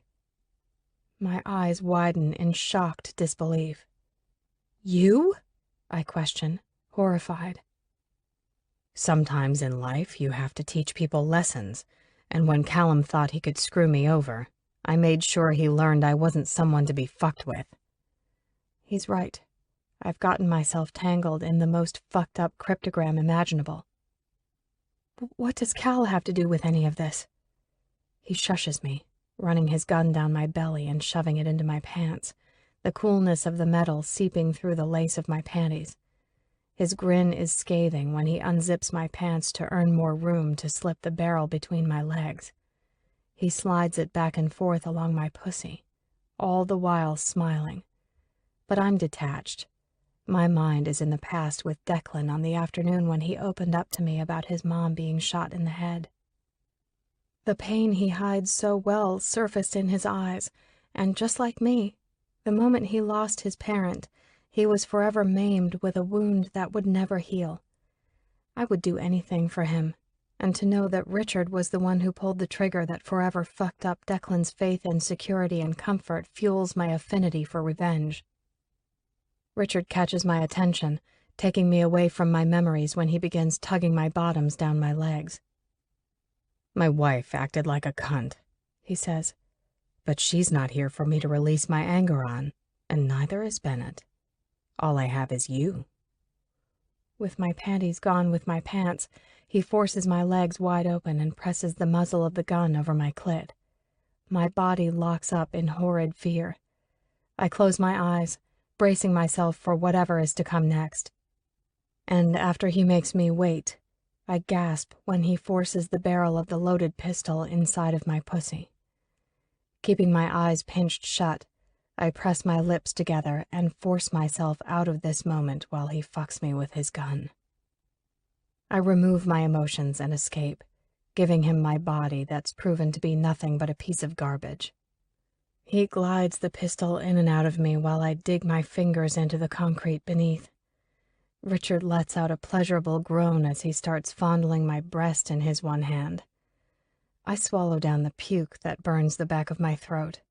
My head rings loudly, and when the shield becomes too much for me to keep up, I beg for Pike to come, but he doesn't. The iron cast cracks, chipping away piece by piece, and behind my closed eyes is Carl. No longer is Richard's gun raping me, but instead Carl's filthy dick. My body jerks when the numbness wanes, and soon I can feel everything that's being done to me. When my hips buck, my eyes flash open to see the devil above me, and I lose it. With all my strength, I grab his wrist and lurch my hips back, forcing the gun up to my forehead, screaming like a maniac, "Pull the fucking trigger!" He looks at me bitterly, and with my hands fisted tightly around the barrel of the gun, I shriek, pressing it harder against my head. "Do it, you piece of shit! Pull the trigger!" He yanks the gun out of my hands and snarls, "What the fuck is wrong with you?" "What are you waiting for? Declan's not coming. He would have already called by now, so why wait?" I tell him. "Just get it over with. Shoot me." "Like this?" he questions, cramming the gun into my mouth. I sit still, tasting the mixture of my pussy and metal. My lips wrap around what I yearn to be my savior. I nod my head and pray for the shot that will end my misery once and for all. But instead, he uses it to degrade me even more. Fisting my hair, he forces my head further down on the gun. "Suck it," he demands as he bobs me up and down. I gag, tears springing from my eyes as he makes me deep-throated. He then pushes me away and stands. "Put your pants on and shut your fucking mouth." And as the saliva drips from my chin and I wipe my eyes, the phone rings. Chapter 35. Declan. "The cell number is coming up blank. It must be a burner phone," Lachlan tells me, and it makes sense that she would be using a disposable under the circumstances of her dead husband and all the lies. "Maybe the police would be able to bypass the blocks. I mean, the calls are going through a cell tower. Perhaps they can track that." "No cops," I order. The call was choppy, cutting in and out, so they have to be somewhere secluded. "I'm almost home, though. How far are you?"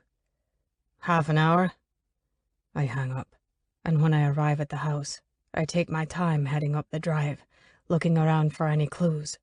My black roadster is parked in front of the fountain, and when I get out of my SUV, I walk over to check the door to find it still unlocked. The car is empty aside from the suitcase I find when I pop open the trunk. Once inside, I head straight to the library to see the furniture slightly disheveled from the altercation I witnessed on the surveillance. I look around, stomach twisting, heart thudding, questions brewing. Setting the suitcase onto the couch, I start digging through it, and I realize that she went back to the water lily to retrieve the rest of her belongings. As I'm rummaging through her clothes, my hand hits something hard. Grabbing the object, I pull it out, and the moment I catch sight of it, a chill takes over me. My fingers shake as I hold the picture frame and stare down into my own eyes looking up at me. Where did she get this? Unlatching the back of the frame, I take the photo out to see if anything is written on the back to find there is. Declan, 6 years old. I'm sitting by the small pond that was on the land of the home I grew up in. I'm staring up at the camera, smiling. The water is filled with lotus blooms, the blooms my mum loved so much. I remember how much she enjoyed that pond. She would sit along the bank with her legs hanging over the edge, just as I'm doing in the picture. She'd laugh in the sun's edge of spring, skimming her painted toes on the water's surface, calling out to me, her voice delicate and loving, "Sit with me, sweetie. Dip your toes in." And I did. The water was cold that day as we sat together among the fragrant lotus flowers. Her face is still so vivid in my head, flawless and milky. She was beautiful, with long brown hair that she would pin up in a bun around the house, but when she was in the gardens or by the pond, she would let it down. My eyes closed to bear the ache in my chest. The memories hurt, and the visions only remind me of what I allowed to be taken from me. I shake the past away, forever weak to let myself think about my mom for too long before I'm reminded of the coward I am. Reality comes back into play when Lachlan calls from the gate. I let him in and stash the photo back inside Elizabeth's bag, still confused about where she got it and why she has it. But I push the thought aside when Lachlan walks into the room and tosses his jacket over the back of one of the chairs. "He was in this room with her," I blurt out. I pulled up the security cameras. He had a gun, smashed it into her head, knocking her out before he taped her up and threw her in the trunk of his car. "Fucking hell," he mutters in disbelief. "Where's the computer? I want to get a look." Grabbing the laptop, I log in and pull up the footage to show him. He takes the computer and sits at the desk in the corner of the room. I pour 2 fingers of scotch and throw it back quickly, not even caring to respect the smoky flavors because I just need it to take the edge off before I completely go ballistic. "Where's the gate cam?" he asks, and I walk over to show him the particular camera he's wanting. I watch over his shoulder as he clicks to zoom in on something, which I didn't think to do because I swear to God I'm losing all sense of focus. "There it is," he says as he grabs a pen and jots down the license plate number. Christ, I'm a fucking idiot. "Not as much as this fucker," he counters, and then grabs his cell. "Try to relax. We'll find her. Let me make a couple calls while I grab a cup of coffee from the kitchen." I nod and walk over to the couch and take a seat, but the moment I do, I hear a buzzing coming from Lachlan's jacket. Curiosity peaks, and I go over to find another cell in one of the pockets. With no name flashing on the screen, I accept the call and stay silent. "Baby, are you there?" a woman says, and it takes me a few seconds to connect the voice in my head. "Camilla?" There's a moment of silence before my father's girlfriend questions in return. "Declan?" "Why are you calling Lachlan?" I ask, but she quickly pivots, saying, "How have you been?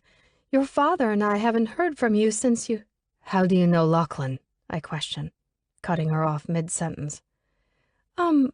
Well," she stumbles. "maybe you should probably ask Lachlan." "I'm asking you." There's no immediate response, but it isn't long before she releases a sigh and reveals, "Your father is in a little trouble. I wanted to call and tell you this sooner, but your father insisted that I refrain. You know how stubborn he is. Stop this shit, Camilla. How do you know Lachlan? It's a rental, Lachlan announces when he rushes back into the room, and in the same second, Camilla hangs up, disconnecting the call. What the fuck is this? I question as I hold up the cell. He's collected and calm, responding, My personal cell. And that is? I question, eyeing the cell in his hand. My work phone. So tell me then, why is my father's girlfriend calling your personal cell? And why, when I asked her how she knows you, did she choke like a cheap whore giving head? Camilla's an old friend. Don't worry, your father knows that. You probably just caught her off guard when you answered the phone. His composure makes me second-guess whatever suspicions I have, but she called him baby, and I can't ignore that, but I also can't waste time right now. I'll have to deal with this shit later as I draw my attention back to what he said about the car. McKinnon, Lachlan adds. Relax, okay? We're going to find her. I'll relax when she's back in this house. Tell me, what did you find out? I'm waiting on a call from the rental company. Seems whoever this guy is, he wasn't aware that the car has a tracking device in it that the company installs on all the vehicles. What about the police? The minimum wage kid who took the call was an easy payoff, he tells me. Grabbing her bag, I say, I'm going to check her room. I'll be down shortly. Sure thing. Heading upstairs, I walk into the guest room I put Elizabeth in since bringing her home with me earlier this week. I set the bag down and sit on the edge of the bed. When I go over to the nightstand, I see a pair of pearl earrings along with a necklace that catches my attention. I pick up the thin silver chain and stare at the small charm that hangs from it. A lotus. How could a woman who is so dead inside be so sentimental? This girl is incredibly damaged. To wrap my mind around her psychotic thoughts and deranged actions would be a wasted effort, because there's no way to make sense of it all. The trauma that a person has to endure to get to the state of mental instability that she's in is gut-wrenching to think about. Everything she's told me about her childhood, everything she went through, is morbidly sickening. If I had to walk around holding on to what she does, I'm not sure I could live with myself. Her past has molded her into a monster. But to look into her eyes as deeply as I find myself doing, there's something innocent inside of her. She's very much like a child in many ways. I see it in small glimpses. It's almost as if she hit pause and stopped living when she lost her dad. Like she's somehow stuck because the life she was thrown into was too heinous, that she never let go of the childlike beliefs that the world is a good place filled with good people. You would never know it unless you found yourself in the core of her. She knows how ugly life is, but there's a little girl inside of her that hasn't given up just yet. I'm helpless sitting here, not knowing where she is or what that fucker is going to do to her, or has done to her. Never have I wanted to save someone as much as I did when I believed her to be Nina. I would have done anything for her, and I did. My love for her was so strong that I never thought twice about turning myself into a monster too, for her. As much as I hate her, as much as I want to hurt her, as much as I wish I'd never met her, I can't walk away from someone I love so deeply that she's in my marrow. The girl is crazy and out of her mind, and for wanting her, I am too. Nothing can deny the force that pulls me to her. Even in my most wretched thoughts, I'm still drawn to her. McKinnon, Lachlan shouts. Get your ass down here, let's go. Flying down the stairs, I ask, what is it? She's in Edinburgh. The location of the car isn't a pinpoint, but it's close enough.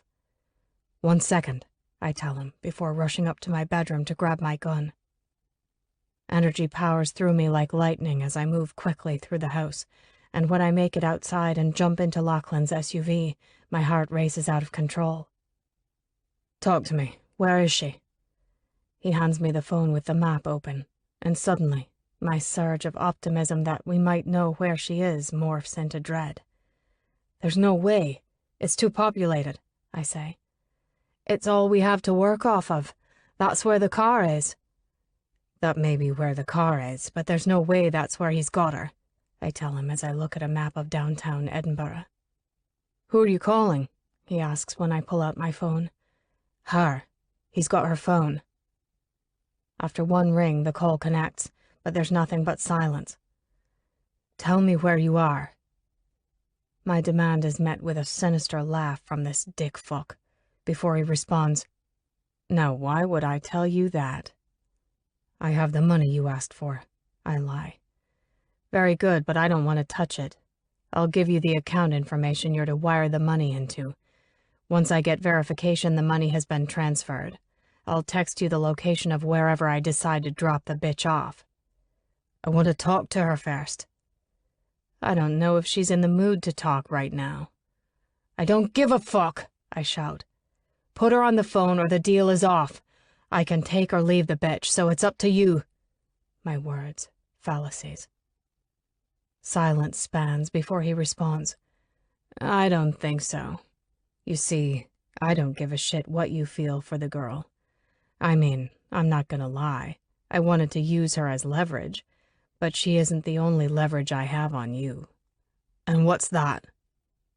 His next words drain my veins and then fill them with icy fear. Bennett Vanderwall. Fuck.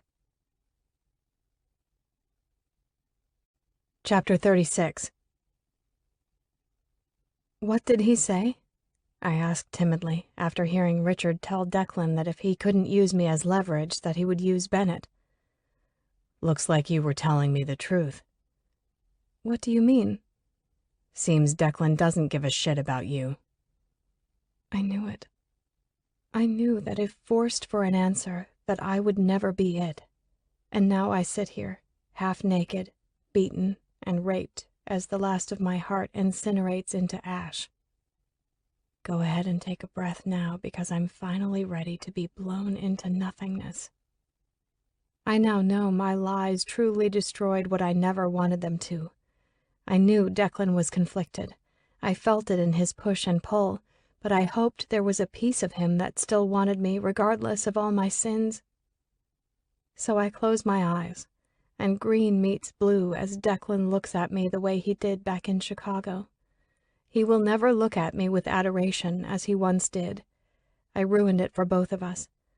Now I'm left with this pain ripping inside of me. It isn't the pain of heartbreak, though, because I've already lost that. My heart no longer exists, and it can't be my soul, because I'm without that too. But it's real, the pain I feel. It comes from somewhere inside of me, a place I never knew I had, and it hurts deep. Hurts in a way I've never felt before. It's so unbearable my body can't fight it, so it shuts down on me. I'm lifeless, flesh and bone, the weakened muscle inside my chest beating slowly, pumping what I pray is venom into my veins. I don't want this anymore. What if he's lying to you? Keeping my eyes closed because just hearing his voice is enough to console me, I lie down with my head in Pike's lap, and he places a soothing hand gently over my swollen face. He's not, I whisper to him in response. My destruction went far beyond the capacity of forgiveness. What the fuck are you talking about? I hear Richard's voice bark, but I shut it out and focus entirely on Pike. Pike is all I want right now. He's the constant that's always been in my life. He never turns away from me, never stops comforting me, never stops caring for and loving me. My face scrunches in despair as I try so hard to hold myself together. I can't stop missing you. I can't stop missing you either. Battling with my emotions causes my body to tremble, and I know Pike feels it when he says, You want to play a game? I nod. You can pick this time. How about breakfast foods? Okay. Pike and I always used to play this word game when we were kids and I was locked up in the closet. It was his way of distracting me from my awful reality. We'd play this game for hours in the middle of the night while he sat on the opposite side of the door. And in this moment, in his death, he never fails to take care of me.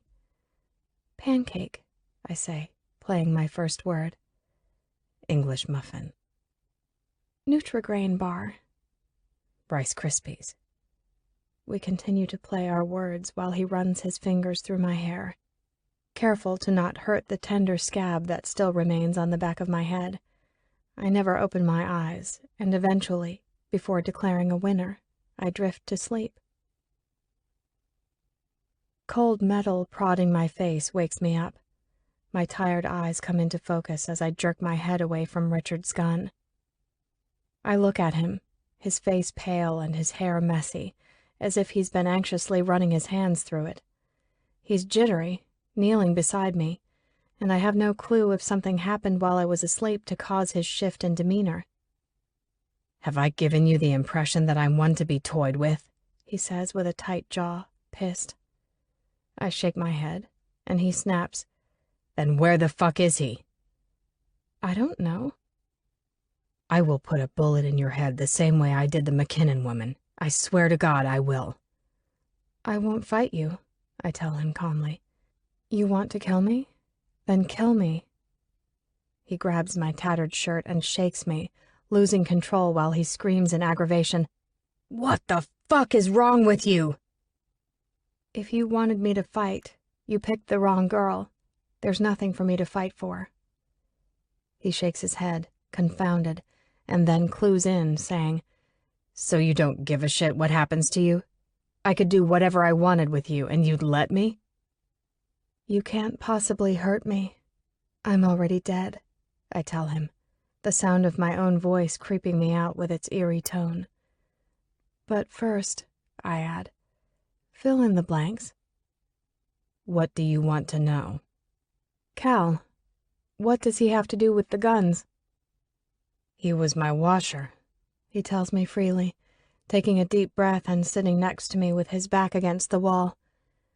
"Cal used to push the money through a random laundromat he acquired for the sole purpose of covering the money trail. But I later found out he was being greedy and filtering some of the money into an offshore account that was linked to him. That's when I taught him his first lesson in loyalty and killed his precious wife. He never stole from me again." His words turn the venom of my heart into the blood of life. Just because Declan doesn't give a shit about me doesn't change my love for him, but I hide my shift. I'm like a machine when I continue my quest for clarity. "And Bennett?" "Bennett was a man who trusted too easily, which made him my perfect asset. His father actually worked with yours." "What?" I ask in shock. "I always suspected bad blood between the two.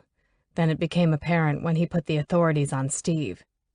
I didn't know this until after Steve was already locked up, but apparently when Bennett came home one day talking some nonsense about how he thought your father was hurting you, that's when he saw his chance to get your dad out of the game." My hands tingle in fury as I listen to his admissions. I can't even see straight as my desire to kill that piece of shit sparks to life. This man, my fucking father-in-law, was yet another man who had a hand in my father's death and the destruction of my life. Later, when Bennett was older and acquired his first production plant, his father convinced him to partner with me. We knew it would serve as a better cover for laundering the money. Bennett trusted me as a longtime family friend, took the advice of his father, and the rest is history, until you came along and fucked everything up with your stupid charade. I sit in silence, trying with everything I have to control the anger exploding within me as I process what I've just heard, realizing that all of us are linked in one way or another. There was a time I was the one in control and able to manipulate people into my puppets. But I know now I was never in control because I never truly knew the cast of characters I lured my way into. "But I will admit," he continues, "I'm impressed with your efforts, even though you failed miserably." "Who says I failed?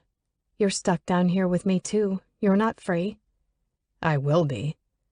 I can't contain my chuckle, and when it grows, Richard fumes, "What's so funny?" "You." "Do tell." "You're so focused on yourself that you're shadowing the fact that, in a very twisted way, I won." He cocks back the hammer of his gun, the snick of the metal sounding when he does, and then points it straight at me, but he doesn't intimidate me. "Don't you see?" I say in total control. "I want you to pull that trigger, so no matter what you do, I win." I take a hard swallow before going on, telling him, "It was you. You're right. I did get myself tangled up in something that was much bigger than me, but the root of everything, which I thought was Bennett, is actually you. And because of my stupid scheme, your family is now tainted in Bennett's blood through your son.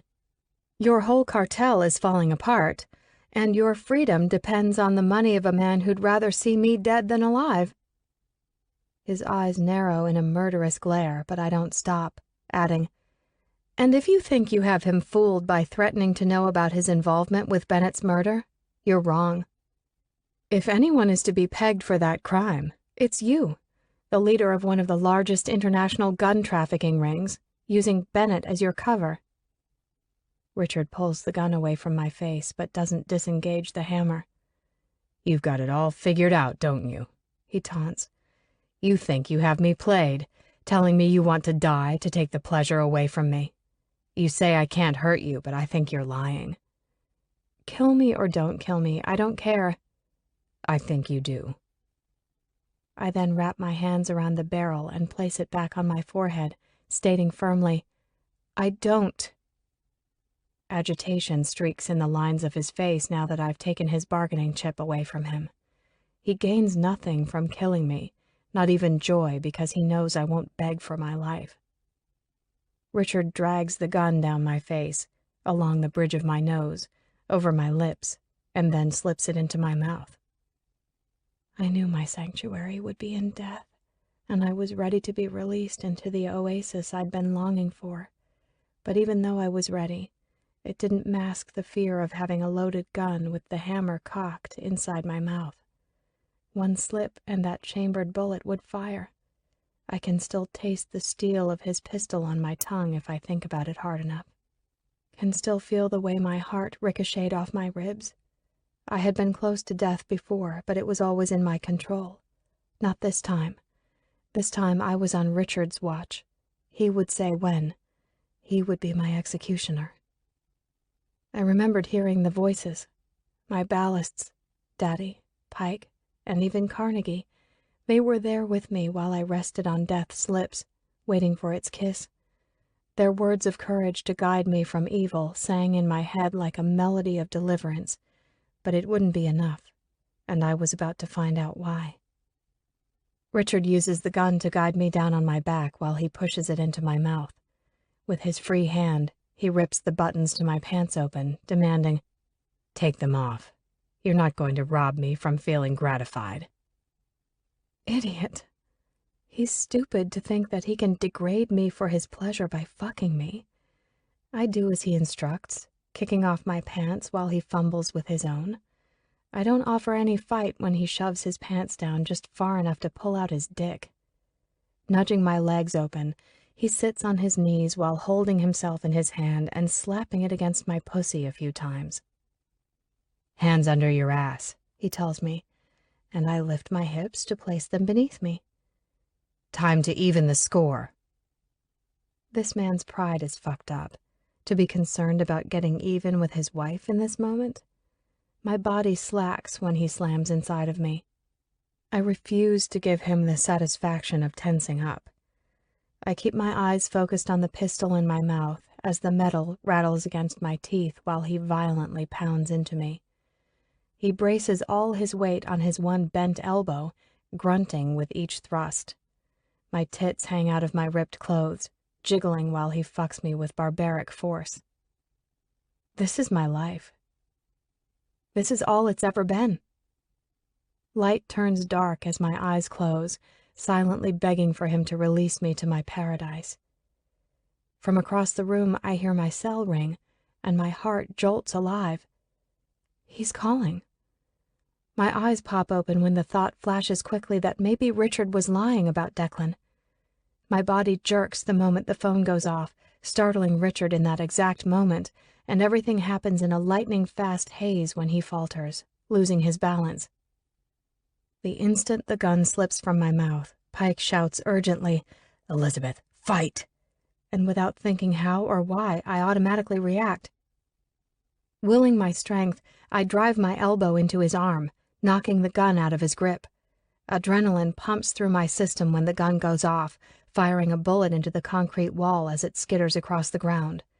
The blast is deafening, but somehow I'm able to flip onto my stomach, scrambling as fast as I can. I sling my arm out to grab the gun when he locks his hand around my ankle and yanks me back. My fingertips skim the pistol as I'm being pulled away, and the commotion is a total blur. Ripping out an excruciatingly demented scream, I fight with everything I have in me when I twist around and lurch my shoulders off the ground. With his pants still down, I dig my hands into his thighs, and with all the force in me, bite the ever-living shit out of his dick, snarling like a wild beast as I do, and his voice erupts in pure acid. Fuck! Flesh pops in my mouth as my teeth cut straight through the elasticity of skin and sink into tissue, spurting blood everywhere. I feel the thick heat of it splattering on my face and coating my lips and chin. His screams are deadly as his body falls to the ground, and I jump to my feet, charging for the gun. The moment my hand wraps around the pistol, I turn, aiming it at his head, and scream like a maniac as my body detonates every emotion imaginable, but none of them make sense as they shake me to the bone. Chapter 37. Declan. Lachlan and I located the rental car a while ago, with no traces of where they could be. We're wasting delicate time wandering around the usually busy streets of downtown, but it's the middle of the night, and Lachlan and I are the only ones lurking around. This is fucking useless, I gripe in frustration. Every business is closed and locked up. It could be anywhere. What do you want to do? Huffing out an angry breath, I let my head fall back as I look up into the dark of night. We've been scouring these streets for hours and nothing. For all I know, this car could have been ditched for another and they could already be in another country. Lifting my head, I turn to look down the narrow close that's to my right. There are so many of these alleyways in the city, and we've been walking through them all night, it seems. I'm plagued with an unsettling sense of doom that I'll never find her. The thought grabs a hold of me, twisting my gut as I think about not being able to see her face again, or hear her say my name in her sweet American accent. I can't stand the thought of her never knowing the truth of my heart. She deserves to have the peace of knowing that I still care about her. After everything she's been through, and even after all the corruption within her, she still deserves to know. Pulling out my cell, I begin to walk again and decide to call her phone once more. I dial the number, and after the first ring, I startle when I hear a loud crack that splits the night. You hear that? I ask Lachlan, the words flying out of my mouth. His eyes are wide, alarmed, saying, "That was a gunshot." Grabbing my gun from its holster, I fly down the steps of the alley, because that sounded like it came from beneath me. My body surges in a rush of power as I go into overdrive. "McKinnon!" Darting down the stairs, I don't stop as I shout over my shoulder, "Keep a lookout!" A man's torturous screaming fuels me, and I follow the echoes into the underground vaults. My heart has never raced so fast when a woman's screams filter in through the man's. With the gun in my hand, I run as fast as my legs will move through the narrow passageways. In an instant, I kick through the door to find a scene so disturbing, my gun immediately finds its target. Their screams bounce off the cement of the small vault, piercing my ears. I'm horrified as my eyes flick back and forth between the two of them while my mind tries to grasp what's in front of me. A man I don't recognize is crumpled on the floor, his face utterly pale as he begins choking on his breath. His pants are down, and his lap is covered in blood. And when I look over to see Elizabeth, I turn sick. She stands there naked, with only a cut-up shirt and bra hanging off her arms. Her mouth is covered in blood, and when I jerk my head back to the guy, I realize that the blood on her is from that bastard's dick. Cries slice through her screams as her whole body shakes while she steps towards the man with her arm outstretched, holding a pistol. "Elizabeth, no!" I shout when she rams the muzzle of the gun into his forehead and keeps it there. She doesn't respond to me in any way as she stares down at the man. "Don't pull the trigger," I order, my words coming out fast while I have my own gun aimed at the man.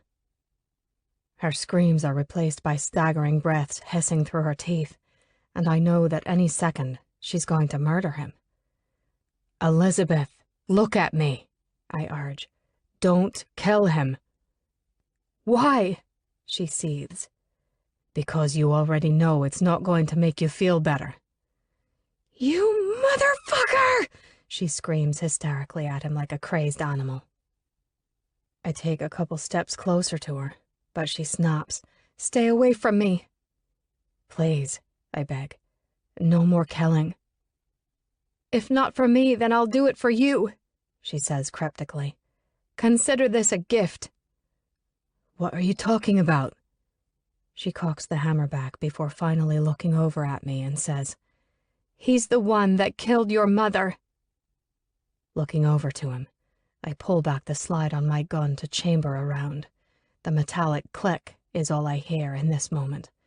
I can feel the beast inside, digging his claws into the most wounded parts of me. It takes control of me, and without hesitation or question, I squeeze the trigger and put a bullet in his head.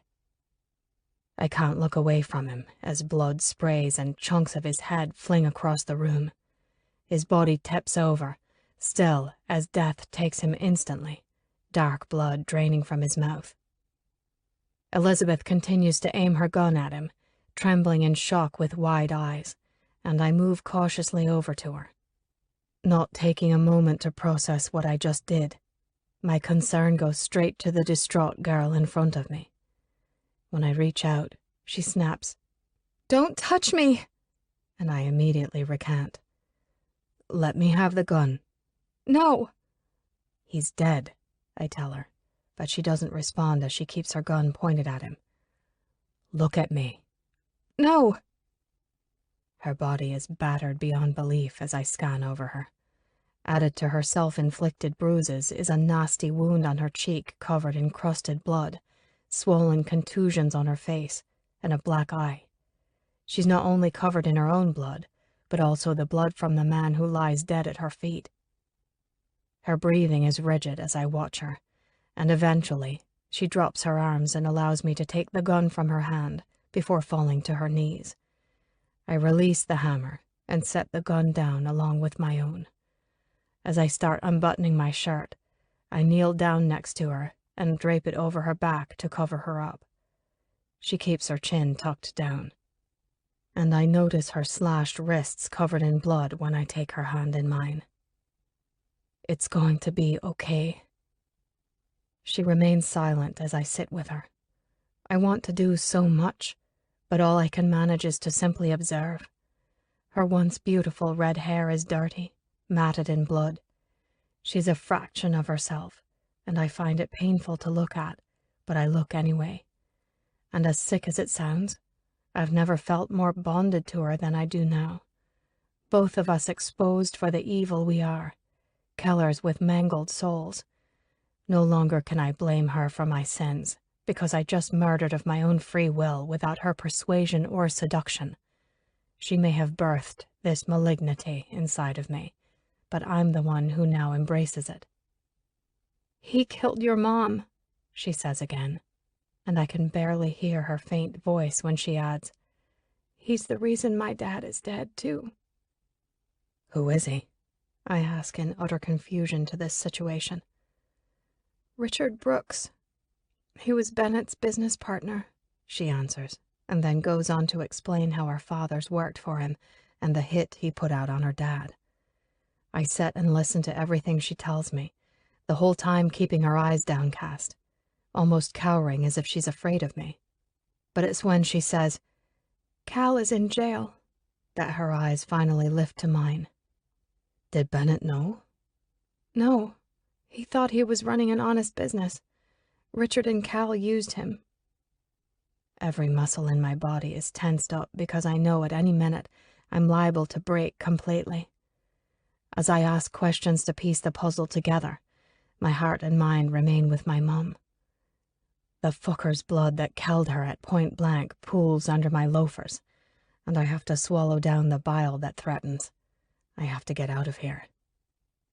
Come on, I say, urging her to stand. Let's go. She coils away from me, pulling against my hold on her. I can't. Can't what?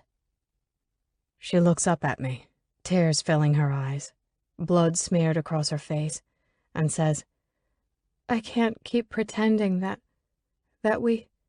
Just come home. I don't have a home.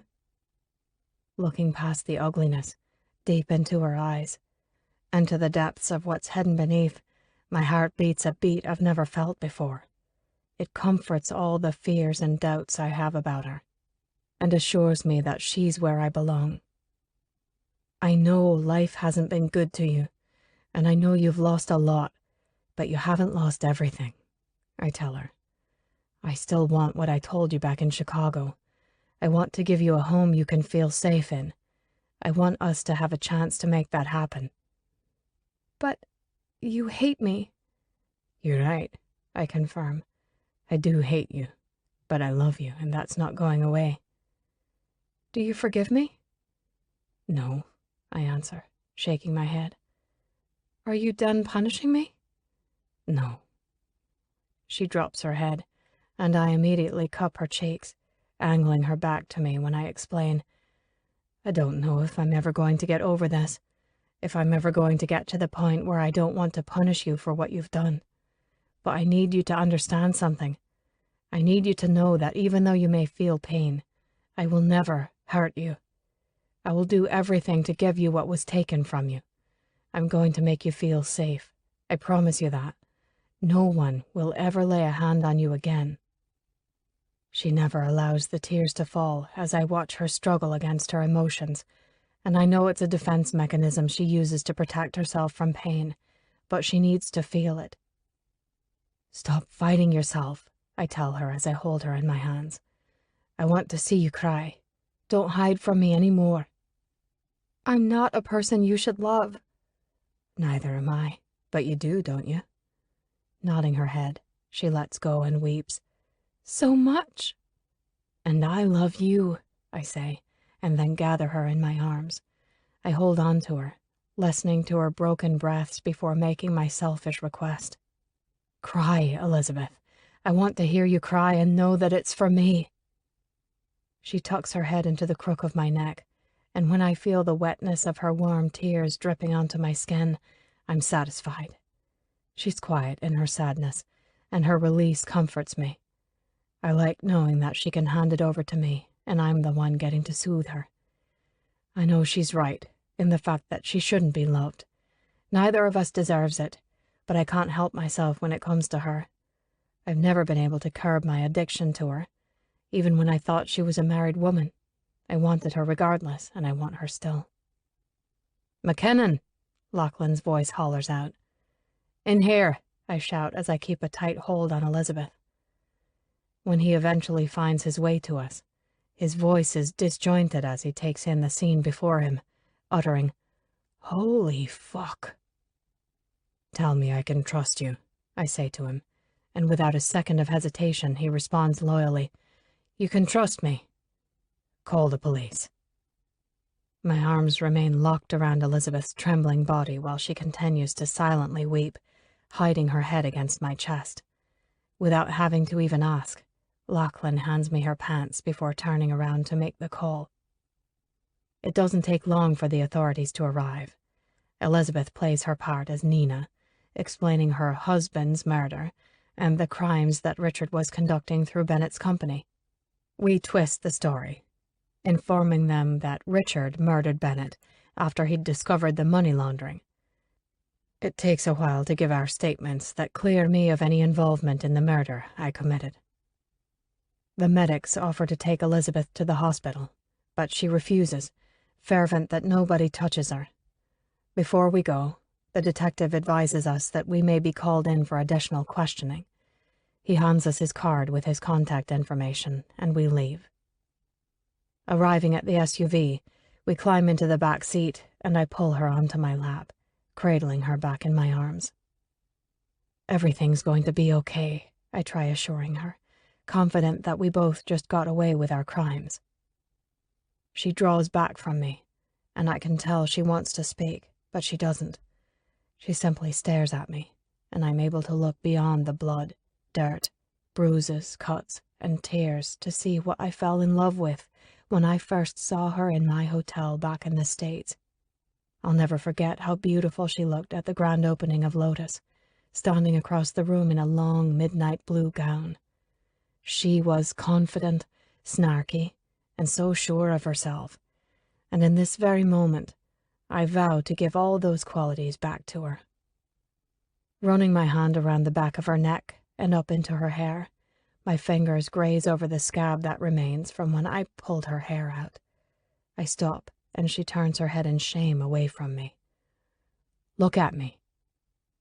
And when she does, I cup her face once again and swallow against the emotional knot in my throat, saying, "You're safe with me," and then move her head to rest against my chest, banding my arms around her. Chapter 38. Shame and embarrassment only exist in things you value. I feel none of that as Lachlan drives us back to Galashiels. I know Declan assumes I'm feeling that way after finding me naked, raped, and covered in Richard's blood from where I bit his dick, but I don't. My body trembles and quakes in his arms as he holds me, but I tremble from fear. Declan told me everything I've been longing to hear, but who's to say I can trust him? Who's to say this won't fail like everything else? Life has taught me that heartache is inevitable, proving over and over that dreams are simply that, dreams, imaginative figments of our subconscious. Why am I to believe this is anything different? I certainly don't deserve it. So here I sit with two options, die or trust. Death seems the safest choice, but I'm also not ready to let go of what I'm starting to get back. Declan's like my heroin. I get one small taste and I'm stuck, fiending for more, but I'm terrified of losing it, knowing I can't survive without him. I don't want to survive without him. So if this is undoubtedly doomed, I'd be smart to just end this all now. Maybe my true home doesn't really exist in the hills of Scotland, but instead, in the presence of all that was and is no more. They say death is the ultimate paradise, and the idea of being back with my father and Pike is beyond tempting. But I can't deny how good Declan's hands feel on me right now, holding me and stroking my back. He smells like he always has, and I find comfort in the spicy notes of his cologne the same way I used to find comfort in Pike's clove cigarettes. So as the uncertainty racks my body in unquestionable fear, I hold on tightly to the one thing I fear the most, Declan. He's the one who holds all the power here. He could easily destroy me or make all my dreams come true. But in order for me to find out which, I have to let go of my control, something I've never done before. It terrifies me to hand all the parts of me over to him and trust that he'll take care of them. For now, I selfishly take the affection he's offering me and nuzzle my head more deeply against his chest so that I can hear every sound his heart is making. Allowing its rapid beats to sing to me, I cling more tightly to him. The closer I get, the more senses I open up to him, the more I let the fear consume me. All I want is comfort, but I'm too scared of the pain I'll have to endure when it's gone, and it will, one day, be gone. When we arrive at Brunswick Hill, Declan helps me out of the SUV as I wince in pain. The long drive back gave my body time to dissipate the adrenaline, and now my muscles and bones scream angrily at me, causing me to hunch over. Bracing my hand on Declan's arm to steady myself, he moves to pick me up and carries me inside. Neither of us speaks as he takes me up the stairs, but instead of going into the guest room, he carries me into his. He sets me down on the edge of his bathtub, and I watch him as he wets a washcloth. When he kneels in front of me, he begins wiping my face, and my eyes focus on the terry cloth as it turns from white to pink to red, collecting Richard's blood. I'm a tomb, sitting in the palace, observing. I couldn't move if I wanted to, so I sit. Maybe my body's in shock, or maybe it's just numbing itself for departure. There's no feeling, only sounds as Declan moves about, tending to me. He holds out a toothbrush, but my hand won't move to take it. "Open," he gently requests, and I do. Mint touches my tongue as he brushes my teeth, but it doesn't taste right. And when I look up at Declan, he doesn't look right. Sounds don't sound right, as everything begins to vacuum itself into a tunnel of fog. And now my chest doesn't feel right. Pins prick along my body at the same time my eyes swim out of focus. "Are you okay?" Declan's lips ask, but his voice is muted and a million miles away as I sway. My brain tells my mouth to speak, but the wires don't connect the message as Declan's face morphs into a concoction of colored specks. And then he's gone. Strong hands press through the pins, one on my chest and the other on my back, lowering my body down. "Drop your head," he instructs. I reach out for him when I let my head fall, and his hands quickly move to mine, and I latch onto him. Everything's disconnected, floating in an abyss, causing my pulse to pick up in a panic. "I'm here, I've got you. Just close your eyes and take deep breaths." My tongue is completely numb as I attempt to finally speak, but my words only slur when I say, "I feel sick." "It's okay, just focus on breathing." Soon, I feel the heat of my blood flow, warming my insides, and when my vision comes into focus, I move slowly to sit up. "Better?" I nod. "Let me get you some water," he says before going to fill a glass from the faucet. "Here." I take a few sips, and Declan turns the water on in the shower. He undresses, and I can't peel my eyes away from him as I watch. Every part of him is smooth and cut in deep, muscular lines. Walking over, he takes the glass from me and helps me stand up. With my hands gripped to his shoulders to steady myself, he begins unbuttoning the shirt he put on me. I let go of him, letting the shirt fall to the floor along with my other top and bra that Richard cut with his knife. My body is sore as I help him remove my pants, and then he leads me to the shower. Hot water rains down on me, washing away exterior grime. If only I could turn myself inside out. I'd do anything to cleanse the grime from inside of me, but I can't, and I wonder if that rot will always remain. Declan's fingers run along the open wound on my cheek where Richard dug his knife in, and I hiss against the sting. "Sorry," he whispers, and as I look up into his harrowed eyes, I'm overtaken with guilt, and it becomes too much to hold on to. Heated tears slip out, merging with the heated water as I let my emotions roll down my cheeks. Declan sees it coming out of me, takes my head in his strong hands, and presses the side of my face tightly against his chest. I curl my arms between our bodies and cuddle into him. As we stand here under the water, naked and boundless, exposed and vulnerable, I feel the faint line fracture begin to split. It's a sharp razor, slicing a jagged line through the scar tissue of my deepest pain. A part of me is terrified, but another part of me is ready to end the war inside. But I'm not even given a choice when I feel it taking a life of its own, shredding the fibers of the walls I've spent my whole life erecting. "It's okay," I hear Pike whisper. "If you shatter, he'll put you back together." His voice, his words, they allow the severing to happen, and I rip open. Tremors quake through me, and Declan feels it, banding his arms around me, and when he speaks his next words, "I've got you, darling. If you shatter, I'll put you back together." I bleed it all out. Dropping to the floor of the shower with me, he tucks me in his arms, and for the first time ever, I cry for everything I've suffered through. I really cry. It's ugly and messy, screaming and sobbing, bawling harder in an attempt to drain all the misery out of me. Salt burns, sadness scathes, memories devastate, but somehow his hands alleviate. I'm tired of being steely and callous. I'm tired of pretending and always fighting against my own skeletons. I'm tired of the uncertainty and hatred that drives the tenebrific evil in me.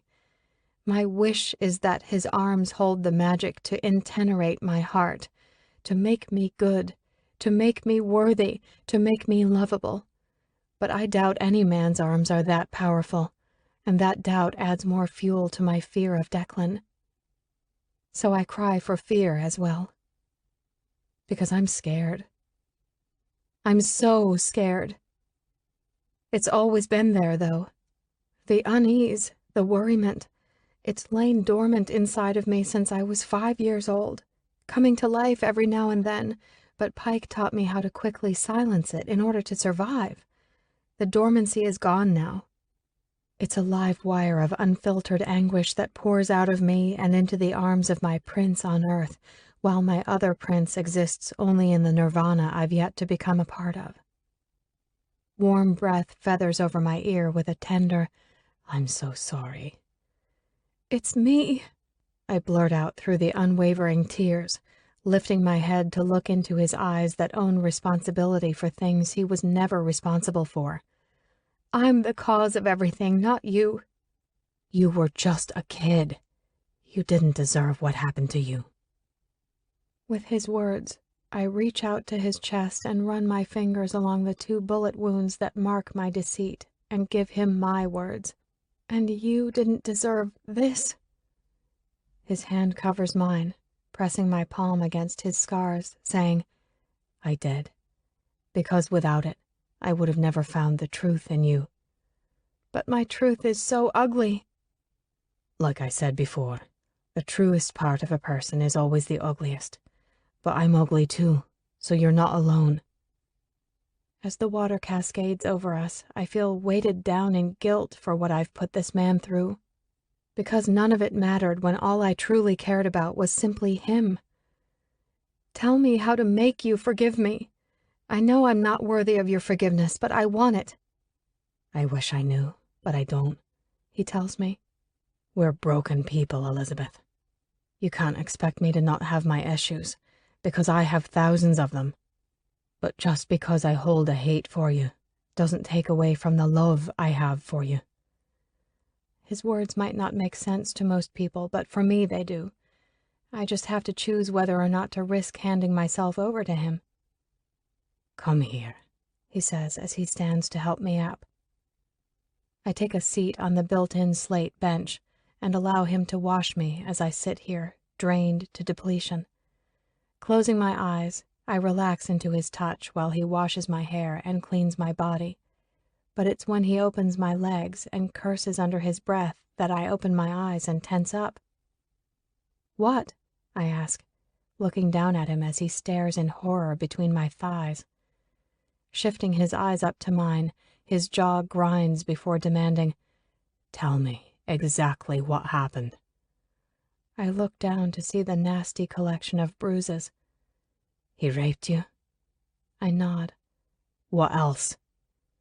His hands remain on my thighs, spreading me open, when I admit, "He used his gun." "What do you mean, he used his gun?" he seethes through his teeth. "To fuck me with. He used his loaded gun, and then forced it in my mouth to suck." His fingers sink into my skin as he drops his head, and I can see the muscles in his shoulders and back flex in anger as he tightens his grip on me. His words strain when he goes on to ask, "And all the blood on your mouth?" "He was raping me with his gun in my mouth, but I managed to get away, and I bit him." "His dick?" "Yes," I whimper, and when he looks up at me, I reveal, I wanted to die. I begged him to shoot me. Don't you dare think about leaving me, he scolds. He told me you didn't care what happened to me, that you weren't coming. I did come for you, he affirms. All I could think about was finding you. I was going crazy not knowing how to get to you. Grabbing a washcloth, he runs it between my legs and begins to gently clean me. Once he has me washed, he keeps me naked as he helps me up into his bed. Nestled in his sheets with his scent all around me, I want to smile, but I can't. Regret consumes, hating the darkness I've brought to us, wishing I could erase it and go back in time to do it all over again. I need you to know something, he murmurs, wrapping me up in his arms. I'm not the same as I was. But I already know that. It's evident in his eyes. From the moment he stepped out of his SUV and I knew he was alive, I saw the corruption inside of him. I keep trying to process what I did to Bennett, find reason for allowing myself to lose control, but I can't. Reaching my hand to his face, I press my palm against his stubble, and all I can manage to get out is a breathless, "I'll love you no matter how dark you turn." And with that, he finally kisses me, pressing his lips to mine in a fever of emotion that tells me everything that is buried deep within him. His body, heated in bands of roped muscle, rolls on top of me. We're flesh on flesh, transparent, bare, scars opened wide for each other to see. His lips move with mine, opening me up to reunite, claim, and control in carnal ustulation. He growls, rolling his tongue with mine, as I tangle my hands in his hair, savoring his taste. His cock is thick and hard against me, but the moment he grinds himself over my pussy, I wince in pain, crying out as I flinch away from him. He tenses above me, and I try pushing him off of me, but he doesn't budge. Are you okay? I'm sorry, I blurt out as he allows me to sit up. It's okay, he soothes. You don't need to say a word. Coming in, he takes my breast into his mouth, sucking my nipple, all the while keeping his eyes pinned to mine as I look down at him. He feasts in primal need, and I don't deny him of his need for closeness in this limited capacity. With my legs bent and spread, he lowers himself on me, dropping his lips to my pussy. Don't let me hurt you, he tells me as I run my hands in his hair, fisting it the moment his tongue dips through the seam of my core. He keeps his touches soft in a very un-Declan-like way that I'm not used to, dragging his tongue over my clit and then pressing the flat of it against me in slow circles, sending a chill up my spine. Gently, he sucks the bundle of nerves into his mouth. His deep groans vibrate against me, and I know he's restraining himself, so I grant him permission, saying, "It's okay. You won't hurt me." As soon as my words are out, he bares his teeth, sinking them into my moist, tender flesh as I pull his hair. I hiss in a pleasurable pain that only Declan is able to give, and I'm satisfied in knowing he's content to inflict it upon me. I sink down into the bed when his hot tongue begins fucking my pussy, dragging in and out of me in torturous delight. Grabbing onto my hips, he begins to move me over his tongue, up and down, push and pull, forcing me now to fuck his face. Sparks flicker when I close my eyes, and I give in, grinding down on his face, and his approving growls to selfishly take this pleasure he's offering spurs me on more. Thighs quiver, hips buck, heart thuds, and I don't deserve this. "Stop!" I push him away and scoot back. "No!" He barks at me, pulling me back down, wrapping his lips around my clit as he grips his cock and starts jerking himself off. "Declan, please!" I whimper as he draws me closer to my orgasm, but he ignores me. His tongue laps over me, teasing, sucking, biting, licking. He's fervent in his movements with only one goal in mind, and when he rolls my hips against his mouth, I explode. Shattering waves of electricity burn and spark through nerves and veins, heating me in a frisson of passion. I come sinfully hard, feeling every pulsing contraction of my pussy gripping Declan's tongue as he moans out his own orgasm. Our sweat-covered bodies writhe together as internal wounds open in vulnerability. Tears spill from the corners of my eyes when he kisses his way up my battered body, over my breasts, along my neck, and up to my lips where he says, "Taste how perfect you are for me," before dipping his tongue in my mouth so I can taste myself on him. And we kiss. We kiss like no two humans have ever kissed before. We're tear-stained savages, sharing a single breath of life, death, and love. Giving, taking, bruising, and reuniting what I thought was forever destroyed. And for the first time in a very long time, when I tire out and close my eyes, I spend my slumber with Carnegie. Waking up, Declan is sitting up in bed next to me, drinking a cup of coffee and watching the world news on the flat screen above the fireplace that's across the bedroom.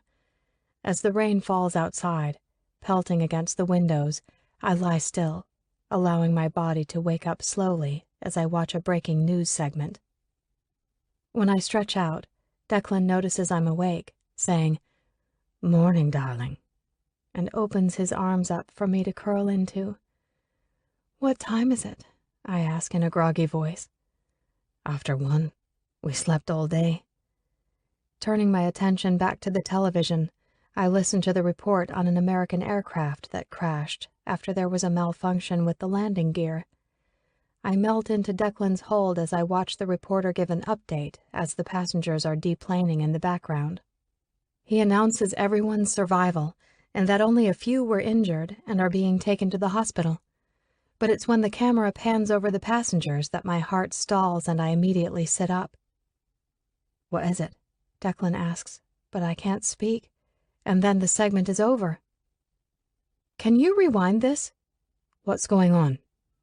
"Just rewind it," I say on a trembled voice, and my body goes into high alert. Declan rewinds the segment, and as soon as the camera zooms in on the passengers, I tell him, "Pause it." My eyes widen in shocked disbelief as my pulse races out of control. It can't be. Crawling to the edge of the bed, Declan's worried voice calls to me in question. "Elizabeth?" Oh my God. He's alive! This has been an Audible Studios production of Echo, written by E.K. Blair, performed by Elena Wolf. Producer Mike Charzik. Copyright 2015 by E.K. Blair. Production copyright 2015 by Audible Inc. Audible Studios is a division of Audible Inc.